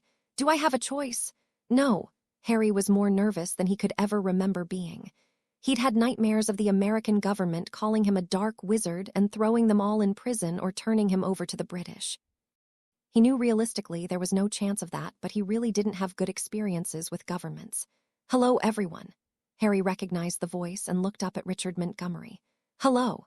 Sirius was the only one to greet him back. "We're all a bit on edge." Nothing to be on edge about. He knew his assurances wouldn't matter, but he still offered them. "You'll be meeting with the president and the vice president in just a few minutes. It's going to be in a high-security meeting room. Please tell me it isn't the same one I was in last time I was here," Harry almost begged. "No, it isn't," he grinned. "That was a high-profile room for foreign dignitaries, even if they aren't very dignified. This one has no real windows. A nice scene is available if you want windows, but no one can see in." Harry didn't care as long as they all got to leave the room and go home afterwards, but he nodded at Richard to be polite. He led them to a room and found that it was less of a meeting room and more of a sitting room. "Take a seat and get comfortable," Richard guided them. "Does anyone want anything?" "No, thank you." Harry voiced the response while the others shook their heads. The door opened on the other end and 2 men walked in. Ragnock was with them, and that helped Harry relax a lot. The goblin took the last seat near Harry before Richard left the room with his suggestion to relax ignored. "Mr. Arcane." The president didn't sit but stepped over to Harry holding out a hand. "A pleasure to see you again." "Mr. President." Harry stood and shook his hand. They both then took seats. "I must say when Ragnock informed me of your true story, I was shocked in the most pleasant way," he stated. "I was very glad to hear you had survived the incident." "Thank you, sir." Harry didn't know what else to say. "It probably comes as no surprise that we have kept an eye on you." The vice president spoke for the first time. "Your grades are very good, but your Quidditch is outstanding. I've been able to see a few games that were recorded on omnoculars, and I could only wish I had been there." "Thank you." Harry actually smiled. "I find myself saddened to know you refuse to play professionally," the president added. "However, you would still have the chance to make the Olympic team." "I am planning on becoming a healer," Harry offered. "I've not thought of the Olympics." "Actually, I didn't know there was an Olympics for magical sports. The British don't have a large contingent. Those that do go tell us they're muggle-borns or half-bloods." He frowned. "I don't know why the pureblood wizards don't try to show off that way more. They may not even know about it." Harry shook his head. "Surely you have seen how backwards they are." "I agree," Severus offered. "Most of them are too wrapped up in tradition to see if anything new is available." "Games aren't exactly new, they've been around for 100 years," the man offered. "They're behind by more than 100 years, Tonks scoffed. "I have to say the group you've surrounded yourself with here is most surprising." The president smiled. "Aurors, an ex-convict, an ex-Death Eater, and a werewolf. Are you just trying to collect one of everything? I have 4 uncles and a cousin, Harry corrected. True family doesn't draw lines and point fingers. The president laughed. Richard was right. About what, sir? Harry asked, slightly confused. He says you have a mature and yet unique outlook on life, he responded. Did you really order your house elves to take care of themselves, or they couldn't take care of you? Yes, Harry nodded. Then I must thank you. He bowed his head. Our elves have become even healthier than they were. I've not seen such happy and health elves in all my time around them. My elves are my friends first and my helpers second. He replied, the 2 that are closest to me had very rough lives before I met them. I would hate to see them in the shape they were in at times before they came to us. How do you feel about what you've done in your life so far? He asked. Which part? Harry had no idea which part he was speaking of. All of it. The vice president obviously didn't know his life very well. He shrugged. I feel I've done the best anyone could have expected of me. What about the deaths? The president hedged. My parents and the friends I've lost weigh heavy on my heart. Harry didn't really want to talk about this. The others, I would wish nothing more for them. They murdered who knows how many people, and I felt like I did a service to the world by getting rid of them. I do not want to ever go through something like that again. That is why I decided against law enforcement, and I'm going into healing. I, for one, would like to thank you. The president offered. Just so you know, several countries posted recognition plaques. We have one here in the magical section of the Pentagon. Every day, our higher military officers are reminded to take care of problems and not to leave them for the youth to deal with. Thank you, Harry nodded. If I must be recognized, then that is a way I can live with. That night, Harry sunk into his bed, thankful that he and his family were back home. He was glad they had talked without using any specifics. Maybe the nightmares would stay away. It was mid-November when the first time for college visits arrived. Each year, seniors were allowed time to visit colleges to see if they would be a fit. The school had 2 weeks set aside for the seniors to miss and do the visits, one in the fall and one in the spring. Students would come to Northern as normal, and a rep would pick up all those going to that college or university. They were then transported to the school via portkey and spent the week touring the school and the specific departments related to their major if they knew what they were going to do. No one blinked an eye when one of the security guards accompanied Harry. Tonks was almost as excited as Harry was about going. Aurors in Britain were trained by a mentor Auror after the tests were done, so she wanted to see how these schools worked. For the first visit Mercedes was going to Ambrosia's, Harry was headed to the Seattle Institute of Health, a med school, while Mark and Sam were visiting the Colorado School of Technology. For the 3 others, these were their first picks for schools. Harry's first pick was Salem, but all 3 of the others had that for their second choice. So Harry chose Seattle for the first visit and would visit Salem with the rest of his friends in March. As soon as they arrived, Harry felt at home. It was raining. It was very reminiscent of London. The college wasn't far from the ocean, and from some of the higher dorms you could see it in the distance. He had no intention of staying in the dorms if he didn't have to. He'd buy or rent a home on the shore. Studying with the sound of waves in the background would be very soothing. After the week of tour, they were taken to the magical section of Seattle for dinner before being sent back to the school. How did it go? Severus was the only one in the living room when they returned. It was nice. Harry and Tonks took seats. If I go there, I'm going to see about buying or renting a place near the ocean. Where is your other pick? He asked. Salem, Massachusetts, he answered. I could do the same there, I'll just have to make sure they don't require me to live in the dorms. Seattle doesn't require it. It also reminded me of home a bit. It rains something like 300 days each year. Did you enjoy yourself, Dora? Sirius asked. Yes, no one called me Dora. She frowned, but then moved on. I'm actually thinking of taking a few classes before we start our security business. By Christmas, Northern Academy of Magic had won their 3rd Quidditch championship in a row. The after-party had been amazing. He had really felt good when Coach Brad had said how much he'd miss him. However, the sarcasm won out when he said he'd never again have anyone as crazy as Harry was, or at least he hoped not.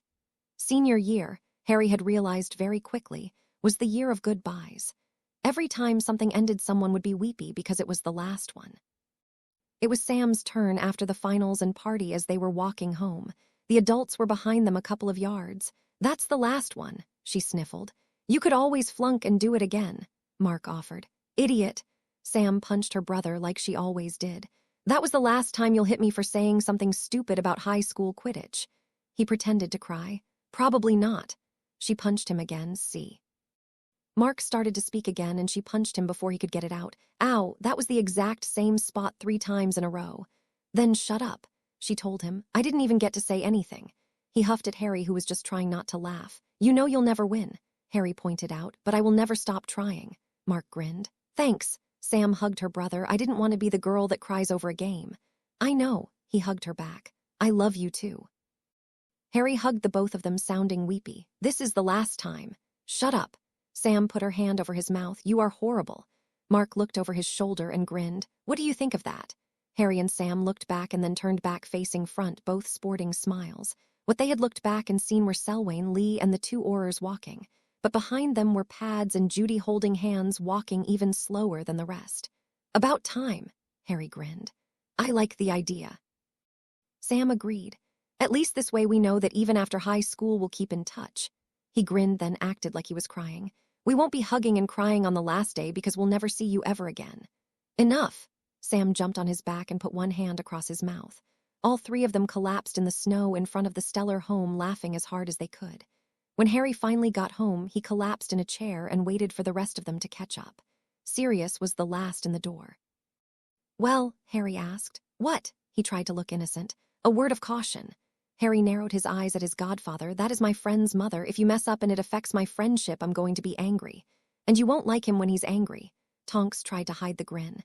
If you turn into a huge green rage monster troll thing, I will run screaming for the hills. Sirius grinned. You won't be able to run far enough, Harry huffed. I won't mess it up. Sirius turned serious. I really like her. I'm at a point in my life where I think I'm mature enough to handle a relationship. After Azkaban, I didn't think I'd find something like this. Don't get me wrong, Harry explained. I think it's great. Judy is great. I just don't want you to use her and hurt her. I won't, he promised. Mark and Sam like the idea too. Harry stood and headed to his room. Don't make them hate you. That's a bit more than you bargained for, Tonks stated. Not really. Sirius took a seat. He didn't know Harry was listening. I know how important Mark and Sam and by extension Judy is. I wouldn't even start it if I wasn't pretty serious to begin with, and that was not a pun. Okay, since you're dadding her, I'm going to start dadding Remus. Tonks grinned at the werewolf. Tonks, Remus sighed. Harry walked back up the hall, making some noise. He went into the kitchen as Remus was trying to explain why she couldn't date him. You know, I was just talking to Mark tonight about arguments he would never win. Harry had an apple in his hand. Remus, give up and just date the girl. You have steady employment, and werewolves here aren't treated badly, nor are their spouses. Besides, we already knew you were going to produce multicolored bobbies with a bit of wolf senses. Something else we need to think about.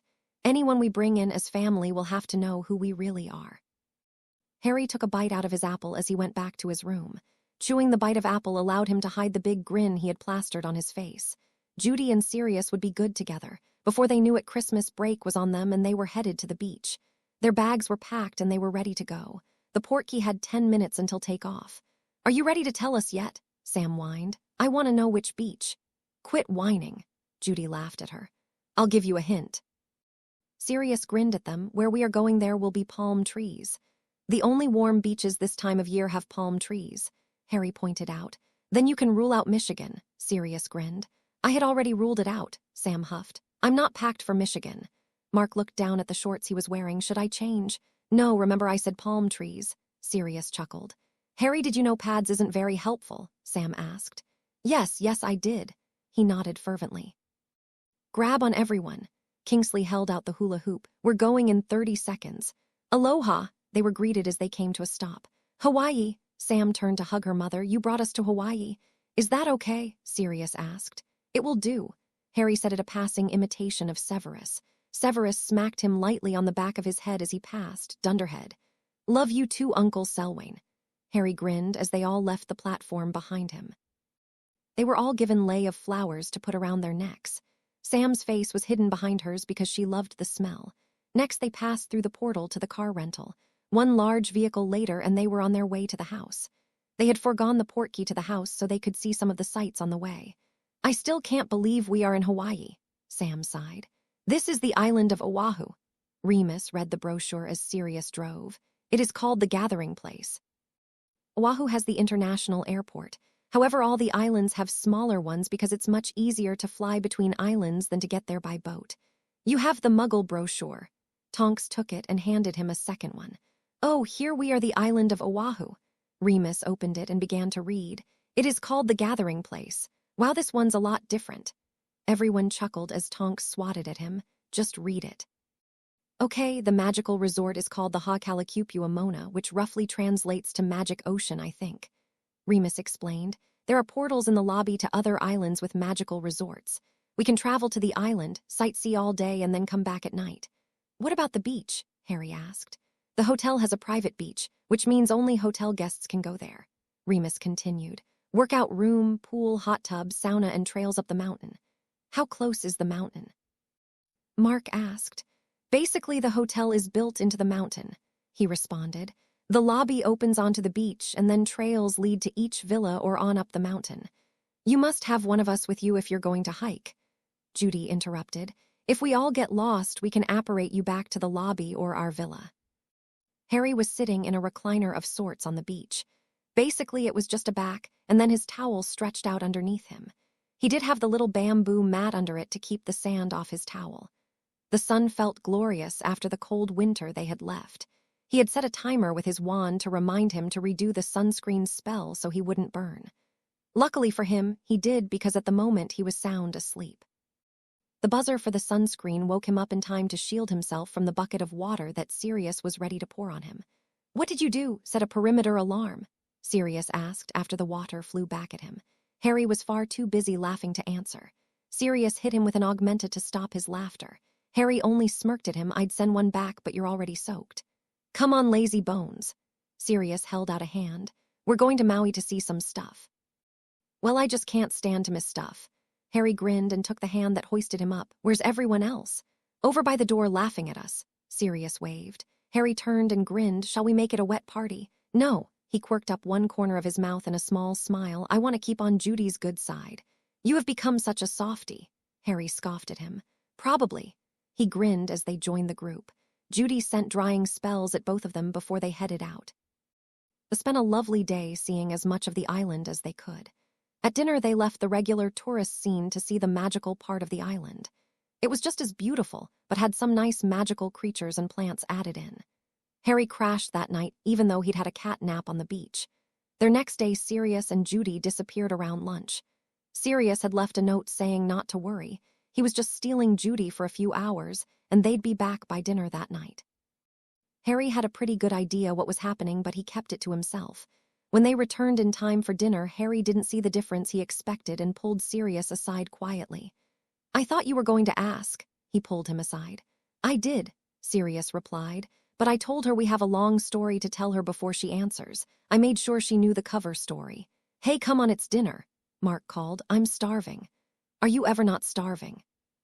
Sirius and Harry asked at the same time and then gave each other a high five. They had a lovely dinner and returned to the villa. Tonks, Remus, Kingsley, Sirius, and Severus set about securing the villa against everything they could think of. They even searched for Animagus before they sat everyone down. Judy had thought it was a bit extreme for the story, but she just shrugged it off. They finished, and everyone grouped into the living room. Harry has something he wants to tell you. Sirius was the last to sit, and everyone turned to him. Pads, Judy asked. It's his news, he shrugged. You know my story, and you know it's not the truth, but it's clothes. Harry took a deep breath. I've decided, and my guardians agree, that I should tell you the whole truth. You sure, Sirius? Judy asked. It wasn't my decision. He shrugged. I'm not his legal guardian, I'm just a show guardian. What? Judy was flabbergasted. Let me explain. Harry held up his hands and addressed Mark and Sam. Remember that first Halloween the Goblin Ragnarok was at our house when you came to invite me to the party. He asked if it was a normal human thing. He was giving me permission to go. He's your guardian, Sam asked. They don't get into the day-to-day usually, but he happened to be there. They did have to give the okay for Quidditch. They picked my school, Harry explained. Big things, we go to them. Holidays are planned through them. Day-to-day pads, Lee and Selwyn are able to make decisions. Are they any relation to you at all? Judy asked. Technically no, Harry grinned, but Pads is my godfather, picked by my parents. Lee is another of my dad's school friends. Selwyn was technically their school rival. Really? Judy turned to the man who nodded. Harry spent the next several hours telling his story. The backdrop of the Hawaiian villa helped Harry to keep removed from the horror of it all. Of course he didn't tell of his time at the Dursleys. He didn't go into detail on how he killed Voldemort and the Death Eaters with his own venom. And since the man was sitting there, he didn't tell of his abuse at the hands of a misled potions master. Okay, so let me get this straight. Judy was holding her head in her hands. You are Harry Potter, the Harry Potter. Pads is your godfather Sirius Black, who was framed and is innocent. Lee is Remus Lupin, your father's other best friend. Selwyn is the famous potion master Severus Snape, who was an enemy of your father's in school but a friend of your mother's. The goblins used Harry's supposed death to hide him from Dumbledore, who wanted his fortune, and when Harry willed it to you, Dumbledore turned on you. So the goblins hid the four of you together because he would never have realized it was you, seeing as you were enemies. Yes, in a nutshell, Harry agreed. Why tell us now? Sam asked. I'm not sure we're ready to tell you that yet. Sirius tried not to look at Judy. We can tell them. Judy interrupted. Pads, Sirius asked me to marry him. And, Sam asked. He wanted me to wait until the story was over before I answered, she replied. And she can think as long as she wants. I don't want to push her to answer. Sirius held up a hand. I'll give my answer to Sirius when I'm ready and then we'll tell you. She stood and grabbed his hand. We're going for a walk, that is if you're finished, Harry. I'm done. He nodded. Wow, Sam moved from her seat to the arm of Harry's chair. So if they get married, will that make me your godsister? I don't know how that will work, Harry grinned. Are you okay with the rest of it? Sure, she shrugged. I always knew you were a mystery wrapped up in a question and hidden under a rock. This didn't change anything. She's right. Mark sat on the floor in front of Harry. Except it's a bit less mystery, a bit more questions, and from what we learned in history last year, you're still from under a rock. Harry laughed as Severus, Tonks, Kingsley, and Remus quietly left the room. Seriously, they can't even pronounce the word electricity right? Mark asked. Mr. Weasley. Harry grinned. He is the biggest Muggle lover. If he ever comes over to the US, we'll probably never get him to leave. He'll ask more questions than a potions exam. So just a professor or two from there, Sam added. Severus is the potions master that Mr. Smith was talking about. That is one of the top 10 in the world. Harry grinned. Phileas Flitwick, my old charms instructor, is one of the dueling champions. Minerva McGonagall is the reason I still find transfiguration easy here. My friend Hermione rivals Mercedes in the brains. No wonder you get along with her so well. Mark huffed. You've dealt with her kind before. And you are an Animagus. Sam pointed out. You have to be good at transfiguration to do that. You should have seen Minerva's face when she found out I'd become one. Harry grinned as he remembered that day. Day after Minerva's arrival on the island first summer, I read your letter. Minerva sat in the library after breakfast. How far have you gotten in your Animagus training? Actually, Sirius started. Hush, Sirius. Harry grinned. I think she should see how far I've gotten. I found out my animal is a mongoose. I thought it fit me since I am the killer of several large snakes. Like the 60-foot basilisk and Nagini, one more let me think. Oh yeah, Voldemort. It does fit. She shook her head ruefully. I know you don't really like several other snakes. True, but I don't hate all snakes. Harry waved her off. Anyway, in the 4 weeks that I was at Grimmauld Place before the train ride, Sirius helped me start. Well, let's see. She nodded. Harry shrunk down to the mongoose and ran around the room a bit. Luna laughed when he crawled up onto her shoulder. She moved to stand beside Minerva, and Harry moved over to the older woman for a few moments before moving to the floor and standing back up. Well, he asked. When did you get it? She asked, smiling widely. He got it in 4 weeks, Sirius explained. What? Minerva looked first at Sirius, then to Harry, and finally to Remus. I was there when he first changed. Remus nodded. I thought something was wrong with him, but Sirius held me back. After a few moments, that furry little monster was sitting in the chair instead. I did my homework first day back, Harry explained. Other than eating, sleeping, and using the loo, all I did was study and meditate. I knew what my animal looked like weeks before I arrived at Sirius' house. I had a lot of motivation. Voldemort had a body back, and I was terrified. In truth, if Voldemort had known the security on Privet Drive was blood protection, he could have walked in any time after the graveyard. Severus pointed out. He was right to be scared. She stood and pulled Harry into a hug. 4 weeks is unheard of. No one ever, never before. If you were at Hogwarts, I'd give you 200 points. Maybe 3. Teacher's pet, Sirius coughed. I am assuming this is pivotal to the explanation we're going to be hearing, she asked, with Harry still in a hug. It is, Harry agreed. End flashback. Harry, are you in there? Sam knocked on his head lightly. Sorry, just thinking back on some stuff. He blinked up at her. What did you want? Dessert, She grinned. Remus is cutting up the pineapple from magical Maui. Let's go. He grinned and stood holding out a hand to help Mark off the floor. Do you think she'll say yes? Mark asked as they left the room. I hope she does. Will we move in with you or you in with us? Sam asked. We'll probably have to find a new house. Harry shrugged. The next morning at breakfast, Judy had a ring on her finger. Sam and Tonks squealed and tackled her with hugs. Mark waited until there was a space in the giggling before he pushed the girls away and hugged his mother, congratulating her. When are you going to get married? Tonks asked the big question. I'd like a spring wedding. Judy grinned. It's going to be too busy to set anything up for then, so we'll probably have one in the fall before the kids go off to college. Why will it be too busy? Harry asked. That time of the year there are a lot of graduation parties, and June is a big wedding month. It will be hard to find a place to have the wedding. She shrugged. Then we need accommodations for guests, and the summer in the magical sections of Minnesota is usually pretty busy with tourists. What about an island wedding? Harry offered. Hawaii is a bit expensive traveling for everyone, she explained. Too far to apparate, Muggle travel is expensive and they really charge too much for portkeys here. Not this island. Harry grinned. I was thinking more along the lines of my island. You have an island, Sam punched him, and you didn't tell us. It's off Cornwall. Harry huffed. It's not in Hawaii. Still, you have an island. Sam huffed back at him. Are you sure you want to do that? Sirius asked. Sure. You could have the wedding in June right after school is out. Then Mark and Sam can stay with me on the island for the summer and meet my Hogwarts friends. I can't stay all summer. Judy grinned at him. I have to go to work. Actually, you don't have to technically, Sirius shrugged. How am I going to send my kids to college if I don't work? She turned on him. I'll pay for it, Sirius shrugged. You work for your brother, enemy in a potions company. She huffed. How can you afford it? He only works for me part-time, Severus stated. I don't even pay him. Harry's the wealthiest in the family, Sirius shrugged, but I'm not far behind. What he's trying to say is paying their tuition to whichever school they want to go to won't make a dent in his vault, Harry said. When he isn't working for Save, he's managing his estate, which is a full-time job. Remus helps, Sirius shrugged. He helps with mine too, Harry added. You don't have to quit. Sirius added, but you don't have to work either. Any other little things I might need to know? She asked. Prankster, prisoner, escapee, wealthy, idiot. Nope, I think that's all. Severus' mouth twitched at the corner. We'll need to contact the goblins. Harry got a piece of paper and a pen. Wedding on the island, travel arrangements for all guests. Then at home we need a bigger house to accommodate all of us and any kids Remus and Tonks have. Potions lab, Quidditch pitch, extra garage for Sirius to tinker in, anything else. Wait the house until we pick colleges, Sam suggested. If half of us are in Colorado and the other in Massachusetts, we could get a house anywhere. But if we're all together, we can get a house close. Good point. Harry added the note. How many guests for the wedding? Probably no more than 30.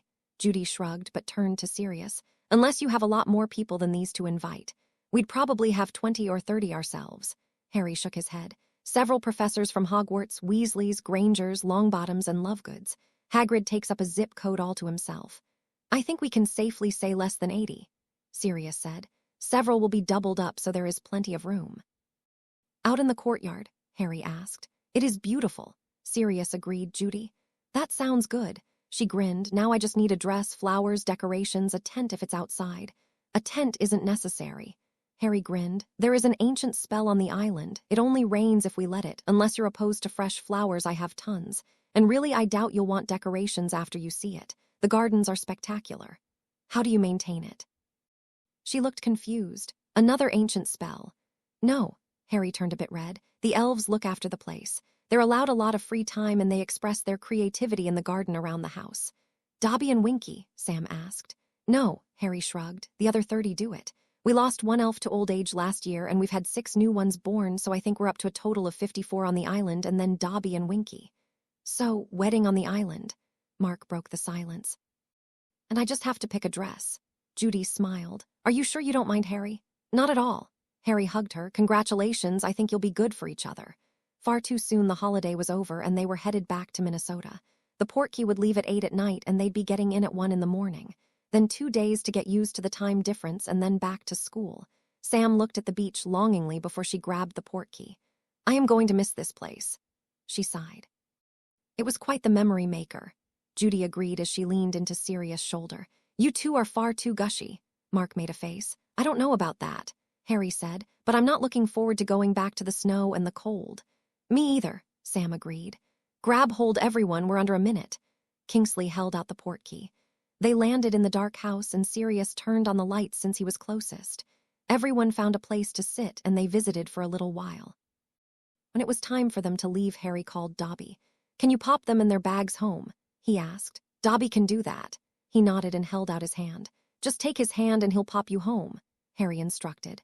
I'll go too, Sirius offered, just to make sure everything is okay. Judy grinned and the four of them held Dobby's hands and were popped away. Harry grinned at Remus. He has it so bad. James was just like that with your mum, he grinned back. She was a very special person. Severus shifted in his chair but didn't look up. I'm glad he treated her like she deserved. I would never have been able to with my. You were her friend when she didn't have anyone else, Harry interrupted. You treated her as a good friend most of the time. Nobody's perfect. Your mother was. Severus stood and left the room. Harry watched him go with an odd look on his face. He didn't make any further comment, but you could tell he was thinking hard.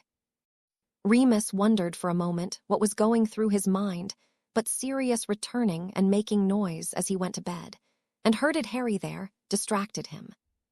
I can't believe the year is almost over, Mercedes declared as they all sat down to lunch one snowy day in late February, only 3 months. At least you're pretty sure you're getting into Ambrosia's, Mark pointed out. I don't have a clue. The trip to Salem is coming up, Harry offered. You may not even want Colorado after seeing the campus. Colorado is looking less likely since Christmas. Sam agreed. We wanted to go there because Nana and Papa still own a house and were going to let us live there rather than on campus. Now we have another option and it looks even better. As long as Harry gets to Salem and not Seattle, Mark agreed. You won't be living in the dorm unless it's a school requirement. Harry grinned. Sirius will just find something for you. He probably doesn't even know we don't want to live in a dorm. Sam disagreed. I've not said anything to him. I have. Harry laughed. He was trying to tell me it was the normal thing to do and I want to be normal, so I should. I told him you didn't want to live in the dorms either. The day arrived and all Harry's friends met at the school. They all touched the port key and were whisked away to Salem, Massachusetts. They arrived and looked around at the snow. Really, Sam huffed, they have more snow than we do. We average 52 inches of snow each year, the guide offered. We average 15, Mark sighed. Colorado averages 57. Mercedes grinned at Sam. That's 5 more inches in an average year. But we can ski in Colorado, she rebutted. We have ski resorts too, the guide grinned. And it's lower altitude, so it's easier to breath and doesn't leave you quite as sore. I've skied in both. Even after skiing for years here, it still hurt after skiing in Colorado. Oxygen deprivation is hard on you when you're normally at sea level. I'm convinced, Mark grinned. You are so easily swayed, Sam whispered. He shrugged, and they followed the guide as he continued the tour. The pitch is over there. Those interested in playing will get a chance to meet the Quidditch team at some point in the visit. One of the players used to go to your school and he'll be introducing you. Barnes, Harry asked. Don't know, I don't really follow Quidditch that closely. He shrugged and opened the door to let them inside, just enough to know if we win or lose. Nuo, Mark groaned. How can you not follow Quidditch? Hush, Mark, not everyone is as crazy as you. Mercedes chuckled at him. Harry's worse, he accused. They were soon settled into the dorms they'd be staying in for the next week. Harry counted it lucky that it was just him and Kingsley in his dorm. Tonks had wanted to go with him on the college trip again, but Kingsley had wanted his turn. Harry and Tonks had been in a dorm alone, but he had been afraid with Kingsley that they'd try and put another boy or two in with them. On his second day, Sam and Mark met the Quidditch team. It had ended up being Barnes that did the introductions. Everyone, this is Mark and Sam Stellar, Chasers, and Harry Arcane, Seeker. Barnes had the team introduce themselves one at a time. It was easy enough until he got to the last player. Tom Barnes, Seeker and Espes' cousin. He ducked the punch from Barnes. I've heard a lot about you, including that you were the one to stop Brackett. Brackett? Harry looked perplexed. Seeker, your first game, Barnes offered. He put Tom in the hospital for a week using the same move. Oh, him, Harry frowned. It helped, but it was Mercedes that provided the evidence. He was screaming when I broke his hand. Did you really kick him off and sit on the underside of the broom? Another asked. Not much else to do but fall. Harry shrugged. I wasn't willing to just let it go. He knocked me out. Tom shook his head, grabbed the broom with one hand and swung with the other. The coach arrived at that time and they were introduced again. The week sped by and Harry was exhausted when he got home. He dropped on the couch and was asleep almost at once. Kingsley followed him in with a grin and explained. Salem wants them bad. The man grinned, all 4 of them. I doubt they'll be seeing Mercedes. Tonks grinned, that girl is far too smart. Probably not. Kingsley agreed, but I think the other 3 might go. They really seem to like it. I wonder if it was the school or the company, Severus questioned. Both, Harry grumbled from where he lay. Prom was another interesting event that he attended with Mercedes. The theme this year was Space to Dream. The medieval castle with the dragon last year was a bit childishly romantic, but this was just weird. They were dancing amongst the stars and planets with comets and meteors flying by. Whoever did the spell work on the room did a fantastic job. It honestly felt very spacey, but Harry was having difficulty moving around. Want to sit? Mercedes asked. I think we better, he grimaced. It was quieter in the corner. Are you okay? All the moving planets and stuff are kind of making me dizzy. He shrugged, not sure why. Tony arrived a few moments later carrying Sam. Mind if we sit? The more the merrier. Harry pulled out the seat next to him. You okay, Sam? Dizzy. She had her eyes tightly shut. Harry too, Mercedes offered. I wonder if it's a Quidditch thing. Mark looks fine, Tony pointed out. What did you eat? I had the chicken, Harry answered. Me too. Sam huffed and put her head on the table. Stay with them, Merc. I'm going to find an adult, Tony stated as he turned and walked off. Harry was looking around and saw several others sat at tables looking decidedly ill. He noticed that Tony stopped and questioned those along his route to find a teacher. He ended up with his head down on the table a few moments later. Sorry, Merc, he offered. Nothing you did, she stroked his hair, except a bad choice at dinner, I'm afraid. I'm going to be sick, Sam groaned. Do you need a bucket? Harry asked with a weak chuckle. Maybe, she replied. What's wrong? Coach Brad arrived. Nausea caused by dizziness, Mercedes answered. Okay, we're seeing a lot of this, he sighed. I'll get Harry if you can pick up Sam for me, Tony. I can do that, he replied and picked her up out of the coach's way. He helped Harry to stand and half carried, half led him from the room. Back in the other side of the pitch where dinner had been served, Harry found several others either sitting or being led to seats like he was. The healers were arriving and checking over students. One came by and checked Harry and Sam. Take this, it's anti-nausea potion, he said before moving off. Harry grabbed his and opened it and gave it a sniff. He reached over and stopped Tony from giving it to Sam. Mine isn't right. Let me see hers. Tony handed it over and just like Harry's, the color and smell was off. Tony pulled it back. Well, don't give it to her, he ordered before yelling, Coach, what is it? He arrived a moment later. We need the potions checked, they're not right, he told him. Call Uncle Selwyn. No one drink the potions, Coach yelled. Why not? Harry's healer stomped over. They need this to stop the nausea. They're bad. Harry waved at his on the table. They should be bright yellow and smell like cabbage. I think it's the sickness making you see things, the healer suggested. It looks fine to me. His uncle owns is one of the premier potions research and production companies around. Coach Brad said after he hung up the phone, the lad just might know what he's talking about. Snape arrived within a few moments along with Sirius, Remus, Kingsley, Tonks, and Judy. He rushed over to Harry and picked up the potion and looked at it and then pulled the cork and smelled it.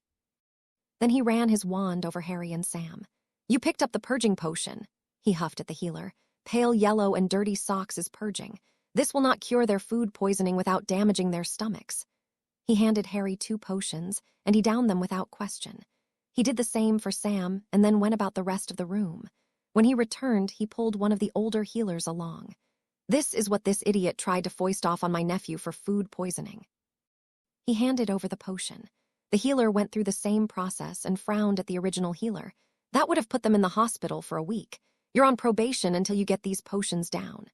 The original healer slumped to the door and waited with his head bowed. Harry felt slightly bad for getting the man in trouble, but wrong potions could spell disaster. The man shouldn't be administering potions until he knew what he was doing. Harry was feeling better when Sirius sat down beside him. I've got the name of the healer and I'll be handing it over to the goblins, he offered quietly. They'll find out if it was an accident or not. Thanks, Harry replied. Has anyone checked the chicken? Remus is doing that now. He rubbed Harry's back. Judy was on Harry's other side fussing over Sam. Tony was hugging her to him and she was just resting her head on his shoulder. A few minutes later, Mark arrived. What happened? He sat across from the group. Food poisoning. Remus offered bad chicken. Glad I ate steak. He grimaced at the still pale faces of his sister and friend. Mercedes and Tony were still with their dates and still looking worried. "Can we go home?" Sam whined. "Sure," Tony answered immediately, "as soon as the healers clear us to leave." "Okay," she huffed. "Harry, you need to stay awake a bit longer." Severus shook his shoulder. "You too, Sam." "Not asleep," she grumbled. "The lights are too bright." "Lean away from Tony for me," he instructed. Tony backed away and her hands flew up to her eyes to hide them. Severus waved his wand at her before he pulled his satchel over and started digging through it. Tony moved back up to hold her again while he searched. He pulled out a vial and pulled her back a bit and tipped it into her mouth. "Do you know she has sensitivity to moonstone?" he asked Judy. "No," she replied. "I don't think she's ever needed anything with moonstone in it. It's either moonstone or the way moonstone reacts to the elements in the anti-nausea potion." He shrugged. "Not too many things take moonstone, so you should be okay. Just remember to have a sensitivity stabilizer after taking anything with moonstone." "Harry," Sam called. "Yes," he replied. "Your bad luck detector is faulty," she accused. "Evidently it can't detect bad chicken," he replied quickly. "Only bad luck." "Tell it bad chicken is bad luck," Sam huffed. "Maybe next time it will catch it." "I'll do that," he agreed. By Monday they were all feeling better and were back at school. Sam huffed as she sat in potions class. "You know what the worst part about this is?" "What?" Harry asked. "We couldn't even miss school." She shook her head. "You would think being that sick would get us out of one day at least." Wishful thinking. Mark grinned at her, taking the next seat. "At least you're not throwing up." "That is a plus," she agreed. "Have you seen Mercedes today?" Harry asked. "Yes, she was in my charms class," Mark answered. "She looked fine, not sick at all." "She wasn't sick," Harry shook his head. "I saw her too." Sam punched her brother. "Her mom distracted her and ended up driving her in because she would have been late had she walked. She said she'd see you after lunch." It was a few days later that Harry approached his uncles. "Do you think I could invite Professor McGonagall to graduation?" "I don't know if that would be a good idea." Sirius leaned back in his chair. "She is well known in certain circles, and she'd know where we lived." "Dumbledore is gone," he pointed out. "We could change her looks and call her your aunt and my great-aunt." "Hogwarts is still open," Remus pointed out.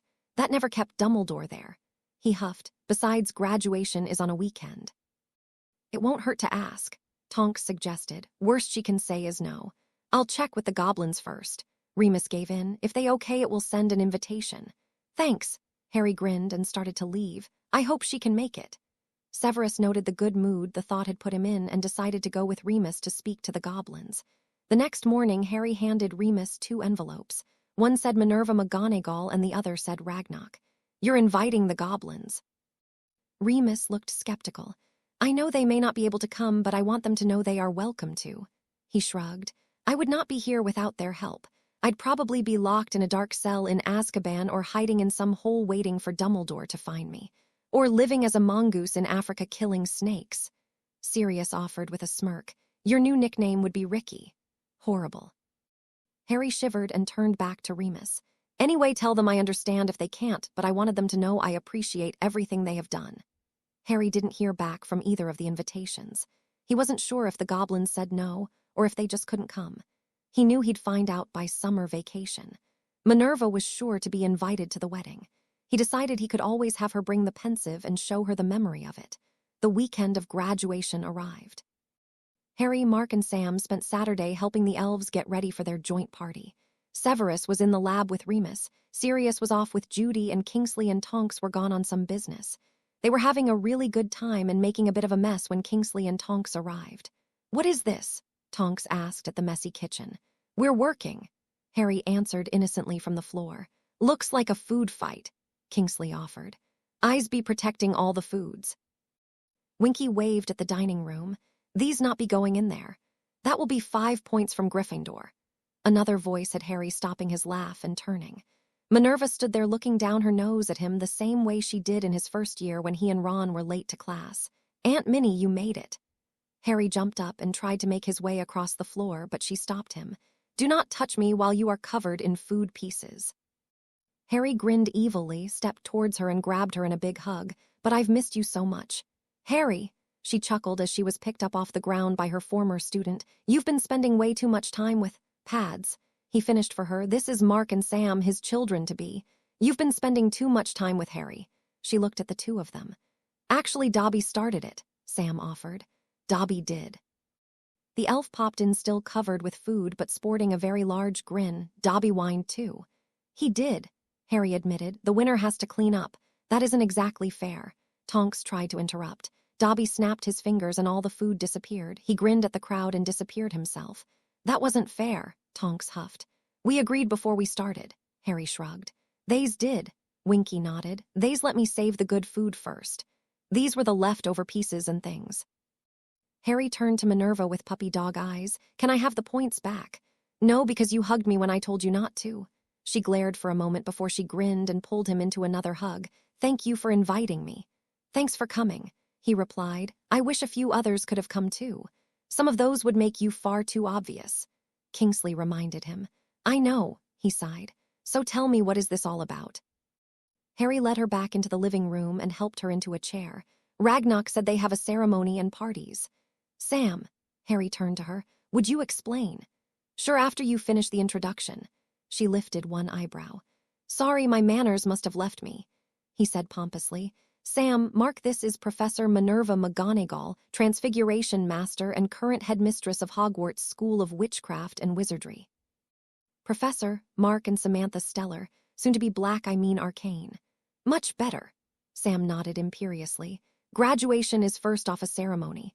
There are a few speeches and then each student is announced along with what college they are planning on attending and any scholarships they have earned. Then a few more speeches and we all come home and have a party to celebrate. Oh, I almost forgot. She pulled out a letter and handed it to Harry with a smile. Excellent, Neville and Hannah are going to Salem. They've been accepted. Harry grinned. I need to write him a letter. Have it ready tomorrow and I'll take it back with me, she offered. Has anyone else heard? He asked. You have several other letters on the way, she chuckled. They managed to mail them off before I found out I was leaving. You'll just have to be patient. So are you really his aunt? Mark ventured. No, she shook her head, but I think for this weekend it would be okay to call me that. All three of you. Mark and Sam left to go home a short time later. Harry stayed and talked with Minerva through dinner and gave up his room for her to sleep in, and he took the couch. Sirius was just returning as he was settling in. I hear you got a nice surprise, he talked softly. Yes, she's in my room, he grinned. Night pup. He patted his head as he went to his own room. Harry was a bit nervous about graduation. He just had a feeling things weren't going to go quite how he expected. He couldn't say he felt his bad luck heating up, but it was something. When Minerva had arrived the day before, he had thought that was it, but the feeling hadn't gone away. He left after lunch to go to the school and get ready. The ceremony would take place on the indoor pitch. Sam grabbed the first hug after he was in the door of the locker room. They were using it as a staging area for all the seniors. How are you? She asked. I'm fine. He grinned and pulled away. How are you? Nervous, she admitted. No reason to be nervous. Mark walked up behind her, then began to talk dramatically. It's just the first day of the rest of your life. Sam turned and punched her brother, not helping. I wasn't trying to. He stepped out of her reach with a grin. I was going for dramatic flair while stating the obvious. Calm down, Sam. Harry grabbed her from behind as she went after her brother again. You'll trip on his nonsense and break something other than him. With Harry's last name being Arcane, he was one of the first to get his diploma. The announcer began. Harry Arcane, captain of our 3-time Quidditch national champion Raiders as Hunter of the Snitch. He will be attending Salem Healers Institute in the fall with a full 4-year scholarship. The scholarship is for Quidditch, and he won the starter's spot when he beat the current senior seeker to the Snitch 3 times in a row in their tryouts. He received an additional scholarship for his superior grades and is our salutatorian. Cheers lasted until he received his diploma and took one of the 2 seats in the front. He sat through the rest of the names trying to pay attention. When it was Merced's turn, he didn't have any trouble paying attention. Mark and Sam were right behind her. Mercedes Raine, our valedictorian, has received a 4-year scholarship to the coveted Ambrosia's School of Healing and Research. She is the only student they accepted this year. The requirements she met were nearly impossible. An IQ over 145, perfect grades and attendance, holding down a job and volunteering hundreds of hours in our local hospitals. Mercedes, we all applaud the effort you have extended over the last 4 years, and we look forward to what you will achieve. Mercedes took the seat beside Harry. Mark Stellar, another member of our 3-time Quidditch National Championship and captain of our Quadpot National Championship Raiders. He will be attending Salem Institute's Technical Division in the fall, another of our 4-year scholarship winners. He also impressed the Quidditch and Quadpot teams with his skills in tryouts and will joining the reserve unit of the Quidditch team and the starting unit of the Quadpot team. Samantha Stellar, the last graduating member of our 3-time Quidditch National Championship Raiders. She will be attending Salem Institute's Technical Division in the fall, another of our 4-year scholarship winners. She gained a starting spot as a chaser for the Quidditch team. Mercedes and Harry each gave a small speech where they wished the best for every member of their class and thanked the teachers for all their work. When it was over, the students stayed on the floor of the pitch and all the friends and families moved out of the stands to congratulate them. Mercedes' parents reached the two of them first. "Congratulations, both of you." "Thank you." Harry shook Max's hand while Karen was hugging her daughter. The adults switched and he was getting a hug from Karen as his group approached. "Why didn't you tell us?" Sirius hugged him first. "I wanted it to be a surprise." He grinned. "Second place behind a girl." A voice had him turning and gaping at the altered redhead who spoke. "Honestly, Harry, we are disappointed." The second, an identical young man, added, "What, I didn't know you were coming." He grabbed them both as he laughed. He whispered, "What names are you going by?" "Mercedes, this is Harry's great-aunt Minerva and her grandsons, Grant and Frank." Sirius answered the question. "Nice to meet you." She smiled and waved. "This is Harry's girlfriend, Mercedes." Sirius added with a big grin. "Oh." One of them arched an eyebrow. "I thought you were a seeker, not a chaser." "Funny," Harry deadpanned. "So you chased her so hard you caught up to her in grades?" the other asked. "No, I'm a distant second." He grinned. "Better than us, but no one can touch Merc." Mark added, "How did you like your wake-up call?" "Brilliant." They grinned and answered together. "They stayed with us as a surprise for you," Sam explained before Harry could ask. Harry gave her a hug. "Thanks, this is excellent." "You owe me big." She huffed. "We got a full dose last night." "That wasn't even half a dose." One of the twins scoffed. "It takes longer than one visit to get a full dose." Harry chuckled and moved to hug the twins again. "It is so good to see you two clowns." Once he got home, he pulled the red-headed twins to his room. "I can't believe you guys came." "We wouldn't miss Harrican's graduation," one of them said. "How is everyone?" Harry asked. "Mum and Dad are the same as always." "Did Ron tell you that Bill married that Vila Fleur de Lacquer?" This time he was sure it was Fred talking. "He did." Harry grinned. "I'm sorry I missed it." "You didn't miss much." George shrugged with an evil grin, "except the Vila cousins. But you've got a pretty good-looking girlfriend yourself." "Not in truth." He shrugged. "When kids found out I have money, the girls were all over me. Mercedes is my friend and agreed to date me to keep the others away." "Well, that sucks." Fred huffed. "We were all ready to tease you about dating Hermione, too." "Honestly, I think Mercedes is smarter." Harry grinned. "But don't tell Hermione that." "Harry, people will start arriving soon." Sirius knocked and opened the door. "You can talk to these two a little later." Fred threw an arm over his shoulder and led him back out to the living room. "So Harry, tell us about this hunter of the snitch." "Sam named me." He waved them over to the blonde girl. "Sam, explain." George urged from across the room. "Harry doesn't seek the snitch," she explained. "He stalks it. Therefore, we decided to call him Hunter. The previous seekers were named too, so we just continued the tradition." "Stalking is a good way to explain what he does." Fred grinned. "What does a national championship entail?" "We play games every Friday night for 3 months." Harry grinned. "Then the first few weeks of December, we played the champions from the other divisions. We beat the other champions, so we get the title." "You play more than 15 times a year?" George's mouth dropped open. "Yep." Harry laughed at them and explained to Sam how Hogwarts played. The party was over too soon, and the twins left with Minerva. Harry was sad to see the 3 of them go. However, he wasn't left to be sad for long. They were leaving the houses in Minnesota and heading to Harry's Island, and later in the summer they would head to Salem to find a new place to live. Before that all took place, the goblins called Harry into the bank. "Congratulations, Harry," Ragnock greeted him. "I'm sorry I couldn't make your graduation." "Thanks," Harry smiled. "I just can't thank you enough for helping me get to this point. Without you, I'd be up a very big creek." "You're welcome." Ragnock bowed his head. "I do have a gift for you for your graduation." "You didn't need to," Harry expressed. "You've done so much for me." "Nonsense." Ragnock waved him off and pulled a scabbard from behind his chair. "In goblin culture, when a male becomes full-grown, we celebrate them and offer gifts. It is traditional that a favored relative give the young male a dagger to show he is able to protect himself."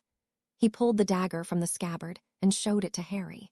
His breath caught at the beauty of the piece. It was encrusted with jewels in the handle, but the edge looked decidedly deadly. Ragnar held it out handle first, and Harry took hold and brought it close to study it. It's magnificent. Harry breathed. I don't know what to say. Thank you just doesn't sound like enough.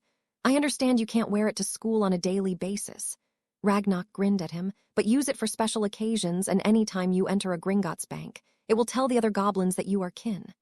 Thank you. Harry slid the dagger back in its case. Wow, I thank you.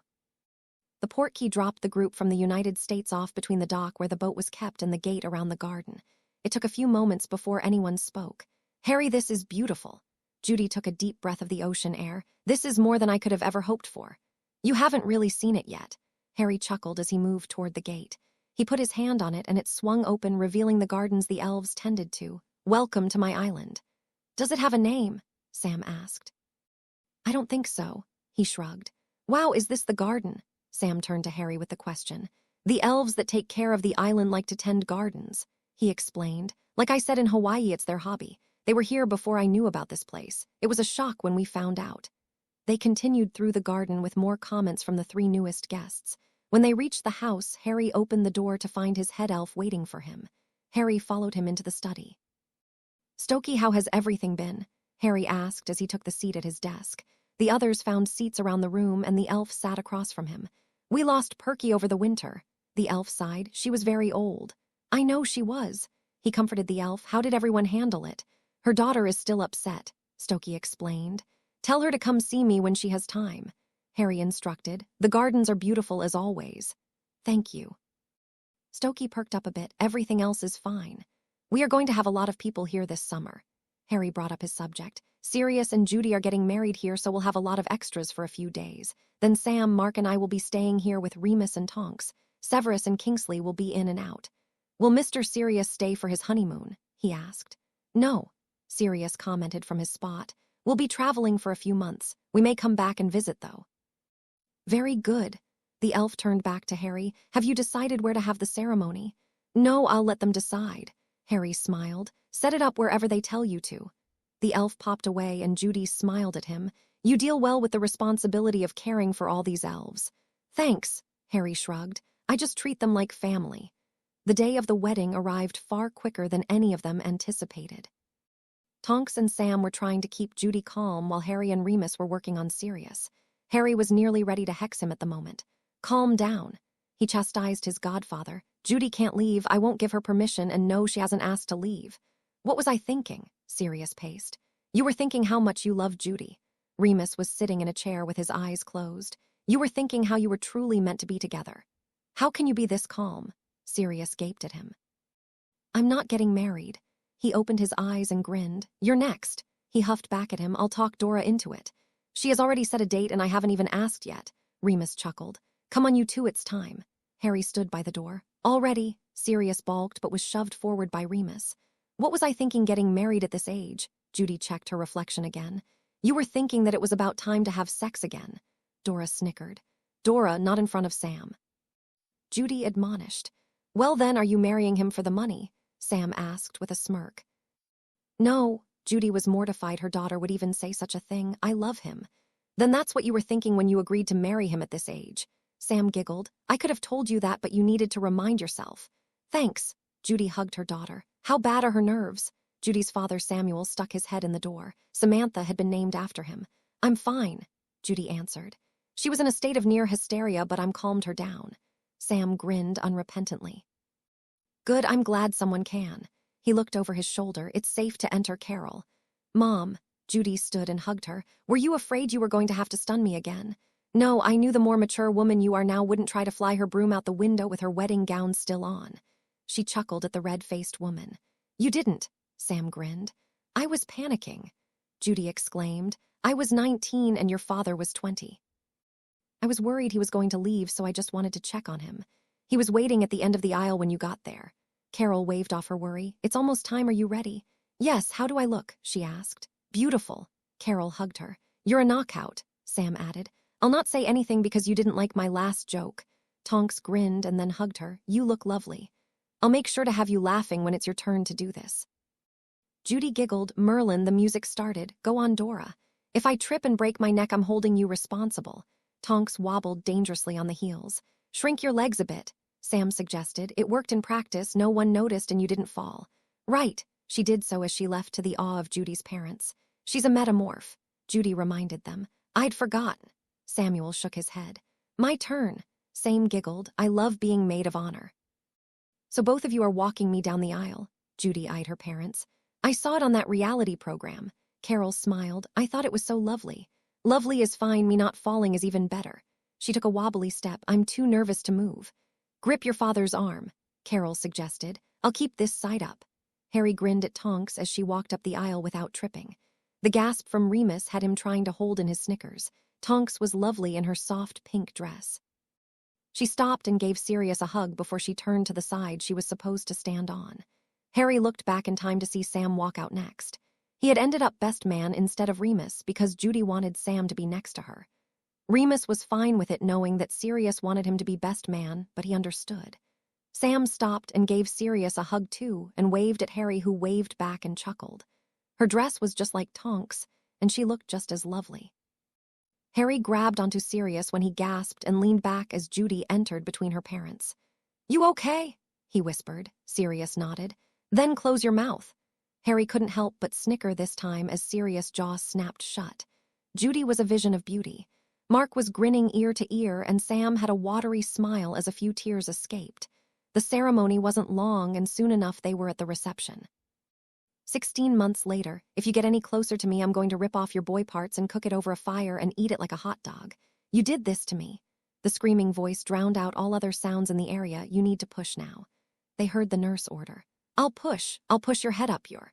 The words were quieted as she pushed. You'll only see daylight out your nose. The yells continued, and it was Judy that commented. Tonks certainly has a way with words. I'm just glad I'm not old enough to understand any of this. Mark shuddered. Sam laughed and then punched him. You're an idiot. Made you laugh. He smirked. How's your leg?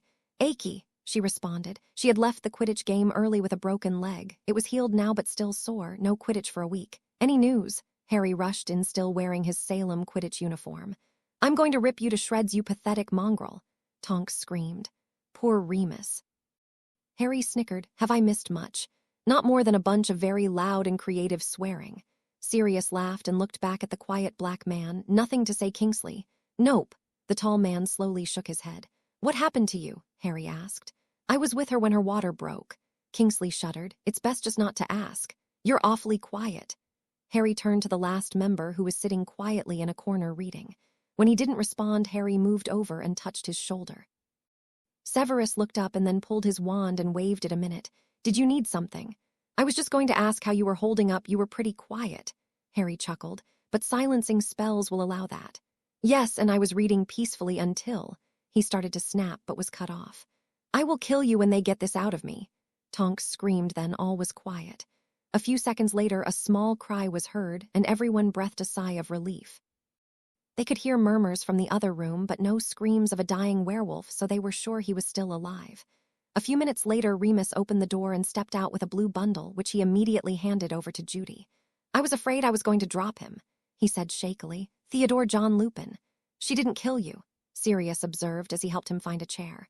Broke my hand, though. He held it up, still wrapped. Healer already fixed it. His hair is blue. Judy observed. Yep, multicolored werewolf bobbies, Harry chuckled. Mercedes' first day at Ambrosia's was only a week after graduation. She was sad to miss Pad's and Judy's wedding, but her mother promised to send pictures. After being shown to her new living space, she was expected to be ready to begin her studies after lunch. She quickly unpacked all her belongings and set about putting them away, or in the case of the pictures and things, setting them out. She finished with plenty of time to spare, so she decided to get the map of the school and do a bit of exploring. Seeing as it was a circle of buildings, there wasn't a lot of exploring to do, and she had no chance of getting lost. She wandered out of her building and took a slow, meandering walk to the cafeteria. It wasn't a long walk, but there were plenty of sights to see. The campus was lovely. The park-like setting made it pleasurable for the healers as well as the patients. The buildings surrounded a beautiful courtyard of trees, plants, flowers, and paths with a lovely fountain in the middle. It would be a tranquil place for her to study or just think. Surrounding this natural beauty were buildings unlike any she had seen in her small town. The hospital was a gleaming white multi-story, long building with plenty of windows for all the different rooms. The diagnostic and procedure rooms were in the middle of the building, and they still had windows, but they were for students viewing only. Anything a healer needed for a patient was there or close by. The other buildings all had similar structure to this one, only the paint and size was different. The next building was a light blue color. The whole ground floor of that building was the cafeteria she was heading to. It was split with one portion set aside for the private use of healers, those in training, nurses, assistants, and researchers, and the other side was for families, visitors, and the rest of the workers. Above that floor were the healer medical offices and areas for the office staff. After that was the research laboratory, a pale green building. It had labs, of course, but it also contained the teaching labs. The two were kept separate so that students didn't interfere with the projects of the full researchers. That didn't mean that there weren't students in with the full researchers. They played a part in that side as well, but it was more of a gopher role. The students did a lot of potion ingredient preparation and running after books or objects to help. Gray was the color of the classroom and library building. The main floor was one big amphitheater. That is where they held full faculty meetings, large lectures, and sometimes entertainment. Above it was the main library floor, though the other buildings had some small libraries. The classrooms above held anywhere from 30 to 50 students. Though she was the only one in her year, she wouldn't be alone in the classes. They would be learning about illnesses, procedures, projects, and many other things in the classrooms. A student could repeat their attendance in them because new things were being found all the time. The research and healing classes were actually one-on-one with a full researcher or healer. The light brown building was the living quarters. They were more like apartments. Each had a bedroom, bathroom, living study room, and kitchen area. But they didn't want any type of cooking or experimenting in that building, so if you wanted warm meals or drinks, you had to go to the cafeteria. Each room did have a small refrigerator, cabinets, and a sink, but no stove, hot plate, or microwave was allowed. Warming spells for leftovers were allowed, but that was it. The laundry room was in the basement of that building. The buildings were joined by multi-story glass hallways that would, on the bottom floor, let you out into the courtyard or out into the parking areas. Not everyone had a car, but some had Muggles relatives, so they couldn't just apparate to where they lived. Some Muggles were in the know about magic, and they could come visit, therefore they obviously came by car. They even had a Muggle name for Ambrosia's. Imrai's care facility was known as a very expensive private hospital that sometimes took charity cases. Mercedes reached the cafeteria on time and showed her badge to get into the private dining area. Her mentor was just arriving as well. "Good, you're on time," Aaron Cartwright greeted her. "Come on, I'll show you around and we'll get some lunch." "Great," Mercedes grinned. "I'm starving." Once they had picked out their food, they found a table. "Are you all settled in? Any problems?" "I'm settled," Mercedes nodded. "No problem, this is a beautiful area." "You won't say that come January," Aaron warned. "I'm from Minnesota," she replied. "I can't see Virginia winters getting that bad." "You may be right," Aaron laughed. "On to business. After lunch, we'll get your training robes and scrubs, then begin training. Have you decided what position you want to play first?" At Ambrosia's, all researchers were healers, but not all healers were researchers. Mercedes had decided years ago she would be a researcher, so she had the option to pick if she wanted to learn healing or research techniques first. No research would be joined until after her healing courses were done, so she had made her decision. "Healing first," she answered. "I don't want a chance for getting the research techniques before I get to use them. Just so you know, you don't really get a choice. Healing is always first just for that reason." Aaron grinned at her astounded face. "Throughout your application process, you get a series of questions like that. We are testing your ability to reason things out and think on your feet. Most people we don't accept have made wrong choices in those questions. You answered them all correctly, or you wouldn't be here." "Makes sense," Mercedes replied after a moment of thought. "If you can't make the right choices on the little things, you have less of a chance of making right choices when things are happening fast." Their conversation continued through lunch, and before she knew it, Mercedes was being given a stack of her healer in training robes. Her name was on a pocket for each item. Full healer robes were white with green scrubs underneath, while training robes were light green with light blue scrubs. Once she reached the research training, she would have blue robes and light blue scrubs, and as a full researcher, she would have white robes with dark blue scrubs. She had been informed that she wouldn't need a lot of other clothes, because most of the time she would be wearing the scrubs as a uniform of sorts. They were also encouraged to have several pairs of white shoes, preferably comfortable active-wear shoes. Erin had brought her to the brown building basement to get the robes, so they walked up to her rooms to put one set on and leave the rest to be put away later. Mercedes also grabbed a notebook, and Penn then followed her mentor to the hospital. Erin was doing her rounds and introducing Mercedes to all her patients, some of whom were conscious. Her last patient was an older man, and it seemed like he had a good disposition. "Good afternoon, Mr. Smith." Erin entered the room with Mercedes right behind her. "How are you feeling today?" "Not too bad," Mr. Smith answered. "I feel like I've been run over by only one bus today and not the whole fleet of them." "Well, that's some improvement, I'd say," Erin grinned. "I've got a new student who will be following me around. I want to introduce you." "All right then, who do we have here?" he asked. "This is trainee Mercedes Raine." She told the man, then turned to Mercedes. "Mr. Smith has a rare blood disorder that causes him pain. He is currently on a new potion that we started just over a week ago. Seems to be working." He grinned. "I've lost a few buses each day I've been on this one." Mercedes grinned back at him, but she wasn't allowed to converse with the man yet. "Once all the buses have finished with you and stayed away at least 2 days, we'll see about some time at home." Erin chuckled. "But I'll want to set up frequent appointments, and you'll have to come back if any of the buses do. Not that I don't appreciate the hospitality and friendly company, but I'm looking forward to getting home." The man grinned. The two of them left Mr. Smith to his television program and headed to her office. She was shown around the exam rooms and introduced to the nurses and clerical staff. Next was her private office. Erin sat behind her desk, and Mercedes took the seat opposite her. "Any external patients come here for appointments," Erin explained. "When I'm not instructing you on healing practices, you will be helping with patients in here. You'll sit in on appointments, and once I'm satisfied with your skills, you'll get to have first crack at seeing a few patients. I'll be there watching you, so don't worry. We are going at your pace, so if you study and work hard, you could be seeing patients this year." "Seeing patient already?" Mercedes asked. "That will be months away." Erin eased her worry. "In the meantime, you will have homework every night. It can be just reading or essays, or it can be an assessment of a patient or procedure. Ask questions, point out areas you see could be improved, and be inquisitive. We all come from different experiences, and here in Ambrosia's we understand that means you may have an insight that someone 50 years older won't have. We promote you asking questions, but ask that you don't scare patients. You'll have a few minutes after we meet with a patient to point out something you question." "I understand."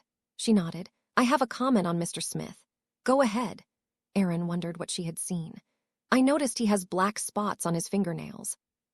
She pointed out, "To me that looks like the first stages of Spattergroit. Does it have anything to do with the potions he's on?"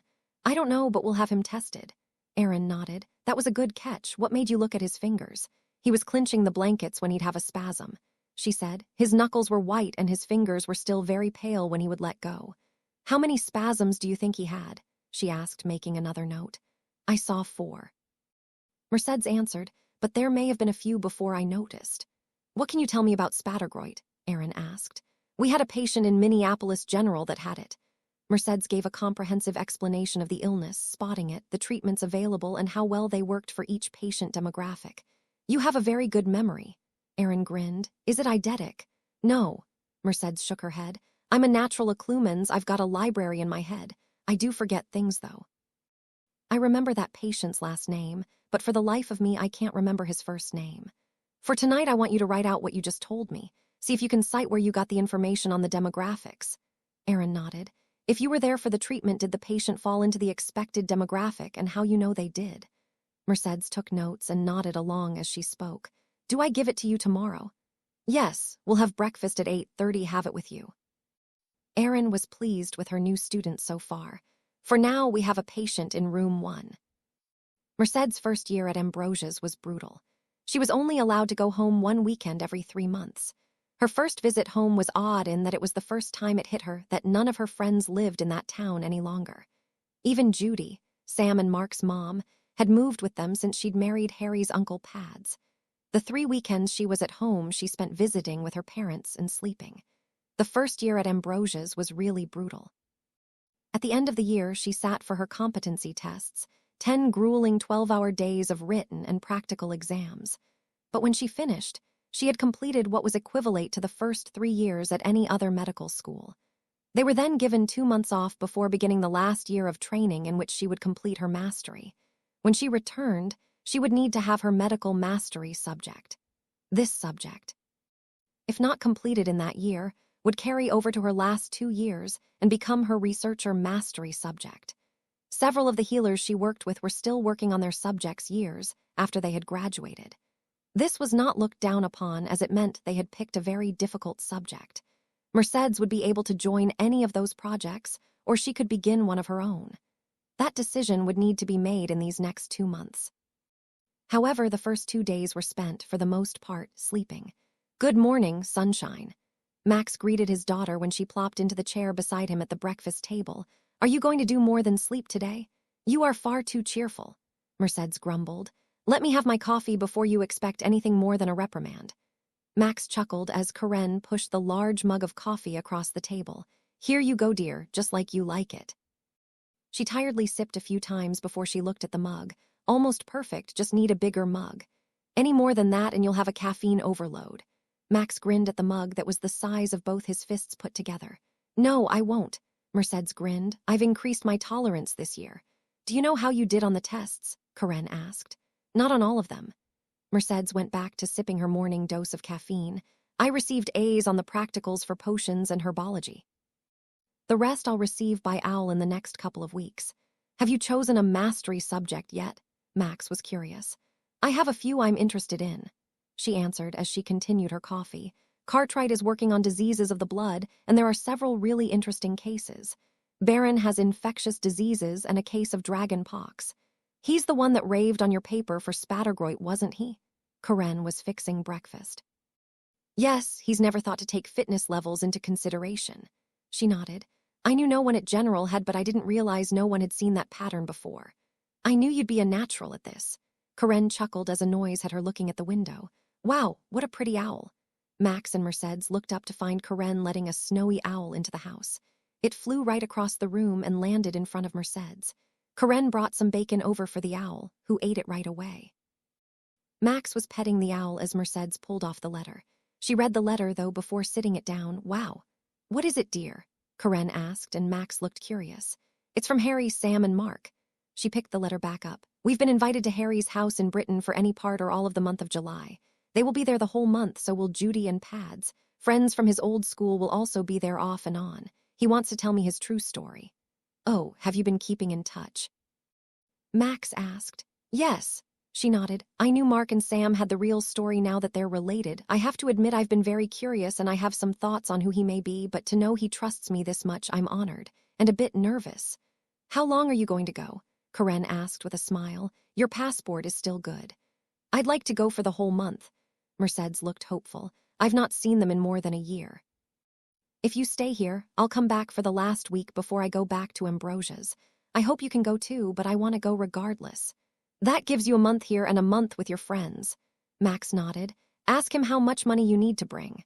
"Thanks." Mercedes gave her father an appreciative look. She wasn't making money at Ambrosia's.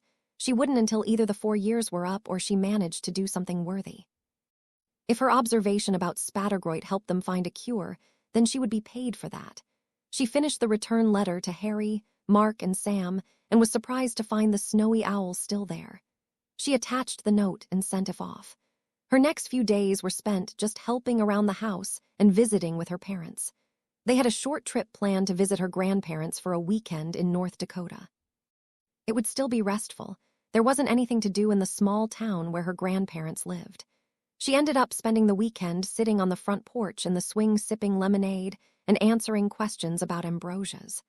The second week of her vacation went by almost as quickly as the first, definitely just as quietly. By this time, she was almost positive she would be going into the infectious diseases with healer Baron. She was required to send a letter to the healer, whose project she was going to join a week before she returned. Otherwise, she would present her new subject, upon her return, to a panel of senior healers and researchers. If she didn't think of a new subject before the end of July, she would join healer Baron.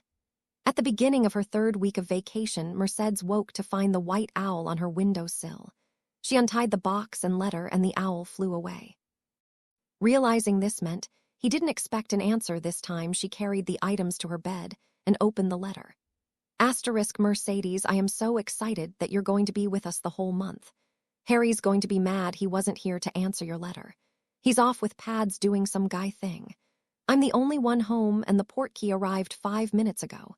We will do some shopping, so money for souvenirs is all you need. We don't usually eat out very often, but if we do, Pads or Harry usually pays. Tell your dad that I'm sorry to say no cars are allowed on the island. We will have a portkey home for them if they want to leave before the month is out. Dress for warm, we run at 80 degrees. We may take a day trip down to France for some beach time. The water is too cold here, so bring your suits with you too. In the box is a bracelet portkey that will bring you to us at 10 a.m. your time on July 1st, dropping you off here at 4 p.m. local. I can't think of anything else, so we'll see you soon. Sam, I wonder which island his home is on. Mercedes wondered aloud as she reached the table reading the letter for the 3rd time. What? Karen stopped mid-breakfast preparation to see what her daughter was doing. Sam wrote a reply. She said cars aren't allowed on the island, so I was wondering which of the small islands he has a home on. Mercedes replied, We have been sent a portkey to Harry's place for the 1st of July. If you guys are coming, they'll have a portkey to bring you back partway through if you can't stay the whole month. I'm game. Max grinned. Karen, can you get away from work? I think my mean boss will probably let me go if I give him a big kiss. She grinned. Mercedes chuckled at her parent playfulness. Max owned his own herbology business, and Karen worked for him. They could take off when they wanted as long as they weren't too busy, and July was usually quiet. For plants, the busy times were May and November, though they usually did a pretty steady business all year. They also did a pretty steady business with Selwyn and his potions company. He was forever wanting to try something with this or that fresh ingredient. As 10 approached on July 1st, the 3 of them were touching the bracelet with their luggage shrunk in their pockets so they wouldn't lose anything. Max counted down the last 10 seconds, and they were whisked away. They landed easily on a wood pier that jutted away from the island. A boathouse was on one side, ocean on the other too, and in front of them was an expanse of beach and shrubbery leading up to a tall wooden fence with a gate that the path off the pier led to. A noise from the boathouse had them turning to find Harry Arcane just shutting the door. Hi, glad you could all come, he greeted. Harry, Mercedes took a few quick steps and pulled him into a hug. Thank you for inviting us. Harry had to shake Max's hand over Mercedes' shoulder because she hadn't let loose yet. Karen just hugged him around her. Where are we? Mercedes asked when she finally let go as her mother did. Land's End in Cornwall is about a mile over there, you can see it. Harry pointed out where you could see land off to the side. Wow, I didn't know there were any islands down here, she commented. How many full-time residents? Little more than 50, Harry grinned. Why does that sound like one of your jokes? Mercedes narrowed her eyes at him. Do you want to see the rest of the island? He asked. Fine, ignore me. She huffed. Let's see it then. Harry laughed and grabbed her hand and led the 3 up to the gate. He put a hand on it and it swung open. He gave a grand, sweeping gesture and said, Welcome to what Sam jokingly refers to as that uninteresting little hole in the wall I call a home. She's a comedian, Mercedes stated after gawking at the area ahead of her for several moments. Harry. Max spoke haltingly as Harry got them moving again. Do you own the whole island? Yes. He looked down and scratched the back of his head. This is where I was spending the summers away from Minnesota. I'd come here too if I could. Karen grinned. So where are we staying? You can't see it yet, but there is a house. Harry chuckled. Karen and Max looked at each other, but it was Mercedes who voiced the question they all shared. I'm confused. Mercedes tilted her head at him. How big is this house if there is room for us and 50 full-time residents? This island is under some impressive wards. Harry explained as they began to walk. We run 80 degrees all year round. No one knew about this island until the goblins found it during our sophomore year. Before we left for the summer that year, Uncle Pads was telling me it had a small home with a few elves. The 50-plus full-time residents are the elves. They have plenty of time for hobbies since we're gone most of the year. This garden is what some of their hobbies produce. Ambrosia's has 15 elves. Mercedes glanced at him with a wicked grin. The government of the United States has around 200. Which one are you closer to? Well, Harry ducked his head for a moment. Let me explain. I opted to use the American age of 18 to inherit instead of the British 17. When I inherited last year, I found out some shocking information. You see, the goblins gave me the choice because they found out exactly what I would be inheriting and they wanted to give me another year to prepare. This is shocking already, Max offered. Due to my family, I gained an additional 12 elves that currently staff 3 other properties. Harry explained. Due to things I'm quite not ready to impart, I gained more than 100 more. Right now, I have around 200 elves. Merlin's pants, Mercedes exclaimed. What? Karen turned to her as Harry was laughing loudly. At Ambrosia's, we generally use Merlin expressions. She shrugged. It is named after Merlin, you know. Why are you laughing so hard, Harry? British use the Merlin curses all the time. He started to calm. I've not heard an American use them. There's the house. I think I'm going to use one of those Merlin curses now, Max said. The ancestor that had this built was scared of heights. Harry grinned. He wanted as much room as a normal manor house but didn't want any stairs. He also wanted his privacy. The wall is 2 stories and the wards are top-notch. Are you trying to say you're not the only weird one? Sam's voice came to them from a tree just ahead of the group. Not counting pads, that is. She dropped from the tree and met Mercedes with a hug. Karen joined in a few moments later while Max turned to Harry with a grin. Harry shook his head and returned the grin. Hey, I thought we were waiting. Mark dropped from the tree on the other side. You said you wanted to scare him. He left himself wide open. She shrugged. Besides, you know it's not a good idea to scare him. You just wanted to talk first. Mark huffed. Come on, you too. Harry chuckled. Let's make it to the house by dinner, please. I'm hungry. You're always hungry, Mark and Sam said together. No, that's Mark, Harry objected. We can ask Dobby. No, that's okay, Mark balked. Nothing has changed, Mercedes chuckled. You 3 still act like siblings. Harry, is your secret identity really Harry Stellar? Harry grinned. One of the guys on the Quidditch team thought we were triplets. Harry corrected him by saying no, Mark is adopted. Sam snickered.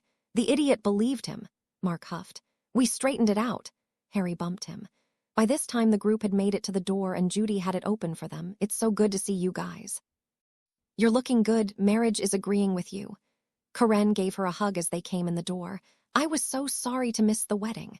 No problem, there is no predicting sick family members, she replied, knowing Karen's grandmother had been very ill at the time. There in the living room. Harry led the way to the living room. The room was fairly large and had plenty of room for everyone. Pads, Lee, Tonks, Selwyn, and Kingsley were already in the room as the others entered. Handshakes and hugs were passed around before they all took seats.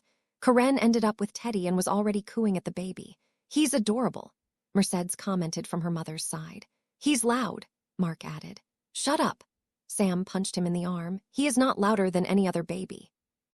He requires more food than a normal 6-month-old, Harry told them. Between the wolf metabolism and the metamorphic abilities, he uses more calories in a resting state. He is growing a fair bit faster as well. He started within the normal range, but has grown to the size of the normal 8-month expectations. Have you observed if his senses are advanced? Mercedes asked. They seem to be, but it's difficult to judge at this age. Harry shrugged. He tracks very well, but I can't tell if it's hearing or seeing. He picks who he wants to respond to. He's off and on with me, but he ignores Mark. Don't we all? Sam snickered, and Mark stuck his tongue out at her. Any signs of trying to crawl or walk? Mercedes continued her questions, looking over the baby. Yes, he is crawling, and occasionally he pulls up and starts cruising, Harry answered. I think he'll be walking before his 7th month, which is next week. Can you two please quit talking about Teddy like he is a medical mystery? Karen huffed. You're likely to give him a complex. Finally, someone on my side. Tonks grinned. Harry's always giving me a list of observations to tell the pediatrician and another of questions. Healer Smith is already trying to talk him into a pediatric specialty. I'm just doing my part to help my cousin be a healthy, happy infant, Harry told them all. I'm just nosy. Mercedes snickered as she explained her interest. Are we going to discuss your secret identity now? I want to know if I'm right. What do you think? Harry was curious. You won't be mad, Mercedes ensured. Harry promised he would not be mad. I think you're Harry Potter. The Death Eaters thought you were dead, but you escaped, killed Voldemort, and then hid because the fame would be too much. I told you, pay up. Tonks had her hand out. The rest of the adults grumbled, but they pulled out coins and dropped them into her hand. They didn't think you'd figure it out. Next bet. Mark spoke up as she split the coins between herself, Mark, Sam, and Harry. When did you figure it out? I suspected it first thing. She grinned. The timing and Quidditch were big clues, but the scar was throwing me off. When we were in Washington our junior year and Fudge walked into the room, I was nearly positive. Harry held out his hand, and the other 3 deposited coins into his hand. Sam thought you knew right from the start, and Mark thought you recognized Minerva McGonagall at graduation, and Tonks thought it was that day in potions with Dumbledore. I was farther in the back of the group, Mercedes replied. I just saw Harry looking concerned over a pale Amy. I figure out about Amy in Washington as well. I had always thought it odd that she knew people without being introduced, but when you told us you knew who Fudge was, her hair turned red. Wait, I'm lost. Max held up a hand. Who is Amy? I was. Tonks held up her hand. When they figured out Dumbledore had escaped the goblins, we were brought in as extra security. I played Amy that year to guard Harry. I think we need to go back over the whole story. Karen shook her head. I thought Harry Potter died years ago.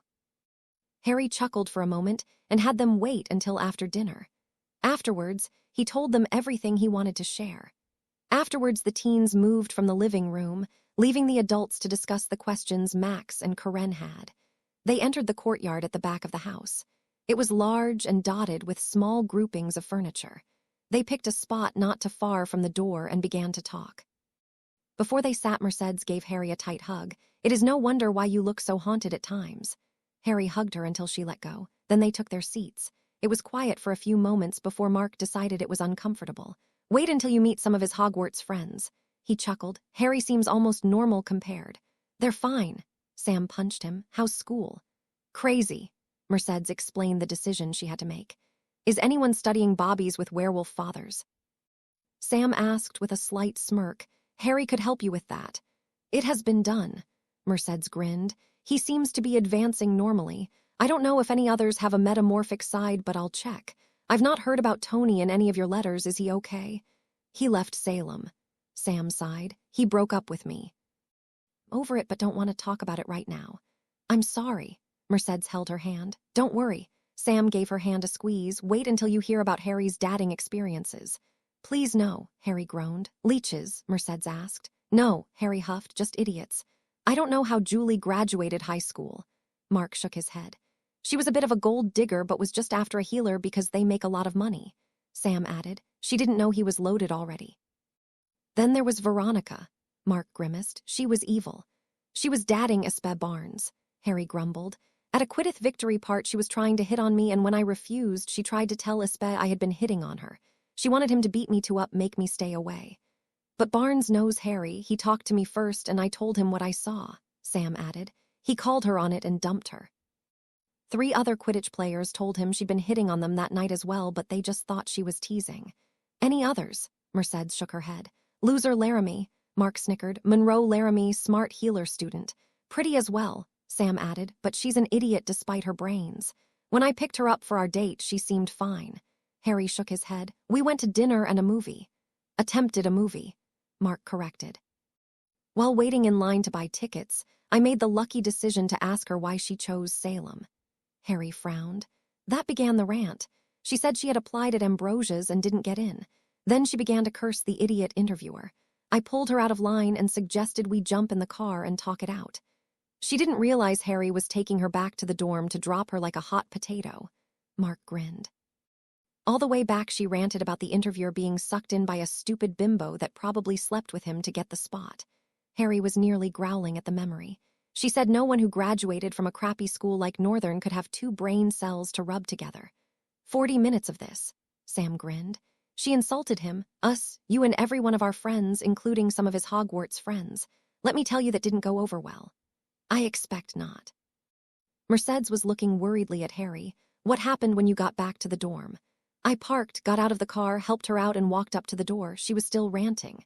Harry shook his head. At the door I just turned to leave. I was not planning on saying anything. What did she do? She asked. Where are you going? Harry said in a high-pitched voice. I said, I'm going home to see my best friends who graduated from Northern with me. We're going to write a letter to our other best friend who happens to be at Ambrosia's saving the world from idiots who don't know when to shut up. That wasn't bad, she observed. That wasn't all, Sam chuckled. There was at least 15 other people in that general area. They had heard her talking all the way from the car to the door. They said Harry was very polite regardless of the fact they could see he was angry, but then she had to open her mouth again. You can't have graduated from Northern. Mark stated snidely. You don't have the right accent and that school is in Minnesota. A nowhere school in the most boring place on earth. They cheated their way to the Quidditch championships for the last 3 years with some professional seeker named Hunter that pretended to go to school. Harry laughed. Sam grinned. People who were there all got scared and were preparing to run. They said he turned to her and gave a slight bow, then said, "Let me introduce myself." Mark stated pompously, "I am Harry Arcane. I moved to Minnesota 3 years ago. I managed to make the Quidditch team and my friend and teammate Sam gave me the nickname Hunter because the way I chased the snitch. I had 3 best friends at Northern, Sam and Mark Stellar and Mercedes Raine. Sam, Mark and I came to Salem because it was Mercedes' second pick for a school, but she planned on making it into Ambrosia's. We thought if it was good enough for her second choice, we would be fine. I told her you had worked hard for 4 years to accomplish all that Ambrosia's required." Harry added, "You deserve to be there and achieve your dreams." Right before he turned and walked away again, he said, "I will not stand for anyone to talk bad about any of my friends." Mark added, "Stay away from me." She burst into tears and said, "I didn't know." Harry huffed, "I said I don't care." "Well, thanks." Mercedes put a hand on his arm. "You really have the worst luck with girls." "That one happened just before the end of the semester." Harry patted her hand. Mercedes let out a snort, cheated at Quidditch. "I know," Sam giggled. "We've always told him he could go pro." Mark added, "Harry, you all need to come in," Pad's voice called. "Okay," Harry replied and stood. "I know it's a bit early for you. I'm exhausted." Mercedes waved him off and stood. "I'm ready to go to sleep." "Come on," Sam grinned, grabbing Mercedes' arm. "You're rooming with me." "Come on, Harry." Mark wove their arms together. "You're rooming with me, we can have a makeover." "Goodness knows you need it," Sam called back to them. "Good night." Harry was laughing as they all trooped inside.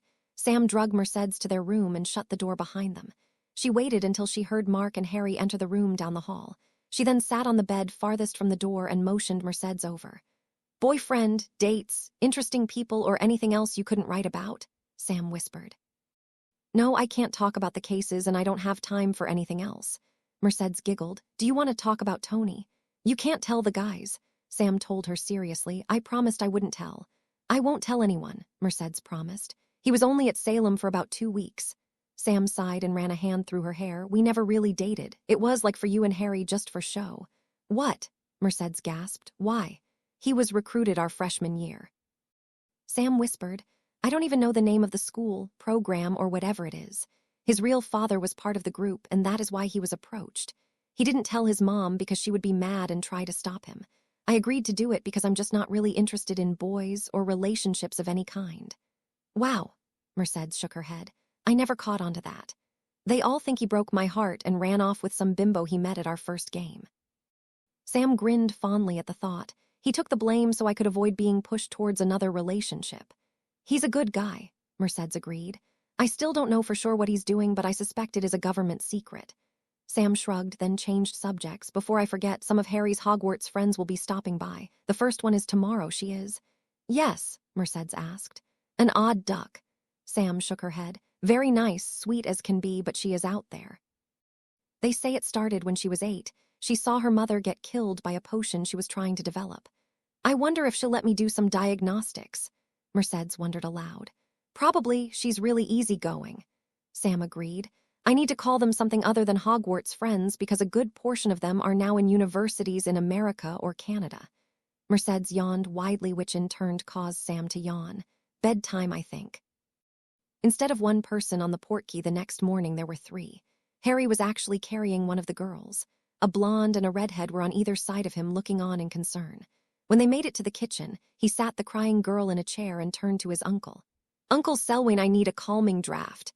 The man tossed it over without even saying a word. Harry caught it, popped it open, and tipped it into the girl's mouth. Once she had calmed down, he asked, "Okay, now what happened?" "They had a fight." The blonde was rubbing the girl's back. At the same time, the redhead growled, "Ron is a pig. He was mad because we didn't have time on the same weekends, so we only saw each other once this year." The girl sniffed. "Last night he just blew up at me when I told him about next year's classes. He said, 'I don't know why you're wasting the money on that school. When we get married, you'll be staying home with the kids like Mum does. You need to be learning to cook, and you can do that here at home with Mum and save that money for a house or something we can really use. I'll be right back." He turned and walked for the door. "Curly, I need you to come throw some targets for me." Where is he going? The redhead asked as she hugged the still crying girl. He needs to blow up something. Mark moved after him. I'm going to make sure he doesn't hurt something other than those targets. Huh. The redhead looked at Sam. He's too angry and is going to blow up some rocks or something. Sam explained. If he stayed inside, we'd be eating on paper plates for the rest of the week. See, I told you he would support you. The blonde was still rubbing her back. Are you sure he isn't mad at me? The girl asked. Of course not, Ms. Granger. Selwyn spoke without looking up. He finds Mr. Weasley's attitude disgusting. It's a very pureblood ideal, and we all know how he feels about that lot. Thanks, Professor. She calmed even more. Sam, are we all together again? The redhead asked. Yes, just let me introduce you first. Sam gestured to her side. This is Mercedes Raine and her parents Max and Karen. Merc blonde is Luna Lovegood, brown hair is Hermione Granger, and redhead is Ginny Weasley, sister of the pig Ron. Nice to meet you. Mercedes waved from her spot. Oh, you're genius girl. Ginny grinned and waved. How is that school going? Fine, Mercedes replied. Oh yeah, that's a friend of Harry's all right. Ginny chuckled. You've picked up his favorite phrase. Hello, Hermione greeted. Sorry I'm not normally such a mess. Forget about it. Sam waved her off. We understand that dealing with pigs leaves you messier than a 5-hour Quidditch game. Luna stood and left the room, calling over her shoulder as she went. Hermione, you should lay down. We're about to have more company. Hermione quickly stood, and Ginny led her away since she still couldn't see really well. Selwyn sighed and gave his paper a shake before he went back to reading. Pads and Judy took that moment to walk in. Morning all, Harry not back with Luna yet? Pads asked. Herms and Gin came with her because Ronnie Boy is resembling a swine. Sam gave him a briefing. Lund sent her to hide because more are incoming. She didn't say who. Boom. And Harry is letting off some steam. Sam added after that noise. Drama already. Pads shook his head. Well, I'm going to eat before anything disturbs the kitchen. I suggest the same for the rest of you. I'm glad to see we still have dishes. Max and Karen were already eating and Mercedes quickly joined. There were a few more booms before a set of identical twins entered the kitchen. He knows, they asked by way of greeting. About Pig Weasley, Sam asked as an answer. Mum didn't see, one started. Any problem, the other finished. The first continued without pause, but the other girls gave him the 3rd degree. The second one finished there explaining things to him and Mum. They finished together. Merc, may I introduce the walking tennis match, Fred and George Weasley? Sam grinned at her. You met them at graduation, but they were in disguise. Right, Aunt Minnie's grandsons. Mercedes waved. Oh, look, Forge. The second one said. It's the girl he was seek her for. No, it's the other one. This is chase her. The first one corrected. What? Judy asked. When they met her at graduation, they were teasing he almost caught up to her grades. Sam explained. They said I thought you were a seeker, meaning Quidditch, not a chase her, 2 words. Dunderheads, Selwyn mumbled. Professor, how lovely to see you. The twins turned on the man together. Harry entered the kitchen a few minutes later and found the twins. Is he with you? No, the first one said. He's still getting an earful. The other added. So is Mum. They finished together. He really was being that, Harry began. He was, they replied together. I was hopping, she misunderstood. Harry sat heavily in a chair. I am assigning you shovel duty. Fleur, Angelina, the first started. Alika and Penny, the second added, have taken it themselves. They said together, we get what's left. Give him some from me. Harry pointed at them. Sure, Harry. They said together again and sat down to eat. Where's Luna? Harry asked. Right here. The girl entered. Hermione is resting and Ginny has roped Curly into throwing for her. How are you doing? Harry pulled the blonde into a hug. I'm fine. She grinned. We had a visitor to the house last week. Who was that? Harry asked as Luna sat beside him. Newt Scamander and his grandson Rolf. She answered as she assembled a sandwich. He had found a new creature and wanted to talk to Daddy about it. That's great, Luna. Harry nodded. Did either of you know what it was? No, but they've begun a study of it. She shrugged. I believe we'll be getting to know them very well. I expect we'll marry in France or Spain so you can come in disguise without worrying about being spotted or captured. I'll plan to be there. Harry agreed before turning concerned. Are you going back early? Oh, no. She grinned. They won't find anything really interesting for another few months. I suggested to Rolf he go ahead and take the job at the Prophet for the next few months to get some experience. Then we can take over the investigative journalism for the Quibbler. Harry, the next group is due in 5 minutes. Lee stuck his head into the kitchen. I'm on it. He stood looking at his plate. I knew I should have gotten up early and ate before the first portkey. Luna handed him the sandwich she had made. I already ate. Thanks, Luna. Harry took it and kissed the top of her head and left. Mark arrived as Harry was leaving. Ginny is one unhappy camper. Is she that angry with Ron? Pads looked up. Yes, but she's even unhappier because her mother's plans for her run along the same lines as they did for Hermione. He answered with a grin. Evidently, she asked her mother why she even paid for her to go to Hogwarts if she wasn't expected to do anything with what she learned. Did she tell you what her mother's reply was to that? Selwyn perked up. She started to tell me, then just screamed. Mark shrugged. Things started blowing up and I came inside before she decided to take it out on me. Wise decision. Fred spoke. Mum said something like, how would you be able to teach your children if you don't go to school? George told them. Gin said she wasn't planning on having any kids for a while and that she was going to play Quidditch. Fred shook his head. Mother said that is no fit sport for a young lady. George chuckled. That was when the three women speaking harshly to Ron turned on her and started over. Both our girlfriends play for the Holy Head Harpies. Fred grinned. A professional all-girl team. They've already scheduled Ginny's tryout. Good for Ginny. Pads spoke up. I own a place in Holy Head that's sitting empty right now. Do you think 3 girls would like to rent it together? Angie and Ali are renting a flat together. George told him, but I think their lease is up soon. How big is it? Fred asked. 5-bedroom house, good apparition distance from the stadium. Pads looked thoughtful. I'd let them have it for 20 galleons a month. That's what they're paying for a 2-bedroom flat in Diagon Alley. Fred nodded. I think they'll take you up on that. The third person has to be Ginny. Pads told them, if they want more, that's fine. Shouldn't Harry be back by now? Sam looked at the clock on the wall. He's having a discussion. Luna cocked her head a bit. Hermione will be happy eventually. It is very interesting how you are able to do that. Mercedes looked at the girl. What are you seeing? I don't see. Luna replied, the Nargles tell me. You don't even see any lights or fuzzy things, she asked. Sometimes. Luna nodded, but that's usually when I'm looking at someone. Aura or like floating bubbles, Mercedes continued. The lights are usually auras, but the Nargles show up as floaty furry things when I see them. Luna blinked. Usually they float in and out of people's ears. Do only the Nargles tell you things, or do the auras also communicate? She thought she knew what was happening. The auras show me colors which tell me things about the person. Luna smiled widely. Your aura is a lovely yellow. You are a very curious person. I think your research will prove very fruitful for everyone.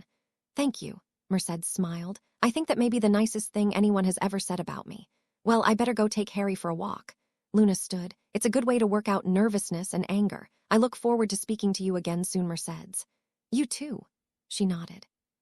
Sam waited for a few moments before she asked, do you know what it is? Nothing harmful, I assure you. Mercedes patted Sam's hand.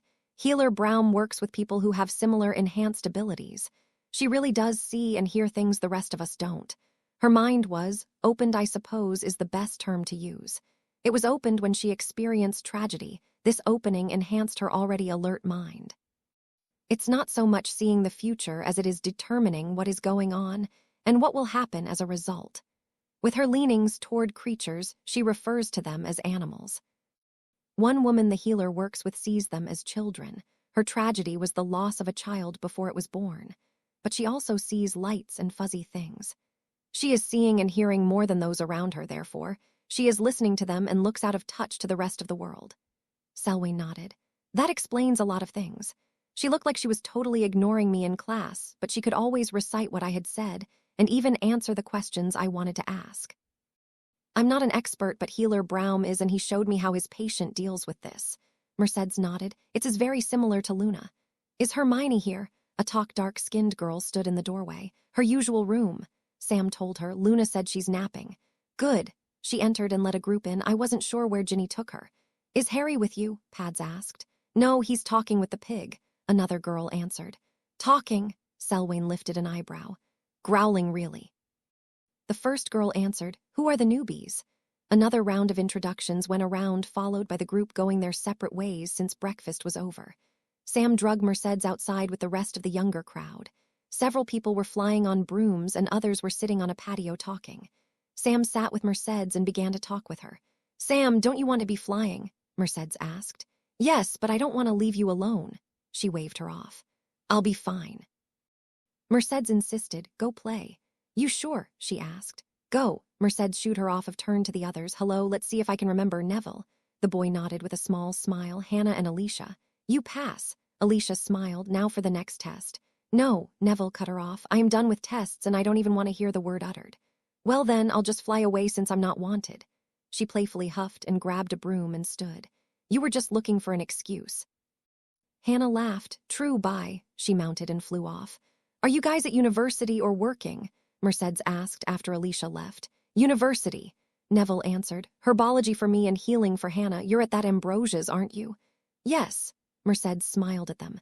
The three of them made small talk until Harry plopped down beside Mercedes. Hey, did Ron survive? Neville asked. Yes, but he will not fight the breakup and is going to look for a wife that will match what he wants rather than trying to make Hermione fit in his mold. Harry shook his head. That didn't take long. Hannah looked at the red-headed boy that was jumping on a broom. None of the yelling was getting through, so I tried a bit of reverse psychology. Harry shook his head. I told him, of course, he should expect the top student for all 7 years, to put aside all she wanted and dreamed so that he could have what he wanted. His placement as 20th in the class was so much more meaningful than her first place. I mean, how dare she want to have any accomplishments? We know how smart she is, and that should be enough for anyone. Accolades and paychecks are needed for the idiots. She should just leave well enough alone. I mean, sure, she could get a job that paid 3 times as much as his, but in the long run, why would she want that instead of staying at home and mothering 10 kids? I even used that tone of voice. How did he reply to that? Mercedes asked. He said exactly. I knew I was right. Harry shook his head. I told him I was being sarcastic and then had to explain it in small words. I think being in the Aurors has restricted the amount of blood reaching his brain. At any rate, he's going to stay away from her, and he said he would apologize. Thanks, Hermione said from the doorway before she pushed off and sat with the group. I don't know how I didn't see that as what he wanted in a wife. None of us saw that. Neville shook his head. I actually thought he wanted to marry you so you could make enough money that he didn't have to work. That was probably phase 2, Hannah huffed, after the children were in school. Probably. Hermione sighed and relaxed in her chair.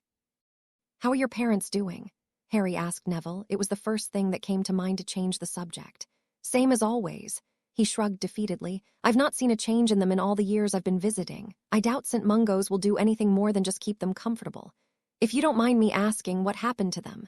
Mercedes asked, knowing of that hospital. Overexposure to the Cruelty's curse. Neville explained. How long have they been like that? She gasped softly. 18 years. Harry put a hand on Neville's shoulder. A few days after my parents were murdered. No improvement, she asked, startled. None. They've tried everything Hannah and I can think of. Harry shook his head sadly and listed the treatments. I'm hoping we learn more as we advance. I've completed 3 years and I don't know of anything else. Mercedes looked thoughtful. Have you thought of moving them? Where could we go? Neville asked. Ambrosia's. Mercedes suggested. You could have a team of healers trying to find a way to bring them back. No experimental potions or questionable practices. Neville stated right away. St. Mungo's wanted to experiment on them, but we've told them no. No, we don't experiment on people. Mercedes corrected his thoughts. The idea of that is abhorrent. If we give them anything, it may be new but not experimental, and it will have to be proven to work on conditions similar to theirs. How do you test experimental potions if you don't give them to someone? Hannah asked. They have to go through a rigorous process before they even get tested on lab rats. Mercedes explained. Then once we're sure they won't hurt humans, we run some trials on volunteers. They get paid, and if anything goes wrong, our contracts have us agreeing to take care of them until they get better or die. All of that is at no cost to them. Who would risk something like that? Hannah asked, slightly disturbed. I don't lack for volunteers. Mercedes shrugged. I know one guy whose wife died about 15 years ago.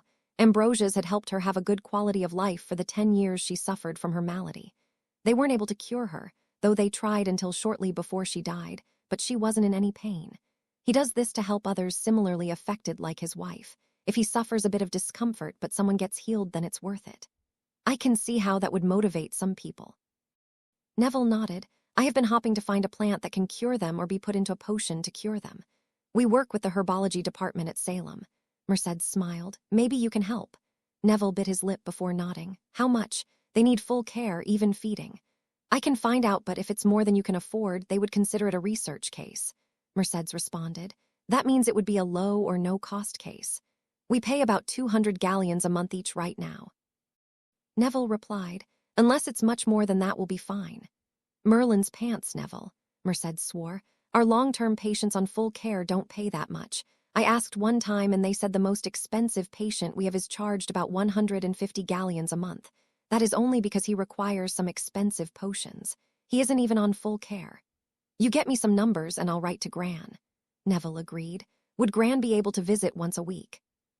She could visit every day if she wanted, Mercedes answered. We even have some guest cottages that can be rented, but it's not far from Salem. I've been down there once, Harry offered. It's best to flew in, they get busy at the apparition points. Port keys are only when medically necessary. I was sorry to miss you, Mercedes chuckled. Healer Cartwright sent a note with my grades. You impressed Healer Wright with those questions. She has already begun the research. Professor Dermott didn't know the answers and said she would know if anyone did. Harry shrugged. I was hopping to see you that weekend. I didn't realize you had gone home already. Next year, send me your schedule. I will, she said. Maybe you can send me a heads up when you're going to ask extra tough questions. Deal, Harry chuckled. Let Pads know you have a letter. He can send it through Gringotts. It will get there within a day of the time you send it. Can they return it to me the same way?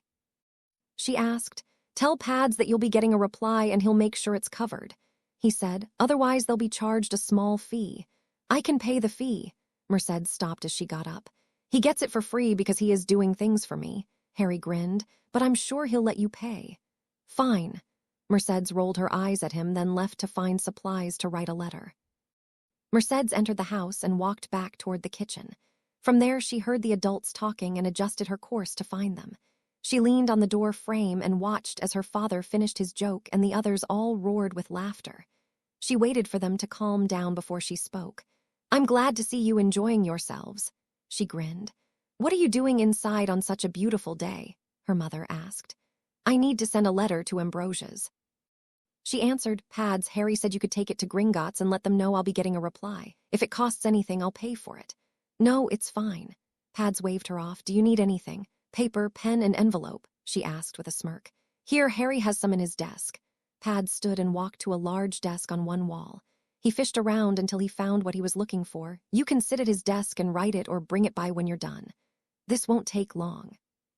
She began the letter. She wrote for several moments before she looked up. What is Neville's last name? Longbottom, Lee answered this time. She began to write again before stopping and looking up sharply. Are his parents Frank and Alice Longbottom? Yes, why? He asked. Oh, Merlin. Mercedes' hands shook for a few moments before she took a deep breath and wrote a bit more. What's going on? Karen asked in concern for her daughter. I think I talked Neville into moving his parent to Ambrosia's to see if we can heal them. She folded the letter over and stuck it in the envelope. This is a lot bigger than I thought. I owe Merlin. I hope they let me do this for him. Are you ready for me to take it? Pads asked her. Yes, she replied after a moment. I don't think there is anything else I can add to the letter. Pads stood and took it. I'll get a rush on this. Frank and Alice are good friends of ours. I'm not making any promises about healing them if Ambrosia's accepts them. Mercedes stopped him before he reached the flue. I'm only promising more than just making them comfortable. We will try, but we will not experiment on them. Only methods we can prove are safe and work with similar situations. Making them comfortable or experimenting is all St. Mungo's offered. Pads gave her a small smile. Tell Neville I'll talk to Augusta. In fact, let's go talk with him first. Pads reversed course and Mercedes followed him back out to the area she had been sitting in previously. Pads was already speaking by the time she retook her seat. I'll deliver any message you want to Augusta. Pads was just finishing. I'll need to write it. Neville stood. Let's go. Mercedes watched him go before turning to Hannah. I didn't know his last name was Longbottom. You didn't know you'd volunteered Ambrosia's to try and heal war heroes. Hannah understood. They are one of the reasons I went into healing. I hope you can bring them back. I haven't said anything to Harry yet, but they have a memorial wall in our theater. Mercedes sighed. It is dedicated to things that defy any explanation. Its purpose is to remind us that what we know is not all there is. Amazing things can happen if you work at it. The Potters and Longbottoms are listed. Harry and his parents for defying the killing curse and the Longbottoms for defying the Cruciatus. Most people exposed that Long have heart failure. Everyone will want to help heal them. Why do they have Harry's parents? Hannah wondered. He did it alone, didn't he? They don't know, that's why all three of them are there. Mercedes explained. No one can say what things or combination of things happened, but the least likely one is that Harry did it alone. Exactly. Harry's voice made her jump and spin to see him just behind her. "Quit scaring the life out of me," she huffed. "I already saw the wall." Harry ignored her exclamation. "I met Healer right in the cafeteria, but she took me on a bit of a tour while I was there. She told me she looks over the wall every day hoping she can find something that will copy just one of them. I thought it was neat." "I didn't think about that wall until this morning after I had a chance to digest all the info from yesterday." Mercedes grinned at him. "She didn't know she'd volunteered to heal the Longbottoms." Hannah snickered. "They didn't give our last names this morning. Too much drama, I expect." "I was told Luna, Hermione, Ginny, and her siblings' last names." Mercedes nodded. "After that it was chaos." Harry took a seat and began to point out everyone. Neville arrived partway through. "This is Hannah Abbott and Neville Longbottom." "I probably won't remember half of them," Mercedes chuckled. "No problem," Neville grinned. "Sometimes I forget. Pads is gone. He's going to talk to Gran after he sends off your letter." "Excellent," Harry grinned. "The sooner the better. Not that I don't trust you or anything." Neville turned to face Mercedes again. "Do you think anyone at Ambrosia's will care about a couple of Brits? First off, I didn't know your last name until I was in writing the letter." Mercedes informed him, then told him about the wall. "Will I be able to see it?" he asked in wonder. "I've seen it," Harry nodded. "I was going to bring it up this weekend. It wasn't exactly news you'd want in a letter." "Thanks," Neville nodded. "This is exciting." A few hours later, Augusta arrived with Pads, and Neville was taken to the office to talk to her. At dinner shortly after her arrival, Mercedes was introduced to the woman by her grandson. "Gran, this is Mercedes Raine." Neville pulled a chair for his grandmother to sit across from the girl. "Merc, this is Augusta Longbottom, Regent of House Longbottom. Only until you finish with that school." Augusta patted him. "Now what is it you plan to do?" "All I have done so far is send them a request to get the cost of care for your family," Mercedes answered. "I am waiting on a reply from them. They will reply with either a cost estimate or they will decline admittance." "What happens if they are accepted?" She pressed for more information. "What will you do to them?" "I am still a healer in training," Mercedes informed her. "I won't be the lead healer or researcher by any means. The lead healer will begin with diagnostics and any documentation St. Mungo's gives us, then decide the next step. I am guessing they will just start over and try things we know work with similar injuries. During that time, we will be documenting every response to the treatment.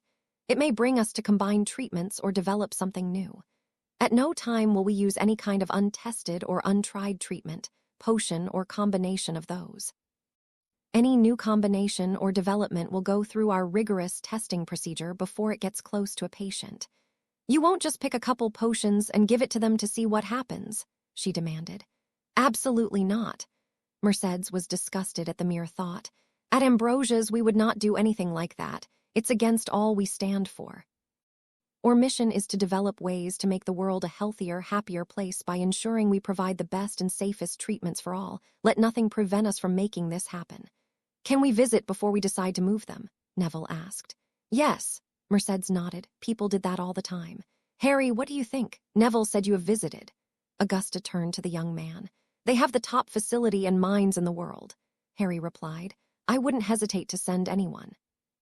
"I'd go there myself." "You would?" Pads asked with a grin. "For something extreme."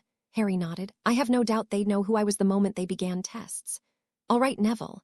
Augusta nodded. "If they are accepted, we'll move them. I want to get them out of St. Mungo's before they decide to experiment without our approval. I've bought a house. I'm done with dorms."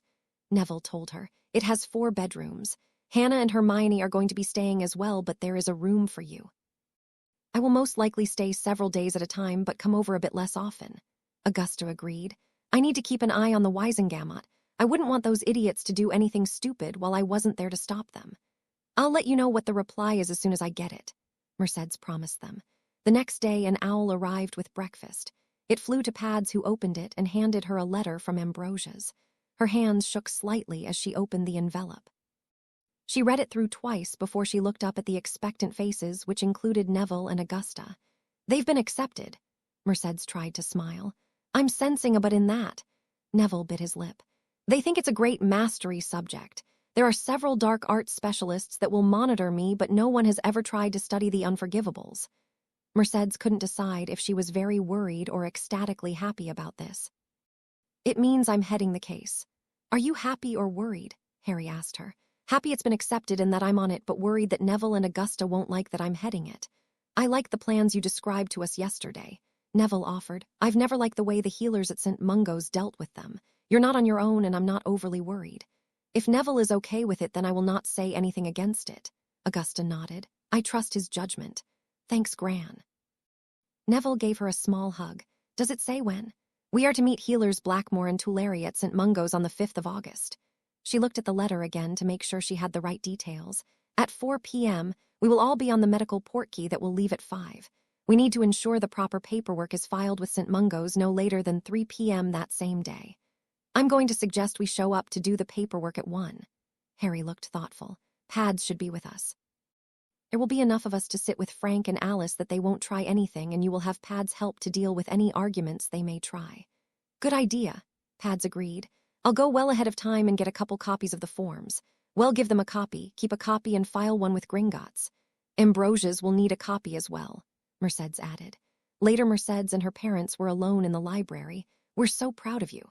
I just can't believe they took it as my mastery subject. Mercedes sighed. I didn't even mention that. Do you not want it? Max asked, concerned. I want it.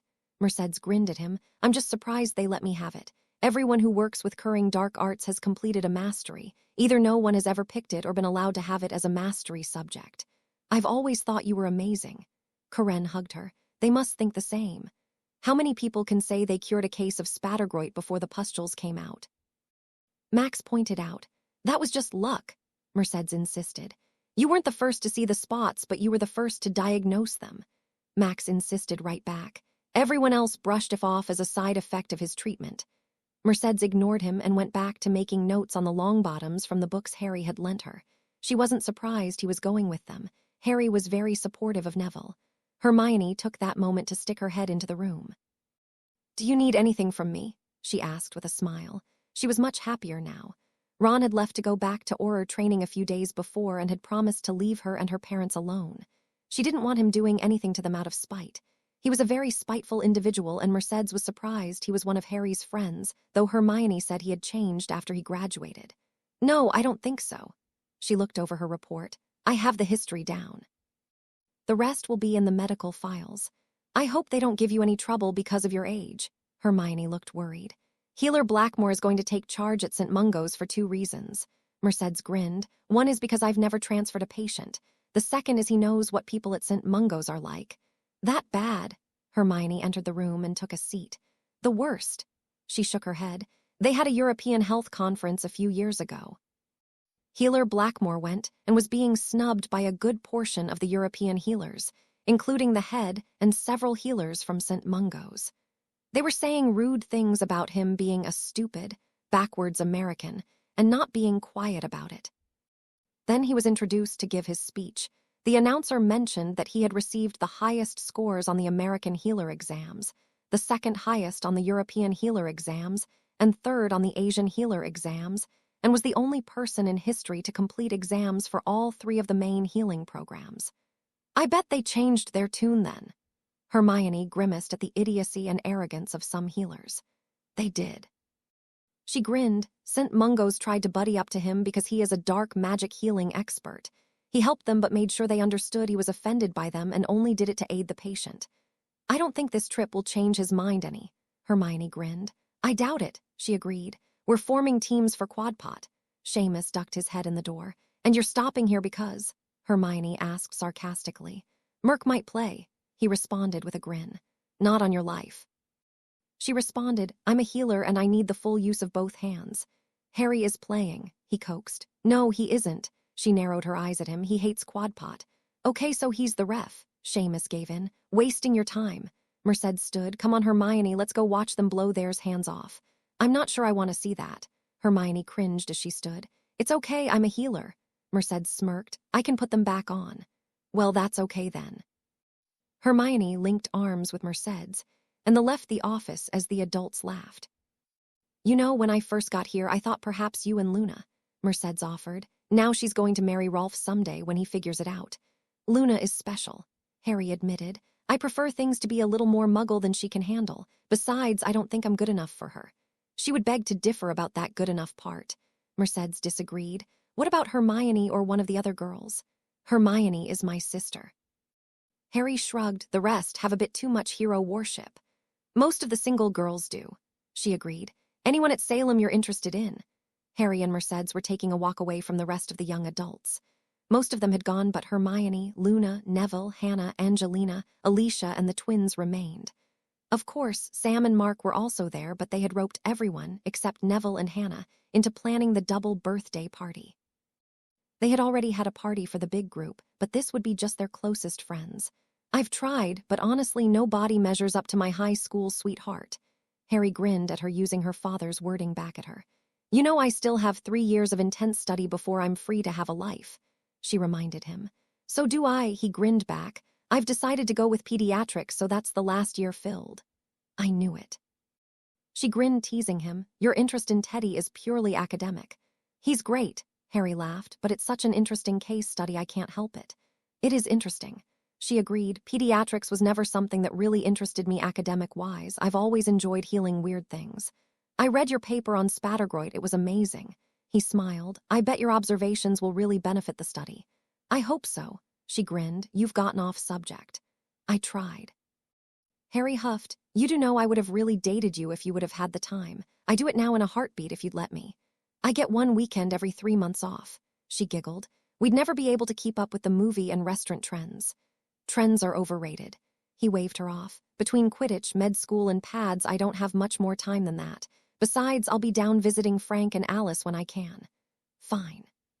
She gave in with a large smile. We can go out on dates once every 3 months, but I still need to visit with my parents during those weekends too. Not a problem, Harry grinned. I can just get a hotel room for the weekend and I can visit with your parents too.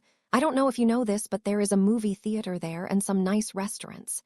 You can be such a prat, she giggled at him. I can. He agreed, but I can also get us portkeys to other places if you want a different place to eat or scenery or whatever. That sounds nice. She pulled him to a stop and wrapped her arms around his neck. You know the thing I've missed the most about our fake dates? What? He put his arms around her waist and held her. Kissing. She stood on her toes and kissed him gently for a moment, just as nice as I remember. You should know that all my kisses are nice. Harry repeated what he had said after their first kiss that day at school. It took another hour before the two of them returned to the house hand in hand. As soon as the group in the backyard saw them, a good number groaned and began to dig in their pockets and handed coins to Luna. Harry noticed and chuckled. Now you all know why I never bet against Luna, he stated. I didn't think she'd get the exact day and the time you would let us know. Neville grumbled. We bet on this the first day we were here. And what you would be wearing, Angelina huffed. Which hand you would be holding, Alicia grumbled. You would be standing when we noticed you. George added his own grumble. I may yet win. Fred held up a hand. How many times have you kissed today? 5 kisses. Mercedes started and Fred began to cheer, but then she continued, and 2 actual snogging sessions. Counting each snogging session as one means I win. Luna held out her hand. That is what you agreed to. Merlin's pants, Fred huffed. Nothing from you, Hermione, Mercedes asked. I'm smart enough not to bet against Luna. She called from her spot on the lounger where she was sitting with a book in her hand. Hannah, Harry asked. I'm too broke to bet. She grinned. Good thing, too. I offered to spot her. Neville grinned. I still think 1 kiss per nut she wagered would have been an excellent way to pay me back if she lost. Now all we have to do is find Hermione a nice young man. Luna giggled. No. Hermione dropped her book in her lap and pointed at Luna. No, I am going to wait. I am not going to be fixed up with anyone, and I refuse to date anyone who we already know. Not even Espè Barnes, Harry asked. You did say he was cute. He's not available, she argued, and just because I said he was cute does not mean I want to date him. I think you and Neville are cute, but I don't want to date either of you. What are we? Fred and George asked together. Chopped mandrakes. You two are not cute, she insisted. You're more like pygmy puffs. Pygmy puffs, the twins asked in complete confusion. Is it because they're cuddly or because they like bogies? Alicia asked with a snicker. Gross, Hannah snickered as well. So let me get this straight. Harry held up a hand. You think the prank kings of Hogwarts, nay the United Kingdom, are fluffy, cuddly big puffs. What have you done with the real Hermione? Look, I can prove it. Hermione pulled her wand. She sent a spell at the two of them before they could react, since they were still repeating the words pygmy puff over and over and looking at each other in confusion rather than Hermione. With a puff of smoke, there were 2 large puffs sitting between Alicia and Angelina. One was pink and the other was purple. The group outside busted with laughter for several minutes. Neville was the first to control himself to ask, "When did you get it?" He was still chuckling. "Just before we left Salem." She grinned. "How long will it last?" Harry was on his hands and knees trying to get his breathing back. 5 minutes is what it lasted before." She grinned. "What's so fun?" Pads had come out to see what the laughter was about. "What are they?" "That's the twins," Hermione answered. "Why?" "Harry, how did you?" He waved at them. "I didn't do it." Harry had gotten back up by this time and was snickering at Pad's dumbfounded look. "Lee, come here, you got to see this." Pads yelled back into the house. Lee was followed out by the rest of the adults, and they were in time to see the Puffs for a few moments before they reverted back. The twins then stood and went to Hermione's chair before they got on their knees and began to bow. "We have to bow to you on that one," Fred began. "Never have we been so masterfully altered," George added. "You must teach us," they intoned together. "Maybe when you're older." Hermione went back to her book. The two of them looked at each other and began to grin before they started in. "Please, tell us, please, oh please." They went on for a few seconds before another puff of smoke turned them into puffs again. Hermione set her book down again and addressed the two of them. "Don't pester me and I'll show you before I leave." "You may want to wait until you're out of the country and then just send them the spell," Neville suggested. "Otherwise they might just do it to you." "They won't." She looked the two of them in the eyes. "Or I will never give them another idea, trick, or suggestion again." "She's safe." Harry led Mercedes over to a small couch and they sat down together and cuddled. "Are you two dadding?" Pads asked in shock. "Really dadding, not like back in Minnesota." "We are," Harry acknowledged with a huge grin. "Damn it." He cussed and started pulling money from his pockets. "How much was it, Luna?" 50 galleons, she grinned. "You bet on them." Judy swatted Pad's arm. "I didn't think he'd get her talked around yet." Pads huffed. "I thought it would take him at least another year or two. I mean, it took his dad 6 years to get the girl of his dreams." "You can't bet that much against a younger girl like that." Judy swatted him again. "She couldn't pay you." "Don't worry," Harry snickered. "Luna is never wrong. Pads will always lose to her. And if I am wrong, Harry will pay him for me." Luna grinned cheekily, but only against Stubby. "Well, that's okay then." Judy swatted Pads again for good measure. "What were they?" Max brought the conversation back to the twins, who were back to being human again and sitting by the girls. "Have you ever seen pygmy puffs?" Fred asked. "No," Max shook his head. "Basically, they are a small, fuzzy animal." Harry began. "Their body is no larger than a walnut, but their puffy hair makes them look about 5 times that size. The only sound they make is a humming purr thing. They originate in the Far East," George added. "Very helpful little things," Fred added. "They eat things like dust and mold. But their favorite thing is bogies," they ended together. "Their mouths are too small to eat anything larger," Harry added. "They like to cuddle too." "We like to cuddle too," the twins said in unison and grabbed each other in a hug. "Hey, you are supposed to hug us," Angelina playfully huffed. "Instead of each other," Alicia added with a grin. "You two are spending too much time with those two." Pads stopped and thought about what he had said and then nodded. He'd said it correctly. Harry and Mercedes were cuddling on their own couch again. Pads was just about to speak when 2 hands clapped over his mouth and he was pulled back towards the house. It was Lee who explained. "You will not tease them or in any way interfere," Lee hissed in his ear. "He didn't tease or interfere when you started dadding me." Judy's was the other hand over his mouth. "MDMMMM." Pads tried to say something. Once they were inside, the two let go and let him talk. "He did warn me." "True, but do you think he needs any warnings?" Les asked. "Besides, I already did." Max grinned. "When?" Karen asked. "Mercedes' birthday party where he surprised her." Max answered. "I just told him if the friend dates turned into real dates, I expected him to treat her right and take care of her." "See, he's had the talk." Lee turned on Pads again. "You will stay out of it." "Fine," Pads replied morosely. "It's always worse from the father anyway." Max gave Pads a bump. "It helps that you're bigger and meaner than he is too." Pads grinned. "I guess he's been duly warned." "I always wondered why the girls don't get any warnings like that." Luna's voice carried up to them as the kids all trooped in. "Girls are better at taking care of their loved ones," Hermione sighed. "It's an old-fashioned notion," Mercedes added, "that girls can't take care of themselves." "Actually, I think it's more like a foregone conclusion where magical Britain is concerned." Hermione huffed. "It doesn't seem to matter how smart she is, all they expect is for you to stay home and pump out kids." "Not all of them." Harry gave her a side hug and the entire group turned into the kitchen. "Only about 90% expect that." "Really, Harry and I don't," Neville added. "Nor do we," Fred and George added. "Well, there's the 10%. Angelina giggled. The rest are idiots. I still don't see why the fathers pull the boys aside and give them the shovel talk. Luna huffed. I can't see any of our guys treating us anything less that we deserve. That goes for your final one as well, Hermione. True, but the fathers don't always know the boys, Harry explained. Max had no idea I could care for someone financially. He just wanted to make sure his princess would be well taken care of and that I wouldn't have a phase 1 and 2 like Ron had. That's why he got the shovel talk. Okay, I see that some of them deserve it. Luna gave in, and that fathers may not know the boys, but you guys are different. Fathers won't know until they get to know them, Max explained. I know I have nothing to worry about with Harry, I'm just not ready to be a grandfather yet. You won't be for a while, Mercedes grinned. We've only just decided on the 10 children, we still have to pick names and birthdays.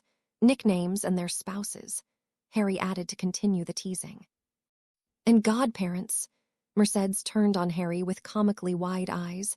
I can't believe I forgot godparents. How horrible of a mother will I be? I'm just as bad, Harry admitted with a comical frown. I didn't think of that either, and I actually have one. But he is just a big kid that you are caring for, Selwyn added from the behind the newspaper. It's so easy for you to forget that he's supposed to be the responsible adult. I can see why you forgot godparents. Stop it, you're freaking me out. Pads called from his spot where his head was buried in his arms. I cannot be a grandparent, I am not that old. Is that gray hair that I see? Harry leaned over and pushed some of Pad's hair around. No, it isn't. Pads huffed, sitting back up. This was supposed to be a teasing Harry moment. How did it turn into a teasing Pads moment? Because it's just too easy, Selwyn answered. Tonks took that moment to carry in a crying Teddy. He won't stop crying. I've changed him, I've fed him and rocked him until I'm dizzy. What's wrong, buddy? Harry jumped up and took him and bounced him a bit as he started to wave his wand over the baby. I don't know, I'm too tired to tell. He's not slept a wink all night, she huffed. Why didn't you tell me? Lee jumped up. I would have watched him. I'm too tired to think of that, she admitted, dropping her head on the table. Come on, let's put you to bed and we'll take care of Teddy. Lee stood, picked her up and carried her from the room. What are his vitals? Mercedes asked as she watched Harry handle the baby. Slight fever, no infections, normal blood pressure, and slightly elevated heart rate.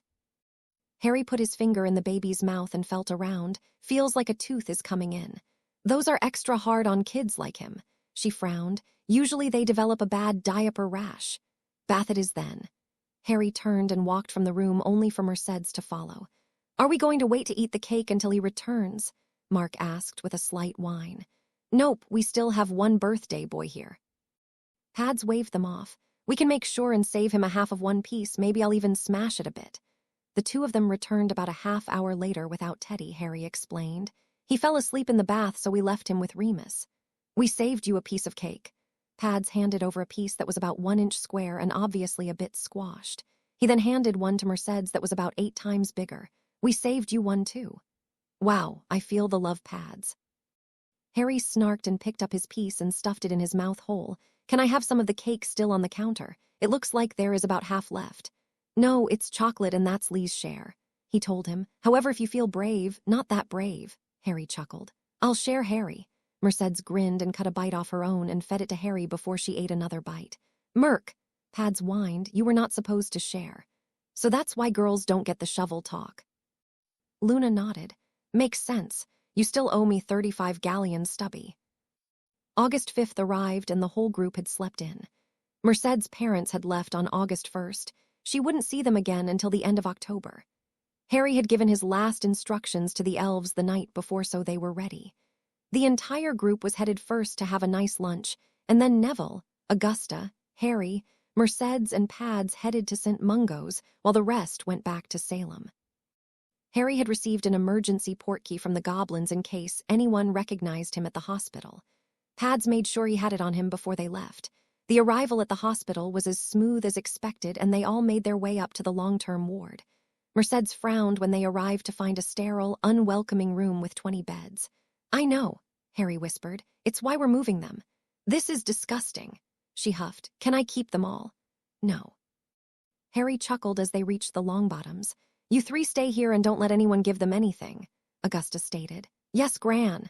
Neville pulled up one of the chairs. Mercedes, do you want a seat? You keep that one. She waved him off as Harry pulled up the other two. The adults left and she began to look around. Is that the author of those horrid books? Lockhart, Harry almost frowned. He's actually here because of me. What did you do to him? She asked. He gave her a brief overview of his second year. Then he tried to obliviate us with Ron's broken wand and it backfired.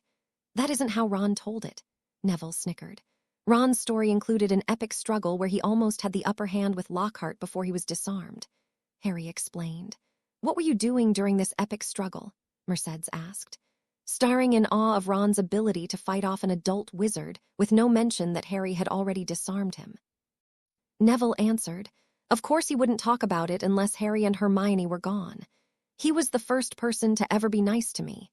Harry told her when she looked at him with that look that screamed, "Why are you friends with HIM?"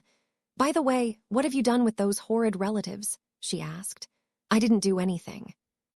Harry tried to look innocent for a moment, but the wicked grin came through. However, I did finance and approve of the takeover of Grunning's tools and the firing of one of their salesmen. We did find evidence of him actually cheating the company, so it was warranted. Dudley is actually at Salem's Muggle counterpart, Neville added. Harry told him he would pay his way if he adhered to the conditions. Which are? She asked. He can't cause trouble. Harry ticked off the list. He has to work hard and ask for help when he needs it. No drugs, alcohol, or any other chemical substance unless doctor ordered. No parties in his house as well as those same substances. He has to continue to exercise and get healthy. Lastly, he had to tell his parents I am paying for it with wizarding money and they can't have any. Nor can they visit at his house because I own it as well. How did they take it? Mercedes grinned. About as well as you can expect. Harry shrugged. When they tried to tell him I owed them for living there, he told them if I have to pay for living there, they have to pay me for my work. At the going rates for professionals, not what they'd pay a kid. He told me Harry had enough hours to count as a professional in landscaping and house cleaning. Neville told her. If they measured that against the size of his rooms or the furnishing, they would owe him quite a lot. Horrible people. She shivered. Morning, Mr. Longbottom. One of the healers arrived with 2 potions, just here with their daily potions. No, Neville looked at the healer with a slight scowl. Not today. I must insist. The healer tried to get past them, but Neville blocked him and Harry plucked the vial of potion of his hand. You are not allowed to handle that. I'm curious. Harry looked at it and smelled it. What is this potion? It is a regenerative, he replied. Merc, what do you think? He handed it to his girlfriend. I don't believe this is a regenerative. I believe it's dreamless sleep mixed with something. After looking it over and smelling it, she frowned at the man. This has mandrake in it. What are you trying to do here? Now see here, the man tried. Harry pulled his wand and pointed it. Sit. As he complied, Neville added his wand and grabbed the second vial. He also smelled it. Definitely mandrake. Merc, will you contact Gran? She sent off a patroness and stood beside Harry. So who told you to give them these potions? I do not need to answer to you, the man huffed. That's okay.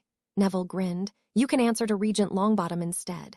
I don't have to sit here and listen. He began to move only to find 2 wands nearly touching his nose. I think you do have to sit here with your hands on your knees. Harry insisted. I'm very twitchy, so don't move. I may accidentally hex you. With wide eyes, the man resumed his seat and put both hands on his knees. When the doors banged open a little later, the man jumped and turned. Pads, Augusta, and a few healers stormed in. What is this? Augusta demanded. This person was going to give Mum and Dad these potions. Neville indicated the 2 vials in their hands. We told him no and he tried to insist. Then he was going to leave and we stopped that as well. Healer Baker. Augusta turned on the man. What is going on? I do not have to answer to you. He tried again. Mercedes, what do you have there? One of the healers asked. Healer Blackwell. She nodded in greeting. We have what looks like sleeping draughts laced with mandrake and a few other things. If you would have succeeded at giving them these, we would have never gotten them awake. That is not true, Baker argued. You have no idea what you're talking about. This is an experiment to see if it would wake them up. It wouldn't have. Blackwell glared. Sleeping draught with mandrake does not stimulate, it makes them comatose permanently. You should know that. It does stimulate when we add Murtlap, Baker insisted. How many doses have they had? Blackwell demanded. We haven't given it to them. He insisted. Mr. Handover had it. Did you have permission from his family? Augusta asked. He has no family. Baker growled. There is no directive against trying to help. Healer Blackwell crossed the room and ran his wand over the man several times. Harry watched, hopping. They hadn't hurt the man. He didn't know what he would do if they had. I wouldn't give him any more, Blackwell stated as he returned and handed off a copy of the paper while tucking his original into a pocket. He is nearly comatose now. Another 1 or 2 and he'll never wake up. It may be a temporary solution, but it kills his brain as it stimulates it. You will get less and less reaction from him as time goes until it just stops. What were you trying to accomplish? Augusta demanded. If I could just show you that we are progressing, you wouldn't want to move them. He frowned. Why you want to move them to a backwards, idiotic place like Ambrosia's, I don't know. I'm tempted to have your custody removed so you can't endanger them this way. When we show the court what you are doing to your patients, you may be the one to lose something. Blackwell shook his head. I'm turning this over to the European Medical Board. Harry spelled both vials unbreakable and sealed them. He followed that by holding them out to Mercedes, who put them in stasis and added her healer's seal. The St. Mungo's healer stared in shock. Blackwell had sent her a letter congratulating her on becoming a healer and had provided her with the spell for her stamp. They would have the ceremony once she returned to the school. Harry smirked. Mercedes is a healer.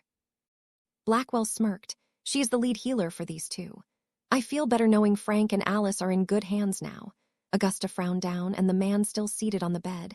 I know I won't be worrying about them using experiments on my children. After the tests are done, my solicitor will be visiting with the hospital board. Oh, look, someone contacted them already. Pads stated as the doors to the ward opened and several people walked in. Sirius Black. A man walked forward and shook his hand. I can't thank you enough for that donation you made. Not a problem, Mr. Whitmore. Sirius was not in his disguise today. However, we do have an issue here. Mr. Whitmore, they are removing my patients and giving their care to this incompetent child. Baker stood and indicated Mercedes. We cannot let this happen. What? Whitmore looked concerned. Mr. Whitmore, how are you? Blackwell stepped forward. It's been a long time. Healer Blackwell. Whitmore smiled and shook his hand. Are you here to help the Longbottoms? The healing you provided to my grandparents amazed me. They are still thriving. I'm very glad. Blackwell smiled. This is Mercedes Raine, the newest graduate from the first tier of our program. She is the lead healer for the Longbottom case. Her mastery will be in healing the dark arts. Amazing. The man turned to her. I can't wait to see your work. Have you seen the new findings on Spattergroit? Blackwell asked. When the man nodded, he indicated her again. It was based on a report she wrote on her first night at Ambrosia's. Her own personal observation led to the findings. She is the first person to identify Spattergroit on a patient that didn't even have the pustules yet. I look forward to your work on this. Whitmore reached over and shook her hand. I can't believe this, Baker nearly shouted.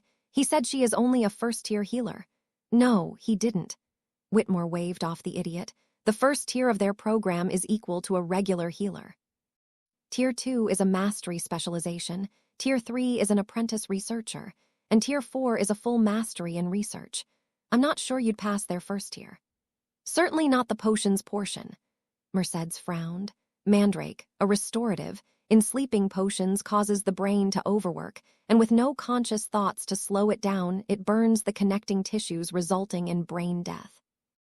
Murtlap as a healing essence will repair that burnt tissue, but it also causes a thickening of the sleeve around the connections, and eventually cuts them off, also causing brain death. And if you leave Mandrake and Murtlap in a potion together for very long, it becomes reactive and can explode. A stasis spell will stop that process until it wears off or is removed. Mr. Whitmore, I believe Mr. Baker should show us where the rest of that potion resides. Sirius frowned. If it destroys any part of this hospital, the donation would have to go to repairs rather than patient care, as I indicated. I have it under stasis. I am well aware of the volatile combination, Baker insisted. How many doses have you given patients? Whitmore asked. None. Baker lied, forgetting that Blackwell already knew about handover. I do believe Veritaserum would be prudent in this case. Blackwell told them, picking up the papers he'd tried to give the other healer. He already gave some to Mr. Handover. I have his scans here. I would also ask him if he has given any other patients experiments, including untried potions, spells, and such, or any combination of things, and what the results were. I can assure you we will get to the bottom of this. Whitmore scowled, and the healer. Neville, please inform the others I am needed here a little longer. Sirius told him, I'll be home soon. Be careful, Harry warned him quietly. Neville, Mercedes, and Harry took one portkey from Blackwell and held onto Alice. Blackwell and Augusta took Frank. Within a few seconds they were gone, and Sirius was calling Amelia Bones to aid in the investigation. No one in the room noticed his patronus spell that was timed to leave with the portkey. The 5 people with the 2 patients soon arrived at the new hospital. Augusta smiled at the bright area they landed in. Several people were hurrying over to provide wheelchairs for the patients. As they moved them through the hospital, they were greeted by many who worked there. Both Neville and his grandmother were very pleased with the new private room with windows overlooking the courtyard and other buildings. When Alice's chair stopped rolling, she looked up at the window. 2 assistants pulled her to her feet and began to move her toward the bed, but she moved to the window. Instead of fighting it, they helped her to the chair there instead. When Frank was on his feet, they also allowed him to move to the window. I think this was a very good idea. Augusta had tears making their way down her cheeks. That is the biggest reaction I've seen them have in 18 years. I think we'll rearrange the room, Mercedes stated. It's big enough that the beds can be near the windows and the chairs left where they are. We are fighting darkness. Perhaps the light will help. The windows don't allow any harmful sun rays in. No one can see in them either. We have a spell that activates when the sun shines directly on the windows. It will keep it from hurting their eyes. When will the tests begin? Neville asked, smiling at his parents. Not for a day or 2. Mercedes told him. I want to let them settle in and get used to us before we start waving a wand over them. I don't want to cause any undue stress, and we know they are not in any life-threatening condition right now. Their vitals are good, and there are no active potions or toxins in their systems. I checked while we were still in St. Mungo's. Toxins? Augusta asked. Potions or reactions to potions, ingredients or spells that poison the body or otherwise harm it, she answered. So many new words. Augusta chuckled and pulled the girl into a hug. Thank you for doing this for us. I can now see what would have happened had we left them there. This was a big step. Blackwell smiled. I'm glad I could be here to help you with it. Now before I forget, tonight at 7 we will have a ceremony welcoming Mercedes as a full healer. She will be giving a speech about her chosen mastery subject and why she chose it. Her parents will be here and I am inviting you 3 to stay as well. I'm in. Harry grinned and kissed her cheek. Of course you are. Neville snickered. I'm staying as well just to keep you in line. Gran, I believe I will have to pass this time. She sighed. I need to get myself settled and probably an early night. I didn't sleep well last night. Would you like me to see you to Pad's and Judy's place? Neville asked. If there is a flu available, I'll just use that. She smiled. Do you mind? Healer Blackwell held up his wand. Please, Gran, let him check you over. Neville urged when she began to protest. Very well. She huffed and sat her bag on the bed. He waved his wand over her and smiled, just tired, no issues. Thank you, healer. She nodded, then went to say goodbye to Frank and Alice. Come along and I'll show you to the flu, he stated once she was finished. Mercedes, you may want to give these 2 a tour. I will, she replied. Whenever you're ready, I'm not going to rush you from your parents. Actually, I feel better about leaving them now than I ever did at St. Mungo's. Neville grinned at the 2 of them by the windows still looking out over the courtyard. He went and gave his own goodbyes and the trio left their room. Mercedes showed them through several buildings before they made it to the theater. There they stopped and stared at the mural depicting amazing feats. Neville wiped at his eyes before turning to Mercedes and giving her a hug. Thank you for bringing us here. He pulled Harry in next. Thank you for having an amazing girlfriend. Harry laughed. It is my pleasure, I assure you. Come on, you 2 clowns. Mercedes grabbed Neville's arm and Harry's hand. I'll treat you to dinner in the cafeteria. Mercedes was a bit nervous as the program began. Over dinner, they had discussed how they should explain Mercedes and Neville running into each other. This was one complication they hadn't thought of ahead of time. She had gone over the story in her head several times and was ready for her speech. Her mentor, Erin Cartwright, was giving an overview of her application and her first year. Then she was introduced as having reached the full healer status, and she stood and went to the podium. Thank you, Healer Cartwright. Mercedes nodded. I was 10 years old when my grandfather was admitted to Ambrosia's with a rare condition. I was able to see what exactly went into healing someone, at least as much as a 10-year-old could. I decided that first day that this is what I wanted to do with my life. Grandfather was healed and is still with us thanks to the people who work here. Mercedes had found where the healer that had worked on her grandfather was going to sit, and at this point, she acknowledged him and thanked him again. As you all have also done, I was sent on my summer holiday with the instructions to pick a mastery subject. She sighed. Before the end of June, I thought I was going to follow the infectious disease track. However, I was invited to spend time in the UK with my friend Harry Arcane and some of his friends. During that month, I met a very nice young man. He was introduced as Neville. He is in the herbology program at Salem, and they had met there. We got to talking about herbology and its use in the healing field, and he expressed his desire to help find a cure for his parents and how he worried about their care. When he said they were injured by dark arts, I told him about our facility, and before you know it, I'm writing Healer Blackwell about prices and openings. It wasn't until I was writing that letter that I thought to ask for Neville's last name. Many people chuckled at that information. They all knew who the newest patients were. All of them were excited and hoped to help the amazing couple get better. Needless to say, I nearly fainted when the answer came back Longbottom. She gave a self-depreciating laugh, but I had already decided by this point that I would go into healing the dark arts and do my best to help my new friend, Neville's parents. It was only in my wildest dreams that I thought I would actually take them on as a healer. As exciting as this project is, all I want to do is what has been done for me. I want to give Neville his family back. In conclusion, I just want to thank Harry Arcane for having a way of making friends wherever he goes.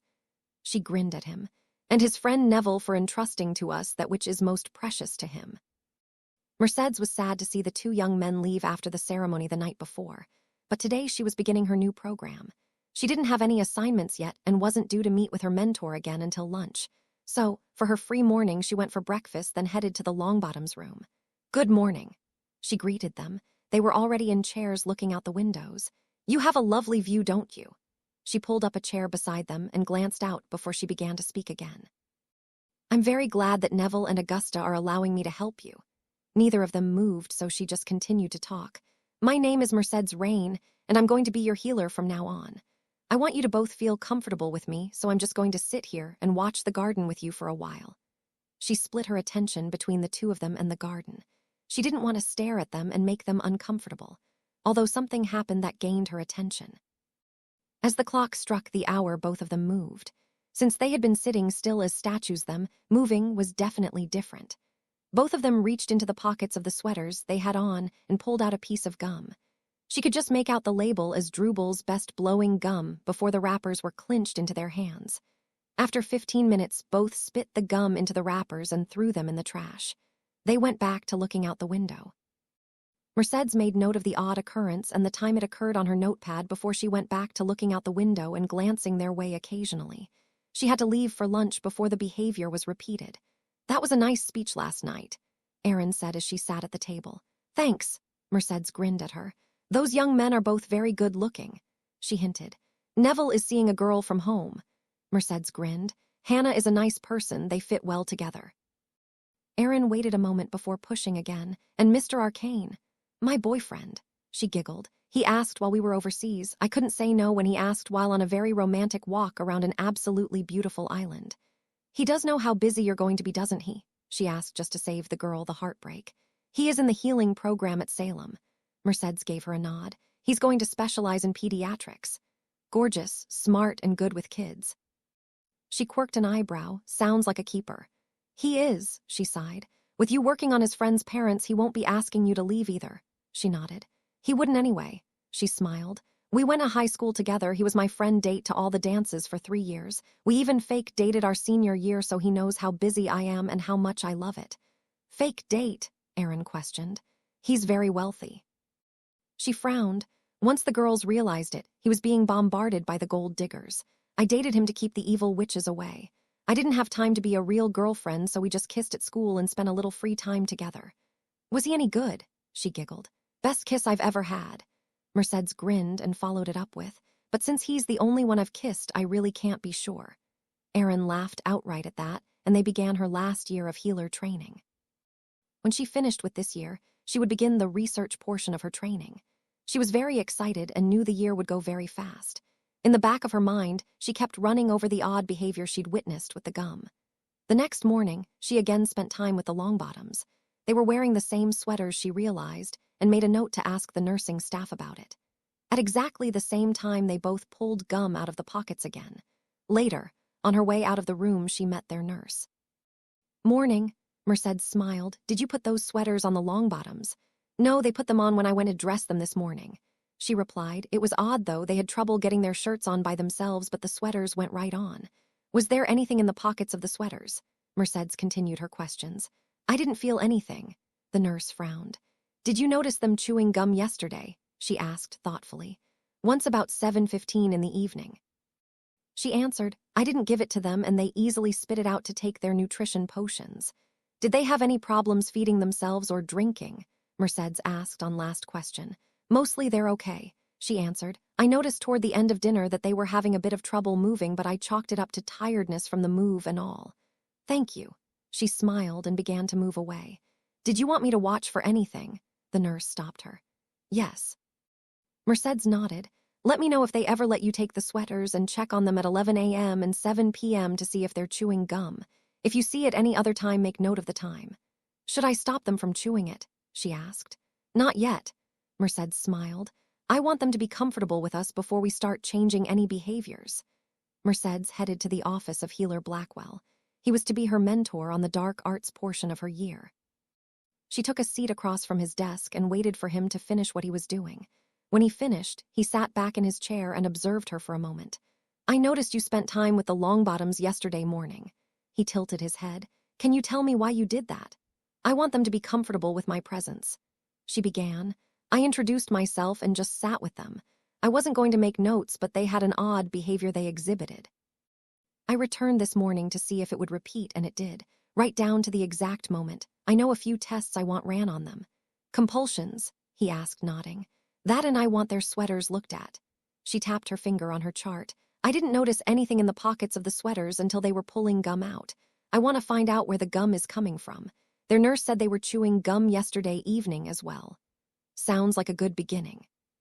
He agreed, and they spent some time talking about dark wizards and their magic. After dinner that evening, she went back to her room via the hospital so she could drop in on the Longbottoms. Their nurse was just leaving for the day when she entered. Healer Raine, she called, making Mercedes stop and look back. They were chewing gum both times, and I tried to peek in their pockets, but they got defensive, so I stopped and let them be. Thank you, that is exactly how I want to do this for now. She thanked the nurse and entered the room.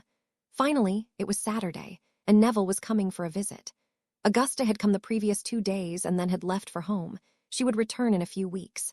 Mercedes met him in the room just after 11 and saw that both adults were chewing gum. However, when Neville got up to leave, so they could have lunch, Alice acted differently. She stood and shuffled over to Neville and handed him a gum wrapper before returning to her seat to spit out the gum. Mercedes noticed Neville pocketing the wrapper. Does she do that often? Mercedes asked. Every time. Neville sighed as Mercedes led him off to lunch. Do you supply the gum? She asked. Or do I need to? St. Mungo's did. Neville shrugged. They said it kept them from getting overly agitated when visitors arrived. They said gum was a cheap and easy thing to give patients in the ward. Okay, we'll probably stop that after they get comfortable. She hesitated. I don't want to upset them, but I need to see how it affects them. I understand. He nodded. I always wondered if they didn't just give it to them so they wouldn't bug the healers. Give them something to do and all that. I don't mind them chewing it if they want it. Mercedes grinned. But I don't want to feed a habit that does nothing for them. They ate lunch together, and Mercedes walked him back to his parents' room. She left him there and headed out to Healer Blackwell's office. She discussed what she had learned from Neville, and they set up some plans. When Neville left that evening, they gave the Longbottoms a sleeping draft to keep them asleep while they checked over the sweaters. What they found worried them a bit. Both sweaters had compulsion charms as well as a charmed pocket that was currently empty. Someone was forcing them to chew the gum every day. After a quick discussion, they set a plan in motion. First off, they removed the compulsion charms from the sweaters but left the charmed pockets. Next, they checked for spells on the patients and found nothing. Hopefully in the morning they would not look for the sweaters. In the meantime, Healer Blackwell took the sweaters and would wait for 11 and check for gum and have it tested. Mercedes arrived early the next morning to speak with the nurse. We've removed the sweaters. I'm going to stay while you get them dressed. If they have any issues, I know where the sweaters are. Do you think this is something nefarious? The nurse asked.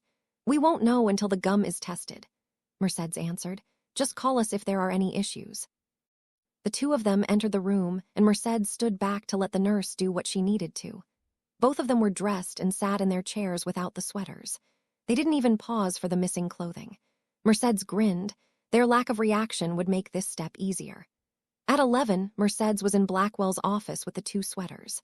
They each reached in and pulled out a stick of gum from the pockets that had been empty just a few minutes before. A quick test of the gum proved they were laced with a heavy calming draft. That is the strongest calming draft available. Blackwell frowned. Normally it is used for very violent patients. If they've been getting this for 18 years, we're going to have some issues getting them off the addiction. I better get a couple doses and head to their room. Mercedes sighed. I wonder if I should cut back right away or give them a few doses first.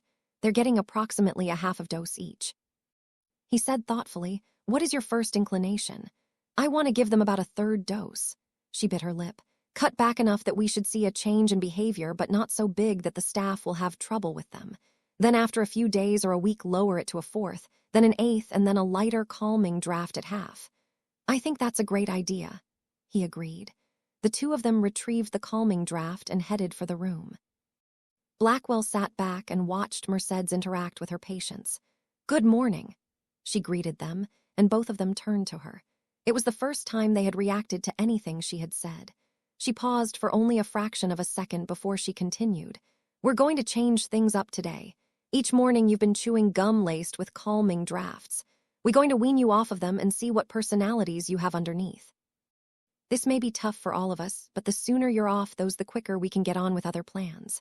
Alice nodded. Mercedes grinned back at her. She was almost positive that the woman had been giving the wrappers to Neville as a plea for help to stop the potions. Perhaps Neville will be able to get a response from them as well. By the end of the week, the two were down to a lighter calming draft, and the difference was amazing. Instead of sitting by the window, all day Alice was wandering the hospital. They assigned a nurse to walk with her and move her away from areas she shouldn't go. Frank was wandering around the room, and they thought he would move to the halls soon. He was also assigned a nurse. When Neville and Augusta arrived the following Saturday, Mercedes met with them. We've had some interesting developments, she began. We witnessed them getting gum from their pockets every few hours when they were awake. It puzzled us at first because we didn't know where the gum came from. After talking with Neville, we found out it was from St. Mungo's. What was in it? Augusta was sure they had done something. Calming draft. She shook her head. A very strong one. We've been weaning them off this week. Why calming draft? Neville asked. Most likely they didn't have the staff to follow patients that were wandering around. Mercedes answered. They respond to voices now and are walking all over the place. We have given them time in the PT floor every day so they have a safe place to move around and people to help them if they have trouble. PD, August wondered. PT is short for physical therapy. She smiled. Sorry, but healers have a slang all their own. What does physical therapy do? Neville asked. If they can walk already, what are they doing? That floor has a large track so they can walk without running into patients or emergency situations. She explained, the PT healers are working with them to strengthen their bodies. They are weak from just sitting or lying there every day. Can we see them walking? Neville asked, getting a bit excited. Mercedes looked at her watch. They are getting ready to go walk right now. You can walk with them if you want. I'd like that. Neville grinned and stood, helping his grandmother up as well. I'd like that as well. Augusta gave a wobbly smile. She hadn't seen her children do more than just shuffle around their beds in years. Mercedes led them down to the PT floor and let them in. The two of them stopped in shock as they watched Frank and Alice walking slowly around the large room, hand in hand. They both held canes in the offhands, but they were moving. As they approached the door, Alice raised her hand to Augusta and Neville. I believe she's asking you to walk with them, Mercedes whispered. Neville took a few quick steps and stood on the far side of Alice. August had to wipe a few stray tears from her face before she joined them on Frank's side. She had to wipe her face again when Frank let go of Alice's hand for a moment to pat his mother's hand that was touching his arm. They walked several minutes longer before they found they needed a place to sit and rest. Mercedes approached and pulled up a chair. Good morning, Frank, and you too, Alice. Both looked at her but didn't respond with anything more. I have some good news, she continued. We're about halfway done with getting you off the strong, calming drafts. It will probably be another week or two after that before you're off the lighter ones as well. Then we'll have the chance to get to know the real you. Merc, why? Neville didn't know how to ask the question. Everyone's first thought was that the gum is standard procedure. She shrugged. Their sweaters had a compulsion charm that made them put them on every day. Then when the gum arrived in the pocket, it hit them with another compulsion to chew the gum. However, I remembered Lockhart and he was himself other than not remembering anything, and after seeing my memory healer Blackwell agreed. We don't think it was Baker providing the gum. His trial is coming up soon, I'll ask. Augusta nodded concisely. What will you do after the calming drafts are all gone? We'll assess their true condition, she explained. I plan on just starting over. I want to go through all the existing procedures to see if they respond to anything differently without the calming drafts in their systems. Didn't you test for potions when we brought them here? Neville asked. I did, she replied. There wasn't enough of the calming draft left in their system for me to detect it. It passes through the system quickly, but the affects linger. I see. Neville nodded, then asked, how would Baker's potion have affected them with this calming draft in their system? One dose would have probably killed them. She grabbed Neville's and Augusta's hands in support. They were on the strongest calming draft made. Its reaction to Mandrake is horrible. It's the reason we suspect Baker doesn't know about the gum. I'll still ask. Augusta nodded and turned to her son. Your new healer is very interested in making you better, not just making you comfortable. Neville convinced me to move you here, and I'm glad he did. It's a special place, Neville explained when they turned to him. It's a research hospital, but they won't try experimental things on you. We're in the United States, and the school I'm going to now actually works with this place, so I may be able to help you get better. Alice smiled and hugged her son as Frank nodded. I finished Hogwarts and was told about the school system here in the United States. Neville was emboldened by their reactions. I am going to a university that will end with me becoming a herbology master. It takes a year less than an apprenticeship, and I can leave any weekend that I don't have a lab assignment that needs tending to. It's amazing. He had several offers from current masters, and he turned them down because he would be locked into their schedule for 5 years and couldn't even leave for the death of a family member. Augusta chuckled. I think Ms. Abbott had something to do with the decision. Frank grinned widely at his son, so Neville felt the need to explain. Hannah and I have been dating for about 2 years now. She's a lovely person. And very pretty, Mercedes added in. She is, Neville agreed. Alice yawned and Frank was a few moments behind her. This spurred the nurses into bringing 2 wheeled chairs. August, Neville and Mercedes walked back to the room with the 2 of them. Once at the beds, Alice balked and tried to pull Neville to a chair instead of getting to bed. They aren't leaving. Mercedes assured the woman, we're going to talk while you have a nap. When you wake up, they'll still be here or close by. Alice gave in, let Neville go, and got into her bed. Frank was in the other, and the 2 were soon fast asleep. Mercedes showed them to a family conference room just a few doors away. Inside was several comfy chairs and couches. They each found a place to sit, and Mercedes waited for their reactions. That was amazing, Neville grinned. I've never seen them so alive. Augusta was dabbing at her eyes, but nodded along. It's been a long time. Neville had a sudden thought and dropped his grin, gaining his grandmother's attention as well. Who did this to them? It wasn't St. Mungo's as an organization. She informed them, we have a private investigator looking into this. How much does that cost? Augusta asked worriedly. For you, nothing, Mercedes explained. If we can't explain how something is happening to a patient, we investigate. We actually have a contract with a company that does the investigations. Both of you have been cleared of any wrongdoing, or I wouldn't be explaining this to you. We have found cases of child and parental abuse on several occasions, sadly enough. Do you have any ideas yet? He asked. They have located the individual that provided the sweaters and gave the excuses for the gum, she explained. A healer, Smithwick, who is deceased, told you it was to keep them calm when visitors arrived, and the staff was told you provided it to give them a sense of reality. I remember him. Augusta nodded. He died, not more than 3 years after they were hurt. An odd incident, if I remember correctly. Something about an experiment that went wrong. A very odd incident, Mercedes agreed. He was trying to make a stronger, calming draft, but he wasn't a potions master. By his own definition, he was pants at potions, so why was he trying to make one stronger? I see, Augusta nodded. Foul play then. We suspect it was to hide the culprit, she told them. Merlin, Neville shook his head. We probably shouldn't mention this to anyone. No, they could hide things better if they knew we were onto them, or they could get desperate.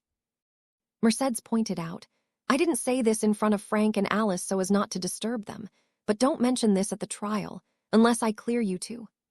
Neville and Augusta returned to visit with Frank and Alice as Mercedes headed off on her rounds. That evening, she attended a lecture on the new advances in Spattergroit. Healer Baron had asked her to attend specifically. She hoped this meant they had been able to make progress with her observations. Mercedes entered the large lecture hall and was pulled to the front row by one of the researchers that helped Healer Baron. Within 10 minutes, the lecture was starting. "Good evening, everyone."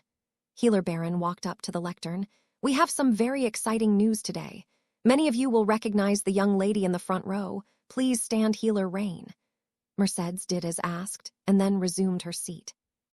"Due to observations that she passed to her mentor, Healer Cartwright, we have made some amazing strides in the prevention and treatment of Spattergroit." Baron continued. "It has become standard procedure to test for Spattergroit anytime black spots are seen on the fingernails. Healer Raine's first day, she diagnosed a patient with just those spots, and since then we have caught 35 cases in the very early stages. We've found that existing treatments work much better at that stage and can, 6 times out of 10, cure the disease before the pustules form. Changes in the potion increase that to 8 times out of 10. We have also experimented with fitness levels and found that if we add a specific exercise regimen, it increases that to 10 times out of 10. From there, he went into an in-depth lecture on the minor changes in the potions and the experiments with exercise regimens. It went on for an hour, and the room was completely enthralled with the discoveries. In conclusion, we have submitted this process to the International Healers Association for use worldwide in containing and possibly eradicating Spattergroit. Baron finished with a smile. "Healer Raine, please join me at the front." Mercedes stood and approached the healer and shook his hand. "I'm so glad my observations helped.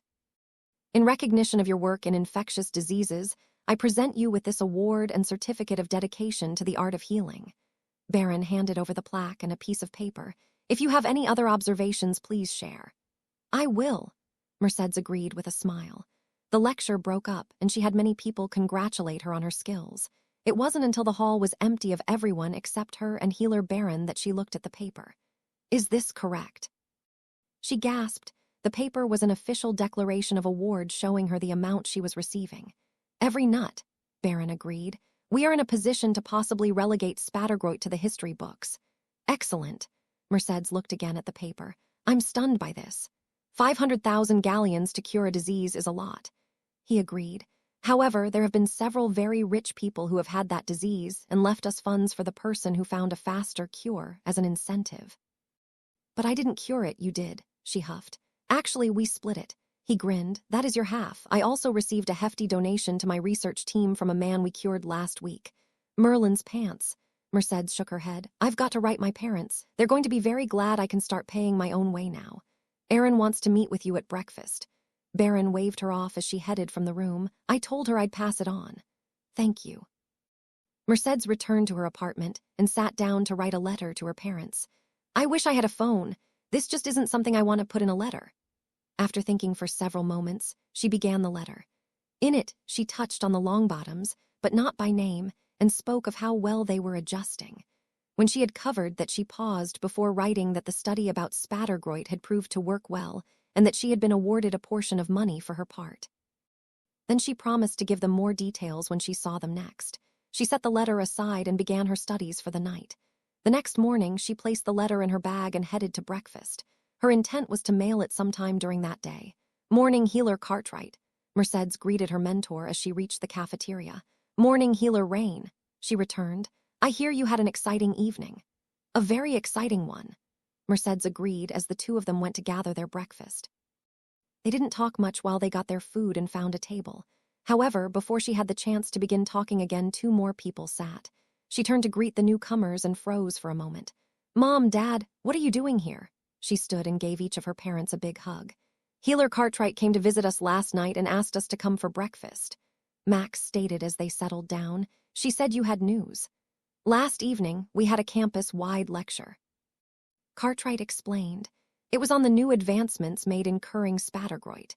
In short, the observations I made has led them to a cure." Mercedes was smiling widely. "Healer Baron said they had put out the word to all American hospitals that we had an improvement, and we wanted to test it against all demographics.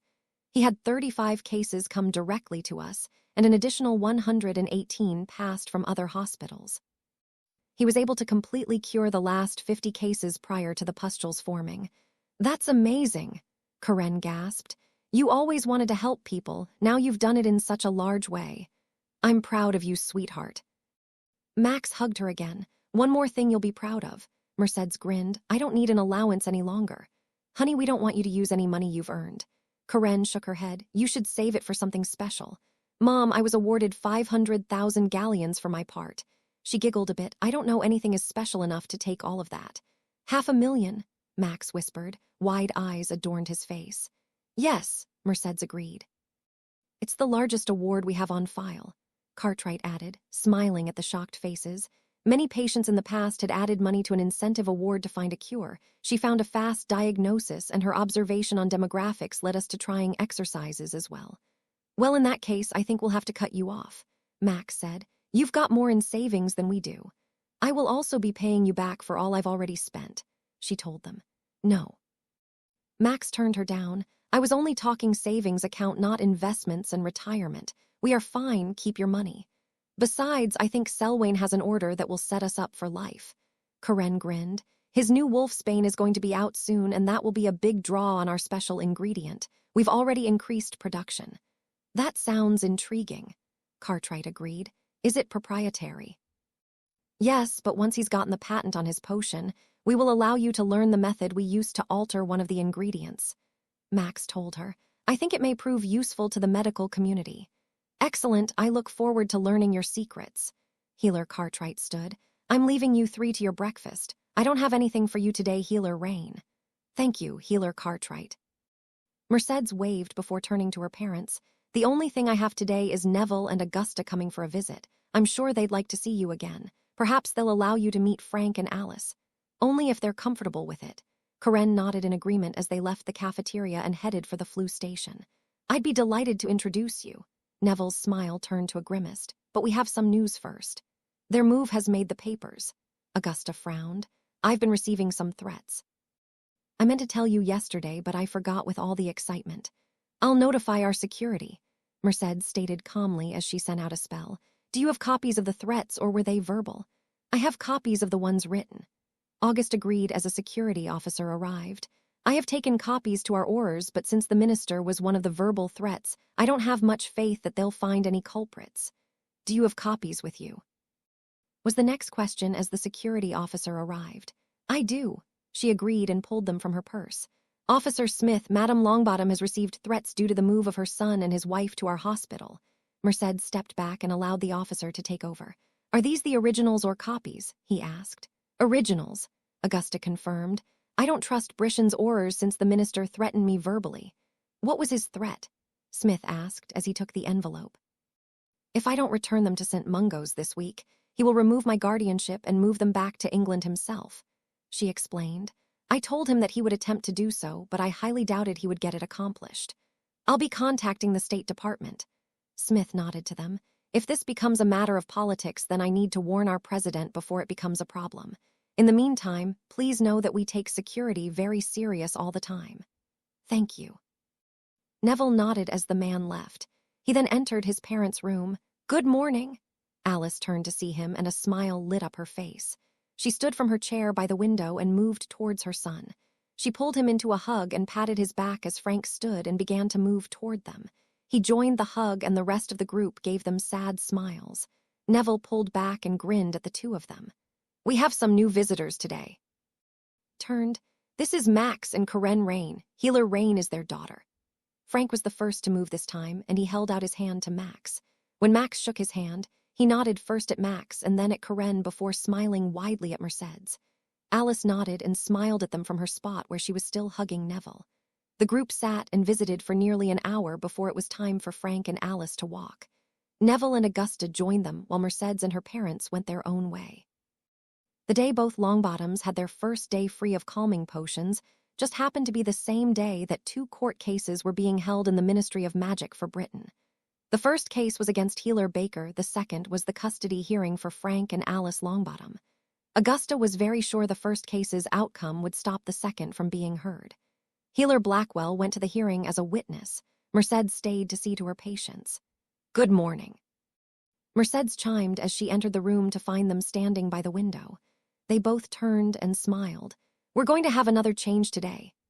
Alice clapped her hands and beamed at Mercedes, while Frank turned both chairs and guided Alice to sit. Then he took the other chair and looked expectant. Mercedes pulled the clipboard from her pocket before she took the chair that faced them. First off, congratulations, you are completely free of calming drafts. Mercedes smiled as she watched them silently celebrate for a moment. My main concern now is your speech. I want to have you begin to work with a healer that specializes in this area. I think Neville would enjoy hearing your voices, do you? Both looked a bit confused and looked at each other. Frank looked to struggle for a moment before both turned to Mercedes with scared expressions. My theory is that the spells used on you disrupted some of the neuro pathways. When the expressions turned to confusion, Mercedes reworded it. You brain and mouth forgot how to communicate, but the new healer I'm bringing in will help them remember how to work together. She grinned at the looks of understanding, still slightly confused. She was preparing to give more detail when a knock at the door pulled her attention. Just who we've been waiting for. Mercedes motioned the woman in. This is healer Belinda Smith, speech pathologist. Which is just a fancy title for healer to help you to talk again. Belinda pulled up another chair. Lovely to meet you both. Over the next hour, they talked of what would be happening. Once Mercedes were sure they understood and were comfortable with the new healer, she left to see her other patients, leaving the trio to begin their work. At the end of her day, she was sitting in her office making notes on patients' files as she reviewed them. She looked up at the knock on her door. I didn't expect you to be back yet, Mercedes said for a greeting as healer Blackwell entered. How did it go? The first hearing was, how do I put this, ridiculous. Blackwell grumbled. Well, the defense was ridiculous at any rate. Augusta won almost as soon as that fool of a former healer, Baker, opened his mouth. My testimony was overkill. He was busted back to apprentice and will have to pass all the tests before he can advance. Head healers in St. Mungo's were berated for not keeping a closer eye on the healers under them, but it was just a slap on the wrist. The Wisengamot also levied a small fine on the hospital board. What did the international board have to say? She wondered. He was banned from practicing healing anywhere outside Britain for life. Blackwell replied with a small smile. His tests will be graded by the international board, and he'll be taking them at their facility so Britain can't skate him through. His head healer is also being reevaluated, and they are considering removing his certificate. As you know, part of the international standards for head healers is the ability to monitor healers under them and stop any instances of abuse and/or incompetence. That seems like a fair verdict, Mercedes nodded. The Wisengamot was unhappy having the international panel there. Blackwell grinned. It wasn't until the hospital board pointed out that when a country joins the International Confederation of Wizards, they also agree to keep international standards in their hospitals, medical staff, and boards the same way law enforcement and military units must. The idiot minister was unaware of any of it. Unaware that medical needed to keep up, she frowned. No, he was unaware that even their orders needed to meet international requirements. Blackwell shook his head. When we realized he hadn't known that we insisted they drop the second case, since it was obvious that the man shouldn't have control of 2 adults, let alone a whole country. He was then removed from office by a vote of no confidence. They have enough issues right now that I don't think Frank and Alice will be back on their minds for a while. Thank Merlin. Mercedes sighed with relief before moving on. I started them with Healer Smith today. She had them moving their jaws before I left. It's a fascinating field. You say that about all medical fields, he chuckled. No, I don't, she grinned back. I have no interest in diseases of the feet. That's because you don't like healer foot. He shook his head. Anyone who picks their specialty because of their own name should be forced to choose something else. She huffed and threw her arms in the air. I'm amazed at how often that happens, and not just in America. Neville's herbology teacher from Hogwarts was Madam Sprout. That's why you refused to join the weather pole, isn't it? He laughed. A Raine choosing Raine would drive you up the wall. Dad tried to get me interested in meteorology. She grinned. I told him hell no. Blackwell roared with laughter for several minutes before he got himself back under control. Good afternoon. Mercedes greeted Harry, Neville, Hannah, and Augusta as they exited the flue. How are you all today? I'm a bit more nervous than usual. Neville gave her a hug. You remember Hannah? Of course I do. Mercedes pulled her into a hug. How are you, Hannah? I'm also nervous. She grinned. Meeting the parents is always terrifying. Nonsense, they'll love you. August was next to hug Mercedes. Hello, dear. Sorry I couldn't get back. Several important bills have come through the Wisengamot and I had to see them through. Not a problem. Mercedes soothed her. I've made sure they know what you're doing, and we've even subscribed to the Prophet so they can keep up with their news. Thank you. Augusta nodded and pulled away. Come along, Neville. I'm anxious to see how they're doing. Right behind you, Gran. Neville waved as he and Hannah followed her out, leaving Harry to greet Mercedes on his own. A few quick kisses and a tight hug saw them quickly leaving and catching up to the others. However, they were still holding hands and grinning like mad. They arrived at the room at the same time Healer Smith arrived. I want to introduce you to Healer Smith. She's working on their speech, Mercedes said as she pulled up a few more seats. Lovely to meet you. The new healer shook each hand as she was introduced. We've been making some really good progress these last weeks, and we're excited to show you. We're excited to see it, Neville said as he hugged his parents. Neville felt his mother's hand stroke his face, so he turned to look at her. Her smile faded a moment, and she looked to be concentrating hard. It took her several moments before she began to move her mouth without sound. After a minute or so, she got a determined look on her face. Love you, Nev. Ile. She then smiled brightly. Neville pulled her into a tight hug and cried. It was the first time he could remember hearing her voice, and she'd said she loved him. After several long minutes, he pulled away and wiped his eyes. His father patted his should and pulled him in for a hug. Love, you too, Nev, he fought to say. There wasn't a dry eye in the room, and it took quite a long time before they heard Neville's muffled voice replied. I love you, Dad. I love you, Mum.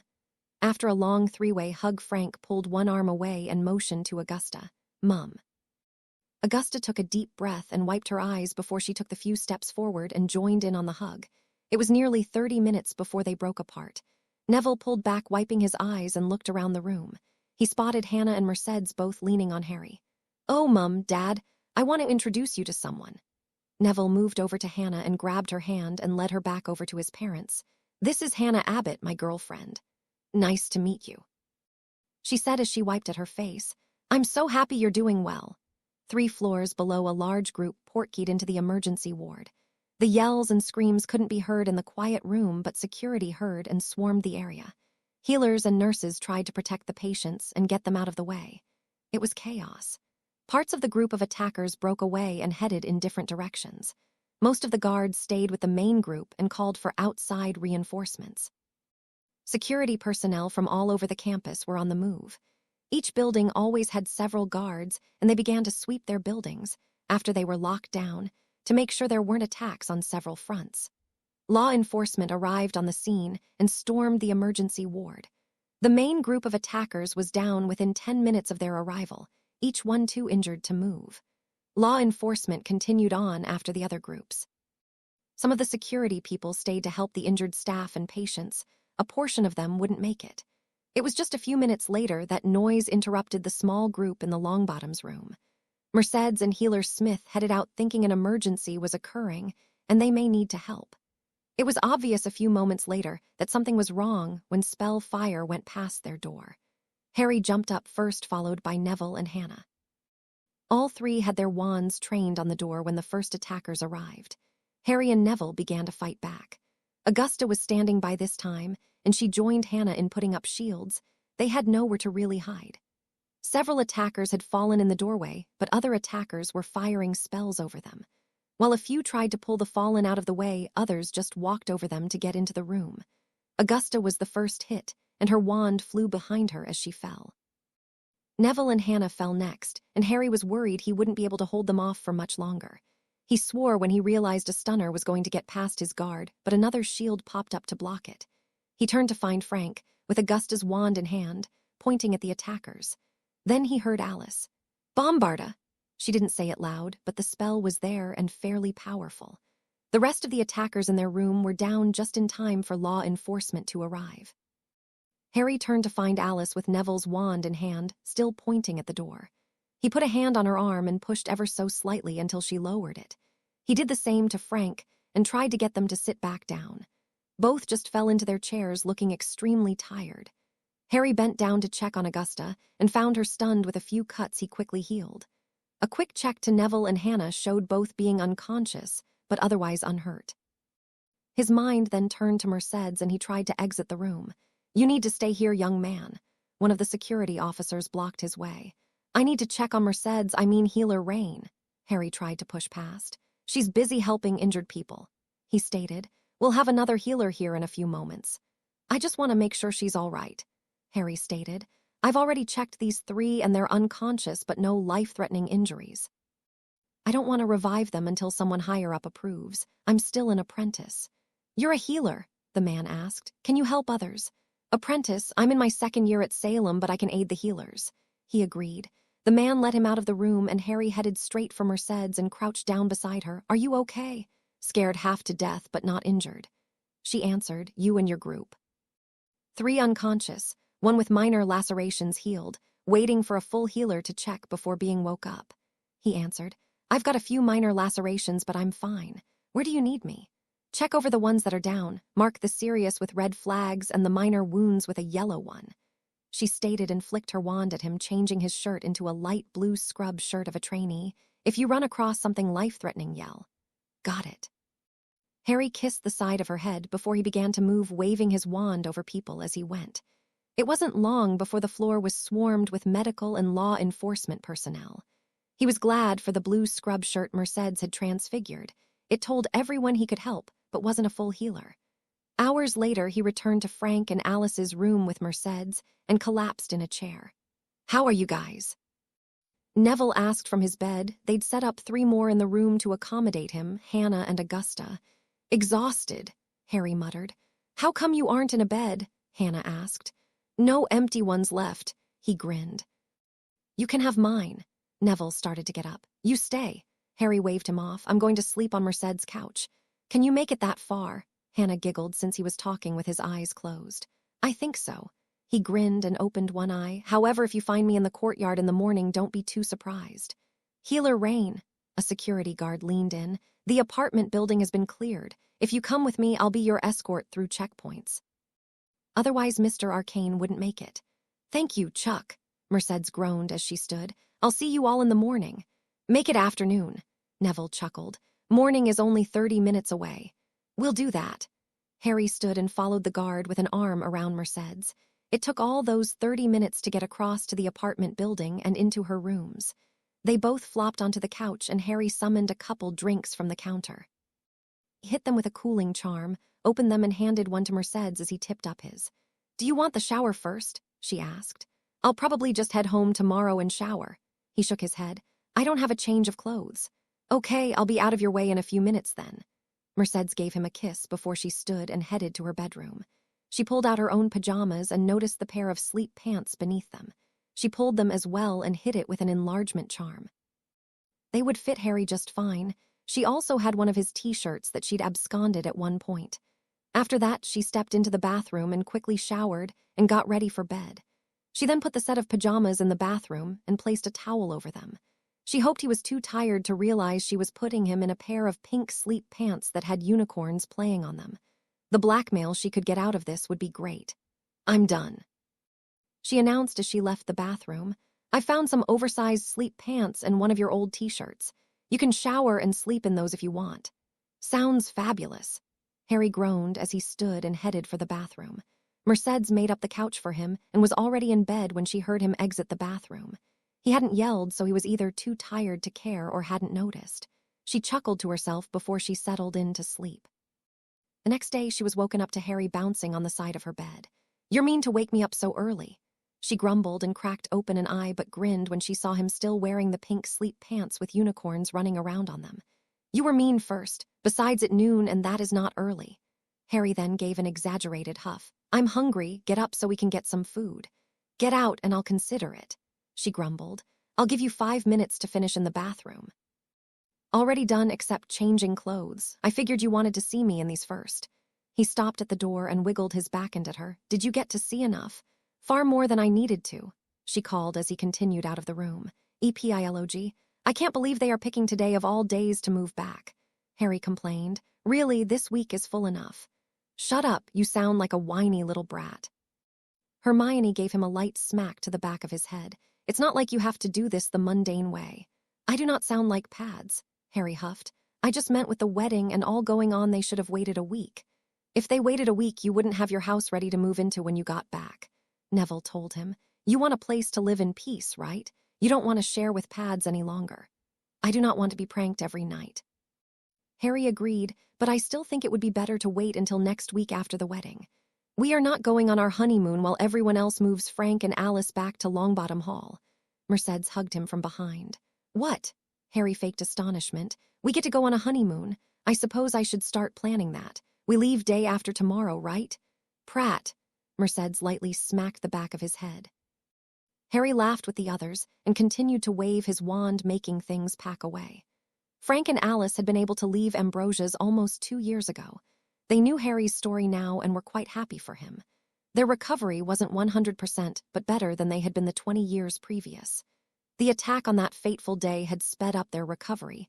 That was really the only good thing from that day. The trial on the attack had been illuminating. Augusta had been removed from the trial near the end when she hexed Elphia's doge from her spot behind the prosecutor. Turned out that former healer Baker, who had been trying to experiment on them, the minister, who had been kicked out, and Doge had joined forces. While they kind of understood the animosity held by the healer and ex-minister, Doge was, at first, a mystery. Evidently, Dumbledore had wanted them killed, but they didn't die in the Death Eater attack, and he was unable to set up another attack since Voldemort had been stopped. He had been keeping them in the stupor so that he could get control of Neville, and eventually his money, in case Harry didn't kill Voldemort or ran out of money. Doge had taken up the task. Dumbledore had instructed him to do so if anything had happened to Dumbledore. Harry was unsure if it was fortunate or not that Doge had been in on many of the plots Dumbledore had set up, and all of them were spilled in his trial. That included, in addition to the Longbottoms, the hits on Molly Weasley's brothers, the Bones family, and the Potters.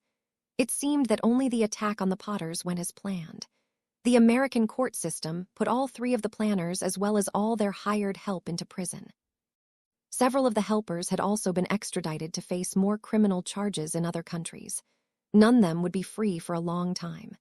Mercedes and Harry's wedding, while not small, was private with only friends and family. Frank and Alice were quite pleased to be part of it. Alice was especially excited since she was going to get to help plan Hannah and Neville's wedding that was to be held about a year after Harry's. Harry and Mercedes decided to stick with the name Arcane, and the Potter name wouldn't be renewed for a few generations if at all. Both of them were having great success in their fields of study. Harry was a pediatrician and was a favorite amongst the new mothers of Salem and the surrounding areas, but most especially the patients he saw in the poor areas that he visited for free several times a month. Mercedes continued her work in finding cures for dark magic attacks and odd cases that no one else could figure out. "Did I tell you how much I love Hawaii?" Mercedes asked from her beach lounger next to Harry. "That's great, but I want to know how much you love me." Harry grinned at her. "Obviously, I love you a lot." She grinned back. "Why else would I agree to marry you, have your children, and let myself be related to Pads? Your love knows no bounds." Harry chuckled and leaned over to kiss her. "I'm sorry I'm so selfish that I let you do that to yourself. But really, he is best handled when his attention is divided, like many small children. And the more divisions we have, the less likely he will be able to prank us." She agreed. "However, I think the pranks we left for him are going to keep his undivided attention for a bit. Good thing we warned the others what we were going to do." Harry chuckled. "I could just see your dad's reactions to a positive pregnancy test and a congratulations you're a grandfather card. He'd kill us both." She agreed. "After the pranks in our luggage, I'm wishing the prank wouldn't end after 10 minutes. At least Selwyn is recording his reactions." "That's okay." Harry laid back on his own chair. "We'll get to do it again and see his reaction in a year or 2. Don't forget the 9 times after that." She giggled and teased. "We did promise them 10 children. 10 little curtain climbers." Harry nodded in agreement. "We better get started practicing then." "Pratt!" Mercedes swatted his arm. Thanks for watching. If you'd like to see more, please subscribe to my channel.